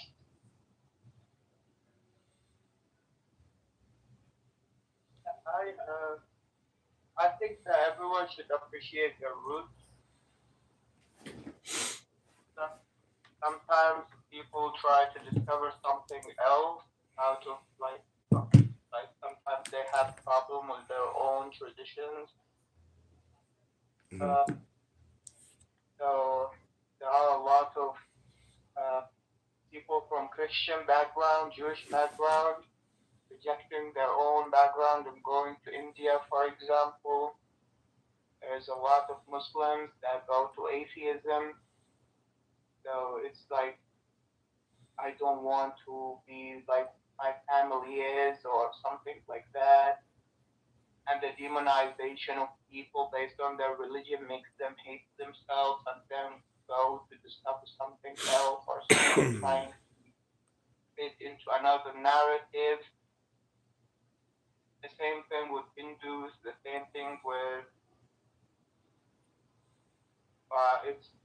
it's all about that people don't want to be labeled something that they didn't choose, right?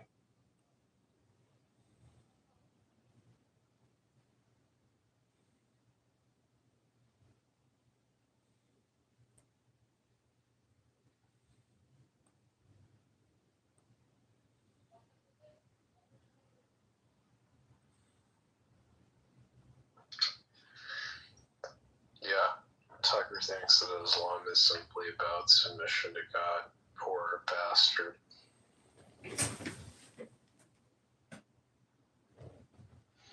You know, to Majid's point, I remember as a kid watching Braveheart, and there's that scene where he says, you know, never in my whole life have I sworn fealty to that king. And it had me thinking about how, like, I was reciting the pledge before I even knew the definitions of the words. And it did kind of like cheapen my my sense of nationalism or patriotism or whatever, knowing that, like, I only feel this way because I've been programmed to, you know. Yeah, so an internal decision is far more superior than an external pressure, right? So, your name, like, for example, my name is given by my father. My body is given by my mother and father. Nationality, religion, these all things were given to us. But like, if you discover that you have free will, that's a different story. You know that tyrants historically were killing people just for one simple thing, which is when someone discovers that they have free will, they cannot be enslaved.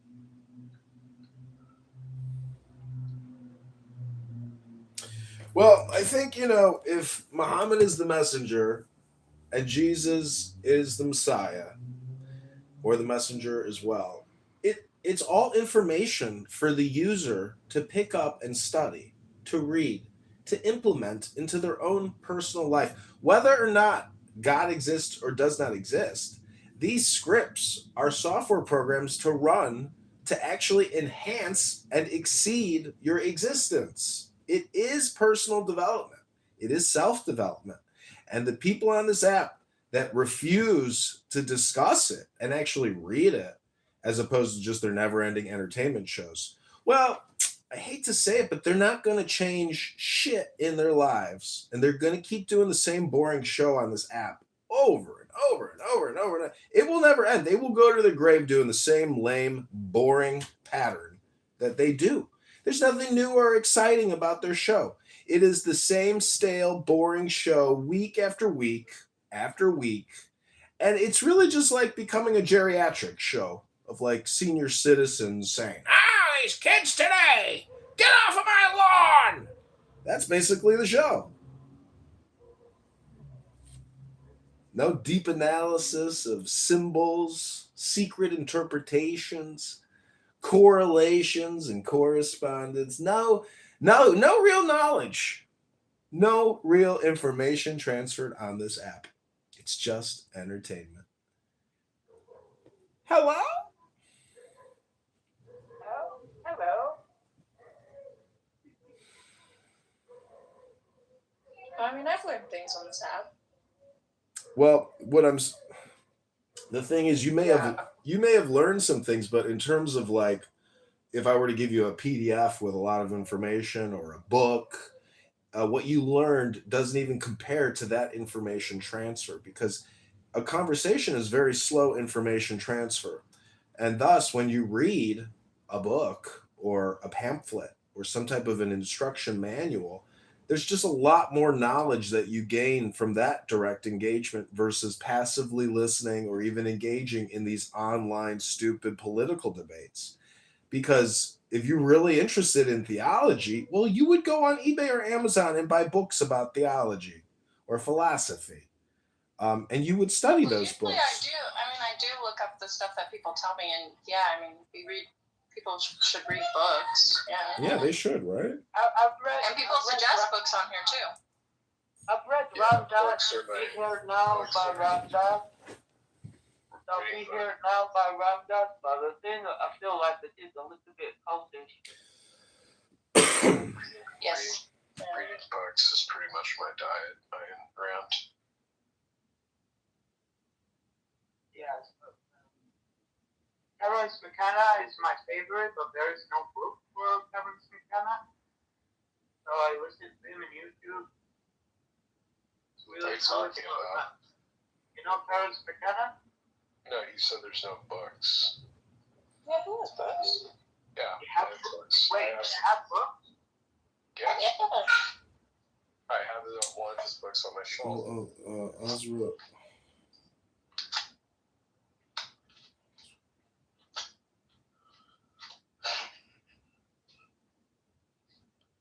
Go fly, Phoenix.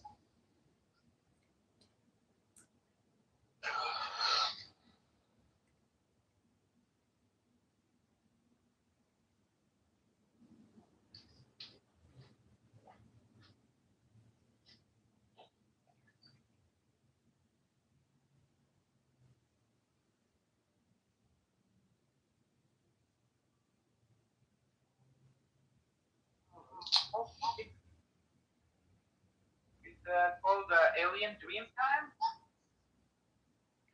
Wait.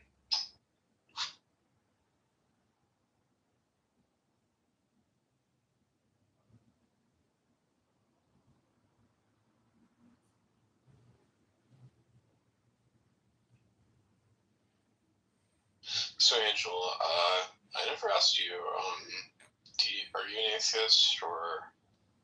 No, I'm a Muslim, bro. Oh, okay.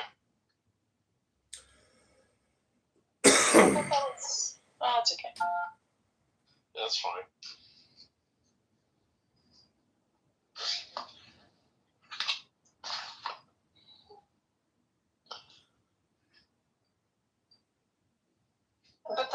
Muslims on this app don't accept me, so it is what it is. Yeah, that's fair enough. Really? Yeah. These are the red pills. The red pill. Yeah. Yeah, that's kind of one of the reasons why, like, to me, like, one of my things that a lot of people assume I'm on the left, but when I'm talking about Islam, a lot of people assume that I'm on the right.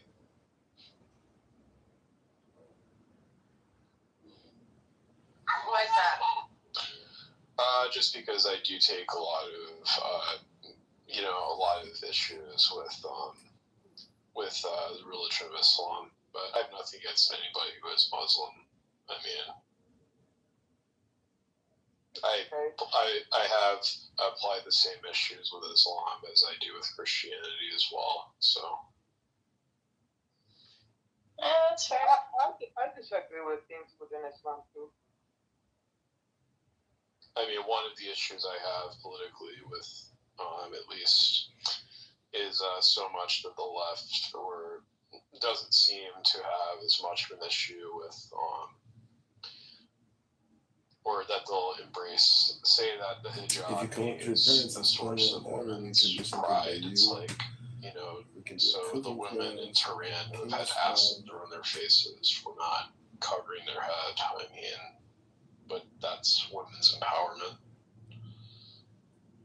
Yeah, that's so I know this scenario. It's called honor killing. Honor killing is not religious. Honor killing is tribal. So if a woman from a certain tribe is having a relationship with a man from another tribe. So the same scenario with like Aladdin, that he came from the window, he has to come from the door, and there is a family and stuff. So this is like very separate thing. Honor killing is like really wild. But it is in Afghanistan and Iran, actually in the families that consider themselves to be divine or something in the Shia sect. It is similar to the royal family of the British that they travel to America, because they have problems with their families. This is the same. So they will have honor killing. But I don't know if, what I pointed out is necessarily honor killings. It's just examples of, inequality. That is something that concerns me, is that, and,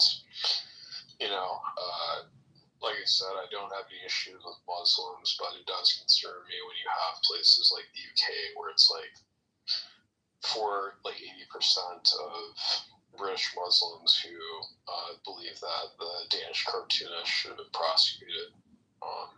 That does concern me. Yeah, that's fair. And I really don't want, to me, I don't want to have that sort of thing implemented into my country is what concerns me. Yeah. When it comes to what is happening in the UK, you will find these people actually getting offended because they believe that this is it is racist because it is portraying an Arab man doing something bad, like Prophet Muhammad, for example. So, for example, before when there was World War II, I think, in the American context, the Japanese were portrayed in cartoons in a really bad way, right? Or like the black people, they were portrayed like they take people and cook them in taking people in cartoons. Like when you go to Africa, for example, that they are going to take you and kill you and cook you in. Oh my God! Shut up. Is that Galaxy? No, that's McHale. No, it's just Galaxy. I know.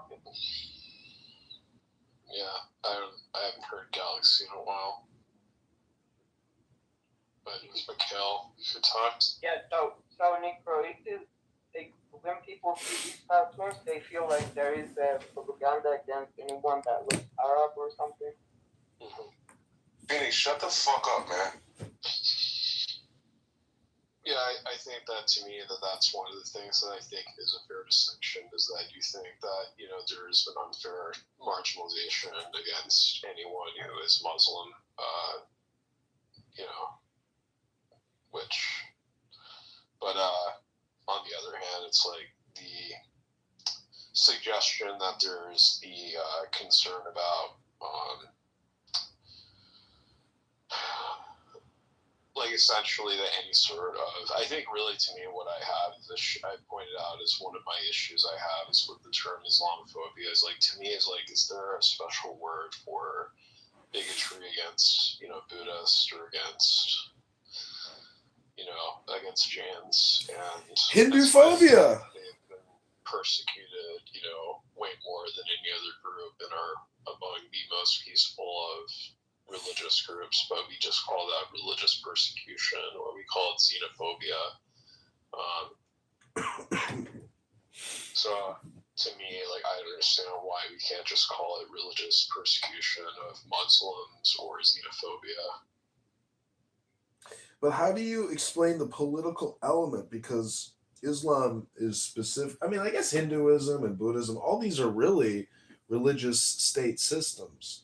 And in America, we have the separation of church and state. So that's the thing that legally I'm just in disagreement with combining church and state in the same way that I disagree with combining state and economy, which is what the virtue of selfishness is all about and why altruism is actually just, you know, societal suicide. It destroys accountability, efficiency, growth, hard work. You know, sacrificing self for others, for other people through wealth redistribution is not intelligent. It's not knowledge. It's not trade. It's just purely social redistribution of purchasing power.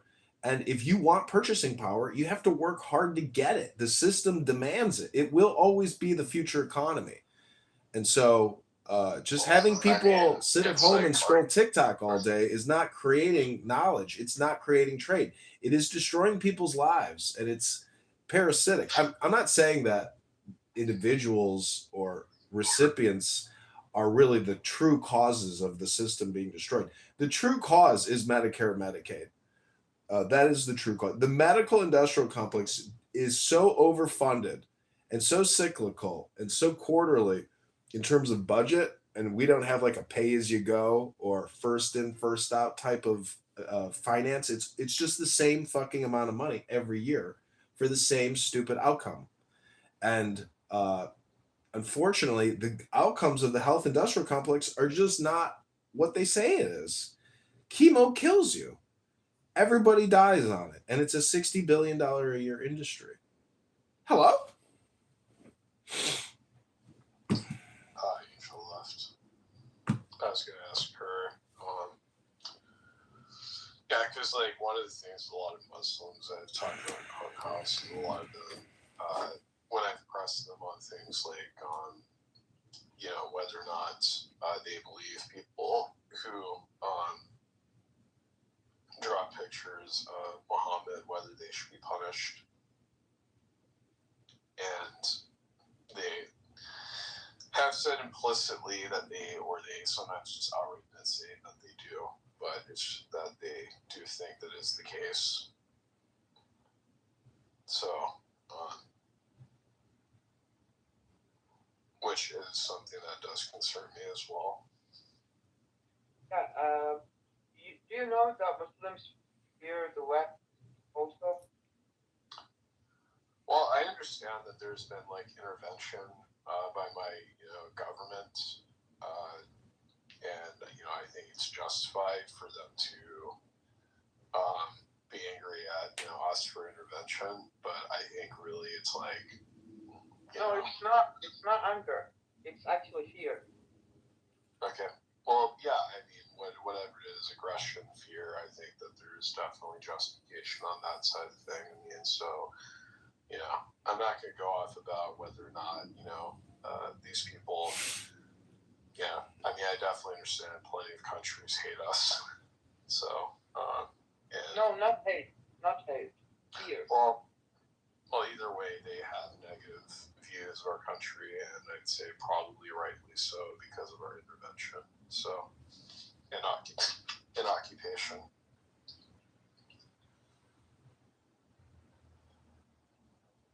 Yeah, a lot of Muslims fear the West, so it is similar to Islamophobia. They don't know that there is fear of Muslims in the West. They think that the West don't care about us. They just want to come and take the resources and go back and live in the beach, smoking weed and stuff. That's what Muslims believe. And they are fearful of the West. It's not hateful, it is fearful. It's like they are going to invade us. That kind of mentality. The same thing is in the West. Muslims are going to invade us. So everyone is fearful of the other. It's not everyone is angry at the other.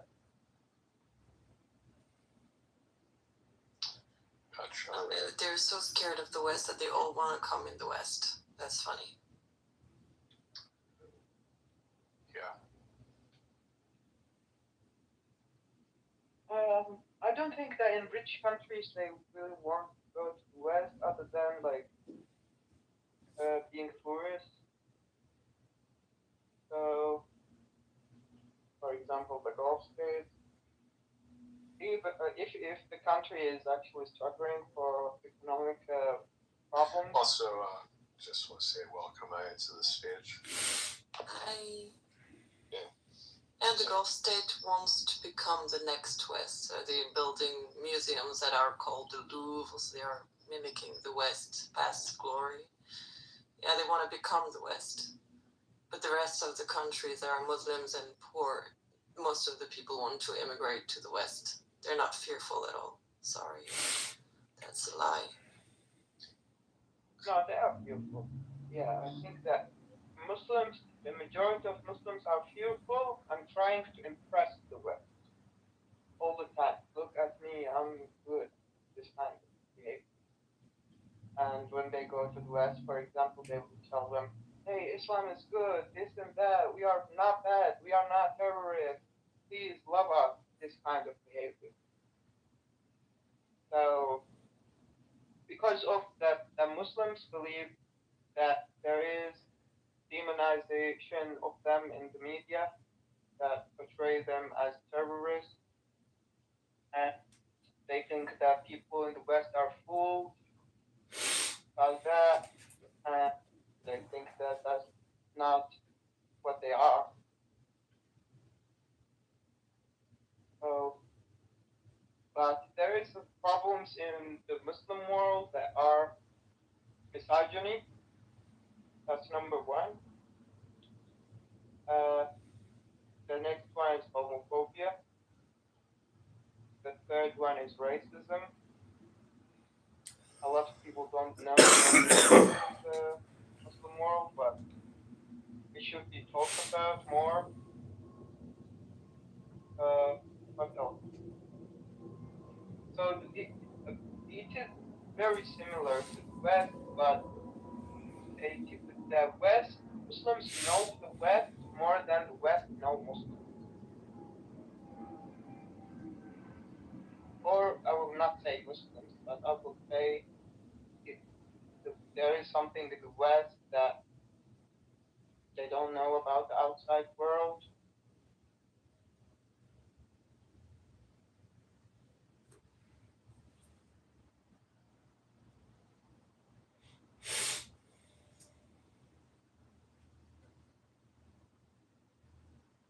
Only people that travel outside, they can know.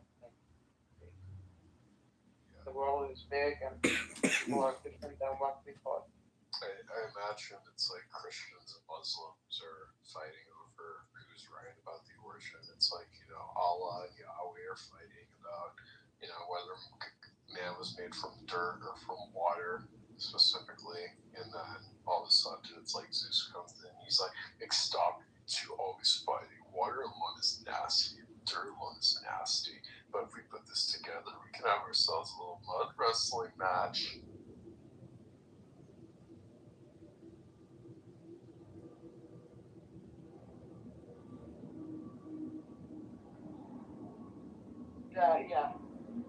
yeah, relationship between Muslims and Christians is real bad. Yeah, it's one of the things I always pointed out is, like, to me, I always wondered is that they all said they, worship a God of love, who is perfectly good, who, was caring, and yet they were the most, very violent in their disagreements with each other throughout history. Yeah. They're constantly at war with each other about who's right about God.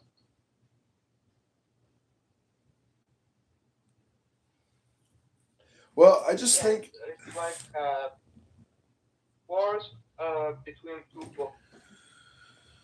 See, I think people, when they're doing these religious debates, it's really like tribal politics, and we're using theology to essentially conduct politics and discuss the policies. So, how do you escape that critical analysis of these conversations, which are truly just political debates using, again, different religions, practices, traditions, esoteric philosophy to essentially try to one up one another in a very subversive political way, because religion and politics, or every politician wants to be a philosopher and every philosopher wants to be a politician.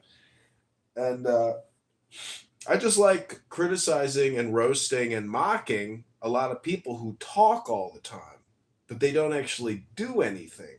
Aren't they just the most ineffective, parasitic type of leeches amongst us? The talkers, the do-gooders, the Karens of Clubhouse? But you're a part of that too, though, right?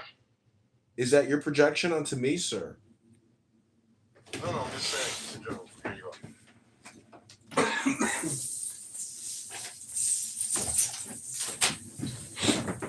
are. Well, don't attack the person. Don't ad hominem project onto people. Just debate the topic. No need to insult people personally. That shows you've lost the argument. Hello? Well,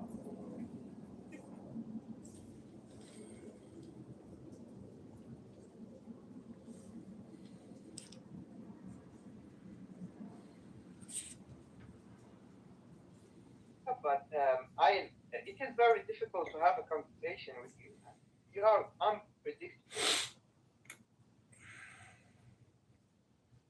But same with you, though, Phoenix. You're the gay Muslim. You're like the walking contradiction. You see, when you say it's difficult to have a conversation with me, that's your personal projection. You're saying to everyone here, you're difficult to have a conversation with. Try to be topical and not lob personal insults. Hello? No, I'm just saying the difficulty between communication between me and you. Yeah, that's your opinion. It's not a fact. Hello?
feels like love. And I confess it's got me rocking on my heels. Hello? This is a special Megatron bonus episode. Welcome back to Two Minds Enter. Welcome to the Thunderdome with Tina Turner. The Thunderdome.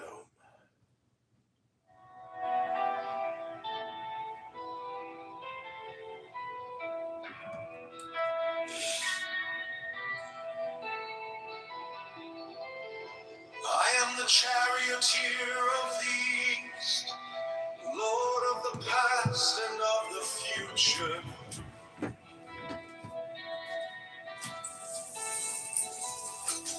I see by mine own inward light, Lord of resurrection, who cometh forth from the dust, and my birth is from the house of death.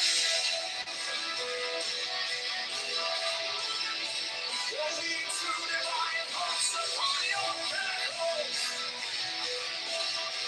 who keep watch over the universe. Yea, who company the being to the house of rest, who guideth the ship along, advancing onwards to the heights of heaven.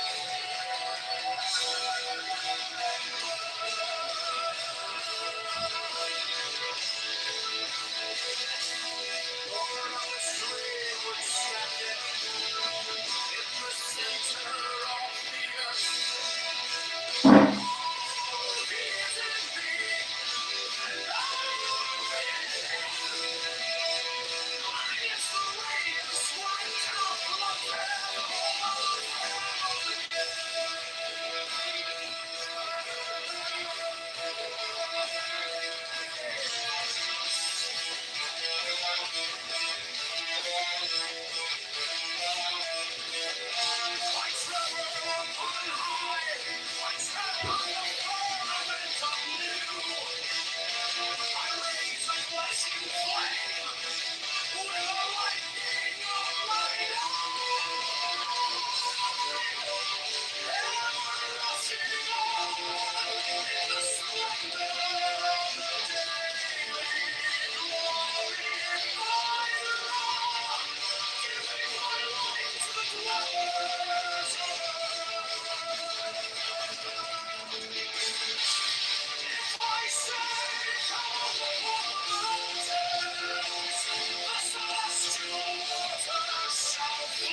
Next, the following text is between the points of the pentagram, starting at upper right. The words below are arced in a circle.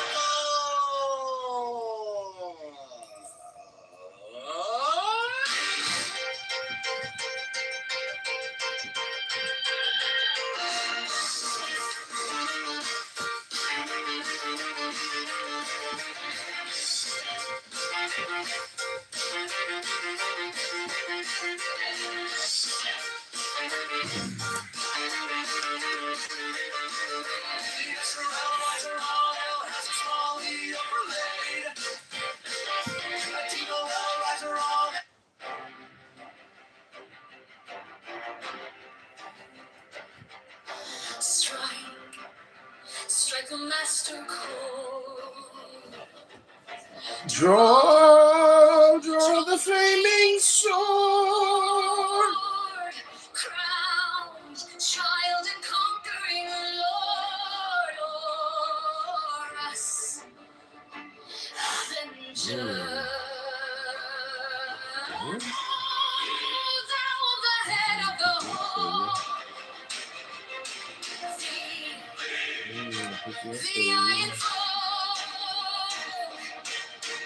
Thou only begotten child, Osiris thy father, and Isis thy mother, he that was slain. She that bore thee in her womb, flying from the terror of the water.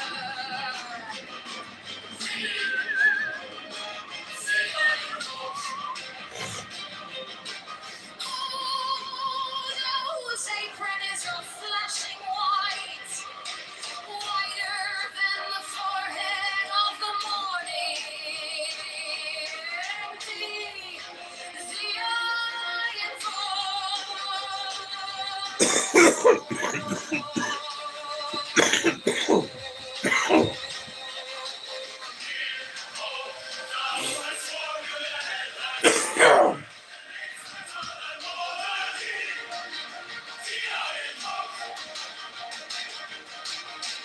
Those garments is in the golden glory, with the azure bars of sky.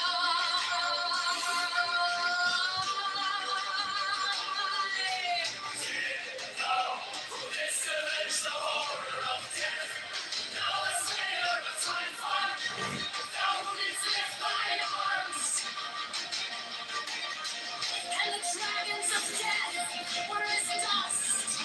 Thou who didst raise thine hand, the crocodile of Nile was abased before thee.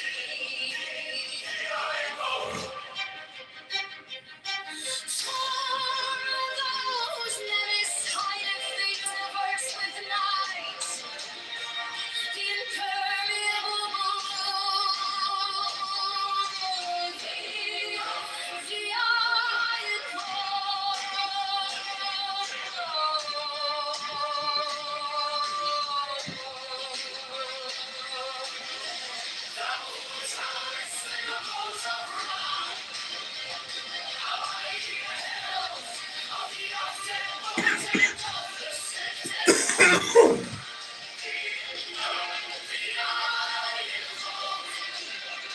thou who bearest the wand of double power.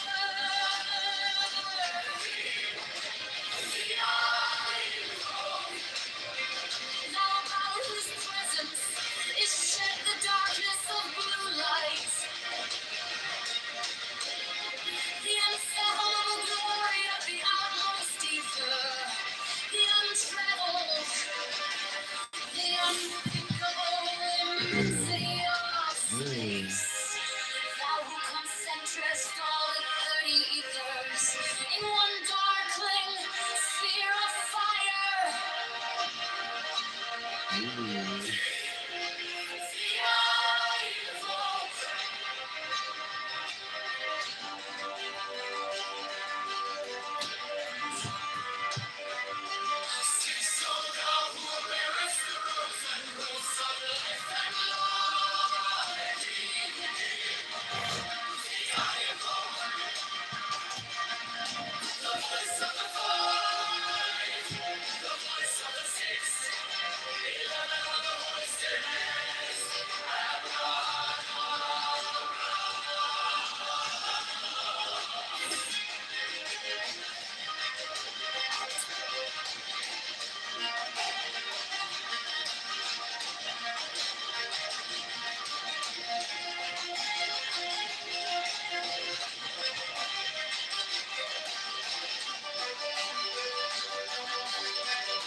Strike the master chord, draw the flaming sword, crown child and conquer.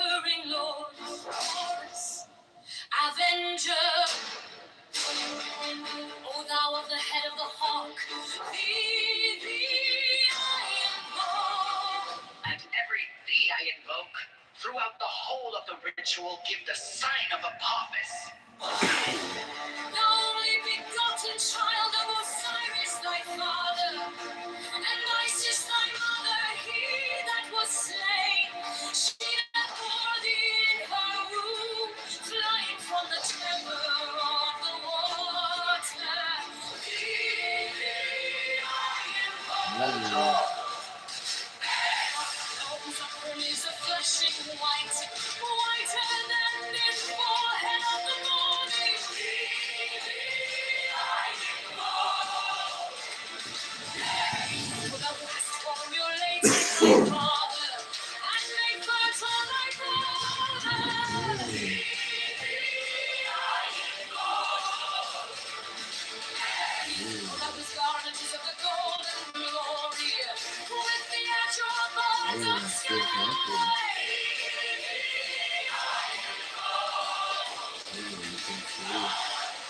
Who didst avenge the horror of death, thou the slayer of Typhon?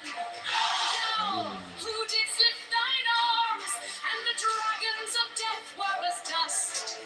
Thou, who didst raise thine head, and the crocodile of Nile was abased before thee? I invoke thee, I invoke. Those many hide the universe with night, the impermeable blue. I invoke. Who travelest in the boat of Ra, abiding at the helm of the often boat and of the sea. I invoke thee, I invoke. Thou who bearest the wand of double power. I invoke. Thou about whose presence is shed the darkness of blue. The unfathomable glory of the outmost ether, the untravelled, the unthinkable immensity of space.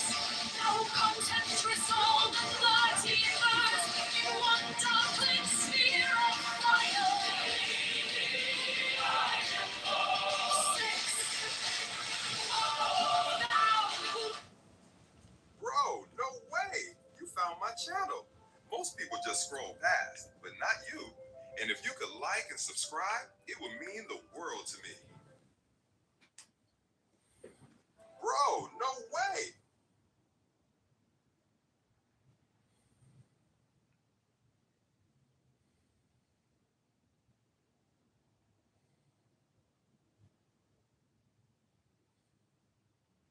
It looks like love. It feels like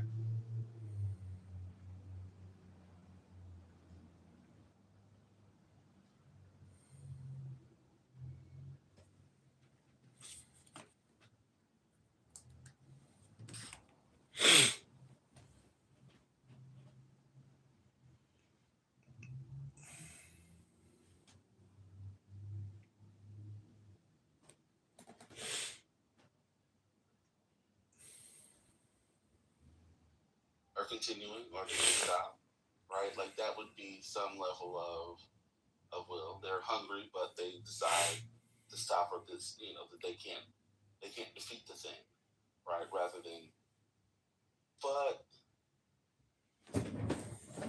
I don't see. So that may be that's a version of free will connected to survival, right? One about preservation. But in other ways, right, the sort of excess killing, unless they have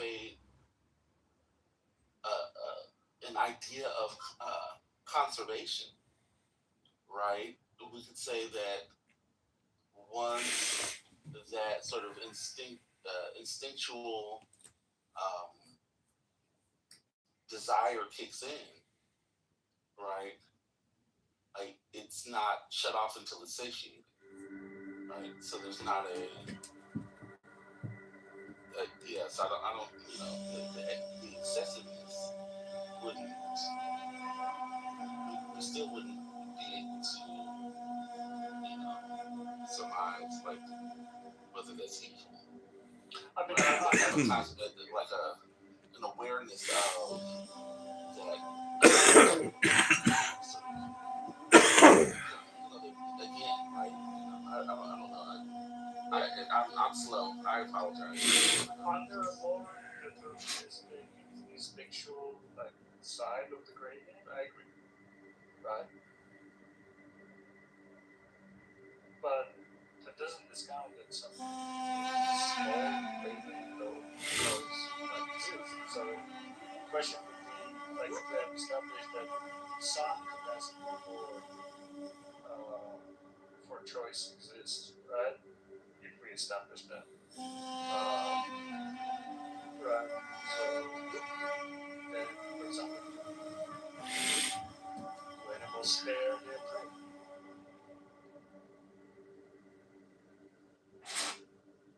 Hey, how you doing? Something. Yeah.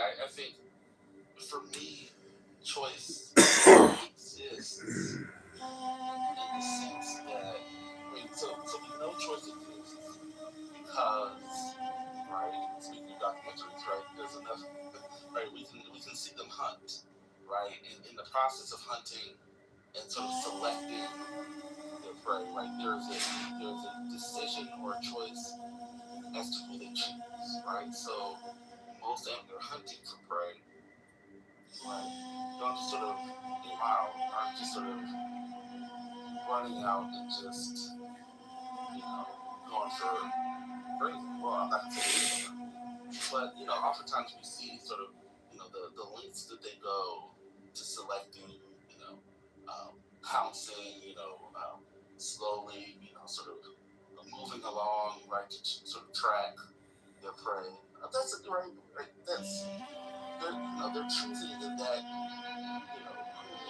to attack in that moment, right? There's a form of choice, but within that choice, there can still be driven by instinct. I think. Yeah. So the question is, under like a strict content framing, right? All of it 100% right. They don't know rationality, which means they don't have autonomous will, which means they cannot have duties, right? Which means they don't have morality, which means they cannot be evil.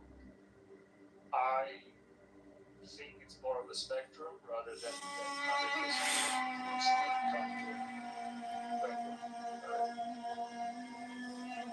So I think, I think that would,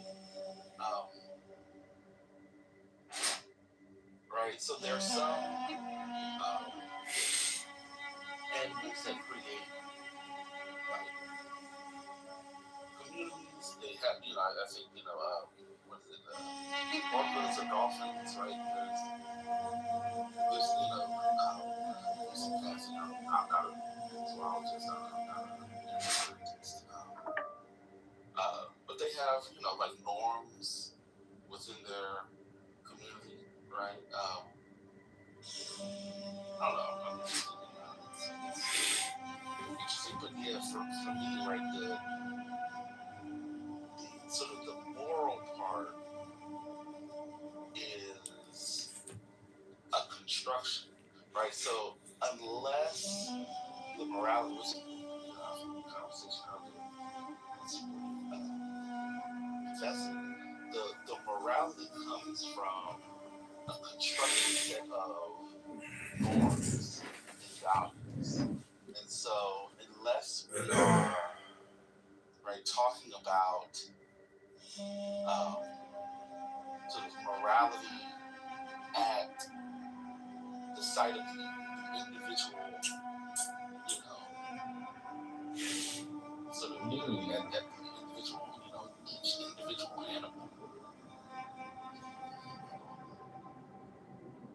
I don't. I mean, the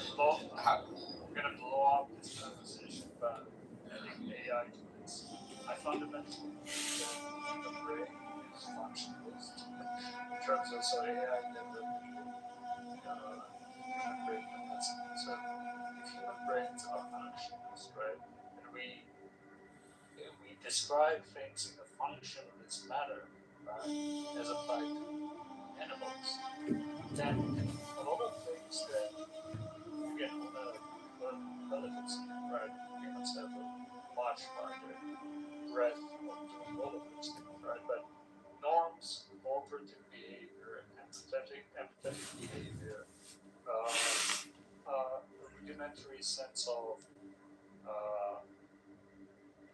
retributive, like danger ethic, like dogs and others, like elephants, cooperation mechanisms, etc., exist on a functionalist level, right? Which I think you kind of alluded to. And I think a lot of the Kantian framework, because of it, is just anthropocentric and it just privileges humans on that level, and for good reason, right? Because on a relative scale, we are like very, very, very powerful. It's not 100% binary logic.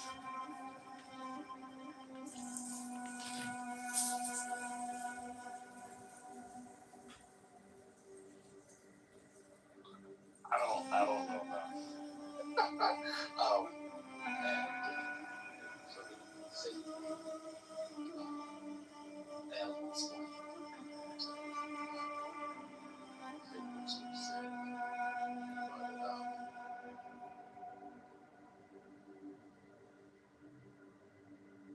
taking up too much time. I gotta think about that. You've seen dogs that perceive fairness. I think dogs have been right. So are you talking about domesticated dogs, right? So I think domesticated dogs have right. You know, they've been bred in such a way, are domesticated in such a way that actually I don't know.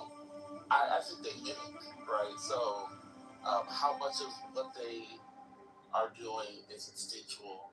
How much of this is? I mean, they're sort of bred in. They're not bred in the state of nature, right? So this is my fundamental argument. I'm a fundamental guy. I don't think there's such a clean distinction of nature nurture.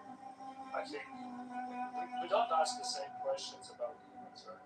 How much of the human things is instinctual, and then how much are we domesticated by the rest of the society, and how much of that domestication should account for being a morally autonomous agent?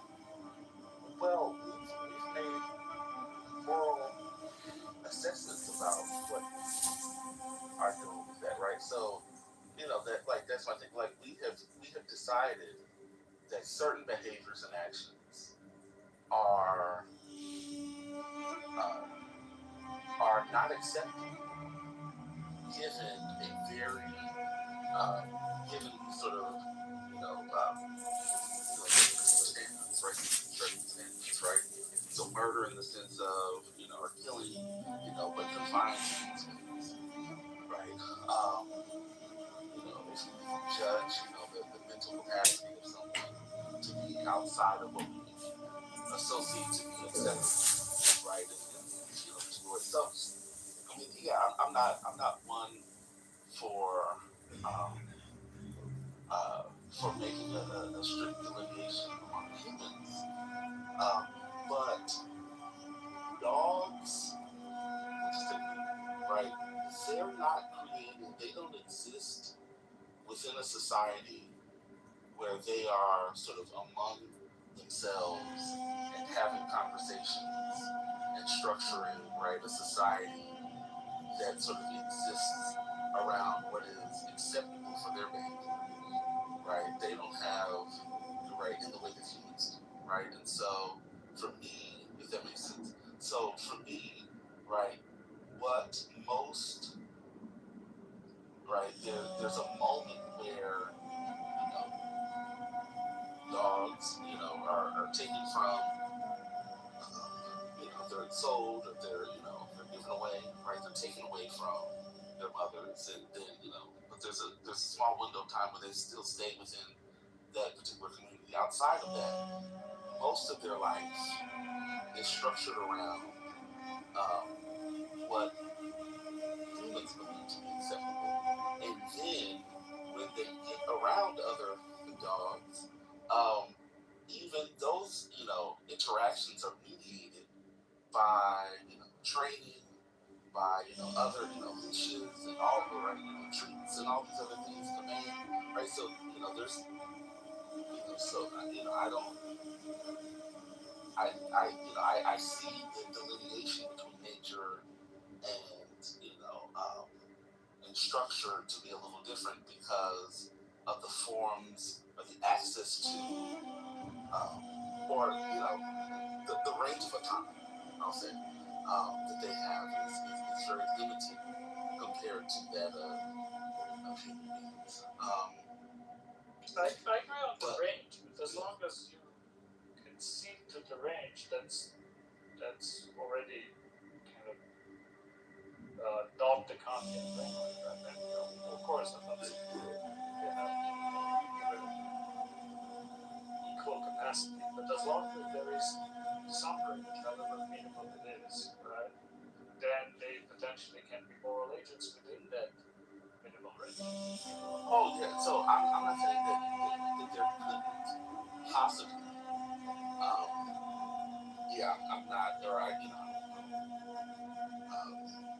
don't think I'm saying that there could be no capacity for that.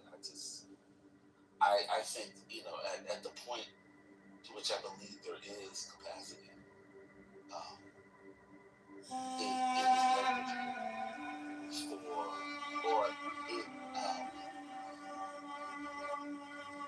there would be a set of conditions that I think would need to exist for that to kick in, right? So having the capacity, we're not saying this, but having the capacity to do something is not saying that it exists, right? And so for me, they may have the capacity, but I don't necessarily believe that. I think I've seen it. Yeah, I think brother was kind of saying humans have culture and dogs don't have like a passed down culture, but dogs can have human imposed culture, and I think that's correct, more or less. And I've seen it happen where the dog has been trained, the dog knows better, the dog knows what's expected, but the dog does it anyway, and then afterwards you can see the dog just incredible shame. The dog is, but the dog really wanted to kill that bird, even though he knew he wasn't supposed to.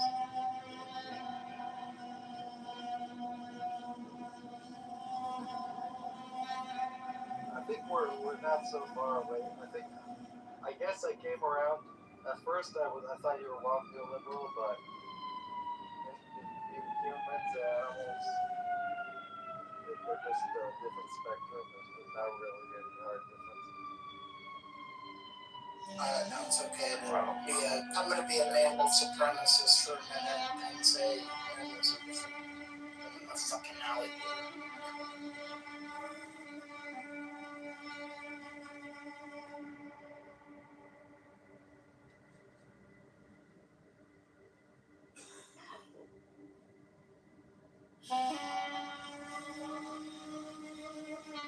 Well, I will say that whether or not the alligator has the capacity to, the motherfuckers is choosing to eat people, and so we should just probably steer clear of them. Whether or not they are doing it for fun or out of instinct, they are evil. We should probably let them go. I'm going to say, what brother, what was the equivalent that you could get those more, like romanticizing the quote-unquote savages, what myth, or no Double savage. Double savage.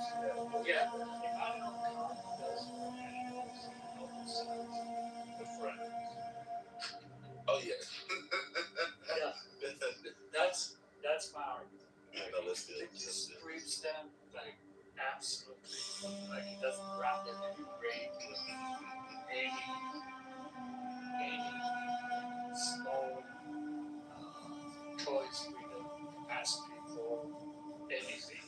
Like it's pure deterministic thing, right?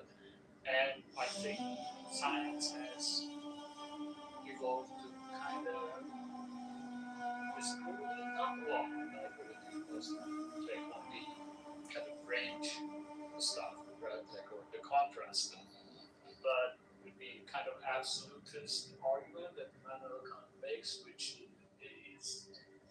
is kind of a Cartesian distinction between the purity of nature and all of this stuff, right? That's what I see in his argument.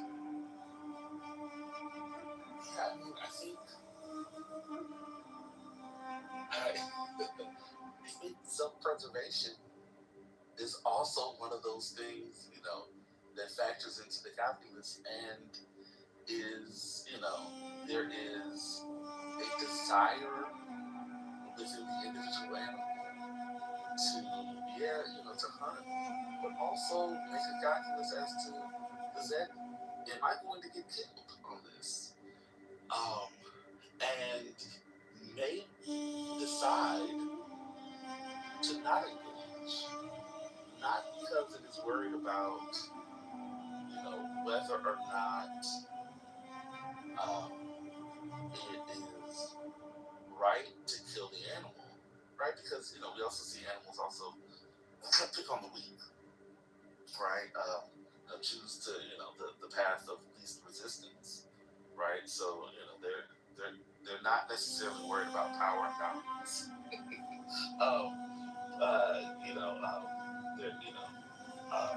They're not wrestling with that, what to do with the least of these. But sometimes they're making the calculus that it is more important for me to live or to back away. I have misjudged this, and make the case if one so chooses. That's also broad, right? Like that's their life is more important than trying to pursue the images of the life.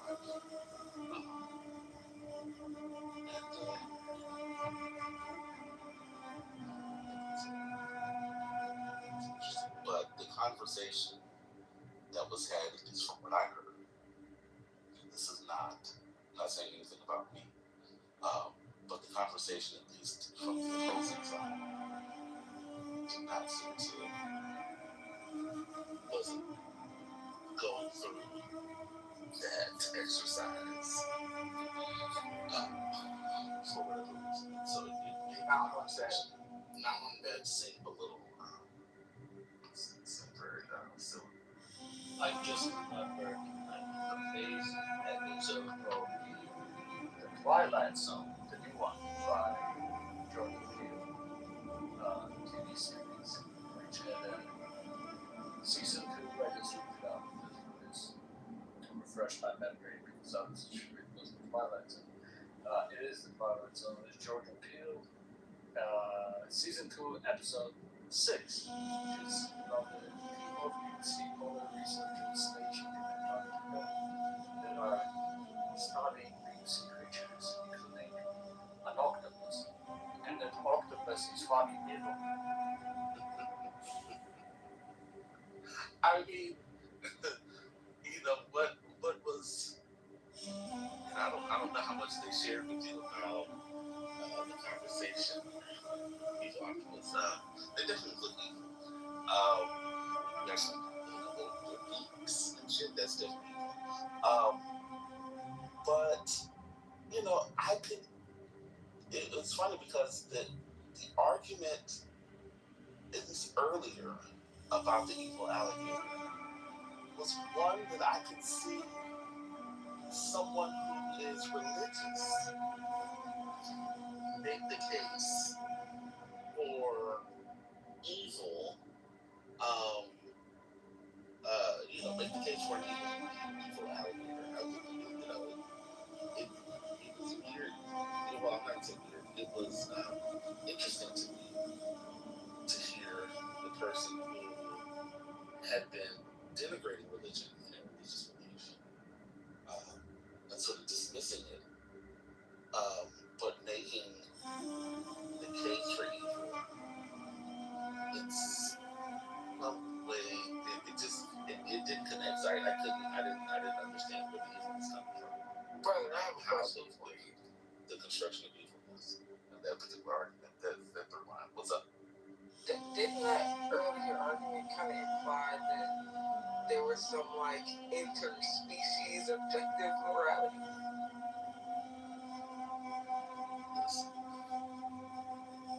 Yes.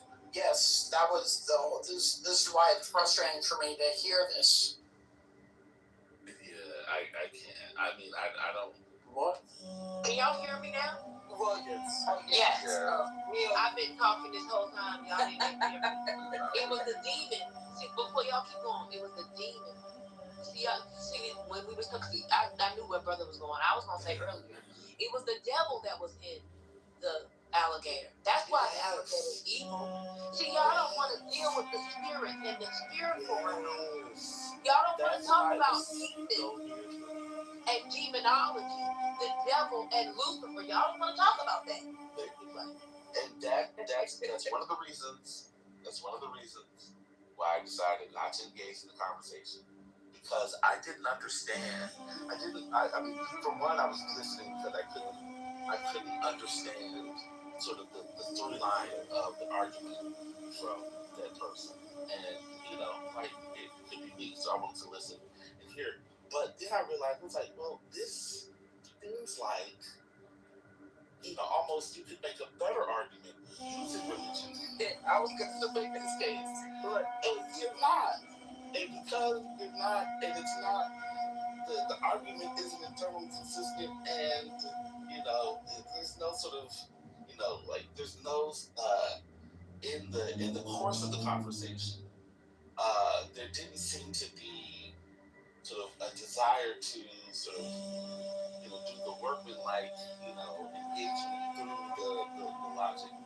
I was having a difficult time, but I was like, okay, I could make the case, a religious case for the evil alligator. But I've gotten in trouble for those types of things. That's why. It's one of the reasons why I asked. I wanted to ask neoliberal, because, and I rephrase it because y'all can hear me, but I wanted to ask them, sort of in that way, sort of divorced from the conversation, tying it directly to religion and Christianity, because I think that it has to be interesting, so I wanted to. So I appreciate it. Real quick, neoliberal. The reason I said it would be like some type of interspecies objective morality is because it was implied that evil, or the capacity to be evil, was not limited to human beings. That was really what the conversation was surrounding. They were saying that there's not a unique quality to humans as opposed to animals to have moral judgments. That was like the rebuttal to like Christianity, or like the Christian concept of free will being limited to humans. So that was why I was saying if an alligator can be evil, you're implying that they are operating on a similar moral grounds than as humans. If you're saying it's not specific. Yeah, I guess I'll put that arguments like the others maybe, but just more tight maybe. Listen, it's I mean, it seems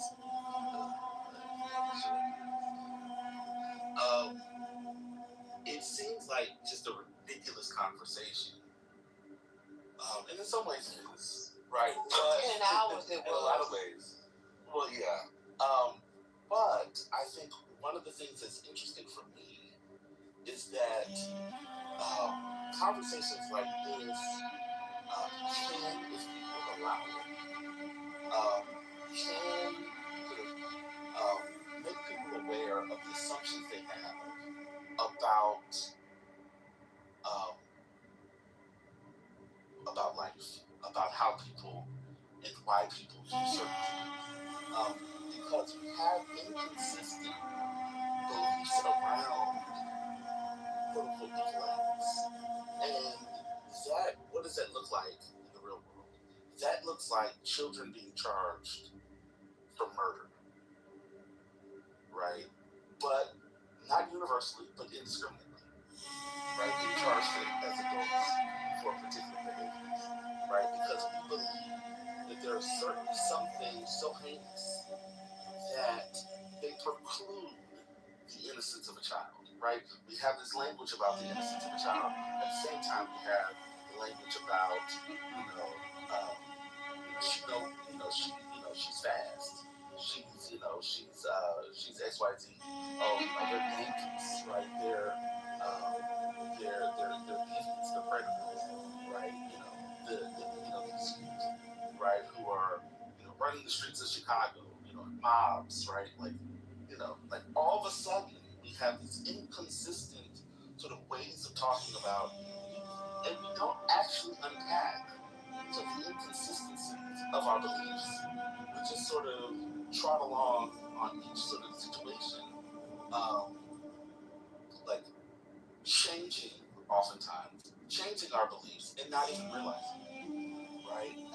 And so while this conversation about the alligator is completely divorced from the other things, for me, conversations like this are interesting because it's my hope that people begin to investigate, and including myself, right? Investigate what we think is possible among people. And, because policies, right? They're wrongs, right? These are things that are close to, we don't individually change them, but we have, right? We get to help shape policy through, through activism, through representation, through voting, right? Who deserves to die, right? Definitely, right? Like all of these things to me are sort of connected in some way to these basic discussions about life, but we often don't. And that's another reason why I enjoy Clubhouse, because we often don't, like, where else are you having, conversations around these things with people for hours? And even if you're not participating directly in the conversation, being able to hear people sort of talk about this, oftentimes it doesn't happen. And it may not be great, it's not perfect. But it is a version of the public square, and I enjoy it for that. But I extra, brother. I extra for that, brother. I had to give you an X. Why?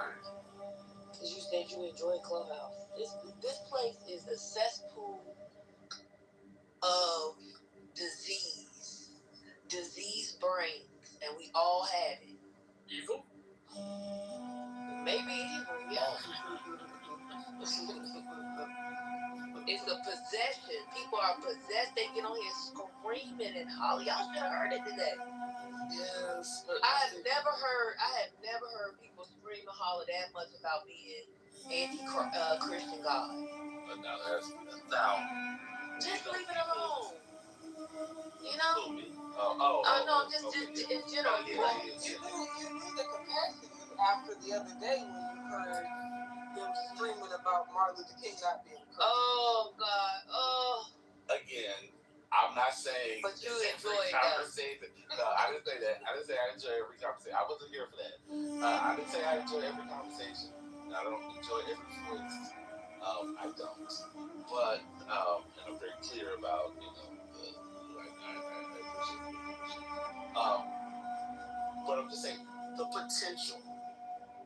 potential to still have conversations that seem completely ridiculous and are, for the length of time that we spend up there, at times, and I'm including myself in those conversations. But yeah, I think people, this should be where people can get so frustrated. I mean, on some level, I also see it as, this is a space where people should get so frustrated where they are having to deal with emotions, frustrations, and they have to leave it, or they should leave it to the audio, to their voice, and they gotta work that shit out. And they have to force themselves to rhetorically engage, and they can't do all the other shit that we do in moments of frustration. And as loud as they may scream, we can also turn down the mic and then still try to navigate dialogue. At the best, that's how I see it. And sometimes we get there. And I think, I know people don't like to go back on these conversations, but I do think they're valuable to go back to the conversation hours later and, work through some of the ideas, come back. Sometimes, better arguments are made, clearer arguments.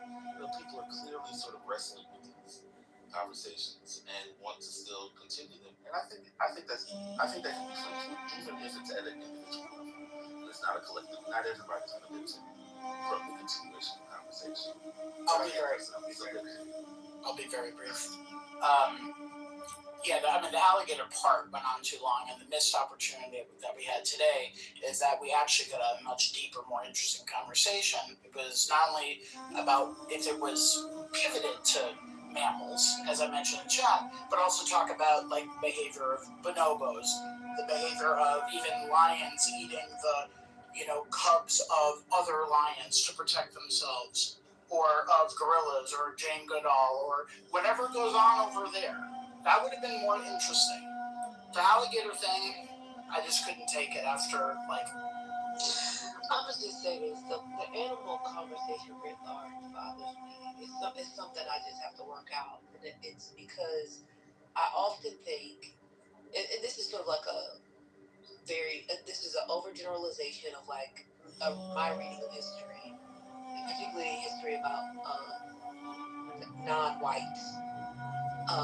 There's always been a preferencing of animals over certain humans, and or assigning animal-like qualities to certain humans that are non-white, and or denigrating people's religious belief because they honor nature and or animals.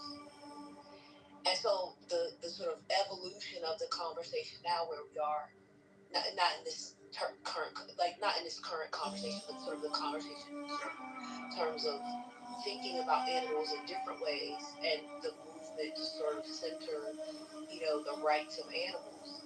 It really bothers me because it's another way to. I'm not saying we shouldn't center the rights of animals, but what I am saying is, I don't necessarily want us to pivot the privileging again to focus on the animal, and the people who are at the margins stay at the margins. Oh, I agree. That's why you shouldn't be you shouldn't be on that side then, because when you start hearing them talk about cows are the new slaves, then you're gonna lose it. So I think you should just not even about that. Well, that I used to lose it when they used to talk about the veganism and stuff. Yeah. No, I agree. I think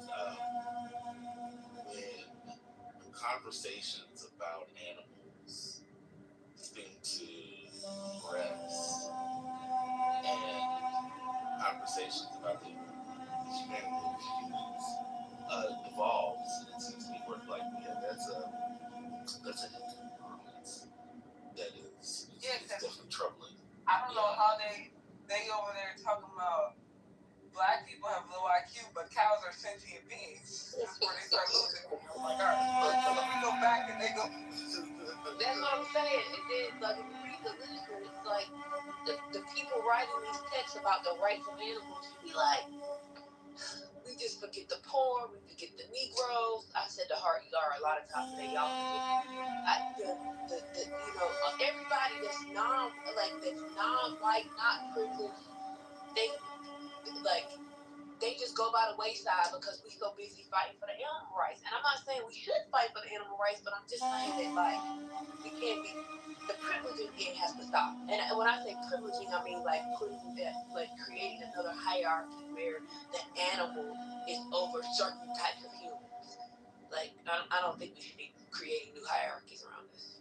I mean, my position is that meat tastes better if you prep the animal before it goes Oh my God. Not uncage them and let them eat the grass. I mean,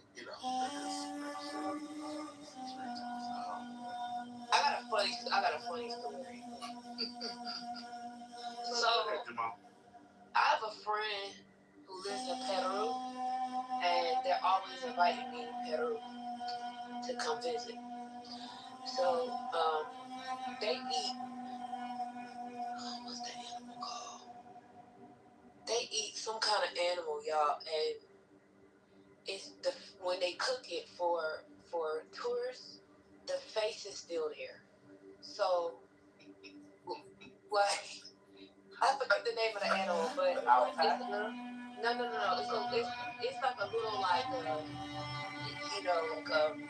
it's like maybe how or something. Like we would eat coon, back in that little baby. Yeah, it's like a little animal. Is it like a capybara or something? No, I'm gonna have to go look. I'm gonna have to text him, but he's in Australia now, so I can't. I don't know. He might be cause it's morning time there. But yeah, it's an animal, and every time he tell me something, you can come. I'm gonna feed you some of this. You gotta eat this. And I just be like, yo, the animal's face is there. Whole body is like cooked, like fried, but you can see the face. Like I don't want that. I'm okay with eating the animal in slices, but why I gotta see the beat up face? Hold on, let me look. I'm gonna tell y'all. You never had whole pig before? It's guinea pig. Who wrote that? Casper. Yes, it's guinea pig. That's what it is. That's exactly what it is. That's exactly.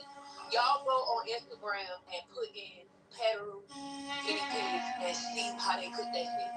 That's what my friend used to do, and I will not go. I will not go. I need separation. Not Mrs. where the face is right here. I can't even eat whole fish at the restaurant. I can't do it. But if you want to take most, Miss Sharp as well. Miss Sharp. Yeah, I'm sorry. Yeah, it's the geek. Y'all go to Instagram. They're so cute. I just converted. I converted vegetarian girlfriend to a pescatarian. Oh God! Not you converting her. Yeah, I converted. Everybody thought I was gonna go down, but she actually. So when I converted her, she's like, "Yeah, no more play." But when I converted her, the thing it's so weird. So she can eat shrimp and she'll do lobster and all that. She will not eat a scallop or a clam. I don't know why. She's like, the shell is it's too flesh-like. It feels too fresh to eat it out of the shell. She'll eat like legs and tentacles. I'm like, damn, why is the scallop still on? Because is she? Are y'all shucking the shells? Yeah, because I eat raw. Like I eat raw. I eat oysters, scallops, clams. That's because you're forcing. That's because it's not consent. Right? Consent is baked into the shell. If you gotta pry open the shell, you're right. Not given consent. Wait, is she doing the peel and eat shrimp?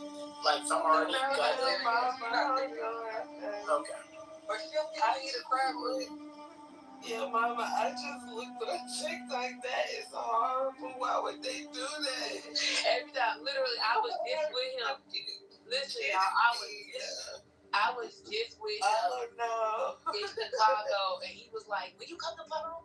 this is what you gonna eat. And he kept throwing That thing is- in my face. That's I was like eating the rat. It looked like eating the rat. And they fried the rat.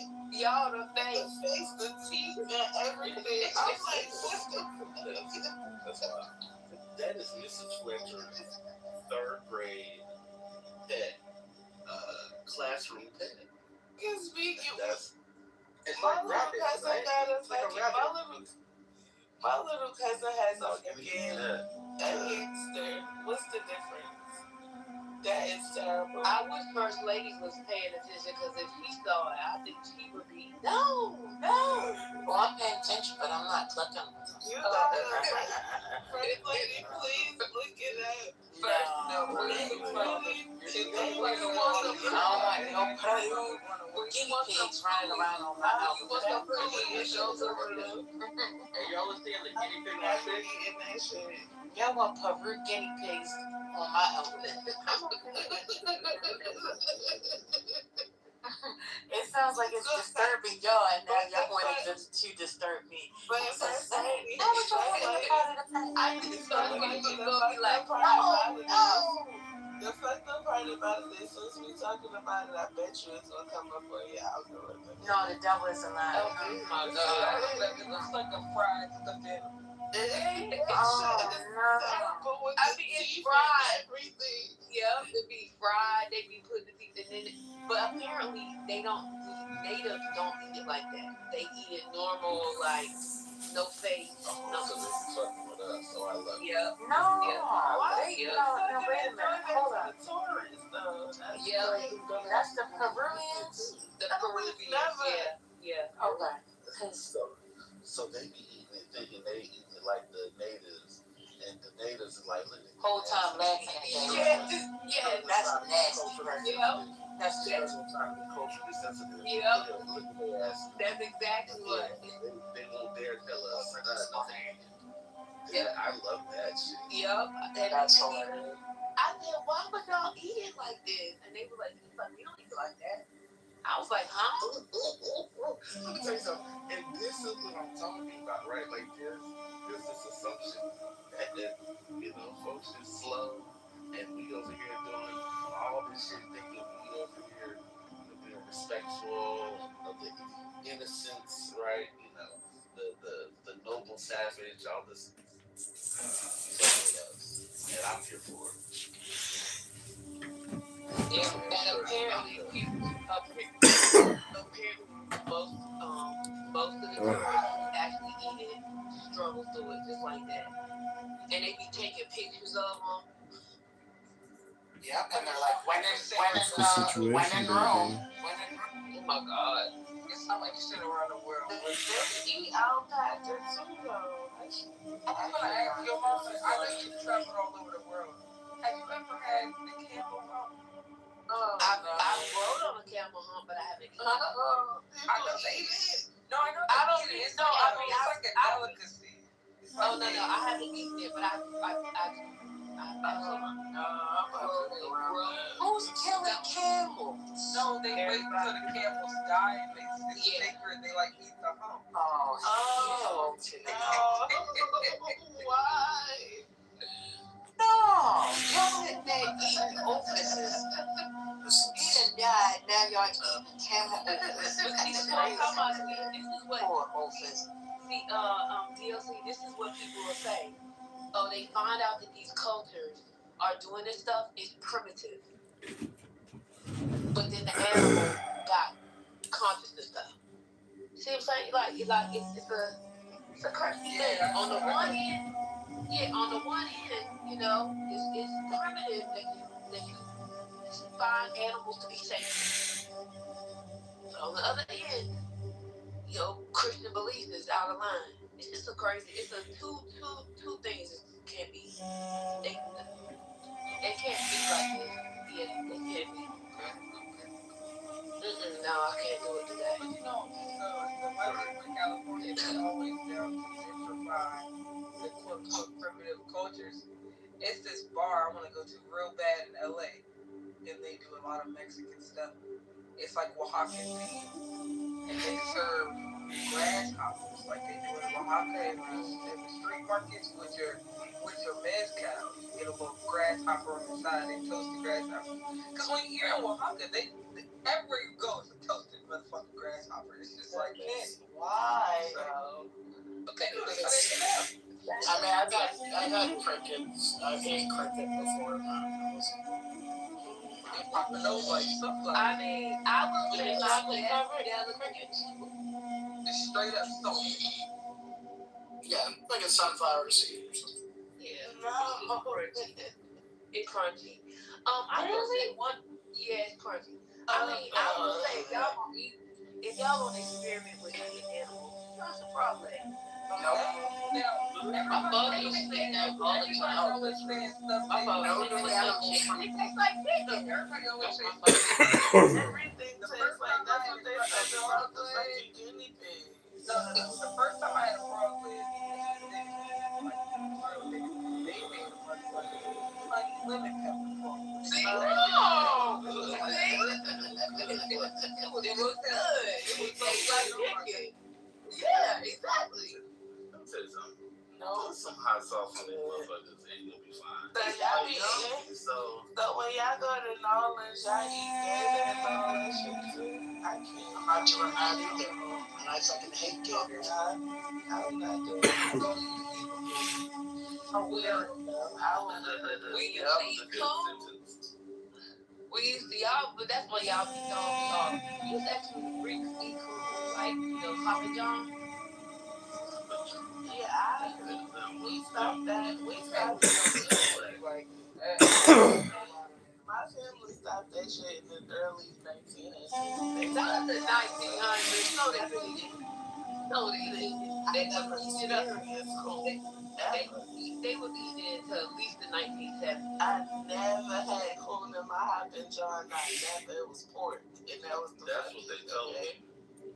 Yeah, that's what most people do. No, seriously, that's what most people do. When they still eat coon, they change it and say it's not coon. Ain't nobody in my family eating no motherfucking raccoon. Okay, Brooklyn. Okay. You never knew. I did know. I know pork. Wait a minute, raccoon is pork? I'm saying that I know pork, and that's how I know it wasn't. It's American made. So they was eating pork and calling it pork. No, they was eating pork. Exactly, first lady. That's what I said. They had Hoppin' John and they put pork in it, but it was really cool. It was always pork. It was never cool. So you never heard of it? And it was like, Brooklyn, it's some good pork, isn't it? Yup. It's good. It's good pork. But also, the whole time he was eating cold.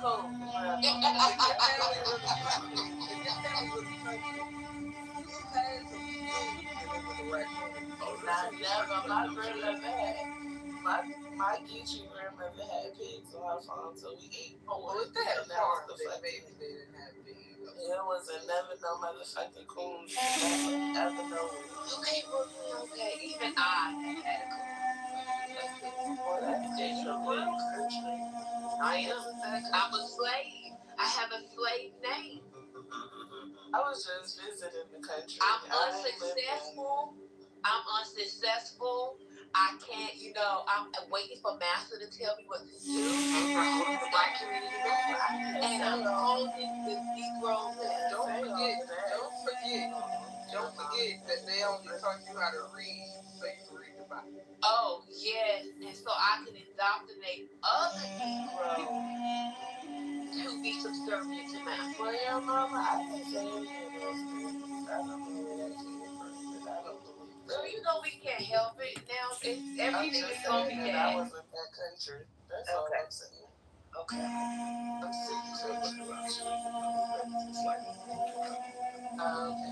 I'm I'm just using everything. That's a nasty word. Hey, Christina. I'm gonna say I'm a Christina. Oh, listen.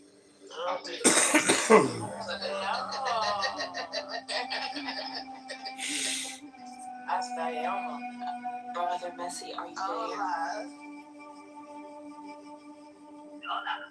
Oh, really? Give me 2 minutes. Okay, thank you. Oh no. Ed said this chat needs to be self-cleansing. These are the jokes that keep I don't want my phone anymore. You guys are nuts. Wait, brother, neoliberals say somebody need to change their name to Evil Alligator. Oh no. Gemini said he was gonna do that first. Oh, okay. Well, he was here.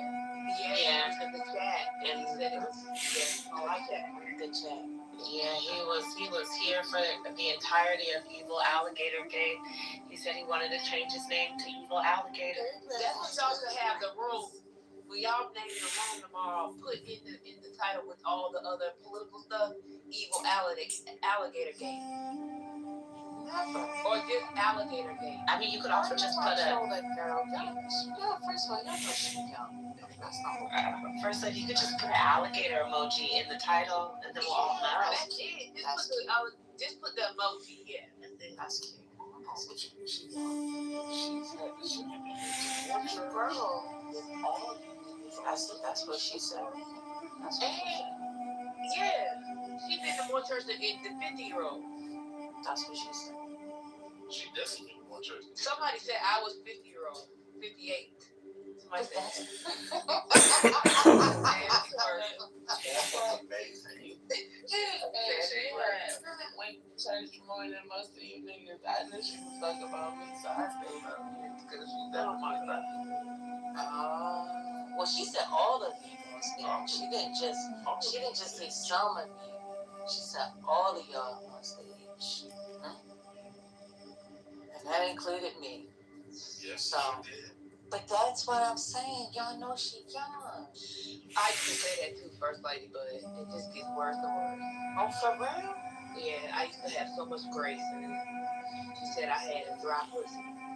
Good. That was the end of that. That was the end of that. Yeah, and I was like, your pom-pom ass dry? It says your pom-pom dry. It's a pom-pom bring y'all have no witness. And she went after hurricanes. Oh, yeah, she went. Yeah, I was there for that. No. Before. This is not the first time. Yeah. As many times as hurricane let me down, I can never crash out on them. I should crash out of a hurricane one day. No, don't do that. Don't crash out on him. Ain't never gonna do it. He was trying to end the content. He was trying to end it. How was he trying to end it? He was trying to stare it. No, he was trying to end it when it was quiet and Brooklyn came back in after. Whatever was. Yeah. He was trying, and then it kind of just went off the rails. Never want me to talk about nothing. I can't do shit. It was, what went off the rails? Concrete asserted his voice and said, no, one mic want our dad. Oh, yeah, that's what it started all over again. She was like, yeah, let me keep going. Yeah, I really want to hear what Tara had to say. 20 minutes. No, it's okay. I don't need to hear too much notes. At least it was on par for the day. I was that's okay. Johnny's came there with the read. Johnny's came there with the read. That's a whole other day.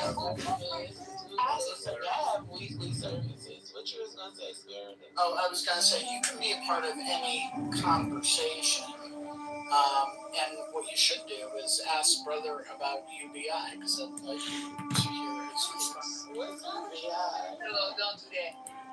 What's UBI? I got to know now. Just do a quick Google. But I will say, Janice needs to do regular readings of that book until we finish it. That's a fact. We should have discussions because it's actually an interesting, like clubhouse conversation. That's a fact. Computer love in the digital age. How was it that we said Janice's name 3 times and she appears? It's computer love, your guide to internet dating. That right there was part of the reason why I sound like this. Computer love, the guide to internet love. What is it? That's the stupidest shit I've heard. Internet dating. One of the best things I've heard on that app. It's actually very good. I mean, it's very good. I mean, We have to stop these lies. we should do a book club. Johnny could do a reading, and we could just take an hour when the concert, take an hour. No, I love that. I love that. I love that.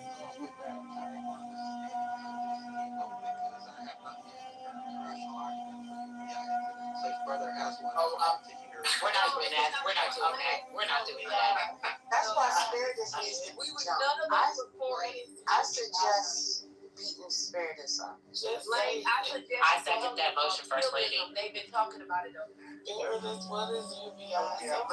Like Joe Martin, I apologize. I was just bringing up something that happened in the past, but it's way in the past. That's just another dig at brother. Let me get Ashton for your asses. She can get all y'all in chat. I'm gonna put her ass on y'all. That's what I'm gonna do. First lady, speaking of Ashton, I just want to say that today was incredible.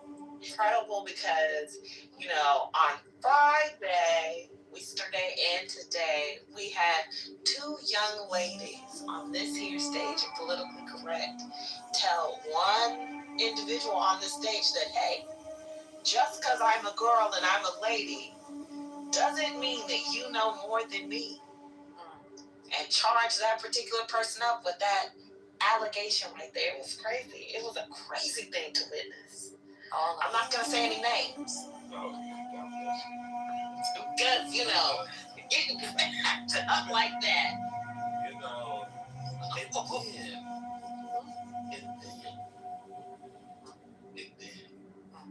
Right, having to take that. And then. We need at least already. Damn. One person from the night. Now you want to watch? No, I want you to fast forward the tape. I'm the slow ass. Oh, you take it too damn long. Ballsy ass motherfucker. I'm going to talk.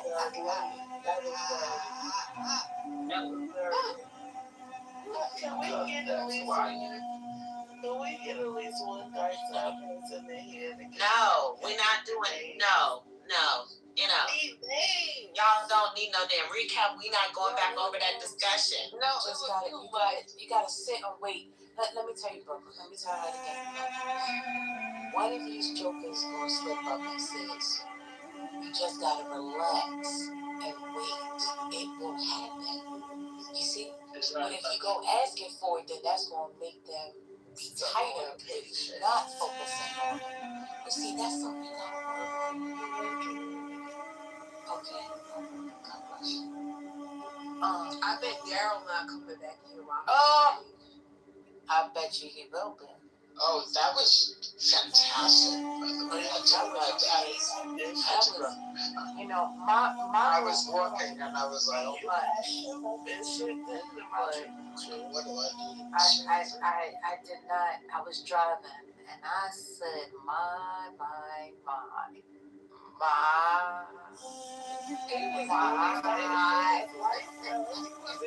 But it didn't need to be. That's the rule. You know my wife. You know my ex-wife. He was doing the group. I was not paying attention to all of it. I just realized She had a rather big mind. He did. He said I was a Jezebel. At a Jezebel spirit? Yeah. It was giving him Oh, I didn't get paid for that. Don't worry about that. Now wait a minute. Let me tell you. Somebody sent the return label for her to get packed up, but she took that return label and sent another message. Oh my God! And reverse that card ASAP. It was so bad, the person no longer wanted the package. The person has to start crashing. The person has to start crashing in very obvious ways. Have to go to well, where's my wife's tramp stamp? Which I need some tramp stamp, so. You don't even know my address. What's my wife's name? My wife is not elected. She would not do this. You don't know my wife. Excellent. I had so much fun with that, y'all. I had to leave and get myself in some water because I was getting ready to keep going. To the club. I did. I had to come back and ask you what the club was like that. I ain't gonna lie to you, it was delicious. It was great. I love their word, First Lady. I do. It was delicious. Your mama, even the backpack on the shelf and bringing out the new content you bought every day, it worked. It was a success. Thank you. Your mama used her phone. She used the backpack. The washing of the feet. She did a washing in some other areas. My God. I'm telling you, that was chef's kiss. And spun out of control. She took the balls off. The balls, she was rolling on the balls.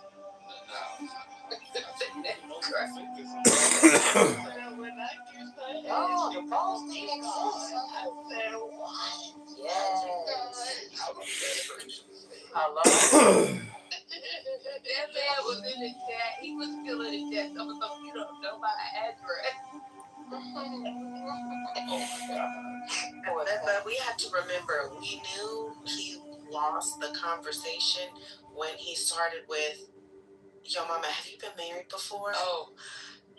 But that's what I was trying to get to. See, she, to be fair, he kind of started with her. But if we really gonna tell the truth, she's the one that really pushed the chip off his shoulder. Okay? Okay? Sorry. No, finish now. All right. Because Earth said, wait a minute, are you still married? You're not even married anymore. You're divorced. And why are you divorced, huh, son? Why? Oh, that's right, because you've been cheating on your wife for the last 19 years. Oh, Lord. I'm driving and I'm dead. I'm driving, but I'm not really driving the car. The car at this point is driving itself. And that's when we went from there to, I don't have to get married. I've been fucking your wife. Good God. God bless. When I be fucking your wife. Now this right here is a paraphrase, but I be fucking your wife so good, she calls me God. My God. Okay, I had to ask your mama, well, does the lady get on her knees, on bended knee before God and say, Father God, God? I stretch my legs to thee. Bye. Listen, when I tell you, I was in that car and it was just soaring. I don't know how I got home because I was asleep at the wheel. Oh, First Lady. First Lady. No, First Lady. No. I was laughing. I had such a good time getting that man because he thought he was going to come and tell me how a horrible woman I was because I'm not married. And I had a Jezebel spirit. And see, the thing is, I remember a lot of things. And I remember him doing this before. So as soon as I remember who he was, my mind went off. Yeah. And I had a good time. I really did. Because I heard you when you said, oh, wait a minute. I know you. I remember you. I said, uh-oh. Where's she going? I should have never asked that question. Where's she going? Not the Holy Ghost. Not you had a holy recall. Sure. Bring things back to remembrance. My God. She did. Jeez. I took one. The last thing I told him when he was in the date, he kept repeating in the group. I was like, if your girlfriend now, I done booked her too. Yeah. Oh my God. She said that part too. Yeah. Hold on, I gotta put down the things that I have in my hand. Yeah. Almost dropped the plate. That phone probably hot as hell. Huh? Jesus. Well, I hope you have a screen protector and a case on the phone so you can protect the value of that device, just like we protect the value of those self-cleaning vaginas. Well, so you know, I told y'all today that I actually have the the cordless charger. That's right. That's right. For my phone. Right. That's what you said. Well, correct. Yes. Y'all. What's the phone? Yeah, you don't have. It don't have to lay down. I lift the phone up. Oh my God. Yeah. I have to leave that totem pole reading. I couldn't do that. Why? It was fun. I thought I you can't handle it. I was like, I can't do this.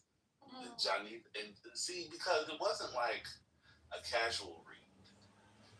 Johnny's had, like, she was drinking tea. She probably having some tea. Like, she had been, like, protecting her voice. I'm in my book club. So she had this.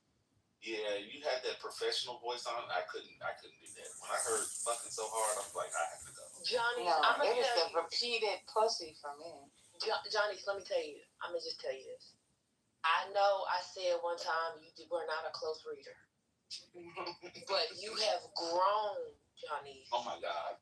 You not only are you reading close, but you are exegeting the text. You want me? I'm gonna tell you my secret. I'm gonna tell you how I improved. Instead of using my finger, I just use a piece of paper so that I can read line by line. Okay. That's good right there. Yep. That's good.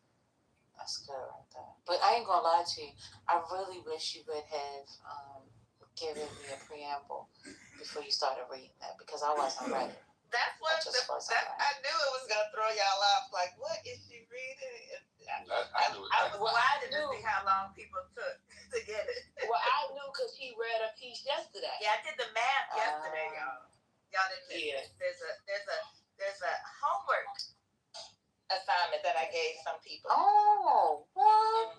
Yeah. Right. Get out of here. What's the homework assignment? Okay. Who did you give it to? Let me read it to you. I don't do homework, but one moment. That's what it was. All right, here we go. For those of you that may have it, I'm reading page 24. This is called The Love Number. And it goes, the love number is the way of assessing the person that you're going to be dating. You're going to be able to rate them on some categories such as physical, psychological, financial, and spiritual. Each one of these categories will have a rating from 1 to 10, totaling a maximum number of 40. An example is you coming up with a rating system as to what you want your mate to have, whether you give him a 10 in all 4 categories, totaling 40, which is the highest, or you give him an 8 in physical, 5 in finances, a 9 in psychological/mental, and a 7 in his spiritual life. These numbers added together gives that person a 29. That 29 would be that person's love number. This number would give you an idea of whether or not that person has qualities in the certain categories that may be important to you. So the homework assignment was to calculate the love number of your loved one. That's beautiful. I ain't gonna lie, this is kind of a decent book. It's a kind of decent. Look, you have to stop. You have to stop. Please. It's in the genre though. You know what I mean? It's like okay. Well, hold on. Let it in the genre of what? You know the books like your love language. What's your love language? The attachment side. What is the book called? The attachment. If one more woman tell me I need to read it, I'm gonna cut them. The attachment styles. That's the genre. That's the genre. This the Negro version. Men are from Mars. Okay, so excuse me. Excuse me. So I'm trying to get to the 29. So what does the 29 equal? Does it give you? First lady, Huh? because I was crashing. I'm serious. We done did the math. Now what happened? And is there a number? So I heard you give examples. So let's say financial is a 7. I heard you say, the mental is a 9. Okay, so is there a guide to this? So when I'm doing my homework, guide for the perplexed. The highest you can get is a 40. That's a 10 in each category. She's gonna read again. So that's what you strive for. I'm just looking at the chart. He made a chart for y'all. See, and the 29, the 29 means that you not that far away from 40. So he's not a bad guy. He's got that's some 11. He's got some things he's got to work on, but he's a good guy. Now hold on, let me tell you something. And I can't say anything other than your mom is trolling. And she know damn well she trolling. Very much. She know damn well she trolling. I'm gonna use this book. I don't care what. Okay, I'm not playing with y'all, but I'm gonna use this book with the next person I date. Please don't. I ain't gonna tell him. I'm just gonna use the book. Now he breaks down some of these categories if y'all need help figuring out what your numbers are. The categories. Come here. So let me read what he says for physical. Oh shit. What you say, brother? Okay, so what he says for physical, it says the love number is what helps the person determine what he or she wants based on the physical. The weight, height, age, nationality all play a part in it because the computer love is supposed to be matching them for love, but it's really all about that physical.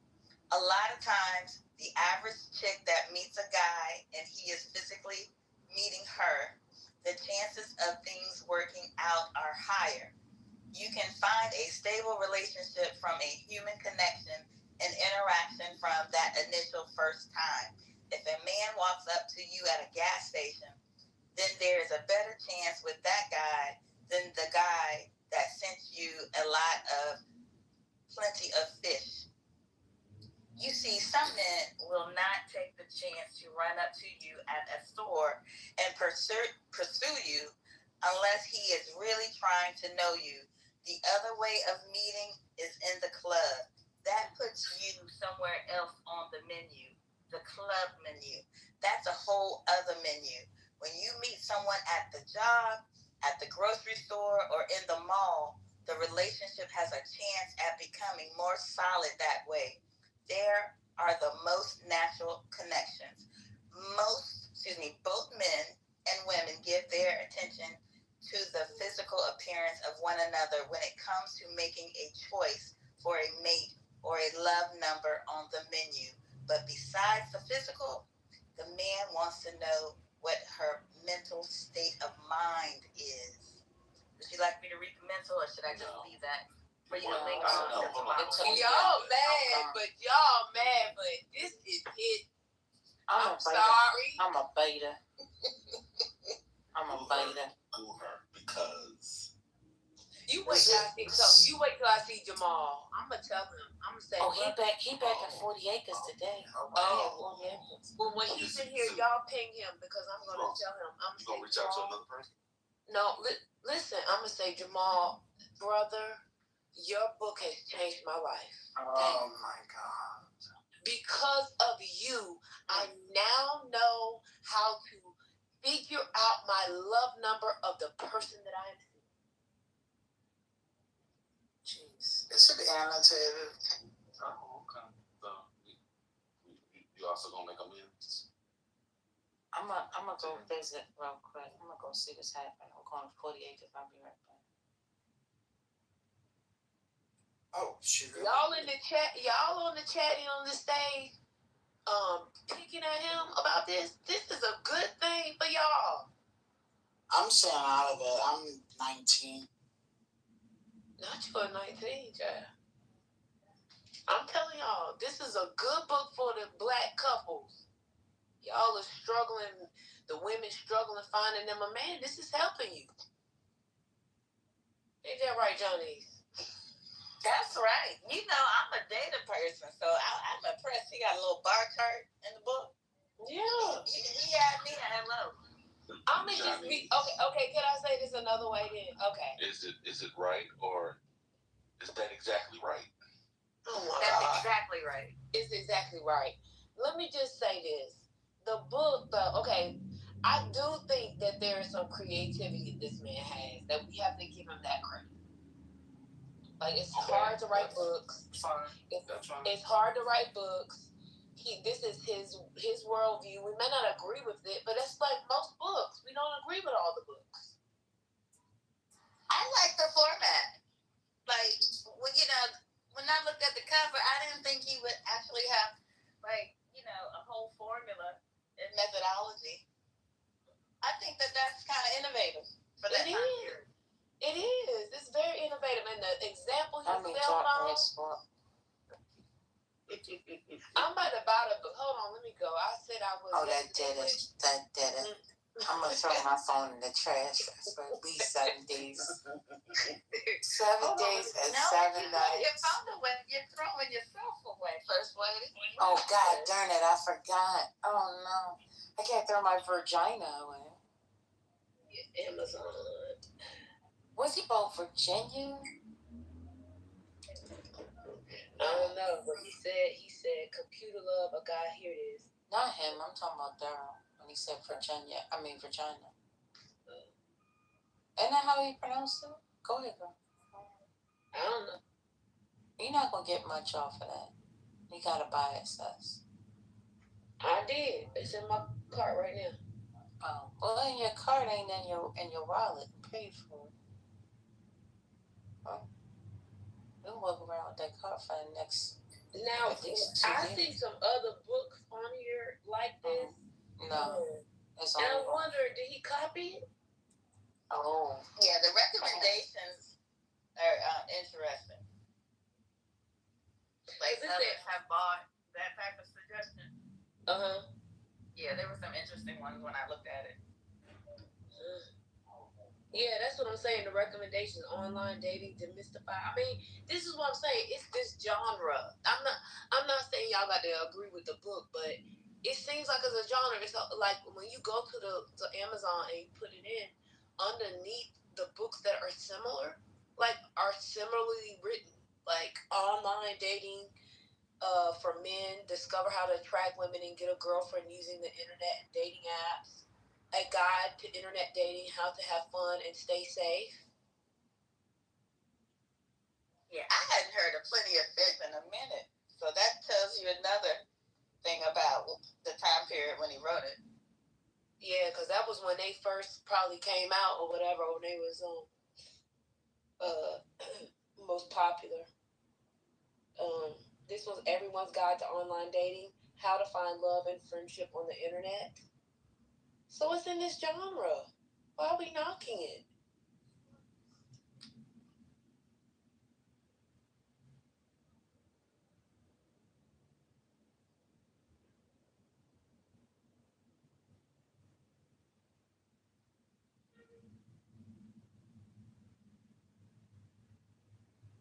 Well, Johnny's, when you have another reading, I want to do. Yeah, we should probably schedule a couple of weeks, you know, because some of y'all need help with your dating. I know, I can tell.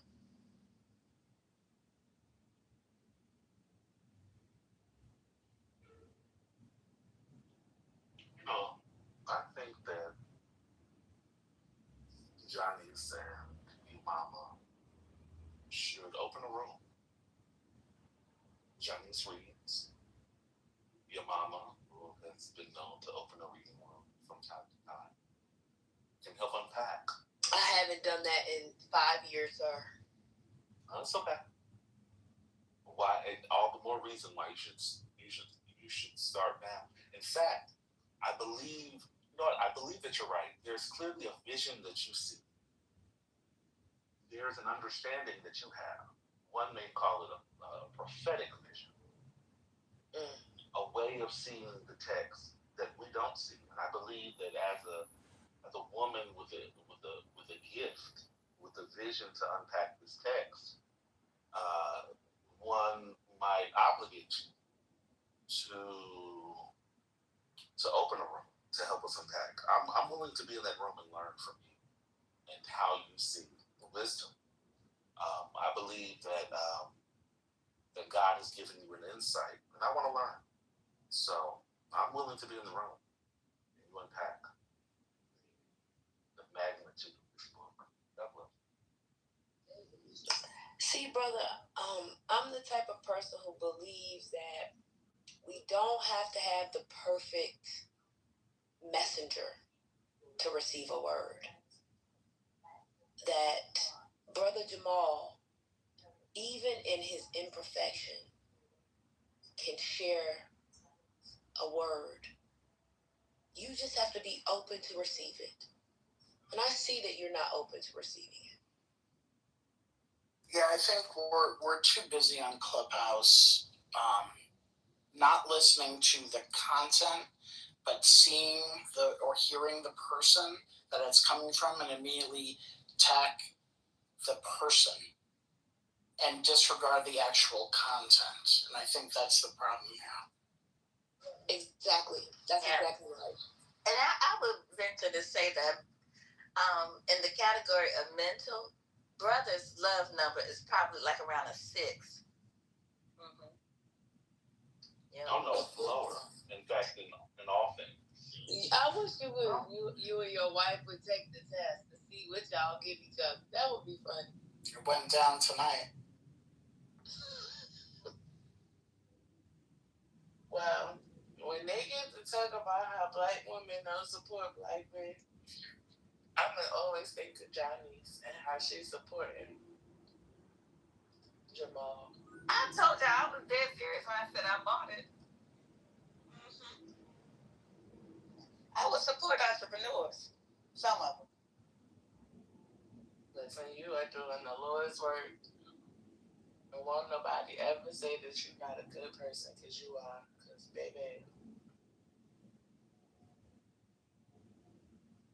Brooklyn, I bet you could, if you read the book, you'll find some good pieces in there too.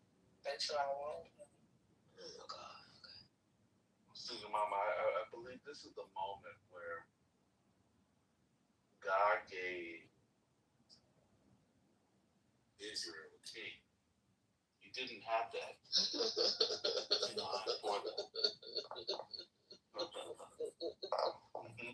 Yeah, you like that. Yeah. Yeah. I think this is the moment. But they wanted a king. They begged for the king. Your mom. We want to be like the other people. You are the king? Open that room. I'll be there. It'll be like 10 people in there. Y'all niggas don't want to read, brother. I had opened up many rooms. They do not want to read. They want to read 50 Shades of Grey and 48 Power of Law. They want to read The Art of War. That's what they want to read. They want to read Saul Alinsky's book. Oh, God.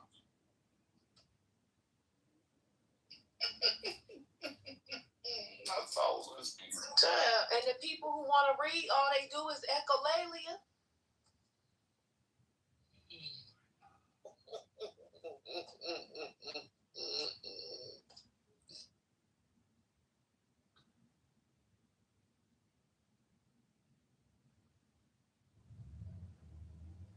Okay, y'all, it's getting late. I have to get up at 4. Yeah, it's a school night. So, man, well, y'all stay around. Just know that I'm dozing off. Hey, Oda. Hey, Johnny's. Hey, Christina. Brooklyn brother. Spiritus. They got them not open tonight? Good night. It might be. Good night, y'all. Your mama. Thank you, everybody, for I'm not saying good night. Y'all ain't gotta go nowhere. Oh, I thought you were going somewhere. What are you doing? Greet everybody. You were just rolling the credits. I was saying hi to everyone because I really didn't get a chance to say hi to everybody. So because everybody was on stage, I was just saying hi.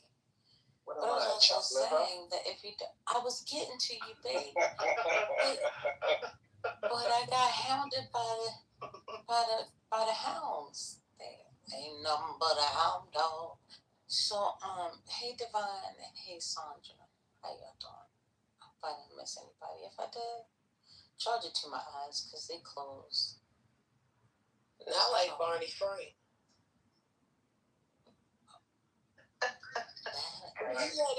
He had his eyes closed the entire time. Oh, okay, yeah. That's so shameful. Oh my God. That's fair. That just made me so nasty. That was so nasty, personally. That man. I didn't know that y'all had listened to it on here. Oh, I didn't hear it. Oh, God. You got to go see it and hear it. Yeah, that's my mom's ex-congressman. Oh, yeah, he's very, That was a bad way for him to go, though. On the TV like that. Well, he ain't had to say yes. That's true, but nobody probably told him he looked like that. Good night. You think somebody was like, Congressman, I don't think you should look like this on here. And why he had on glasses if he was going to keep his eyes closed?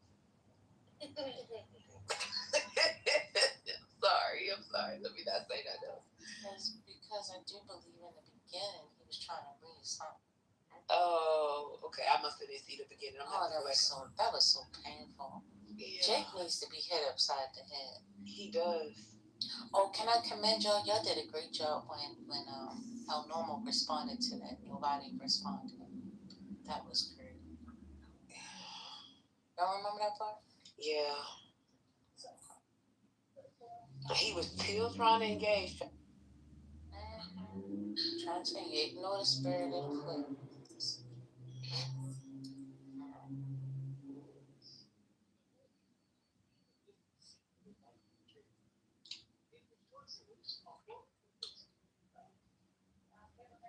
Well, Johnny's, when you get ready to schedule your reading, just ping me so I can make sure I'm in the midst. Will do. I want to be in the number. You know how I used to say in the old days.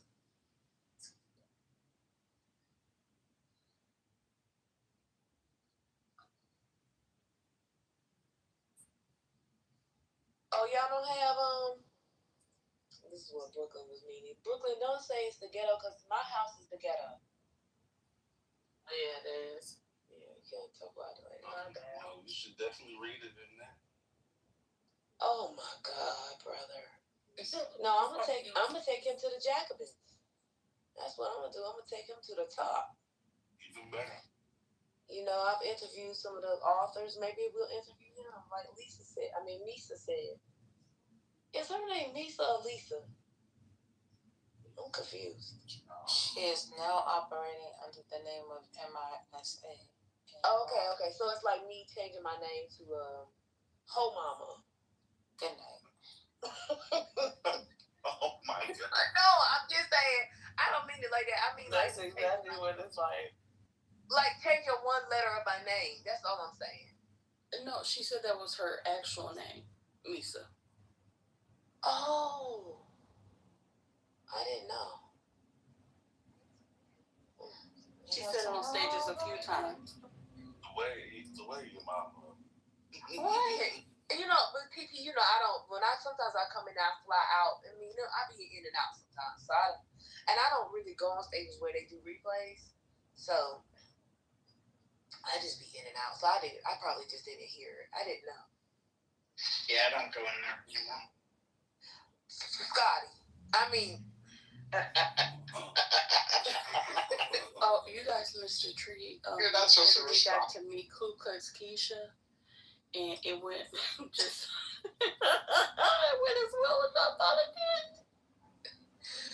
Wait, did you see she came in here, TC? The other day. Did she come in there today? Yesterday, and she said, I knew, or it was either today or yesterday, and she was like, I knew that band had his something following him around because some of the people was in there, was also in here.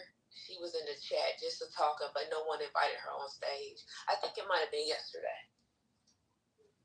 Yeah, she accidentally got put out the room and she came back as Gerald, and it was so funny. But when I tell you, she took a hold of Methodi's beard and didn't let it go. Oh God. So funny. She be loud, child, but she got a big mic. She got a big mic. And she write in all caps in the chat. That's what she was doing. That lady is insane. But she was funny. I thought she was funny. She is. And she's funny because she be so wrong sometimes. Listen, when you wrong and strong, that's funny to me. Until I mean. Well, this is what my feeling was when I heard her the other day in RPO. My feeling was that she was willing to have some correction, but the correction had to come from could only come from a certain person. It couldn't come from she couldn't take the correction from everybody.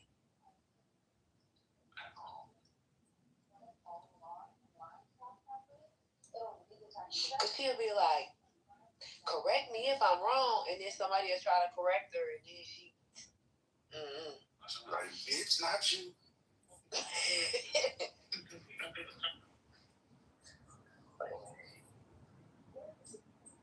That was funny.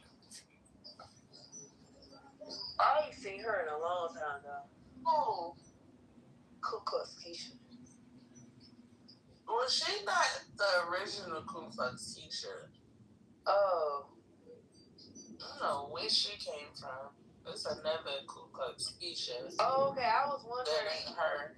Yeah, okay. I'm getting them confused because I was like, I didn't think Ku Klux Keisha sounded like that. Yeah, the other one is from I think she's either from Alabama or Mississippi, but she's married. She's married. The other Ku Klux teacher, like she's a divester. She's not a feminine. She married person? Mm-hmm. Oh my God. Why would you do that? Well, because, we from the South and hold it, no. Oh, right. Oh, y'all look in the chat. Ooh. We can curse that again. Fuck, tap. What is that? I like on sex. This reminds me of earlier when somebody came on the stage and y'all all were talking at the same time, and then that person admonished y'all for not greeting them on the stage and basically said y'all aren't going to welcome me to the stage. I enjoyed that very much this morning. People, they just want attention. Okay, Omar is here. Omar the Tiger. This lady like us, so I'm about to leave y'all too. Bye. Good night, Brooklyn. Yeah, I'm going into another room. I'm gonna see what the Diddy tape is. Oh, I heard about what it was. She'll hear about it soon enough. Oh, y'all haven't seen it? It's all over Twitter.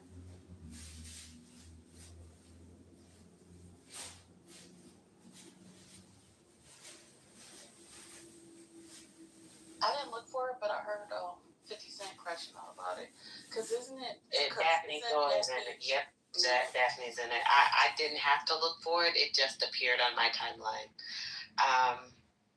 But yeah, it's Daphne Joy and Diddy and the young man that they enjoyed for the evening. And somebody was like, it was boring and it was Snoozeville, it was dry. And they were talking about Diddy's man parts. It was all just a very lackluster affair. Victory. Lady Liberty.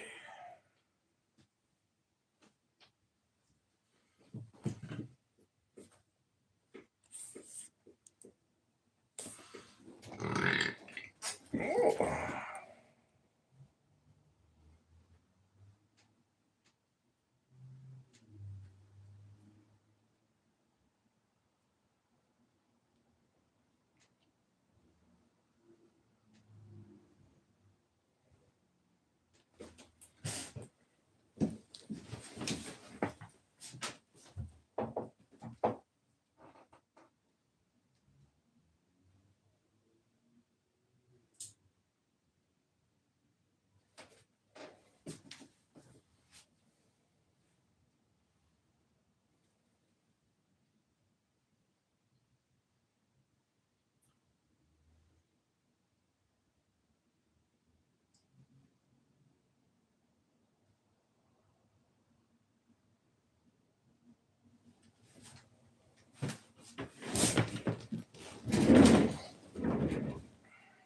you feeling, brother? Okay. I'm contemplating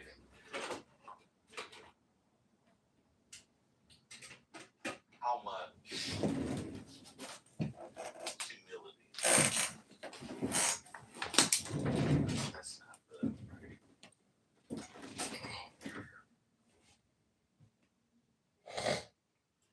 No. Well, I'll say this. Irregardless of I see. I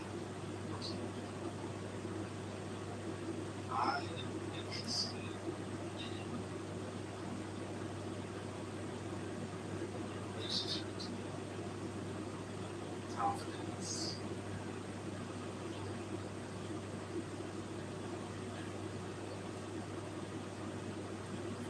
the line between these two things.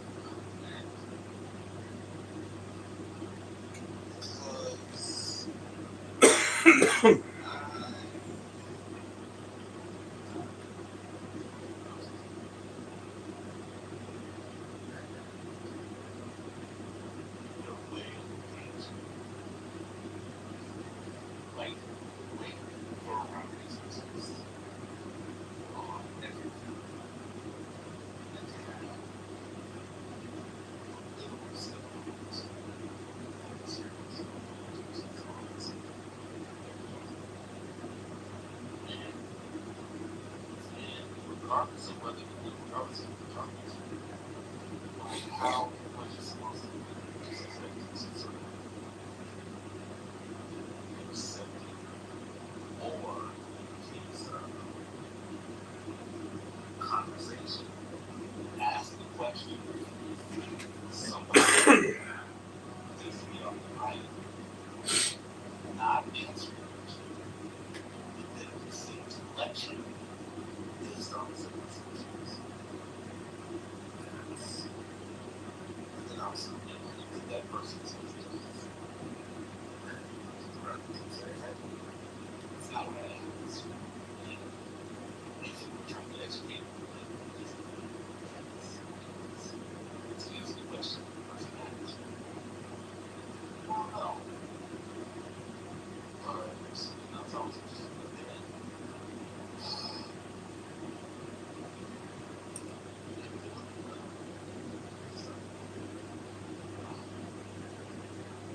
I don't know. I think sometimes one thing complain about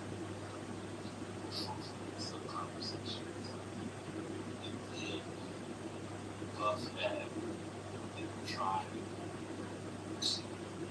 put parameters around the conversation or to elevate the conversation.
Maybe you should.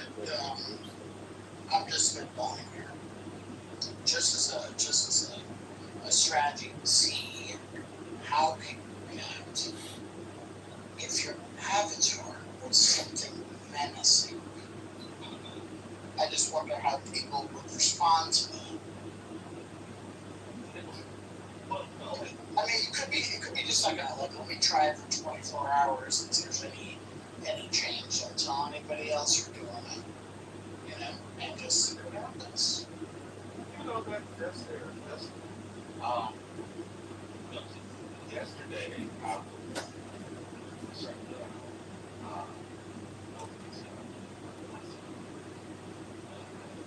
what I'm but it didn't actually, but it wasn't like the conversation was clear or we had thoughts. It was just people shifting not to engage. And I decided to try something.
I think the thing about not funny. The interesting part of the back and forth was her presuming you knew nothing, and then followed with I don't know a ton on this, or I only know half of it.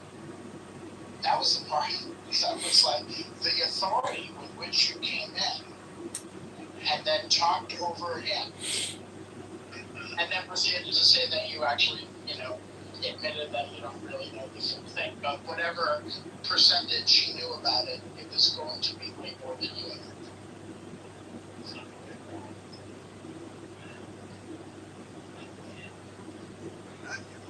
And if you could like and subscribe, that's the thing that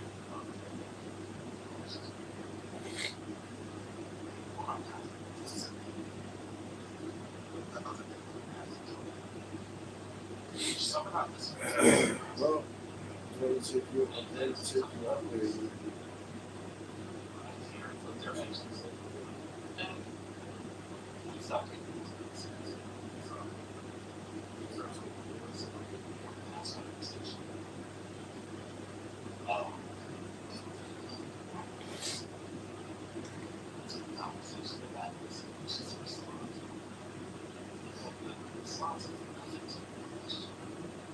Sometimes found my channel. Most people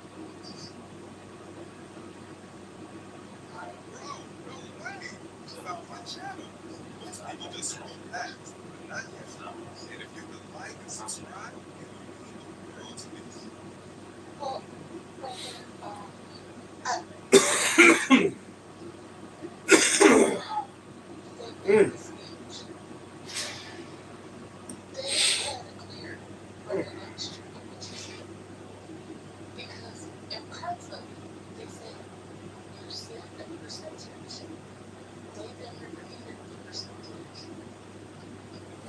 of the homeless.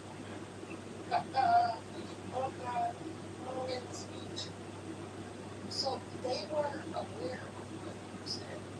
I think that sometimes people just like to talk and they like to speak and then they realize that they take it too far and then you don't see them for a while because they realize that like that's what's like it was really uncalled for. And while I have seen that person in other lives, I have not seen it.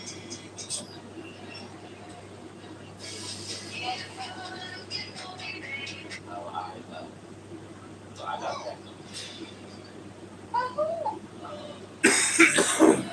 I don't know. I don't personally. I or I would say I don't know the person. Um,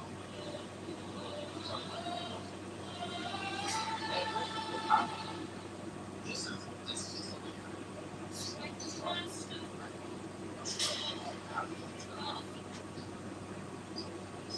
Bro, no way! You found my channel. Most people just scroll past, but not you. And if you could like and subscribe, I think sometimes the world to me. It looks like love.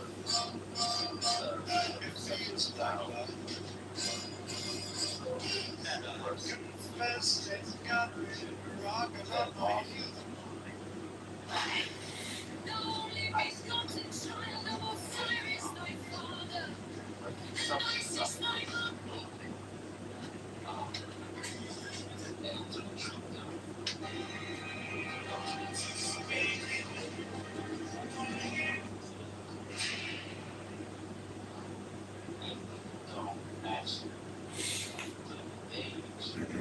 Like this person.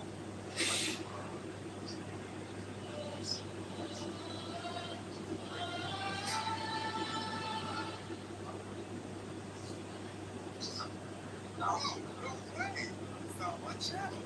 Most possible right.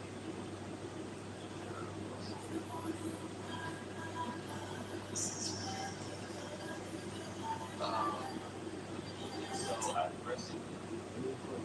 So I tend to follow the code. And I also part circumstances.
The conversation today, so I don't know that person. Just something. What I was talking about, it felt a little. It was a condescension that I don't ever respond to in person in conversation. You challenge me, saying, find a car for this size anywhere in the world, as the content size. How do you change it like this? And for most situations, I check the size of the car, I cut the size of the bed. Of course, you'll take out large ones. But I'm glad that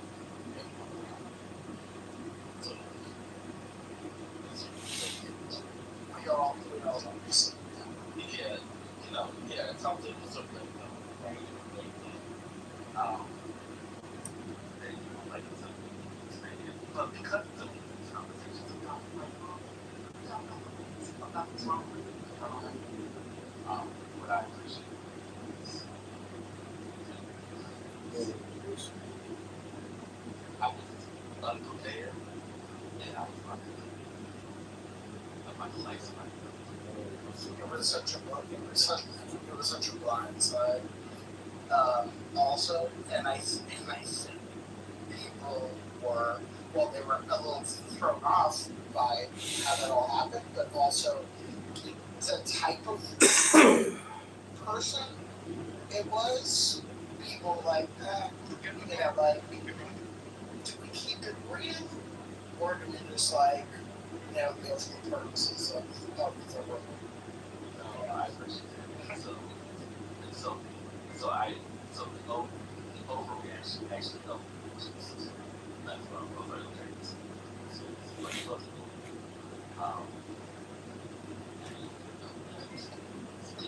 my own precious pride, like that was. And probably hers as well. For sure. For sure. But also, it seems like this person was also battle tested from many, I don't know how long, like a long time on the app. So in other spaces, so who knows? No, that when I think about it, I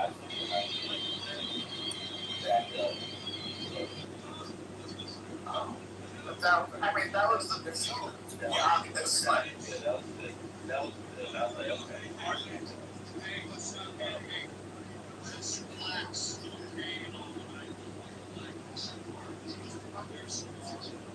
Yeah, like this is a clubhouse. Okay.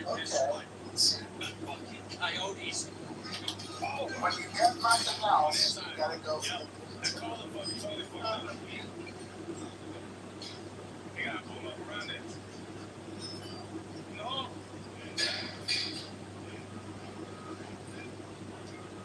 Yeah, I can see the clip. And I think we'll be alright, brother. You think we'll be alright? He's good? Yeah, brother, work it down, we can get it.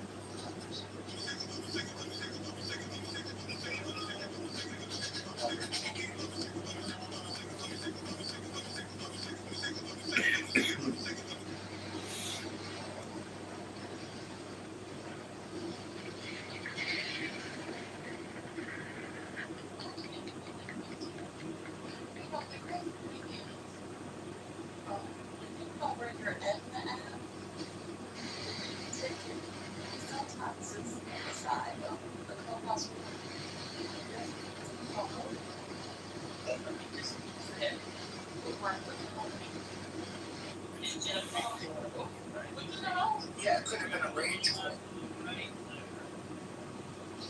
Or more like a rage. So sometimes if an app removes you from a house, you can never reach your phone. That's right. So like a lot of times, like on in certain places I used to frequent, they will be modded with me tickets and people. Why is this not? It's like, dumbass. It was a civil war.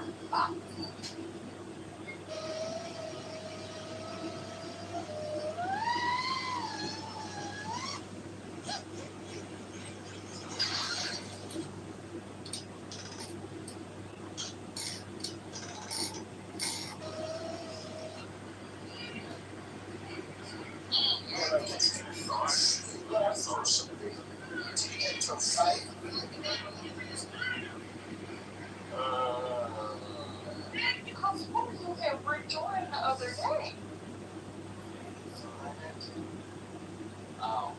And so I'll be honest.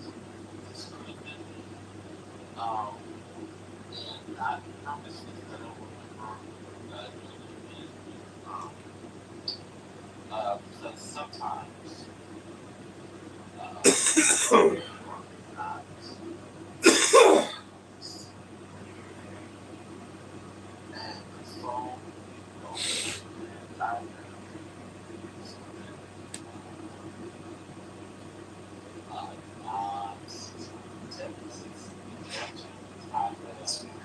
I I've sent people like cards. Do you ever accidentally see that you sent somebody a heart or something, and I'm like, wait a minute, I didn't do that. What's going on? Just the other day, I got a message from the church. When did my message came? The church just got a message. So I was like, but I got a message from someone I didn't know. Well, I put that message on. This was a person that apparently 3 different times I have sent them the hi message. No, hi, what the, Yep. 3 separate times. Like 3 different entries of text that were sort of like that. And then they finally responded to me, hi, where are you from? And they had like 1 friend. And I had to block them. I had to, not in block, but I had like unsubscribe from the chat. And so I actually, I sent your mom to that text. Wow, I know. That's something. So she had my That's the spirit. So, you know, I do all kinds of things. So, it could very well be. That was true. I accidentally, apparently I said hi to one of those newcomers, you know, when they say, hey, so it's a drug app, say hi to them. I accidentally, I think I was liking, I may have been liking somebody's like something in the convo, and then I maybe did that, and then a few days later, this guy messages me, I'm sorry I didn't see your message. How are you doing? I'm like, who are you? I was like, oh God. And then I was I'm so sorry. I literally counted to my phone. First brother.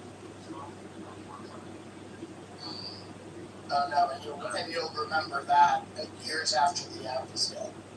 I know. Just doing that is, I haven't gone that far with the I haven't done that, but I have been certain unfreaking people and in like one push away from blocking who I 100%. Like when you're flying with the phone in your hand. Just like pressing a button. You're just pressing buttons. And you're like so close. And then like it's not so much like whoops, it's like how am I gonna explain to them it was an accident later when I bring it up and you know and all that and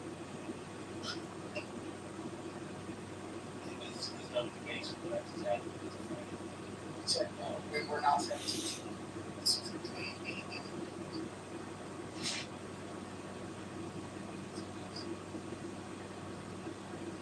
Twice I fell asleep on this I don't think I wasn't on stage, but I still fell asleep. And I try to tuck myself in when I get sleepy. But that the one time I woke up at 5 in the morning was that big argument with Quinn and I forget I couldn't believe what I was hearing, not that I couldn't understand what I was hearing because I was half asleep. But I'm like, wait a minute, Quinn doesn't argue like this with people that where it's not about I could discern it wasn't about politics. And I was like, what is going on? This was like a beef that would happen in another room. I'm like, what is going on? And then I just shut it off and went to sleep.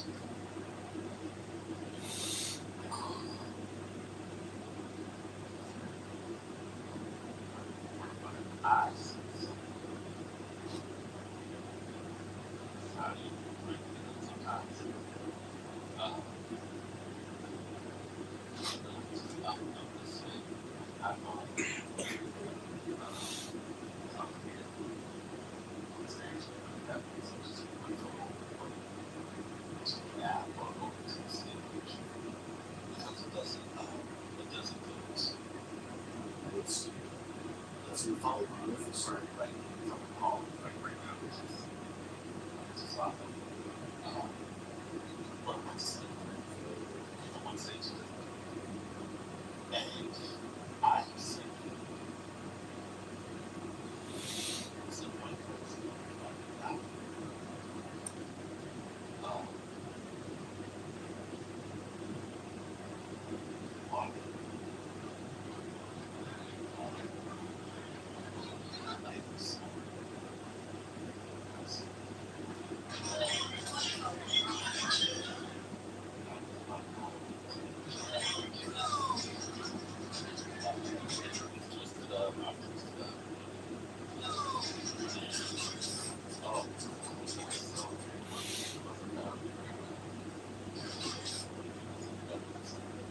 I thought you sent that to me on purpose, man.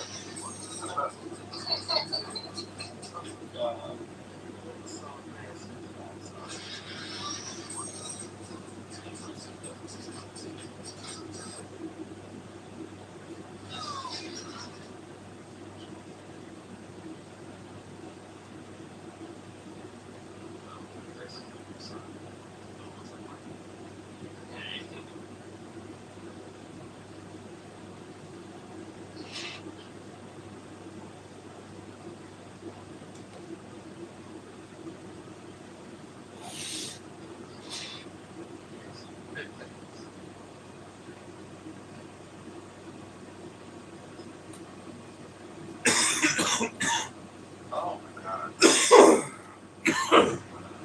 Is it true? What the hell is saying about the Jews controlling themselves? How about this guy? Is he semi or fully retarded? Oh, ew, I just saw that.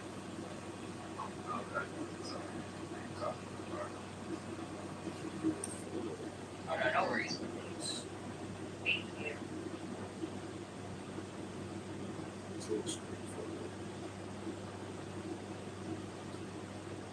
People really have a race, man.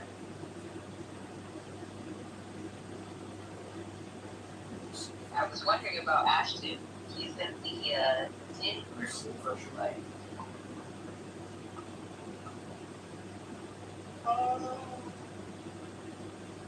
No, wait, what's the Diddy? Is there a TLDR in this Diddy thing?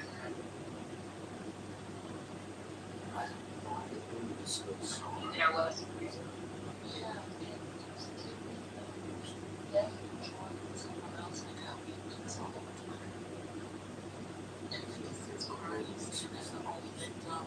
Desire and the courts won't let them give his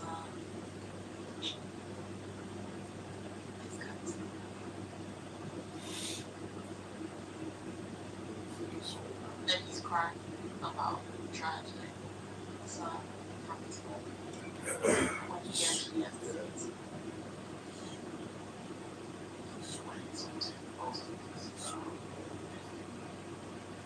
no, 50 posted about Penny because the tape leaked. And so because the tape leaked about Diddy death in either worker, 50 said go online because you know 50 said has his son right now. Named Sire. Okay. And he's saying the Sire's the only victim and that the courts don't say that they trying to get custody of Sire and the courts turned him down.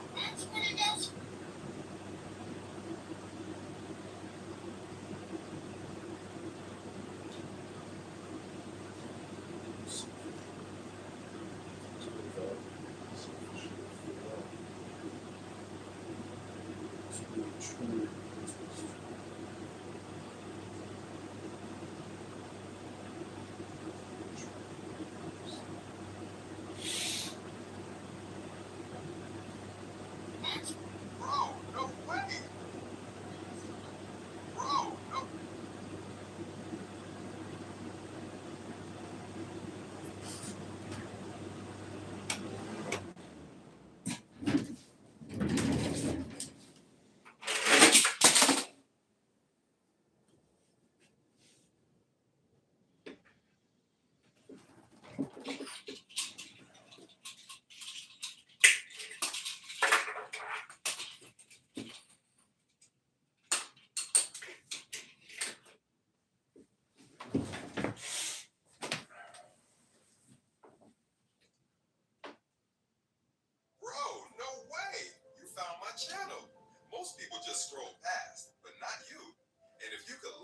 subscribe, it would mean the world to me. Bro, no way.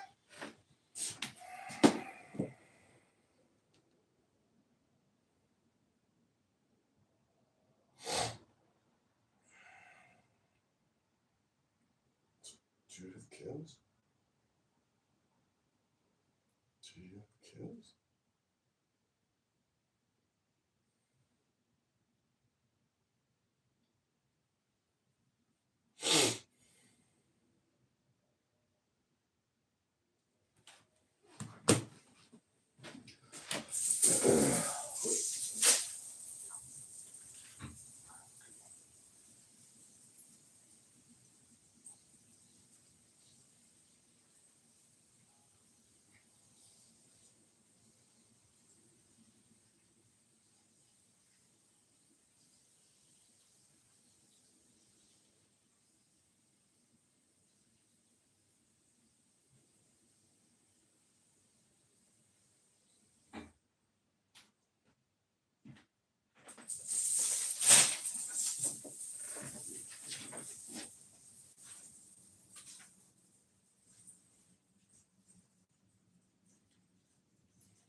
Bro, no way.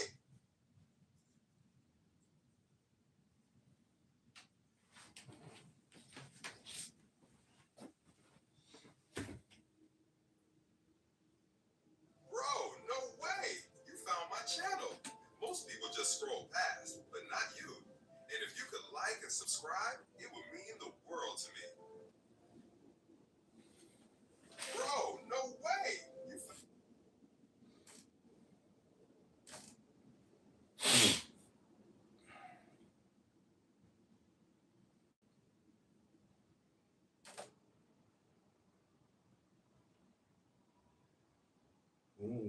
Beautiful.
subscribe, it would mean the world to me.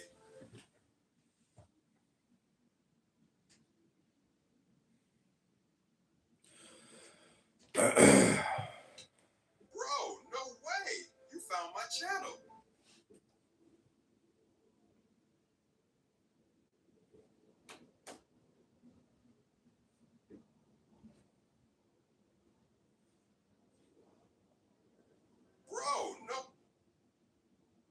Bro, no way! You found my channel. Most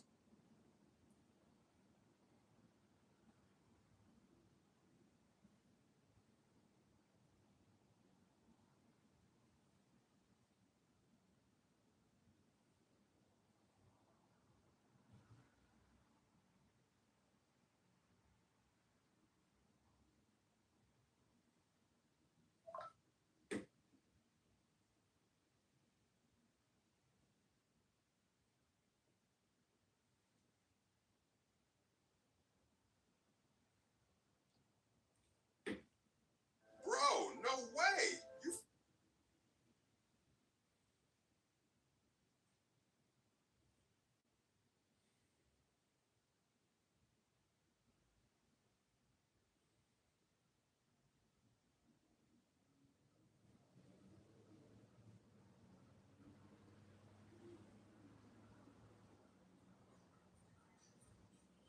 bro,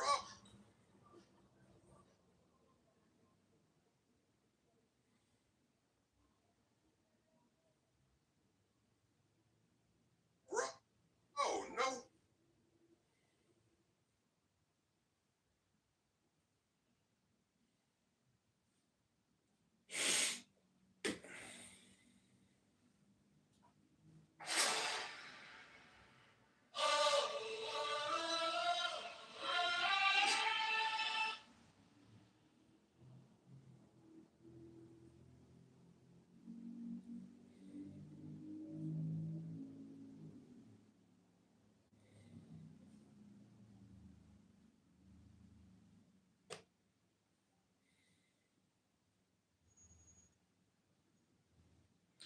Let me check with my lawyer.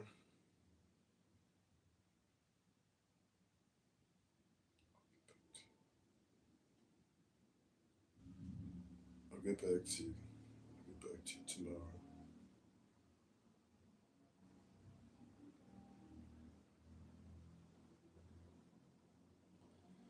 Check with my lawyer.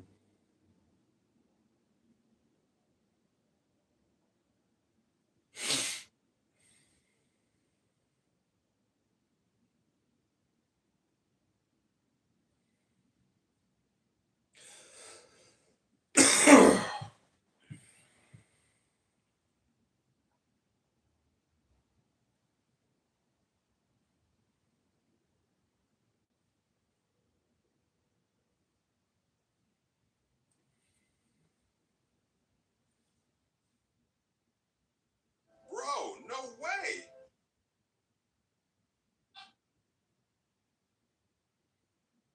Bro, no way!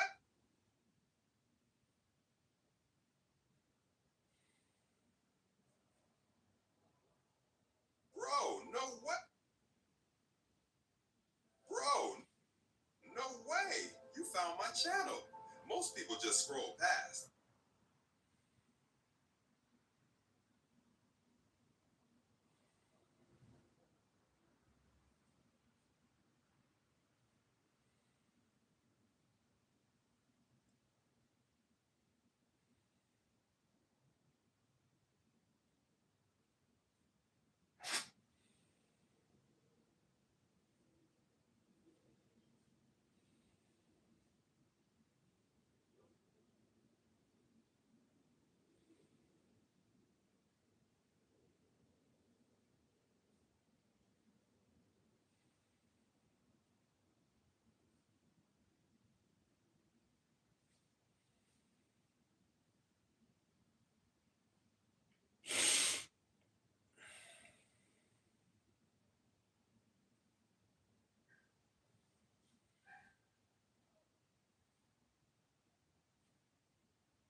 Hispanic, Asian, other, unknown. So you look at the total number of violent crimes white people have committed. 8,721,450.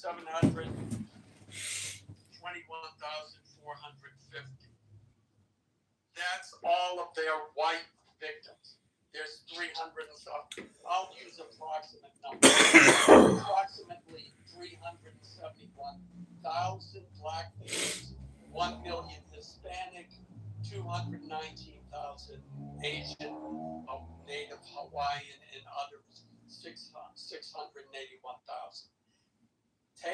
Add all of those up, you get a total number. Then you divide by each one. So you divide the total number by the 8,700,000 white victims, the 371 people are probably not finding it. But you get a percentage of victims based on race.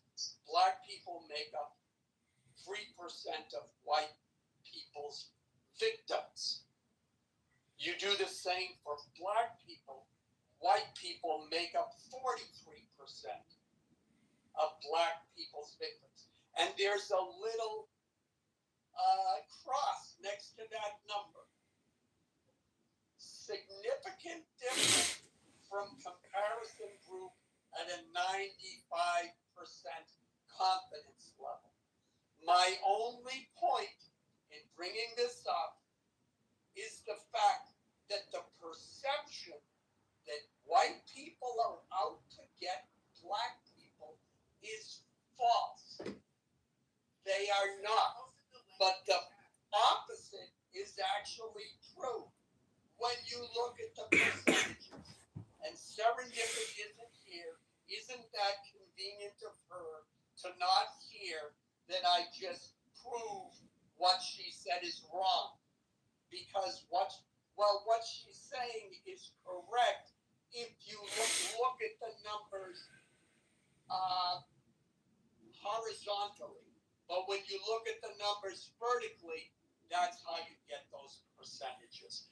And this, thank you, Mr. Google, confirmed these numbers. So that's where we are at. Yeah, so I just now we're adjusting for population size and everything. Did black people are 11 times more kill loss charged to there's huge disparity. That is undeniable. We can count all of the schizophrenic people in my population. That does not make up for me.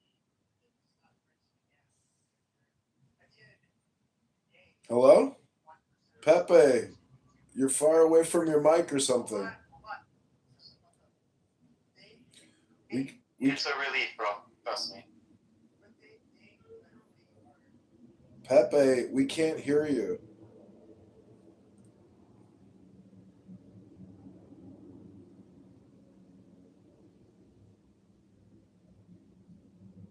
So Matthew, how? Oh, go ahead, Pepe.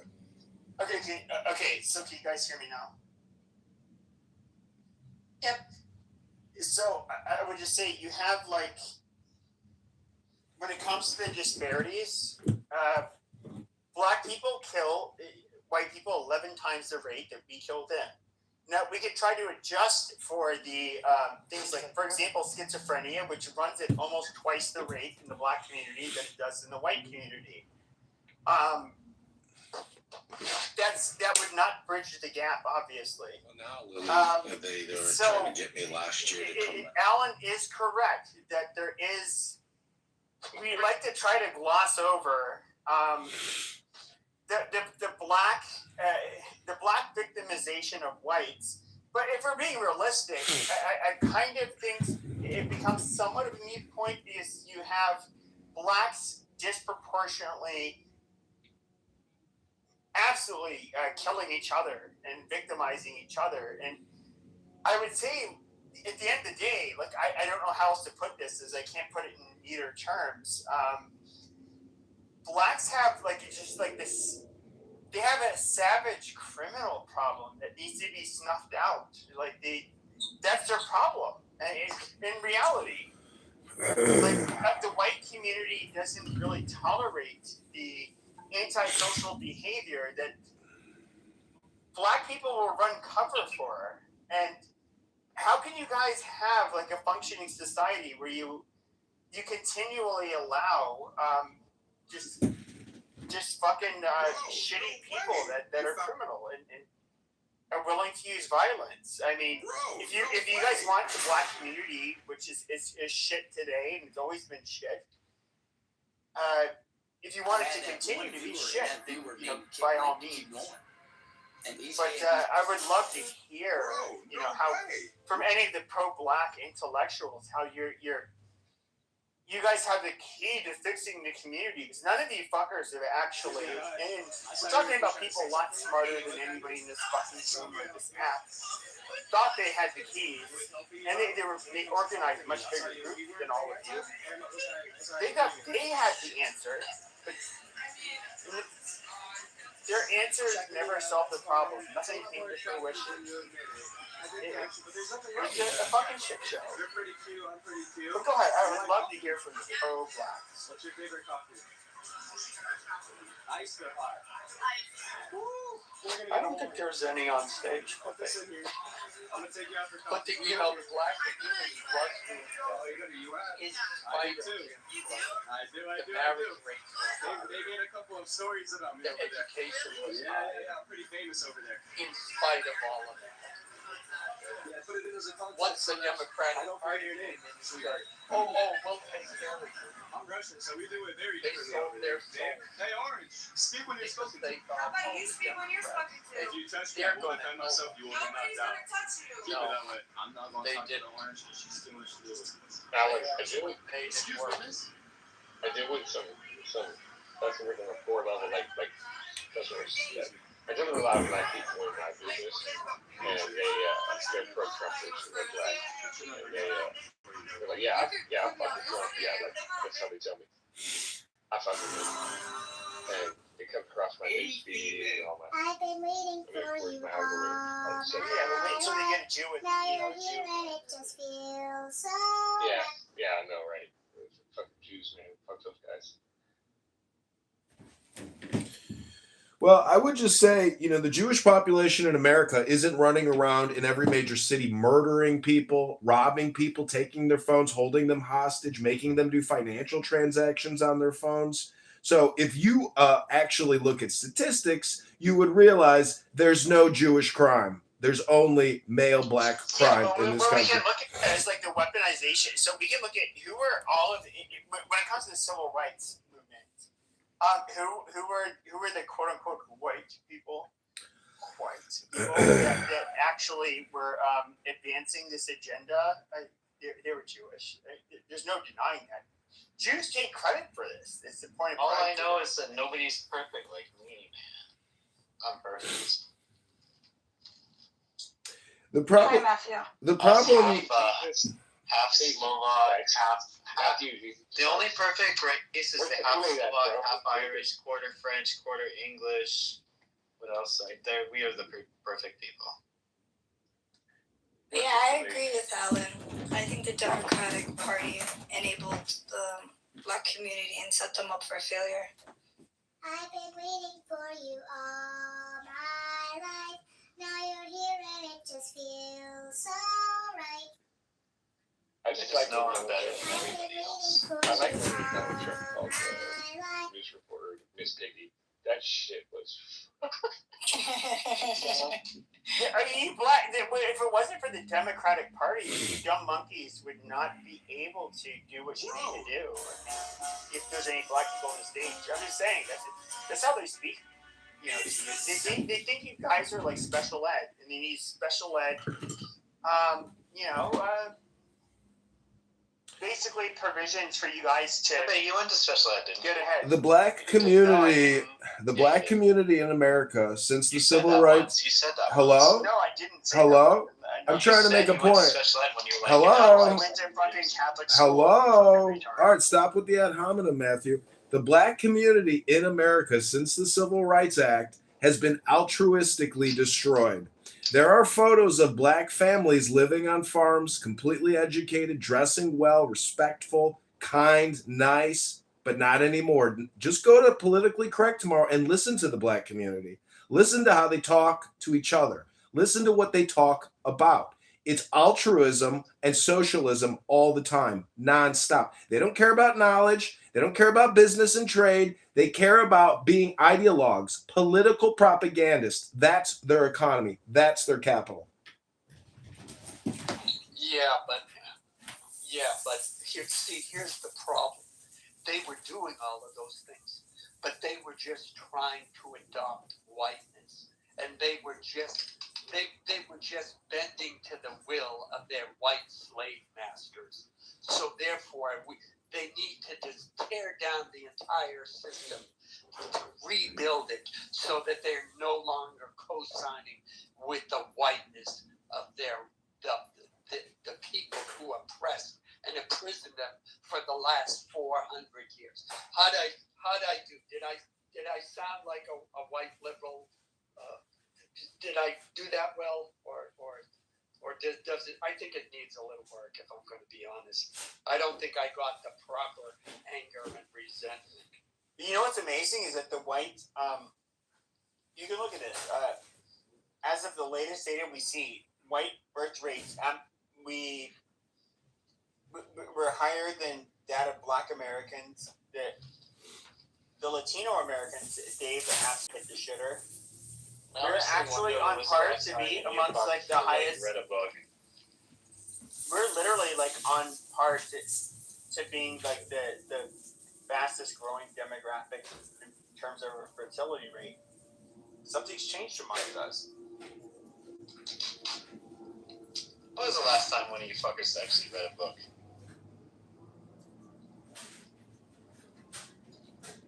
Okay, what is that comment directed at?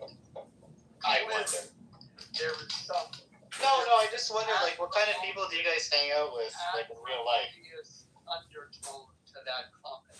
I don't know, man. Like, I have black friends, I've got Chinese friends, I got Japanese friends. Most of them are like professors, doctors, whatever. But no, who's saying that? Yeah, but who's saying I just don't know what world you guys live in. Okay, who's saying that you have to hate in the world of like television or something? Okay, but that's fine. Nobody's saying you should hate people because of their race. That is the retarded part. Yeah, but Matthew, look at what you just said. Most of them are professors. You know what? Maybe I shouldn't say this. My experience is the same as you. Most of the black people I know are accomplished, professional, etc., etc. Right. But then you come on this app. Have you ever been around black people, quote, in the hood?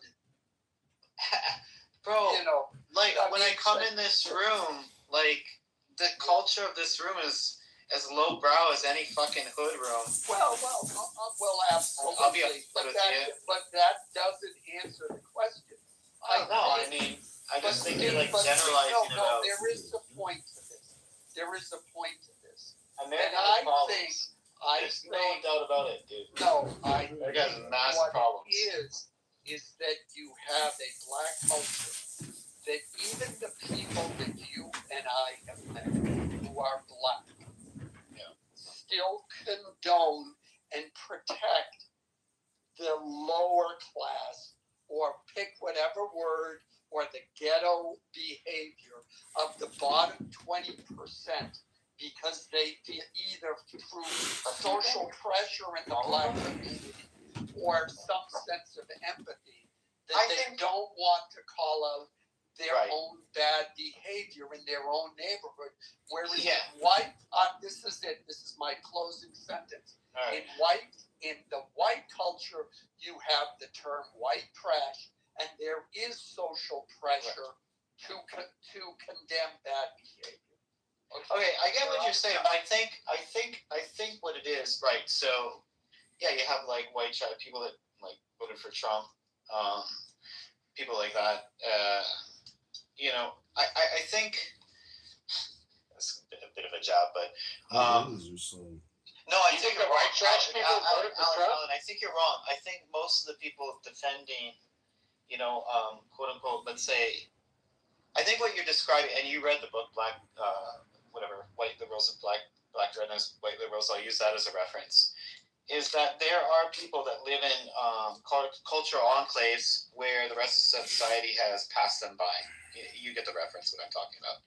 So you'll have politicians that'll go down to like the West Virginia and say, hey guys, you don't need to change the way you're living, you don't need to skill up. We're going to make America great again and bring back the factories and fuck anybody who tells you any different, right?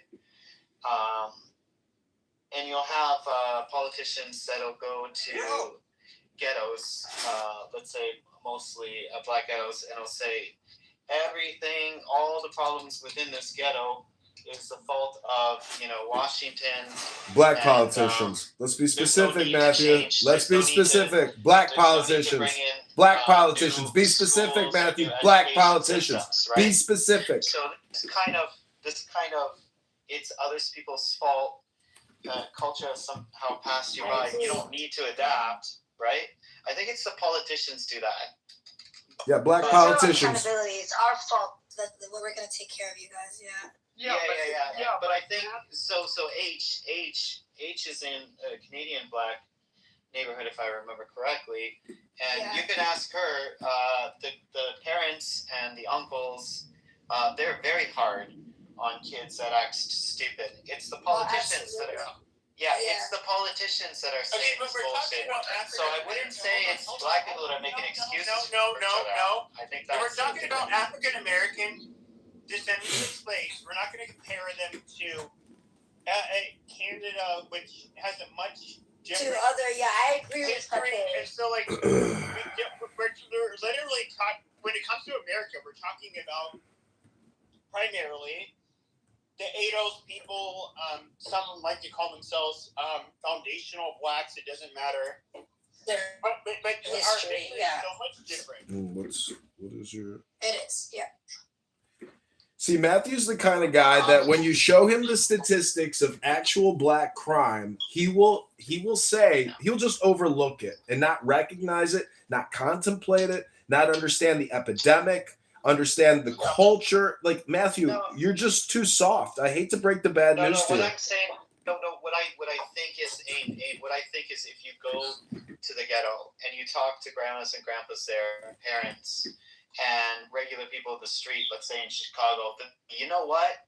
Fucking, I hate when people are doing stupid shit all the time. Lock those motherfuckers up. But for some reason... Yeah, it's called no cash bail. It's called ankle monitors. It's called restorative justice. Do you know what restorative justice is? It's entirely different. Like, you literally have the African Americans from America that can move there, and they end up getting approved for citizenship. You get the Caribbeans and the Africans that are able to move there because they're like, oh my God, they meet every metric, And so you're basically using a huge screen, which can basically only accept the people that are capable. Now, I understand, Canada, like the United States, they do accept refugees. Obviously, the refugee community never necessarily knows the merit-based immigrants that have to come in. No, that's largely true. Like It depends, really. Yeah, but Matthew, I understand the point you're making. Yes, yeah, there's always internal criticism. Always, but yes, if you go into black communities, the people there want crime eliminated, just like yours. Yeah, that's what I'm saying. And then I will go to another statistic that when you look at the demographics of 911 calls, that the 911 calls coming from black people are 2-to-1 over white people. So, and the reason why I brought that up, or I first looked into that, was this idea that, the police are, they're targeting black communities. No, it's the good people of the black communities who are calling the police often enough where the police are, well, we need to go where the 911. Look at the 91st. Sure. But anyways, Okay, my but here's attorney. the point. The point is, you were talking about the politicians. I agree with He you. says to send you nothing. Politicians will promise anything.